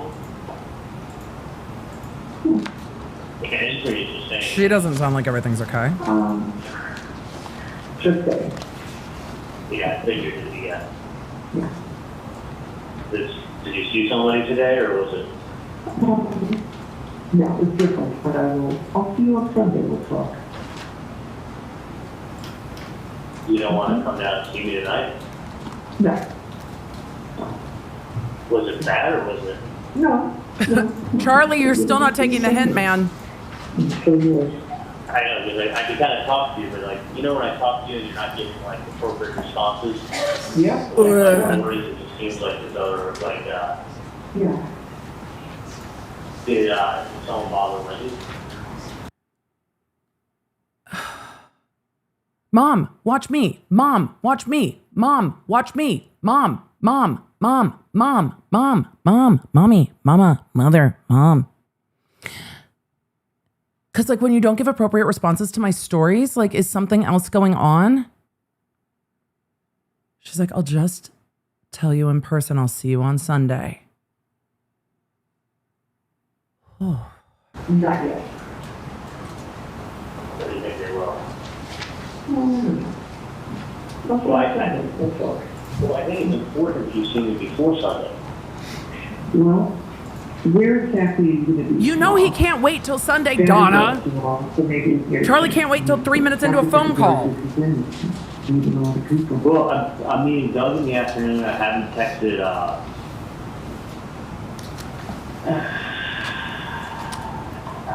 haven't texted Adam yet. I'm supposed to meet him at some point. Because, I mean, I can set up a meeting with him at any time. I mean, do you want to come up to my house in the morning, or? That might be a good idea. Because I'll tell you what, I don't want to wait. Yeah, I agree. And then you wait, and something that could have been nipped to the bud early becomes something that doesn't get nipped to the bud early, and then it snowballs out of control. Yeah, so maybe tomorrow, we're up early. So what if we make you go to breakfast or something, whatever? You want to meet Charli for breakfast, Charlie? Yeah. You want us to come and see you, right? Well, traffic is, I could, let me find out check your schedule and then we'll work something. Oh, he doesn't care about his schedule. That's clear. Yeah, let me do that, and I'll see you guys tomorrow. Sounds good.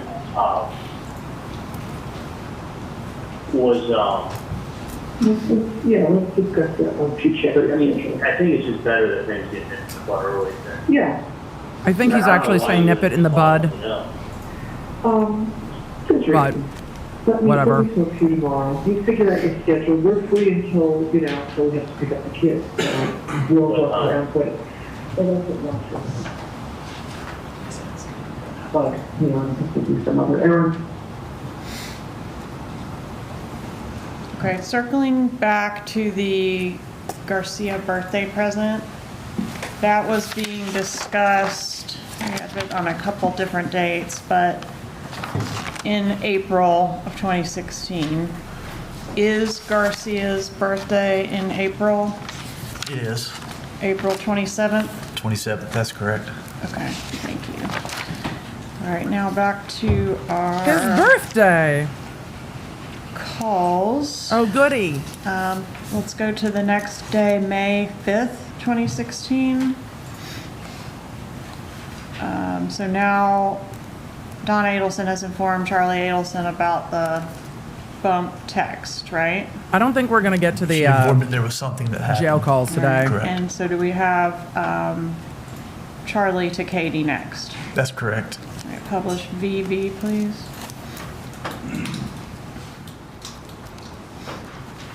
I think she said V. Yeah. We're almost around the alphabet twice. Yeah. Hey, how are you? What time's your end of appointment? How are you doing? They keep it trying and they're things people who get stopped even you know, I get people getting I started to get up on about the he was trying something that call me. Well, one second about it. And speak to the letter. I get to do about tonight and it's really important. Bless you. We ever next time you're reading like the same, no. It's over harder than that being calm, but looking. So I'm on my way to the end right now.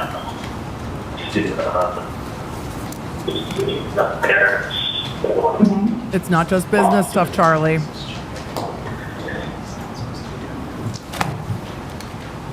All right, that one Is not playing even well. for us was too torturous. Let's do WW, please.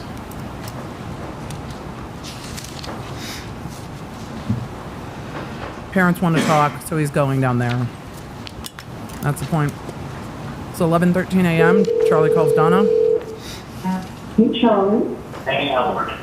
Good, honey. How are you doing? Good. I'm coming across the bridge now. Oh, okay. Okay, wonderful. You want to get partner, or you want to come down? You know what? We'll meet you outside, and then we can walk to the pool area. All right, sounds good. Okay? I'll see you soon. Okay, I got you. Bye. All right, XX, please.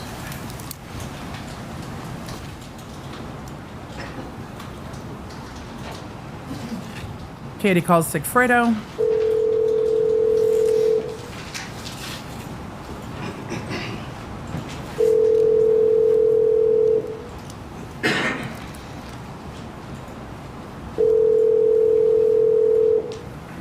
Ma'am.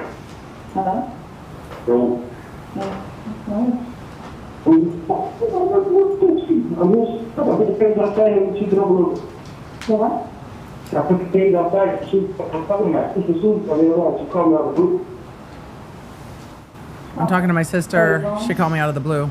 Yeah. The things out there are shooting up. What's up?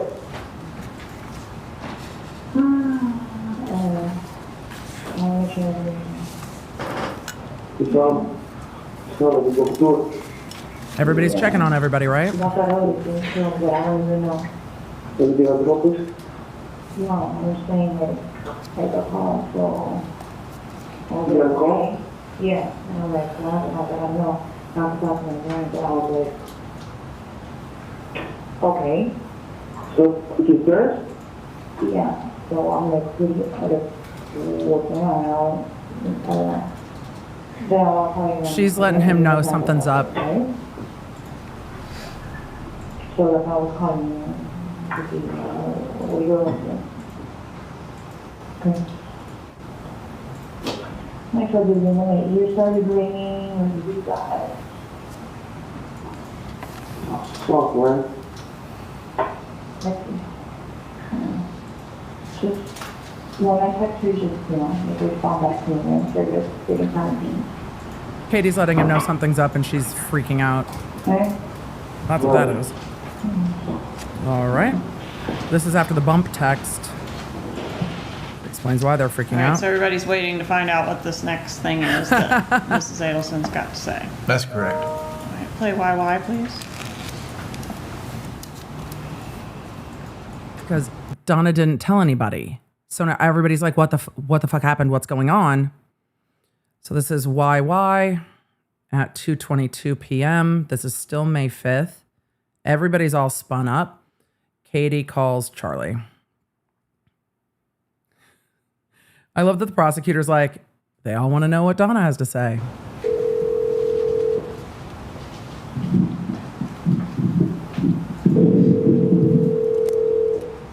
I may just call you from a landline. Hey, let me call you a little bit, okay? I may just call you from a landline. I'm at my friend Adam's place in Miami. No, down to the Gable, so I'll probably call you from a landline. Right. You need me going? Okay. Yeah, I'll call you. Yeah. Y'all, did Charli find a bit of a dose of shut the fuck up? Because it seems like he did. Also, I'll call you from a landline doesn't help if her calls are also being recorded. But that's beside the point. Let's see what happens next. ZZ, please.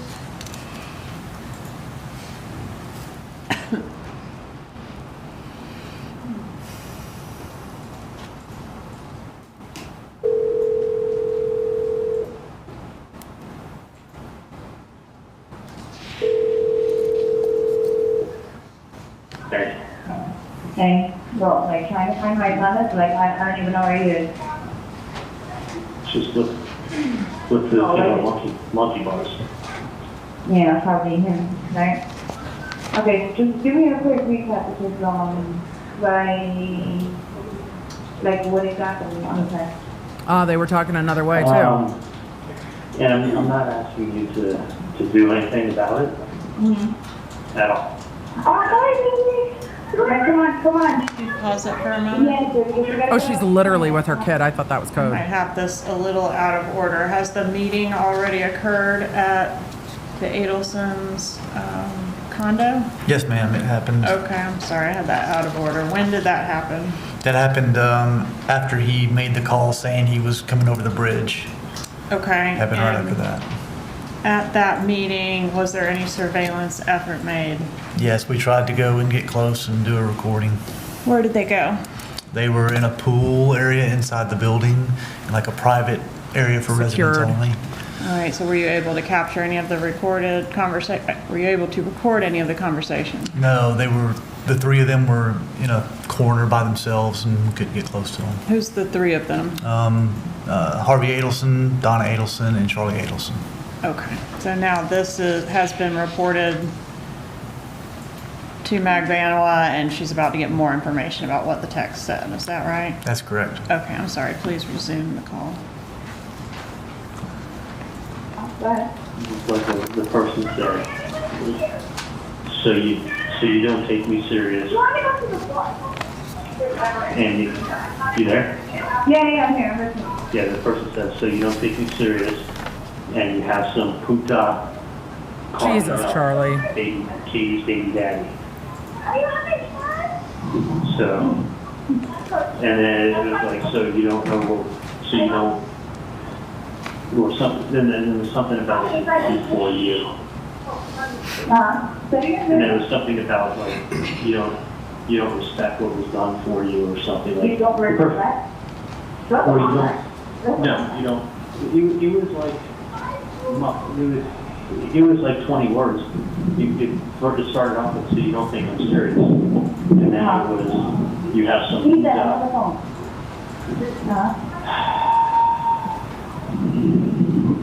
Okay. Go, tell me. Yeah, I'm listening. so you don't take me serious, and you have some puta call me up, Katie's baby daddy. You don't appreciate what was done for you or something like that. And then that was it. That was it. It just ended. But it came from that same number. The person didn't block the number they're texting from. No, we already got to that. We got to that Yeah. point already. I got you. So don't do anything. And I have a feeling, it's one of two things. And It's always one of two things. I just want the person to stop harassing me. Go on the phone. Okay, got But you. evidently, if each year, whoever called, the person would give a shot. No, I had a friend that called, but. Yeah, whoever it was that called, this person texting my mom at 2 o'clock in the morning could really give a shit. Now he's referencing. Katie, he referenced, the only person's name he referenced in the text was Katie's baby daddy. Yeah. So. I mean, you know that. How do you say it? Yeah. Everybody has a baby daddy.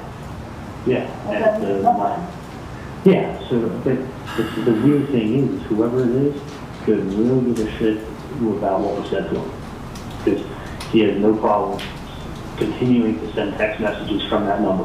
That's the part. That's the part that really boggles my mind. Yep. So don't do anything. Not afraid, obviously. Somebody else cheating or something. Somebody else can get all of this information. This is, I mean, the personal phone calls, a text, somebody, like it's a lot. Okay. This is my one fear. Nobody can protect somebody all the time.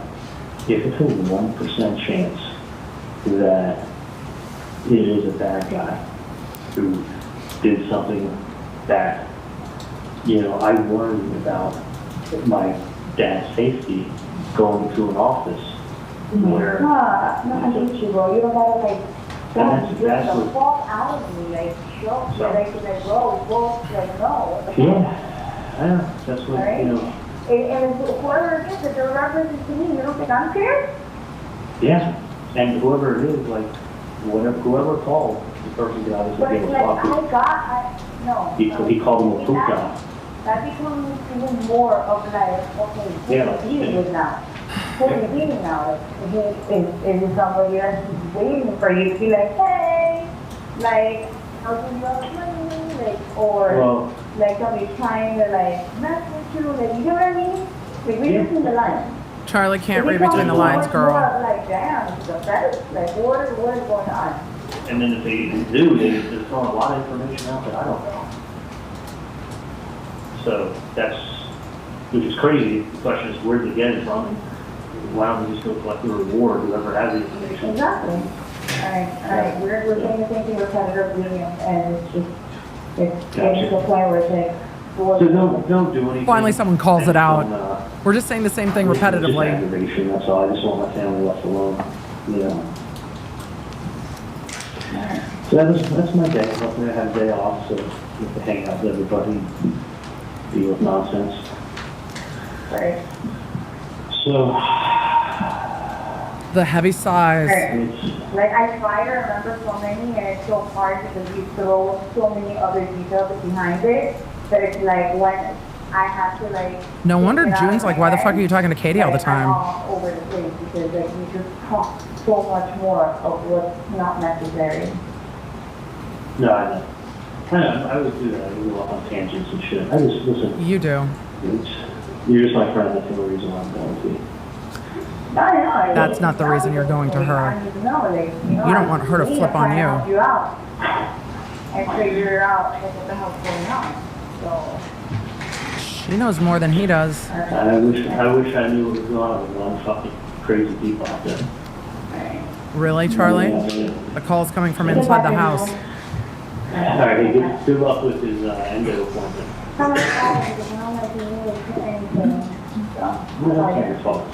Alright, I'll talk to you later. Charlie sounds, What does Mag Banawa do immediately after hanging up from this call? She texts Sigfredo Garcia.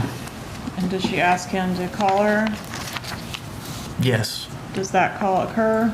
it does. Publish BBB, please.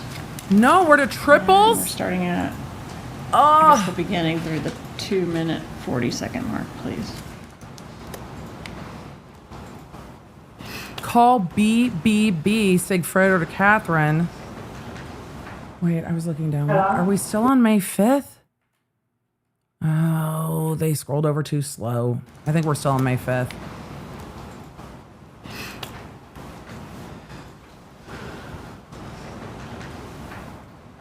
Hello? Yeah. Are you okay? Yeah. So, what do you call? One of my friends just called me and was saying, like, remember when I had asked you, like, to do me a favor because somebody's harassing one of my friend's family? Yes. Alright, like, And he's like, this shit's still going on. yesterday at 2 o'clock in the morning, not giving a shit, not blocking their number, the same freaking number that I had, told you to help me out or whatever, saying, obviously you're not taking me seriously. You have a puta calling me who is Katie's baby daddy, and I was like, what are they talking about? Like, he's like, my friend is telling me, like, I don't even know if it's you or whoever. I mean, there's so many people that have baby daddies and I've gone out with, like, plenty of kids that have a lot of kids friends. Like, I don't know who the hell it is. And, that you don't appreciate what was done for you or something, and this is not gonna stop. Oh no, that was me. Oh, I'm sorry, chat. I was just trying to pause because I had a question. Hold on, let me find to call BB again. Hold on. You know you're tired when? Oh, I think we got there pretty quickly. Okay, here's the thing. Do you think at this point Garcia is starting to realize that they're fucked? Because Garcia he called and hung up. He never left a voicemail. Garcia never talked to somebody. Garcia didn't leave a voicemail. They don't know what Garcia doesn't know if they knew his number because he called from someone else's phone because the call to the Undercover went to was from an unknown number. Garcia wasn't using his number. So Garcia told Katie he left a voicemail. Katie tells Charli. Garcia didn't leave a voicemail. Garcia didn't call from an identifiable number. And they're texting Donna saying, Katie, baby daddy. At this point, Katie, baby daddy has to figure out that Garcia has to be figuring out that they're on the wires because they're feeding information that's not true.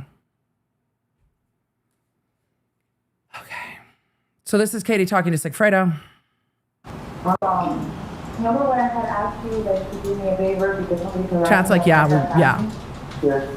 Alright, like, they texted yesterday at 2 o'clock in the morning, not giving a shit. Adelini said not no, blocking because their the bump number. said Tudo or whatever. No, but he said, you have this bitch, Katie's baby daddy, calling me. But Katie's baby daddy didn't call from a number that was his. It was an unidentifiable number, and he never left a message. The people talking about Katie's baby daddy calling is Katie to Charli, Charli to Donna. All of them are talking about it. He knows he didn't call. He knows he didn't leave a message, and he knows he called on somebody else's number. He has to know. The same freaking number that I had, It says you have Katie's baby daddy calling me. obviously you're not taking me seriously. You have a puta calling me who is Katie's baby daddy, and I was like, what are they talking about? Like, he's texting me, my friend, telling me, like, I don't even know. Garcia did not call from a number that they had connected to him. He called from an unknown number that was not connected to him. So, at this point, he has to know, I think. It's you or whoever, I mean, as soon as you have these guys gonna gone out with, like, plenty of kids, I have a lot of kids friends, like, I don't know who the hell it is. And, that you don't appreciate what was done for you, or something, and this is not gonna stop. But the funny is, have somebody know your voice. Or even if they're talking about you. Yeah. Could be a completely different person. Garcia's a man of few words on this call. Yeah. Just asking me because it's like, it seems, like, you know, because I told them, like, help them, you know, like, I was like, oh yeah, I'll try to help you out. But it's funny how it just happened. Garcia's not saying much. He said, I'll take care of this. Yeah, I agree. Yeah, 100%. And they're not supposed to use that number because their parents will definitely, you know, they got to how much more should they get her out. I don't think anybody should go through that. And it's funny, like, how do you get, you know, it's just calling his mom, like, not calling anybody else, but like, yeah, you can look it up or whatever, but it's pretty great. Use my number. Yeah, it is pretty great. So, I just don't like, you know, the fact that my name is being thrown out and baby backs are being thrown out. Like, what is all that? Yeah, no, I don't know nothing about it. So, I'll definitely take care of it. Do you pick up Vida? Yeah, I have them.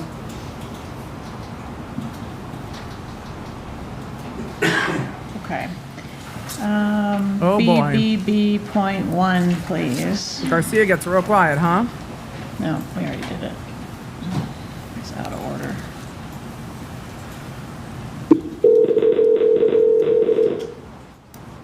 BBB1, May 5th, 2016, 5:21 p.m. Charli calls Donna.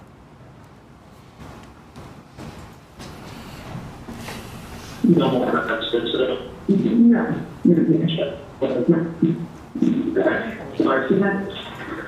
think you're doing the right thing. Oh, that sounds fucking terrible. I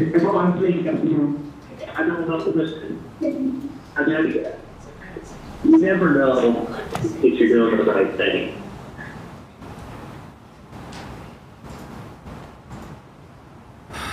They're scrubbing through. Okay, hear me out for 1 second. Talk to Dad a lot, and just figure it out together. Don't just rush, you know. But I think what we talked about is that thing. Okay. I mean, look, but it's so small. I mean, listen, it's not. It doesn't have to be tonight, sir. What? You don't think it has to be tonight? In my opinion, I think the sooner the better. But I would be firm. Yeah, but I already wrote my letter. What? Yeah. Can you pause it, please? The audio on this is so But is the bad. gist of it that Donna Adelson is going to call the undercover number?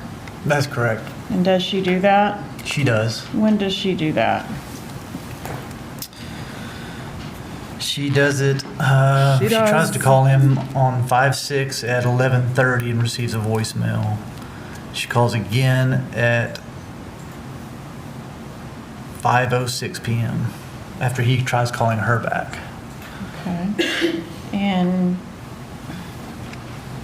do you have evidence independent of the wire that the defendant downloaded some software to record this call on her own? Yes. Huh. All right, publish. Donna this did, call, really? please. It's on 117. It should be call 3 on that exhibit.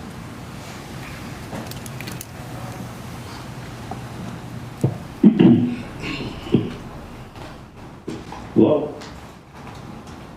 This is Mrs. Adelson.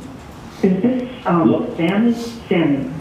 Okay, my grandchildren had my phone before, so Senora Adelson? I'm Mrs. Adelson. Yes, yes. My grandchildren had my Had phone. my phone before, so that's, and I just saw that you called. What's up, everybody? I mean, hi, Peter, but where did our feed go? I mean, what's up?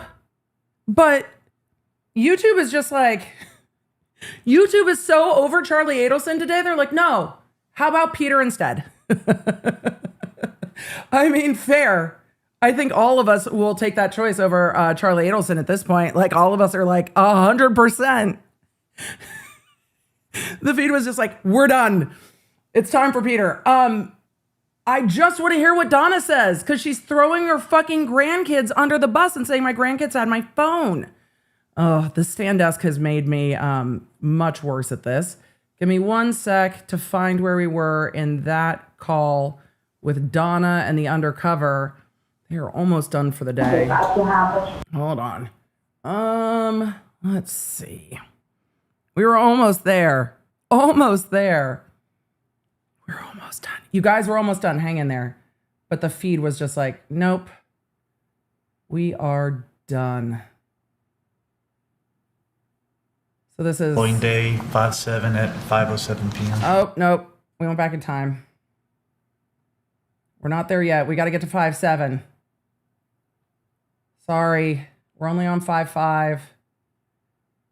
No, they didn't take a break. Sorry, chat. Jumping around on these feeds as they get late in the day is not as easy because the feed is so long. Receives a voicemail. She calls again at Perfect. There we are. We're leaving it alone. 5:06 p.m. after he tries calling her back. Okay. And yay! do you have evidence independent of the wire that the defendant downloaded some software to record this call on her own? Yes. All right, publish this call, please. It's on 117. It should be call 3 on that exhibit. Okay.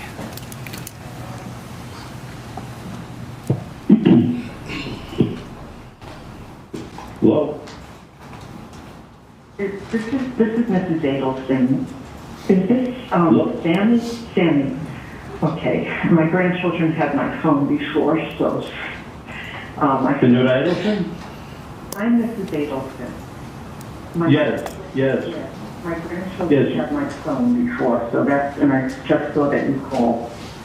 You've been on your phone a lot. Okay. You left a message on my voicemail. Right, I did. No. This is my problem. You approached me on Alton Road. You handed me an article from the newspaper about my ex-son-in-law. You told me I need to call you and help your friend who is in prison. Now, at the time you did that, I didn't understand what you were talking about. I didn't call you back. Then you mail me a threatening letter. Then you send me a text message to my phone that says I'm not taking you seriously. You knew exactly what he was talking about, though, because that's what you said to Charli. Everything belies that you don't know what he's talking about. So I am taking you seriously. And I really want you to listen to me. She's fighting not to nod along. I have to tell you, I mean, this is important. I have been so stressed out. I have spoken to 10 or 12 people who are close friends of mine, telling them about this and basically picking their brains and asking them what I should do because I don't know your friend who is in jail. You're just lying. You mentioned a name. I don't even know his name. I never spoke to him. I don't know what he looks like. I've never met him. I'm sorry your friend's in jail, but I don't know what that has to do with me. You know exactly what it has to do with. You know what Ding, ding, exactly ding. Also, did you catch what Donna was doing there? Not only is she trying to play like, my grandchildren have my phone, I'm just a sweet woman. She also was playing, I've spoken to 10 to 12 close friends about this. People know. I'm not keeping this quiet. People know. She hasn't spoken to 10 to 12 close friends about it. She's talked to Charli and Harvey. But she's trying to make sure he knows how many people she's spoken to, even though it's a lie. And she's really fighting not to nod along because I think this is the story she's probably going to go with. Listen to me carefully. Listen to me. Listen to me. Listen, Linda. You just got to listen to me. You need to You ask gotta, your no. friends who this person looks like, what their name is, something, because I know there's a big reward out there, and if you need money for your friends, that's the way to get it. I mean, I'm asking you nicely. I don't know who he is. I am out of the loop. It is not me. If I... Ding, ding, ding, ding, ding, Donna. You're out of the loop. That's why you only talk to Charli. And Charli talks to Katie. And Katie talks to Sigfredo. I'm out of the loop. You tried to be out of the loop. You did. You tried to be out of the loop. I'm out of the loop. Nah, but you're not, though. It's a train. I can help, I would help. I mean, that's what... Just like I told you, listen to me. Just like I told you that day, we know that your family had a problem up north. We know that problem was taken care of about a year and a half, 2 years ago. And we know that Katie not now. And has been taken care of. Now my brother in jail, we were in Broward together. He told me the whole thing, and he hasn't been taken care of. You know. Now, all that's being asked for is 5K. That's all we're asking for is for 5K. And he told me everything, and I know everything. I know who's involved. I know everything, and I'll get the 100K for myself. And you know, all I ask is to send the 5K. Everybody knows what's going on. I don't, you know, you're saying everyone knows. I know I lost my ex-son-in-law. I did not have anything to do with it. That's why I said, ask him what... That's what my brother Tato told me. He told me everything when we were in jail. He told me everything and who was involved. I know everything.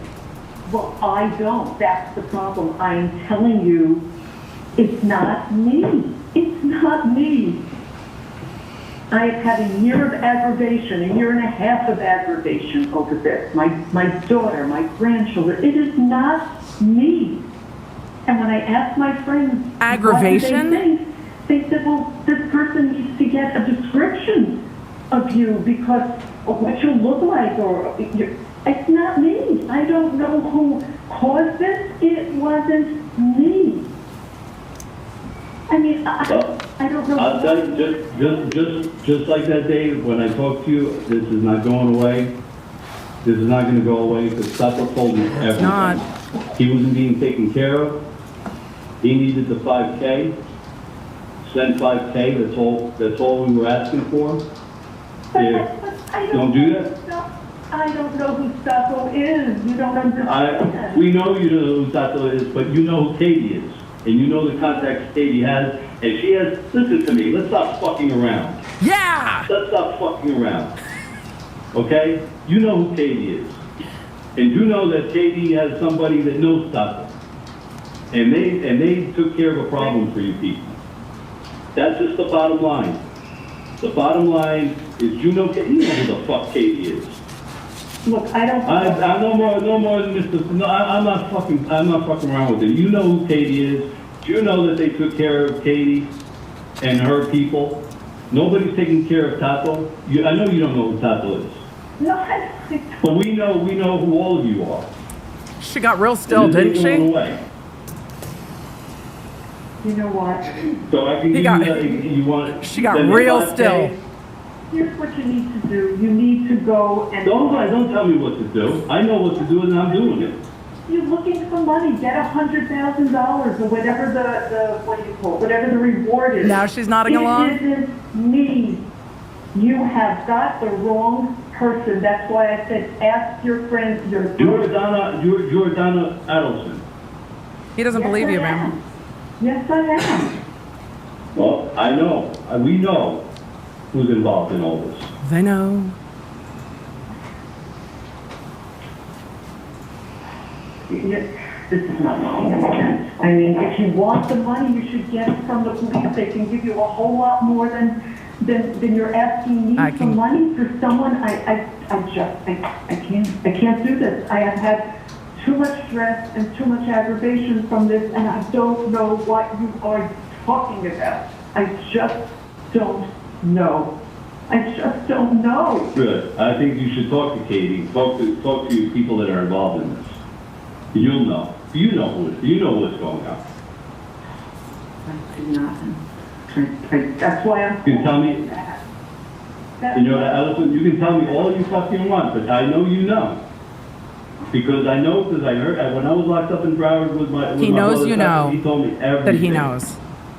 Everything. He told me everything. Well, then I just wanted to take care of him because fucking Katie was being taken care of with her fucking puto. I just think instead of asking me, you should get the money from the police. There's a lot of money out there, and I know if you think you know who this is, then go ahead and do it because I know it isn't me. I know it isn't me. And I can't take this kind of level of stress. I just can't. I know I didn't do anything.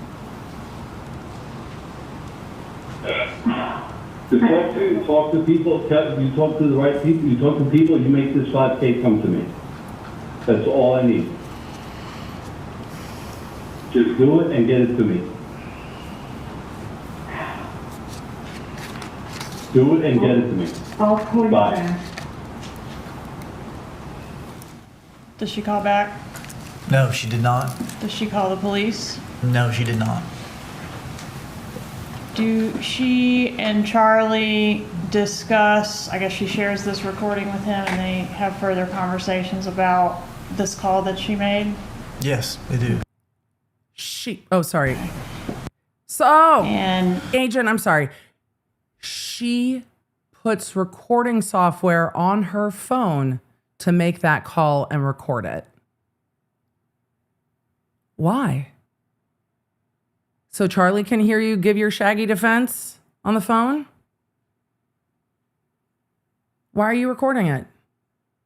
She had a whole plan of what she was going to say, didn't she? She's been through a lot of aggravation, not grief. No, a lot of aggravation. Interesting.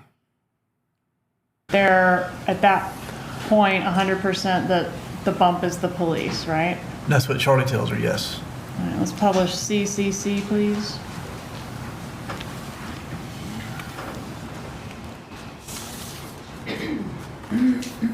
Donna calls Charli.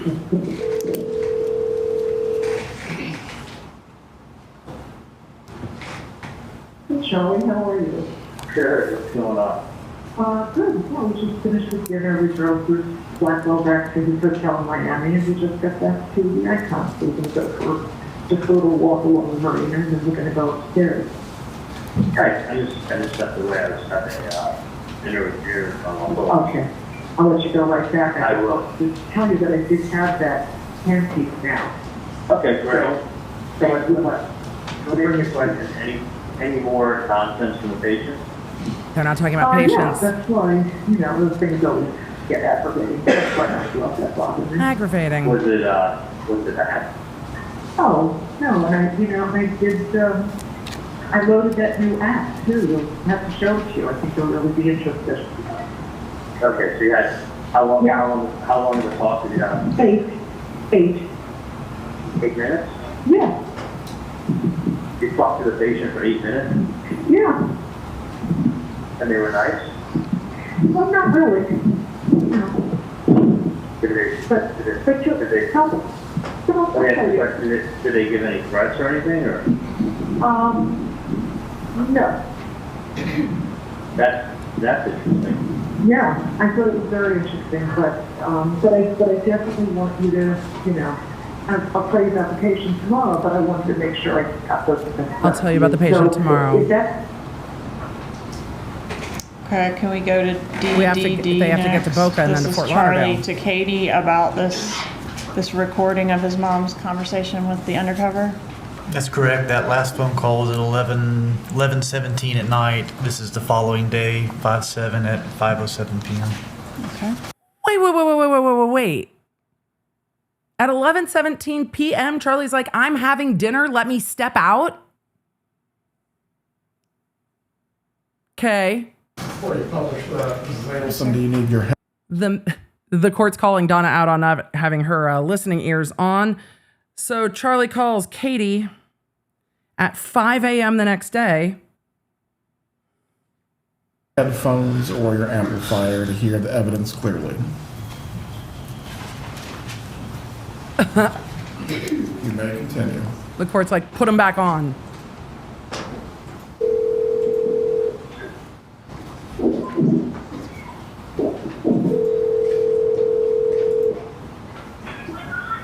hello? Hey, how are you?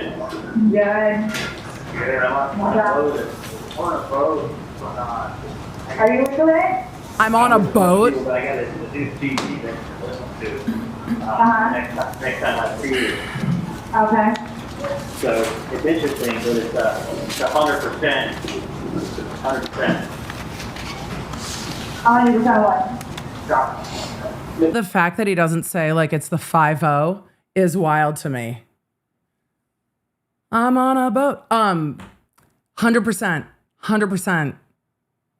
Mic drop. It's a 100% record break, and if you want to drop the mic. Oh, yeah?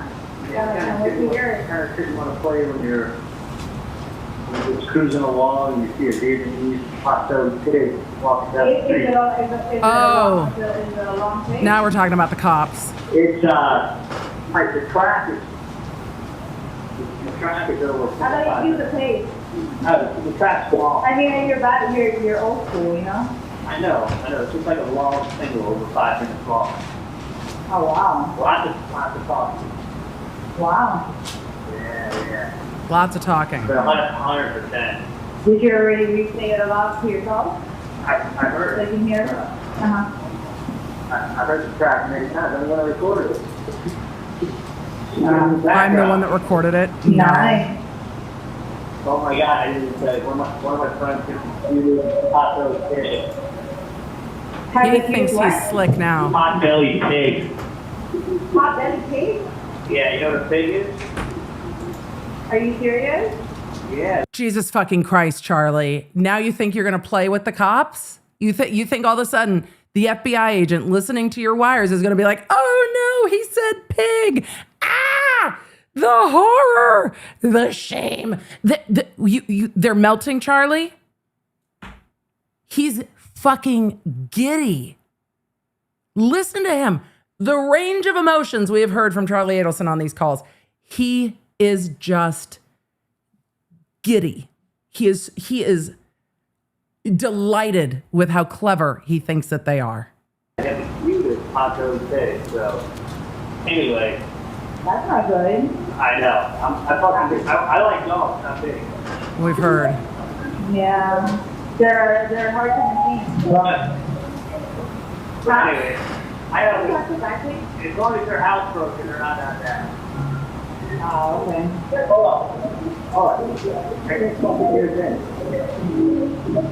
You can't hear because there's music. Because I'm on a boat. You can hear there's music behind me and it's like.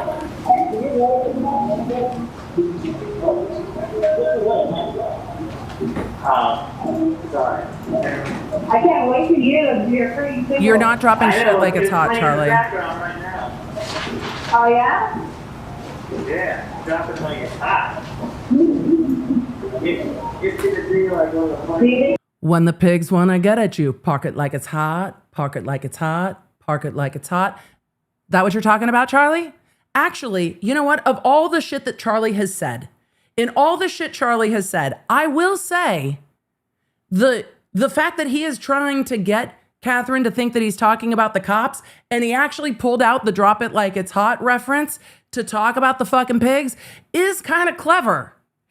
Of all the things he said, he has said, this one is not a terrible reference. It's kind of on point, unless the song in the background is literally drop it like it's hot and it is just a coincidence, which is also fucking possible that Charli is that clueless. But it's possible.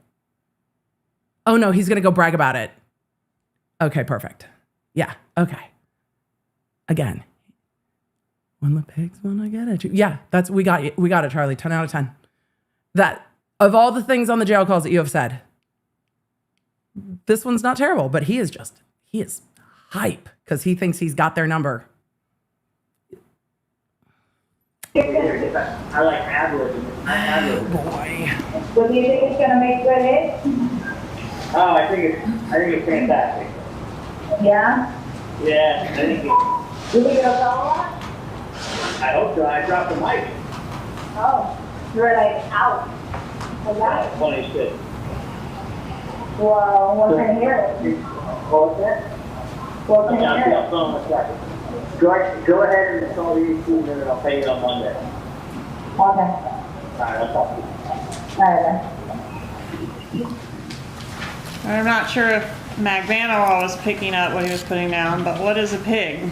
Pig is slang term for police officer. All right, and so Mrs. Adelson called your bluff, didn't she? Yes, All right, and Yes. was this pretty much the end of the wire operation? it was. She's like, I would All never right, I'm call gonna anybody's publish, bluff. EEE. Could you tell us about this call? Yeah, it's on 512. Yeah, they clocked that. By the time they got to the end and nobody had actually come and shot at them, they were just like, well, it's probably the cops. 12 is Charli Adelson to Donna Adelson at 6:18 p.m. Publish EEE, please. The poor prosecutor was like, ee. After the end of a long day. This is May 12th.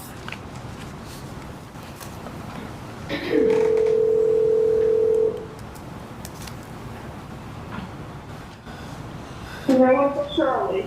Hey, how are you? I'm good, how are you? Wait, guys, 1 second, I have to open the door. Wait, let me just get it. Okay, then you go in first, honey. Okay, Lincoln, you go next. Okay, honey.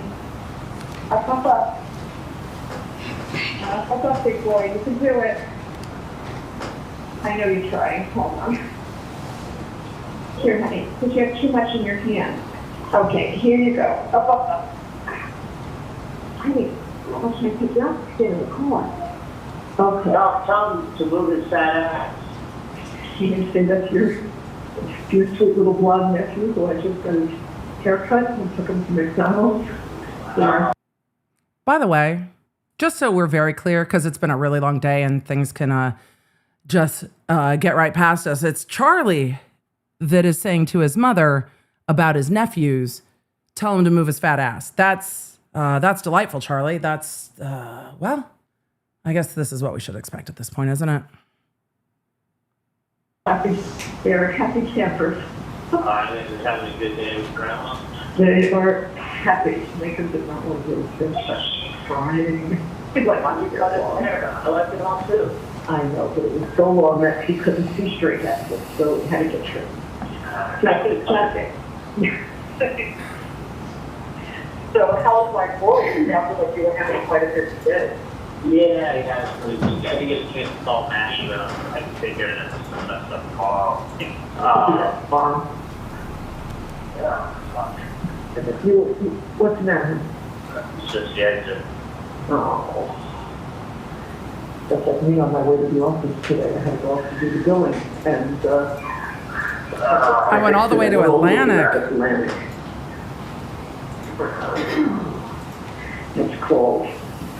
It's not when you're not totally concentrating. Hello? Yeah, that's Yeah. Which, where are you going? on this way to stop off at dinner with him. Anyway, so I just put the date no. Oh, did you? Probably an old fart. She's a few months older than me. But so actually, it's her birthday. It turns out Wendy's making her a little party in Quinlan. Oh, really? Yeah, Wendy goes like very tight-lipped. You're not kidding. So what she do is, she's obviously tight-lipped for a reason, because she doesn't want you to know anything. Anything. So my point is, if she doesn't want you to know anything, then don't ask anything. I don't know. She's happy, Yeah. and then I can find everything out and just tell you. Okay. So I was like, so what are you doing for your birthday? He's like, well, Wendy's making me like a little birthday dinner, a little get-together party. I'm like, it's awesome. He said, yeah, she's doing it. He's like, I don't know anything. All I know is Wendy's putting it together for me, and she's doing it quickly. Wendy doesn't want you all getting involved. So I'm like, that sounds awesome. And all I knew is that she was going straight from work to the hotel where everybody is meeting for the Miami fellows that she got. And that she has to stay there tonight because it starts early, first thing tomorrow morning. Right. So I guess in between, she managed to do something else. Which makes me happy. I'm really glad. I couldn't imagine. Oh. Yeah, you that be good? Yeah. Yeah. Good. You know, the boys gave, wait, did you give Dave his present this morning with Mommy? Uh-huh. Yeah. It was Dave's birthday. The plan was that they were supposed to go to Dave's house at 12 o'clock at night. But what happened, Lincoln? Why did Mommy not take you at midnight? Harry was sick. Yeah, Mommy told him in the morning that Harry had fever. And so they said he was throwing up. So who's taking their little kids out at midnight to give somebody, an adult, a birthday present? Who are you meeting for dinner? I'm going to Darren's house. Oh, Dave. That's nice. That is nice. The boys just had their treat, and Grandpa is having a massage, so that's why they are out of the house. Oh, they're feeling much better about come back and the thing. Finish with that. And the boys are going to do their piano, and then we're going to have story time and bedtime. We've got others to down. Charlie, I'm happy to tell you that Dad was telling me about that case, and that we case. Feel so much better about how it's working out. Oh my God, are you kidding me? Like, the patient. I can't even begin to tell you. Oh, yes. You and me both. The patient is getting so, once you know how these patients. He's gloating. So cool. Oh my God, I couldn't. You don't understand. I couldn't act. I couldn't be happy. He's gloating. Because, if they go to board of dentistry, first comes a huge pain in the ass. Right. If they go ahead and just, are upfront about everything, you got nothing to worry about. Which is clearly what. So for everyone who has asked me, and I have regularly said, I don't know, everyone who asked, if Charlie thought they were on to him, why didn't he run? I think at the end of today, we have our answer. Hubris is why Charlie didn't run. He thinks that he is smarter. Huh. Because he's full fucking gloating right now. It's not 1,000%, 10,000%. Dad told me that yesterday. I have to tell you. Not even, you understand, not a question. Yeah. But not even like, no, after they were so nice about everything. Right. Just makes you feel so much better. Sure. Oh my God. No, there's no question. Originally I said this person's a really nice person. Remember I always said, I'm like, right. They're really nice. I don't think they're going to go to the board of dentistry. And they turned out to be really, really nice. Yeah, I was really glad to hear that. That made a huge difference. I was really worried. Now, and then Dad. What about Dad? Well, I just, you know. Yeah. Anyway, I have a lot And of that told you what, everything. you know, what I told to ask for if it ever becomes an issue. Yeah, whatever, everything in detail. And that's it. I have a question about Kevin Barnes. Did you? Dad went over everything in detail, huh? Did you ever speak to him? No. Okay. All right, then I'm going to tell the girls they need to give it one more effort to try to email him, text him. I would reach out through Facebook is what I'm thinking. Oh, that's a thought I've never seen of that. I'll go on Facebook and take a look. I'll take a look. And just keep it real friends, real nice. Be like, hey, listen, we're trying to reach you. We have your case here. What's your status? Yeah. And this is going to be a rule in the office change that nobody's allowed to consent out unless at the very least the lab work is paid for. Exactly. I mean, otherwise, you deserve it. Yeah. You know, this is just no exceptions. I don't care if it's my mom's case. Unless They might actually be talking about work on this. Ain't nothing getting sent out. They might legitimately be talking about work in I that. was asking the girls if they knew if you had ever spoken to them. They said they don't think so, but they weren't sure. So, because I remember all the billing and all the people that had questions about. So, did you ever get paid from those large cases from Dr. Murray's office, from relatives or cousins? Yeah. Good. Okay. Okay. Perfect. All right. Oh, girls walking behind the car, telling me you gotta be so careful down here. With what? The girls are just walking across Alton Road against These fucking teenagers, they're just walking, just on their phone, walking like they don't have a care in the world.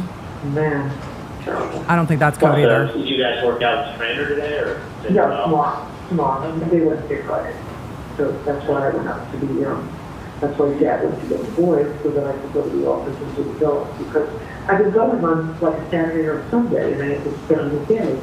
And I said, Back to the trainer schedule. If I would go on a Thursday when the girls are there, then I can ask the billing questions I have, directly, and I don't have to read these long list of questions, and never. They're actually talking about the office.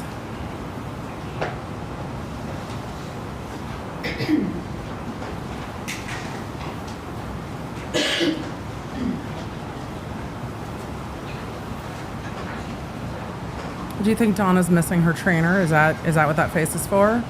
Or is it for how bad the phone calls sound? Yeah, thank God. So I am rolling into Crisis averted. Garage, so careful.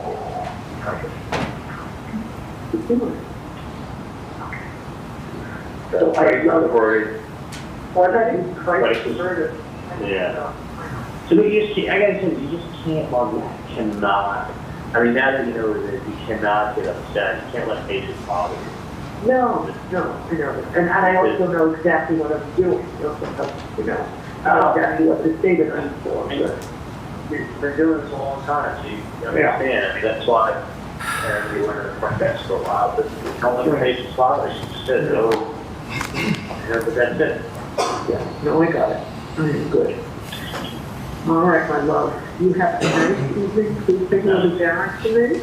I will. Okay, sweetie. I love you.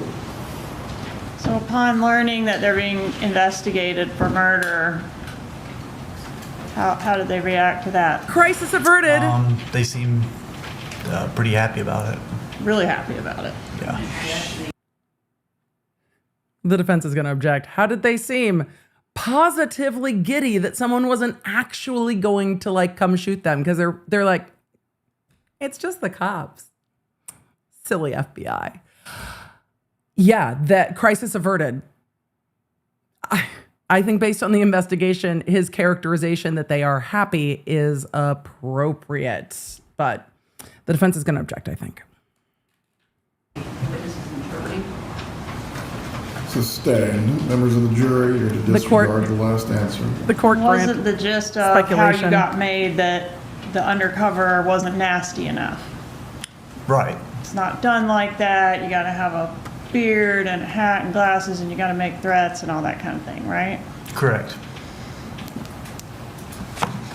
After the wire gets made, it's kind of business as usual, right? Back to Wendi and her love life, that sort of thing. For them, yes. Were any more checks issued by the defendant to Catherine Magbanoa after the wire got made? I believe that's when they stopped, if I'm not mistaken. I have to go back and look, though. May of 2016 is when they stopped, right? It was May of 2016, correct. And after you came off the wire, was there a time when law enforcement went into the Adelson Institute? There was. Could you tell us about that? Yeah, myself and my partner, Investigator Ice with TPD, went into the Adelson Institute with a subpoena requesting Catherine McMahon's employment records. And we began speaking with the front desk.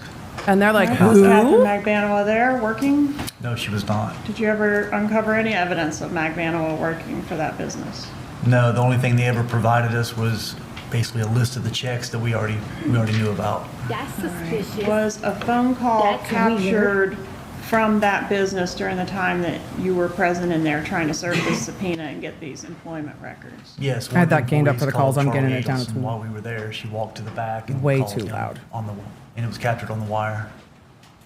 At this time, I'd ask to move into evidence States Exhibit 100, Your Honor. Any objection?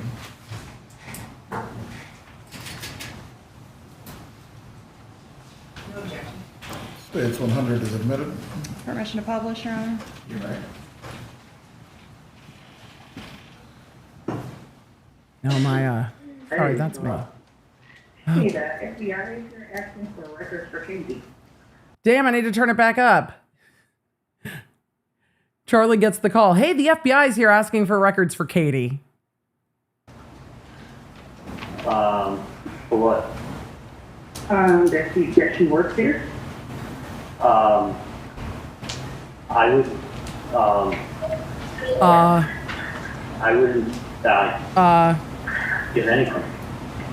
Yeah, and they, I don't know. the ex, did she work there? I was like, yeah, she works there, but I don't know if you want. Because remember we sent there. Erica, Yeah. do me a favor. I don't know what she does here. I'm not there right now, and I'm in surgery. Not yet. Well, We might cover Cardi later. it's not my office. It's my dad's office, so I can't give anything out. Right. I mean, I don't have access to it. I don't know where anything is. Okay. So you don't have access to anything. And So I don't know everything he is either. yeah. So I would do this. I would not. His advice I is would don't not give it to speak them? Anybody. I mean, you can do whatever you want, but I don't. It's my dad's office. Yeah. So I don't have access to any of that stuff. Okay. So they can talk to my dad, and I'm sure they'll be able to get whatever they want from them. Okay, understand. So if I had it, I mean, you can talk to whoever you want, since they don't want it, but, No, you know, we're gonna do whatever you say. yeah, I mean, no, I mean, I shouldn't say don't talk to them. I need the transcript. You want to talk to, but it's not my office, and it's not your office. Right. So you don't have records to give them, and I don't have records to give them, so I'm sure they'll be able to help them out in any way, any way they can.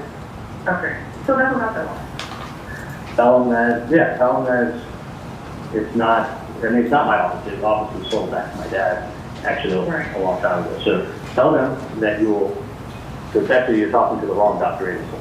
The office was sold back to my So dad. what you need to do is tell them that you will get in contact.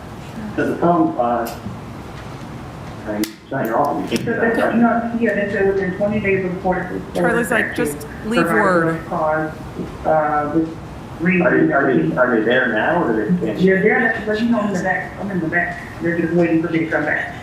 Oh, they want records? Yeah. Do me a favor. I'm gonna call you from the landline on your cell phone, okay? Okay. Bye. During the surveillance of Catherine Magbanua, did law enforcement ever observe her to physically go to the Adelson Institute?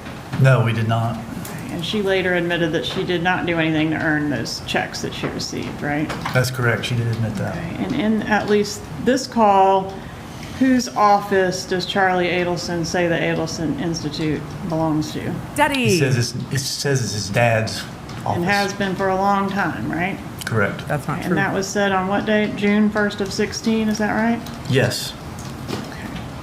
All right, now before we do this early breaking, I have one more thing. I want to try to circle back to the call that we had technical difficulties on, I think twice. So I want to go back to Matt Surrey, which was the Don't show us Matsuri again. restaurant conversation. Just give us the call between Charli after. and Harvey Adelson, you recall that? That's correct. I do. Okay, and this Just give us- call L.1 on State's Exhibit 99. Just give us the call after. Shortly after that, or maybe during that, could you tell us? Is this 1695? Yes, sir. Yes, it's after the Matsuri meet, correct, between Charli Adelson and his father, Harvey Adelson, and this call is between Charles Adelson, Harvey, and also his mother, Donna Adelson. All right, This is thank the- you. Publish L.1, please. Please. Maybe it'll work and then we can be done.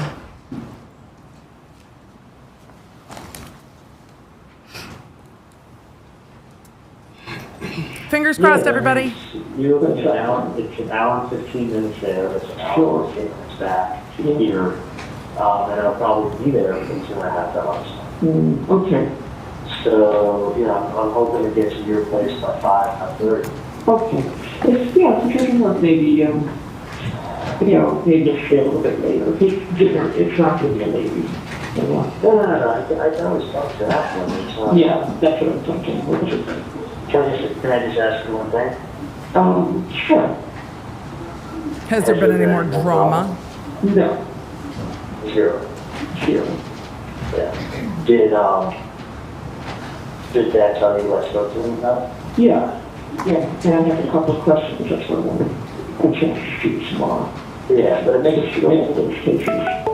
perfect sense. That's doesn't me, it? not you. Yes, it does. There's so much some questions and things that I think need to be addressed. But, we'll do that tomorrow. Yeah, no, I'll talk tomorrow. I mean, listen, there's no rush. I'm still work till Monday. Okay, sounds good. It's not like that to do tomorrow, but Yeah. I thought everything through again and again and again, and I think I'm 100% right. Yeah. All right, that would be, yeah. Or 99% right, because none of it makes any sense. Yeah. None of it makes any sense. I mean, there's no. It's not. I'm just telling you, it's not done like that. It's not. I know for a fact. It's Not your meeting, it's my not done meeting. like Sorry, that at y'all. all. And they're approaching somebody who has nothing to do with anything, which is utility. So listen, my feeling is that you go to. I'll tell you what my feeling. Yeah, It's utter nonsense. Like that's the best way I can describe it. It's utter nonsense, and I wouldn't pay any attention. No attention at all. It's not done like that. It's flat out. It's not done like that. It's not done like that. Yeah, no, but I mean, I can say it on the phone without saying it, but it's not done in such a nice manner. Yeah. No, it's not. It's not done like that. It's done like that if you want someone to talk to you. If it's otherwise, it would just be. It wouldn't be done like that. Yeah. There's nothing. Listen, if you're. Listen, I'll talk to you later. Yeah. But anyway, that's exactly what I thought. I think it's nonsense. Yeah. We'll leave it at that. Okay. So you going out tonight? Yeah, tomorrow's gonna be awesome, and just Tomorrow's going to be awesome. I spoke to him about. So I'll even talk to you. Dad spoke to you about what I spoke to him about.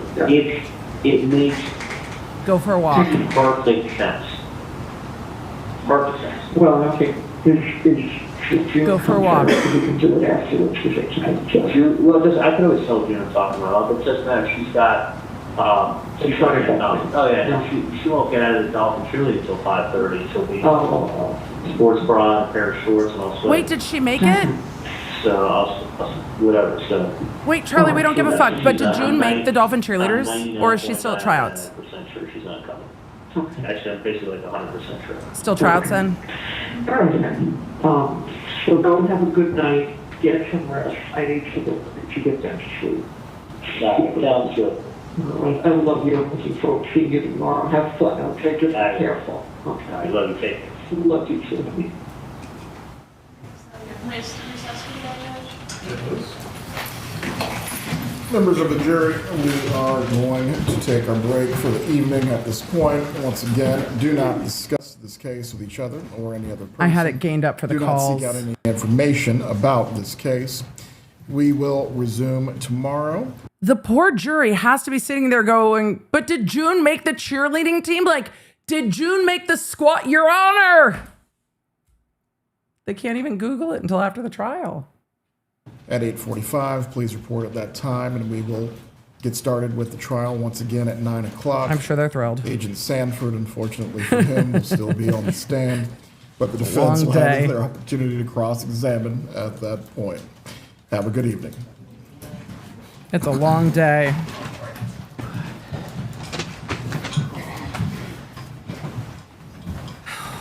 What a long day. Oh my God, chat. You guys are like, we need June's journey. Jennifer, that's funny. I know, we're all just disassociating from Charli. Everyone can be seated. Do we have any matters to address before going into tomorrow about scheduling or anything else? Judge, I do have a little bit more to do with Agent Sanford, but the next item related to the exhibit that the defense is reviewing still, so just for your planning purposes.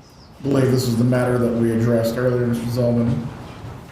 Yes, Your Honor, and Ms. Kaplan also provided me with a one-page excerpt from my client's 2014 planner with some proposed redactions. I just need to have some conversation with Ms. Kaplan about the proposals. Hopefully it won't be an issue that we need to address in the morning.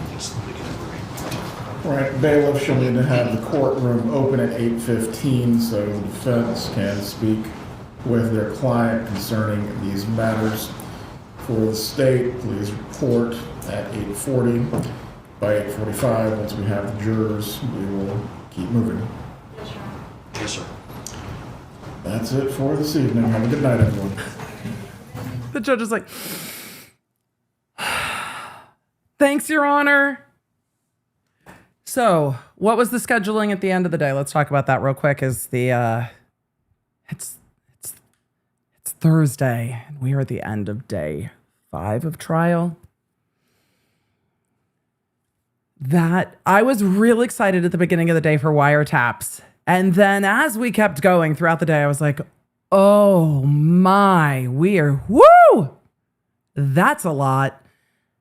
They were talking about scheduling a little bit at the end of the day. The defense attorneys and defendant are getting to court early, so they will have time to talk to Donna about the clarified audio of the jail call that we didn't get to today. The open line jail call where Donna's talking about hopping a one-way flight to a non-extradition country.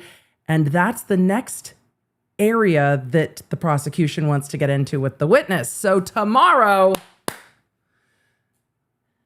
that call, you know, when we get to the end of all of these calls, a huge part of the calls are their behavior, how they respond to things, and also what they say, but also who calls who. Who calls who? Who calls who and when? The bump operation worked very well, and they kept pushing and pushing and pushing until we got to the very end where they figured out that they had made the feds. And I think the sushi restaurant was probably a big tip off to that. And then the bump being, I mean, not super threatening. He was firm, but he wasn't like, I'll be at your house when you come outside. So Charli kept saying, this is not how these things go. Charli talked enough on all of those jail calls for it to be an issue. But I imagine when Catherine McBanois and Sigfredo Garcia got arrested at the end of May in 2016, and Charli did not get arrested, that he thought he had outsmarted everyone. I am so curious if we go back and look at like Charli's testimony and some of those things after this trial. I am real curious to see what Charli was doing in the period of time after that arrest, through his arrest in 2022, because Charli was just like, see, couldn't be me. And then they got that clarified audio and came right after him. And then I think he still thought that he wasn't going to go down. I think he still thought that when he got to trial, he could just explain it to everybody and they would surely see that he just didn't know. He doesn't know tuto and tato, and he has no idea about any of this. He can't say punta. Like, he doesn't even know. Charli doesn't know. The jury was barely out 3 hours. Charli got convicted for murder, solicitation to commit murder, and conspiracy to commit murder, and is spending the rest of his life in prison. So I think Charli really read some of that situation correctly, but just couldn't help himself.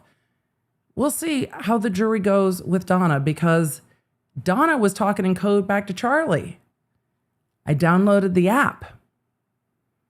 I got the recording of the thing. I made the call. Donna at one point is like, my interpretation, no one's getting it done. No one's getting it done. I'm going to call this motherfucker myself. My grandkids had my phone.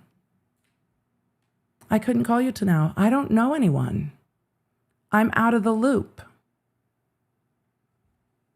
The problem is people don't really understand conspiracy all that well. So tomorrow we will see a lot more, but it was a long day.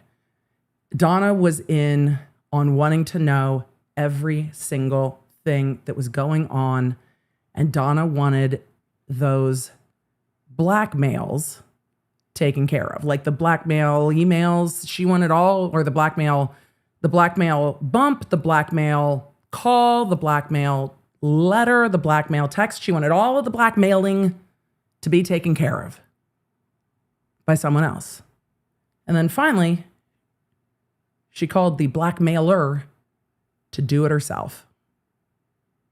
And you know what? Honestly, guys, it's what blew up the wiretap, isn't it? Because once Donna had that conversation and got it recorded and played it for Charli, they were all just like, yeah, that's got to be a cop. And you know what? There were times when you're like, it kind of sounds like a cop. So actually, Donna kind of got it done. Interesting that she was the one that got it fixed. So that was a very long day of trial. Very, very interesting calls. Tomorrow, jail calls. All right, we've been streaming almost 10 hours. I am so tired. I'm sure you're so tired. We're going to do a few questions and then we are going to go. Laura said, but why weren't they scared that it was a cop? This is just my speculation. This is just pure speculation. I think that Donna and Charli thought that because they weren't in the car, they weren't in Tallahassee, they didn't have their fingers on the money. I mean, the water, but they didn't have their fingers on the money. I think they thought it couldn't be looped back to them. Like, couldn't be me. I don't know who these people are. I've never talked to them. You heard Donna on the call. I was out of the loop. I'm out of the loop. I don't know who that is. They thought that they had removed themselves enough with the middleman that they weren't going to get caught. I think that's why they were happy it was the cops, because they thought that they were removed enough. And if it really was the brother of somebody in custody, there's a very real concern that that person might actually harm them, right? That person will run out of patience. If it's the cops, they're sitting there going, they kind of got some rules they got to play by. The FBI isn't going to come to Harvey's dental practice and harm him at work. That's why I think they were relieved that it was law enforcement, because they believe there's lines law enforcement isn't going to cross. So they were very happy that it was law enforcement. All right. Charli is still on the witness list. We'll see. But that's what I think. That's my speculation on that. So let's see. MJJ said, wait, what loop, Donna? There's a loop? What do you mean there's a loop? And then Wendi gets all tight-lipped and isn't telling the family what she's up to. Isn't that interesting? Wendy's like, leave me the fuck out of this. Leave me out of this. Abigail said, listening to all the evidence, I'm like, yep, the shoe fits, but I can't wrap my brain around anyone actually doing this. Who solves problem like this? Therapy's so much easier. Abigail, I agree with you. It is very difficult to step into this kind of reasoning. But there's a whole lot of, we're not going to get caught. It'll be them, not us. Charli told us at the beginning of the day, Charli told us exactly what it was. Charli said, if somebody rolls up to my house, he was still thinking the blackmailer might be actually a gang member who was in prison. Charli says, if somebody rolls up at my house, I'm going to be carrying. Somebody rolls up to my house, and then the cops come and find a dead gang member in the driveway. This was his words on that recorded conversation. Who are they going to believe? They're not going to go hard on me. An oral surgeon, I'm going to period on this, but an oral surgeon, who are they going to side with? Charli's like, this will work for me. That's why. That's why they thought they could get away from it. Get the middleman to do it. She'll go get Garcia and Rivera to do it. We would never. Gropo said, Emily, if Wendi is arrested during Donna's trial, could that result in a mistrial? I don't think so. The jurors are precluded from consuming news about Donna, but they heard evidence on Wendi, which could sway the jury. They're not going to arrest Wendi during this trial. And no, because they're not supposed to pay attention to this case. Technically, Wendy's a witness in the case, so information about her would be information about that case. Amber said, tagline for the day, Charli, no, damn it, Charli. I mean, good Lord. Good Lord with that man. Music to my soul said, Charli keeps saying variants of the same thing, but over different wiretaps. Could the defense object to this as cumulative? No, because each call is part of the conspiracy. What they're doing, who they're talking to, what they're saying. It's different calls. And it serves the purpose of showing how much conversation was going on, which is part of it because conspiracy. Thank you for the 5 gifted memberships. I know I have a call. Oh, I'm late. All right. We did get all the tea today though, Lori. If I did not get to your super chat, y'all, I'm sorry. I have them all so I can still read them because they are in our software. A few of you were still having problems with YouTube today. There have been some off and on issues with YouTube depending on what platform, whether you're on TV, mobile, or computer. So there is some stuff going on with YouTube. I've seen a number of you being like, this is strange. So on the YouTube end, I apologize. I will see you back here tomorrow morning. I need to get some sleep. I know you do too. I will see you back here tomorrow morning. We have another long day of trial. And yes, there is court tomorrow. No court on Monday, though. So no court on Monday for the holiday. Court tomorrow. I'm going to try to get started right on time. The judge has been starting right on time. And otherwise, we're going to get so far behind. We're going to be here literally all day. So thank y'all.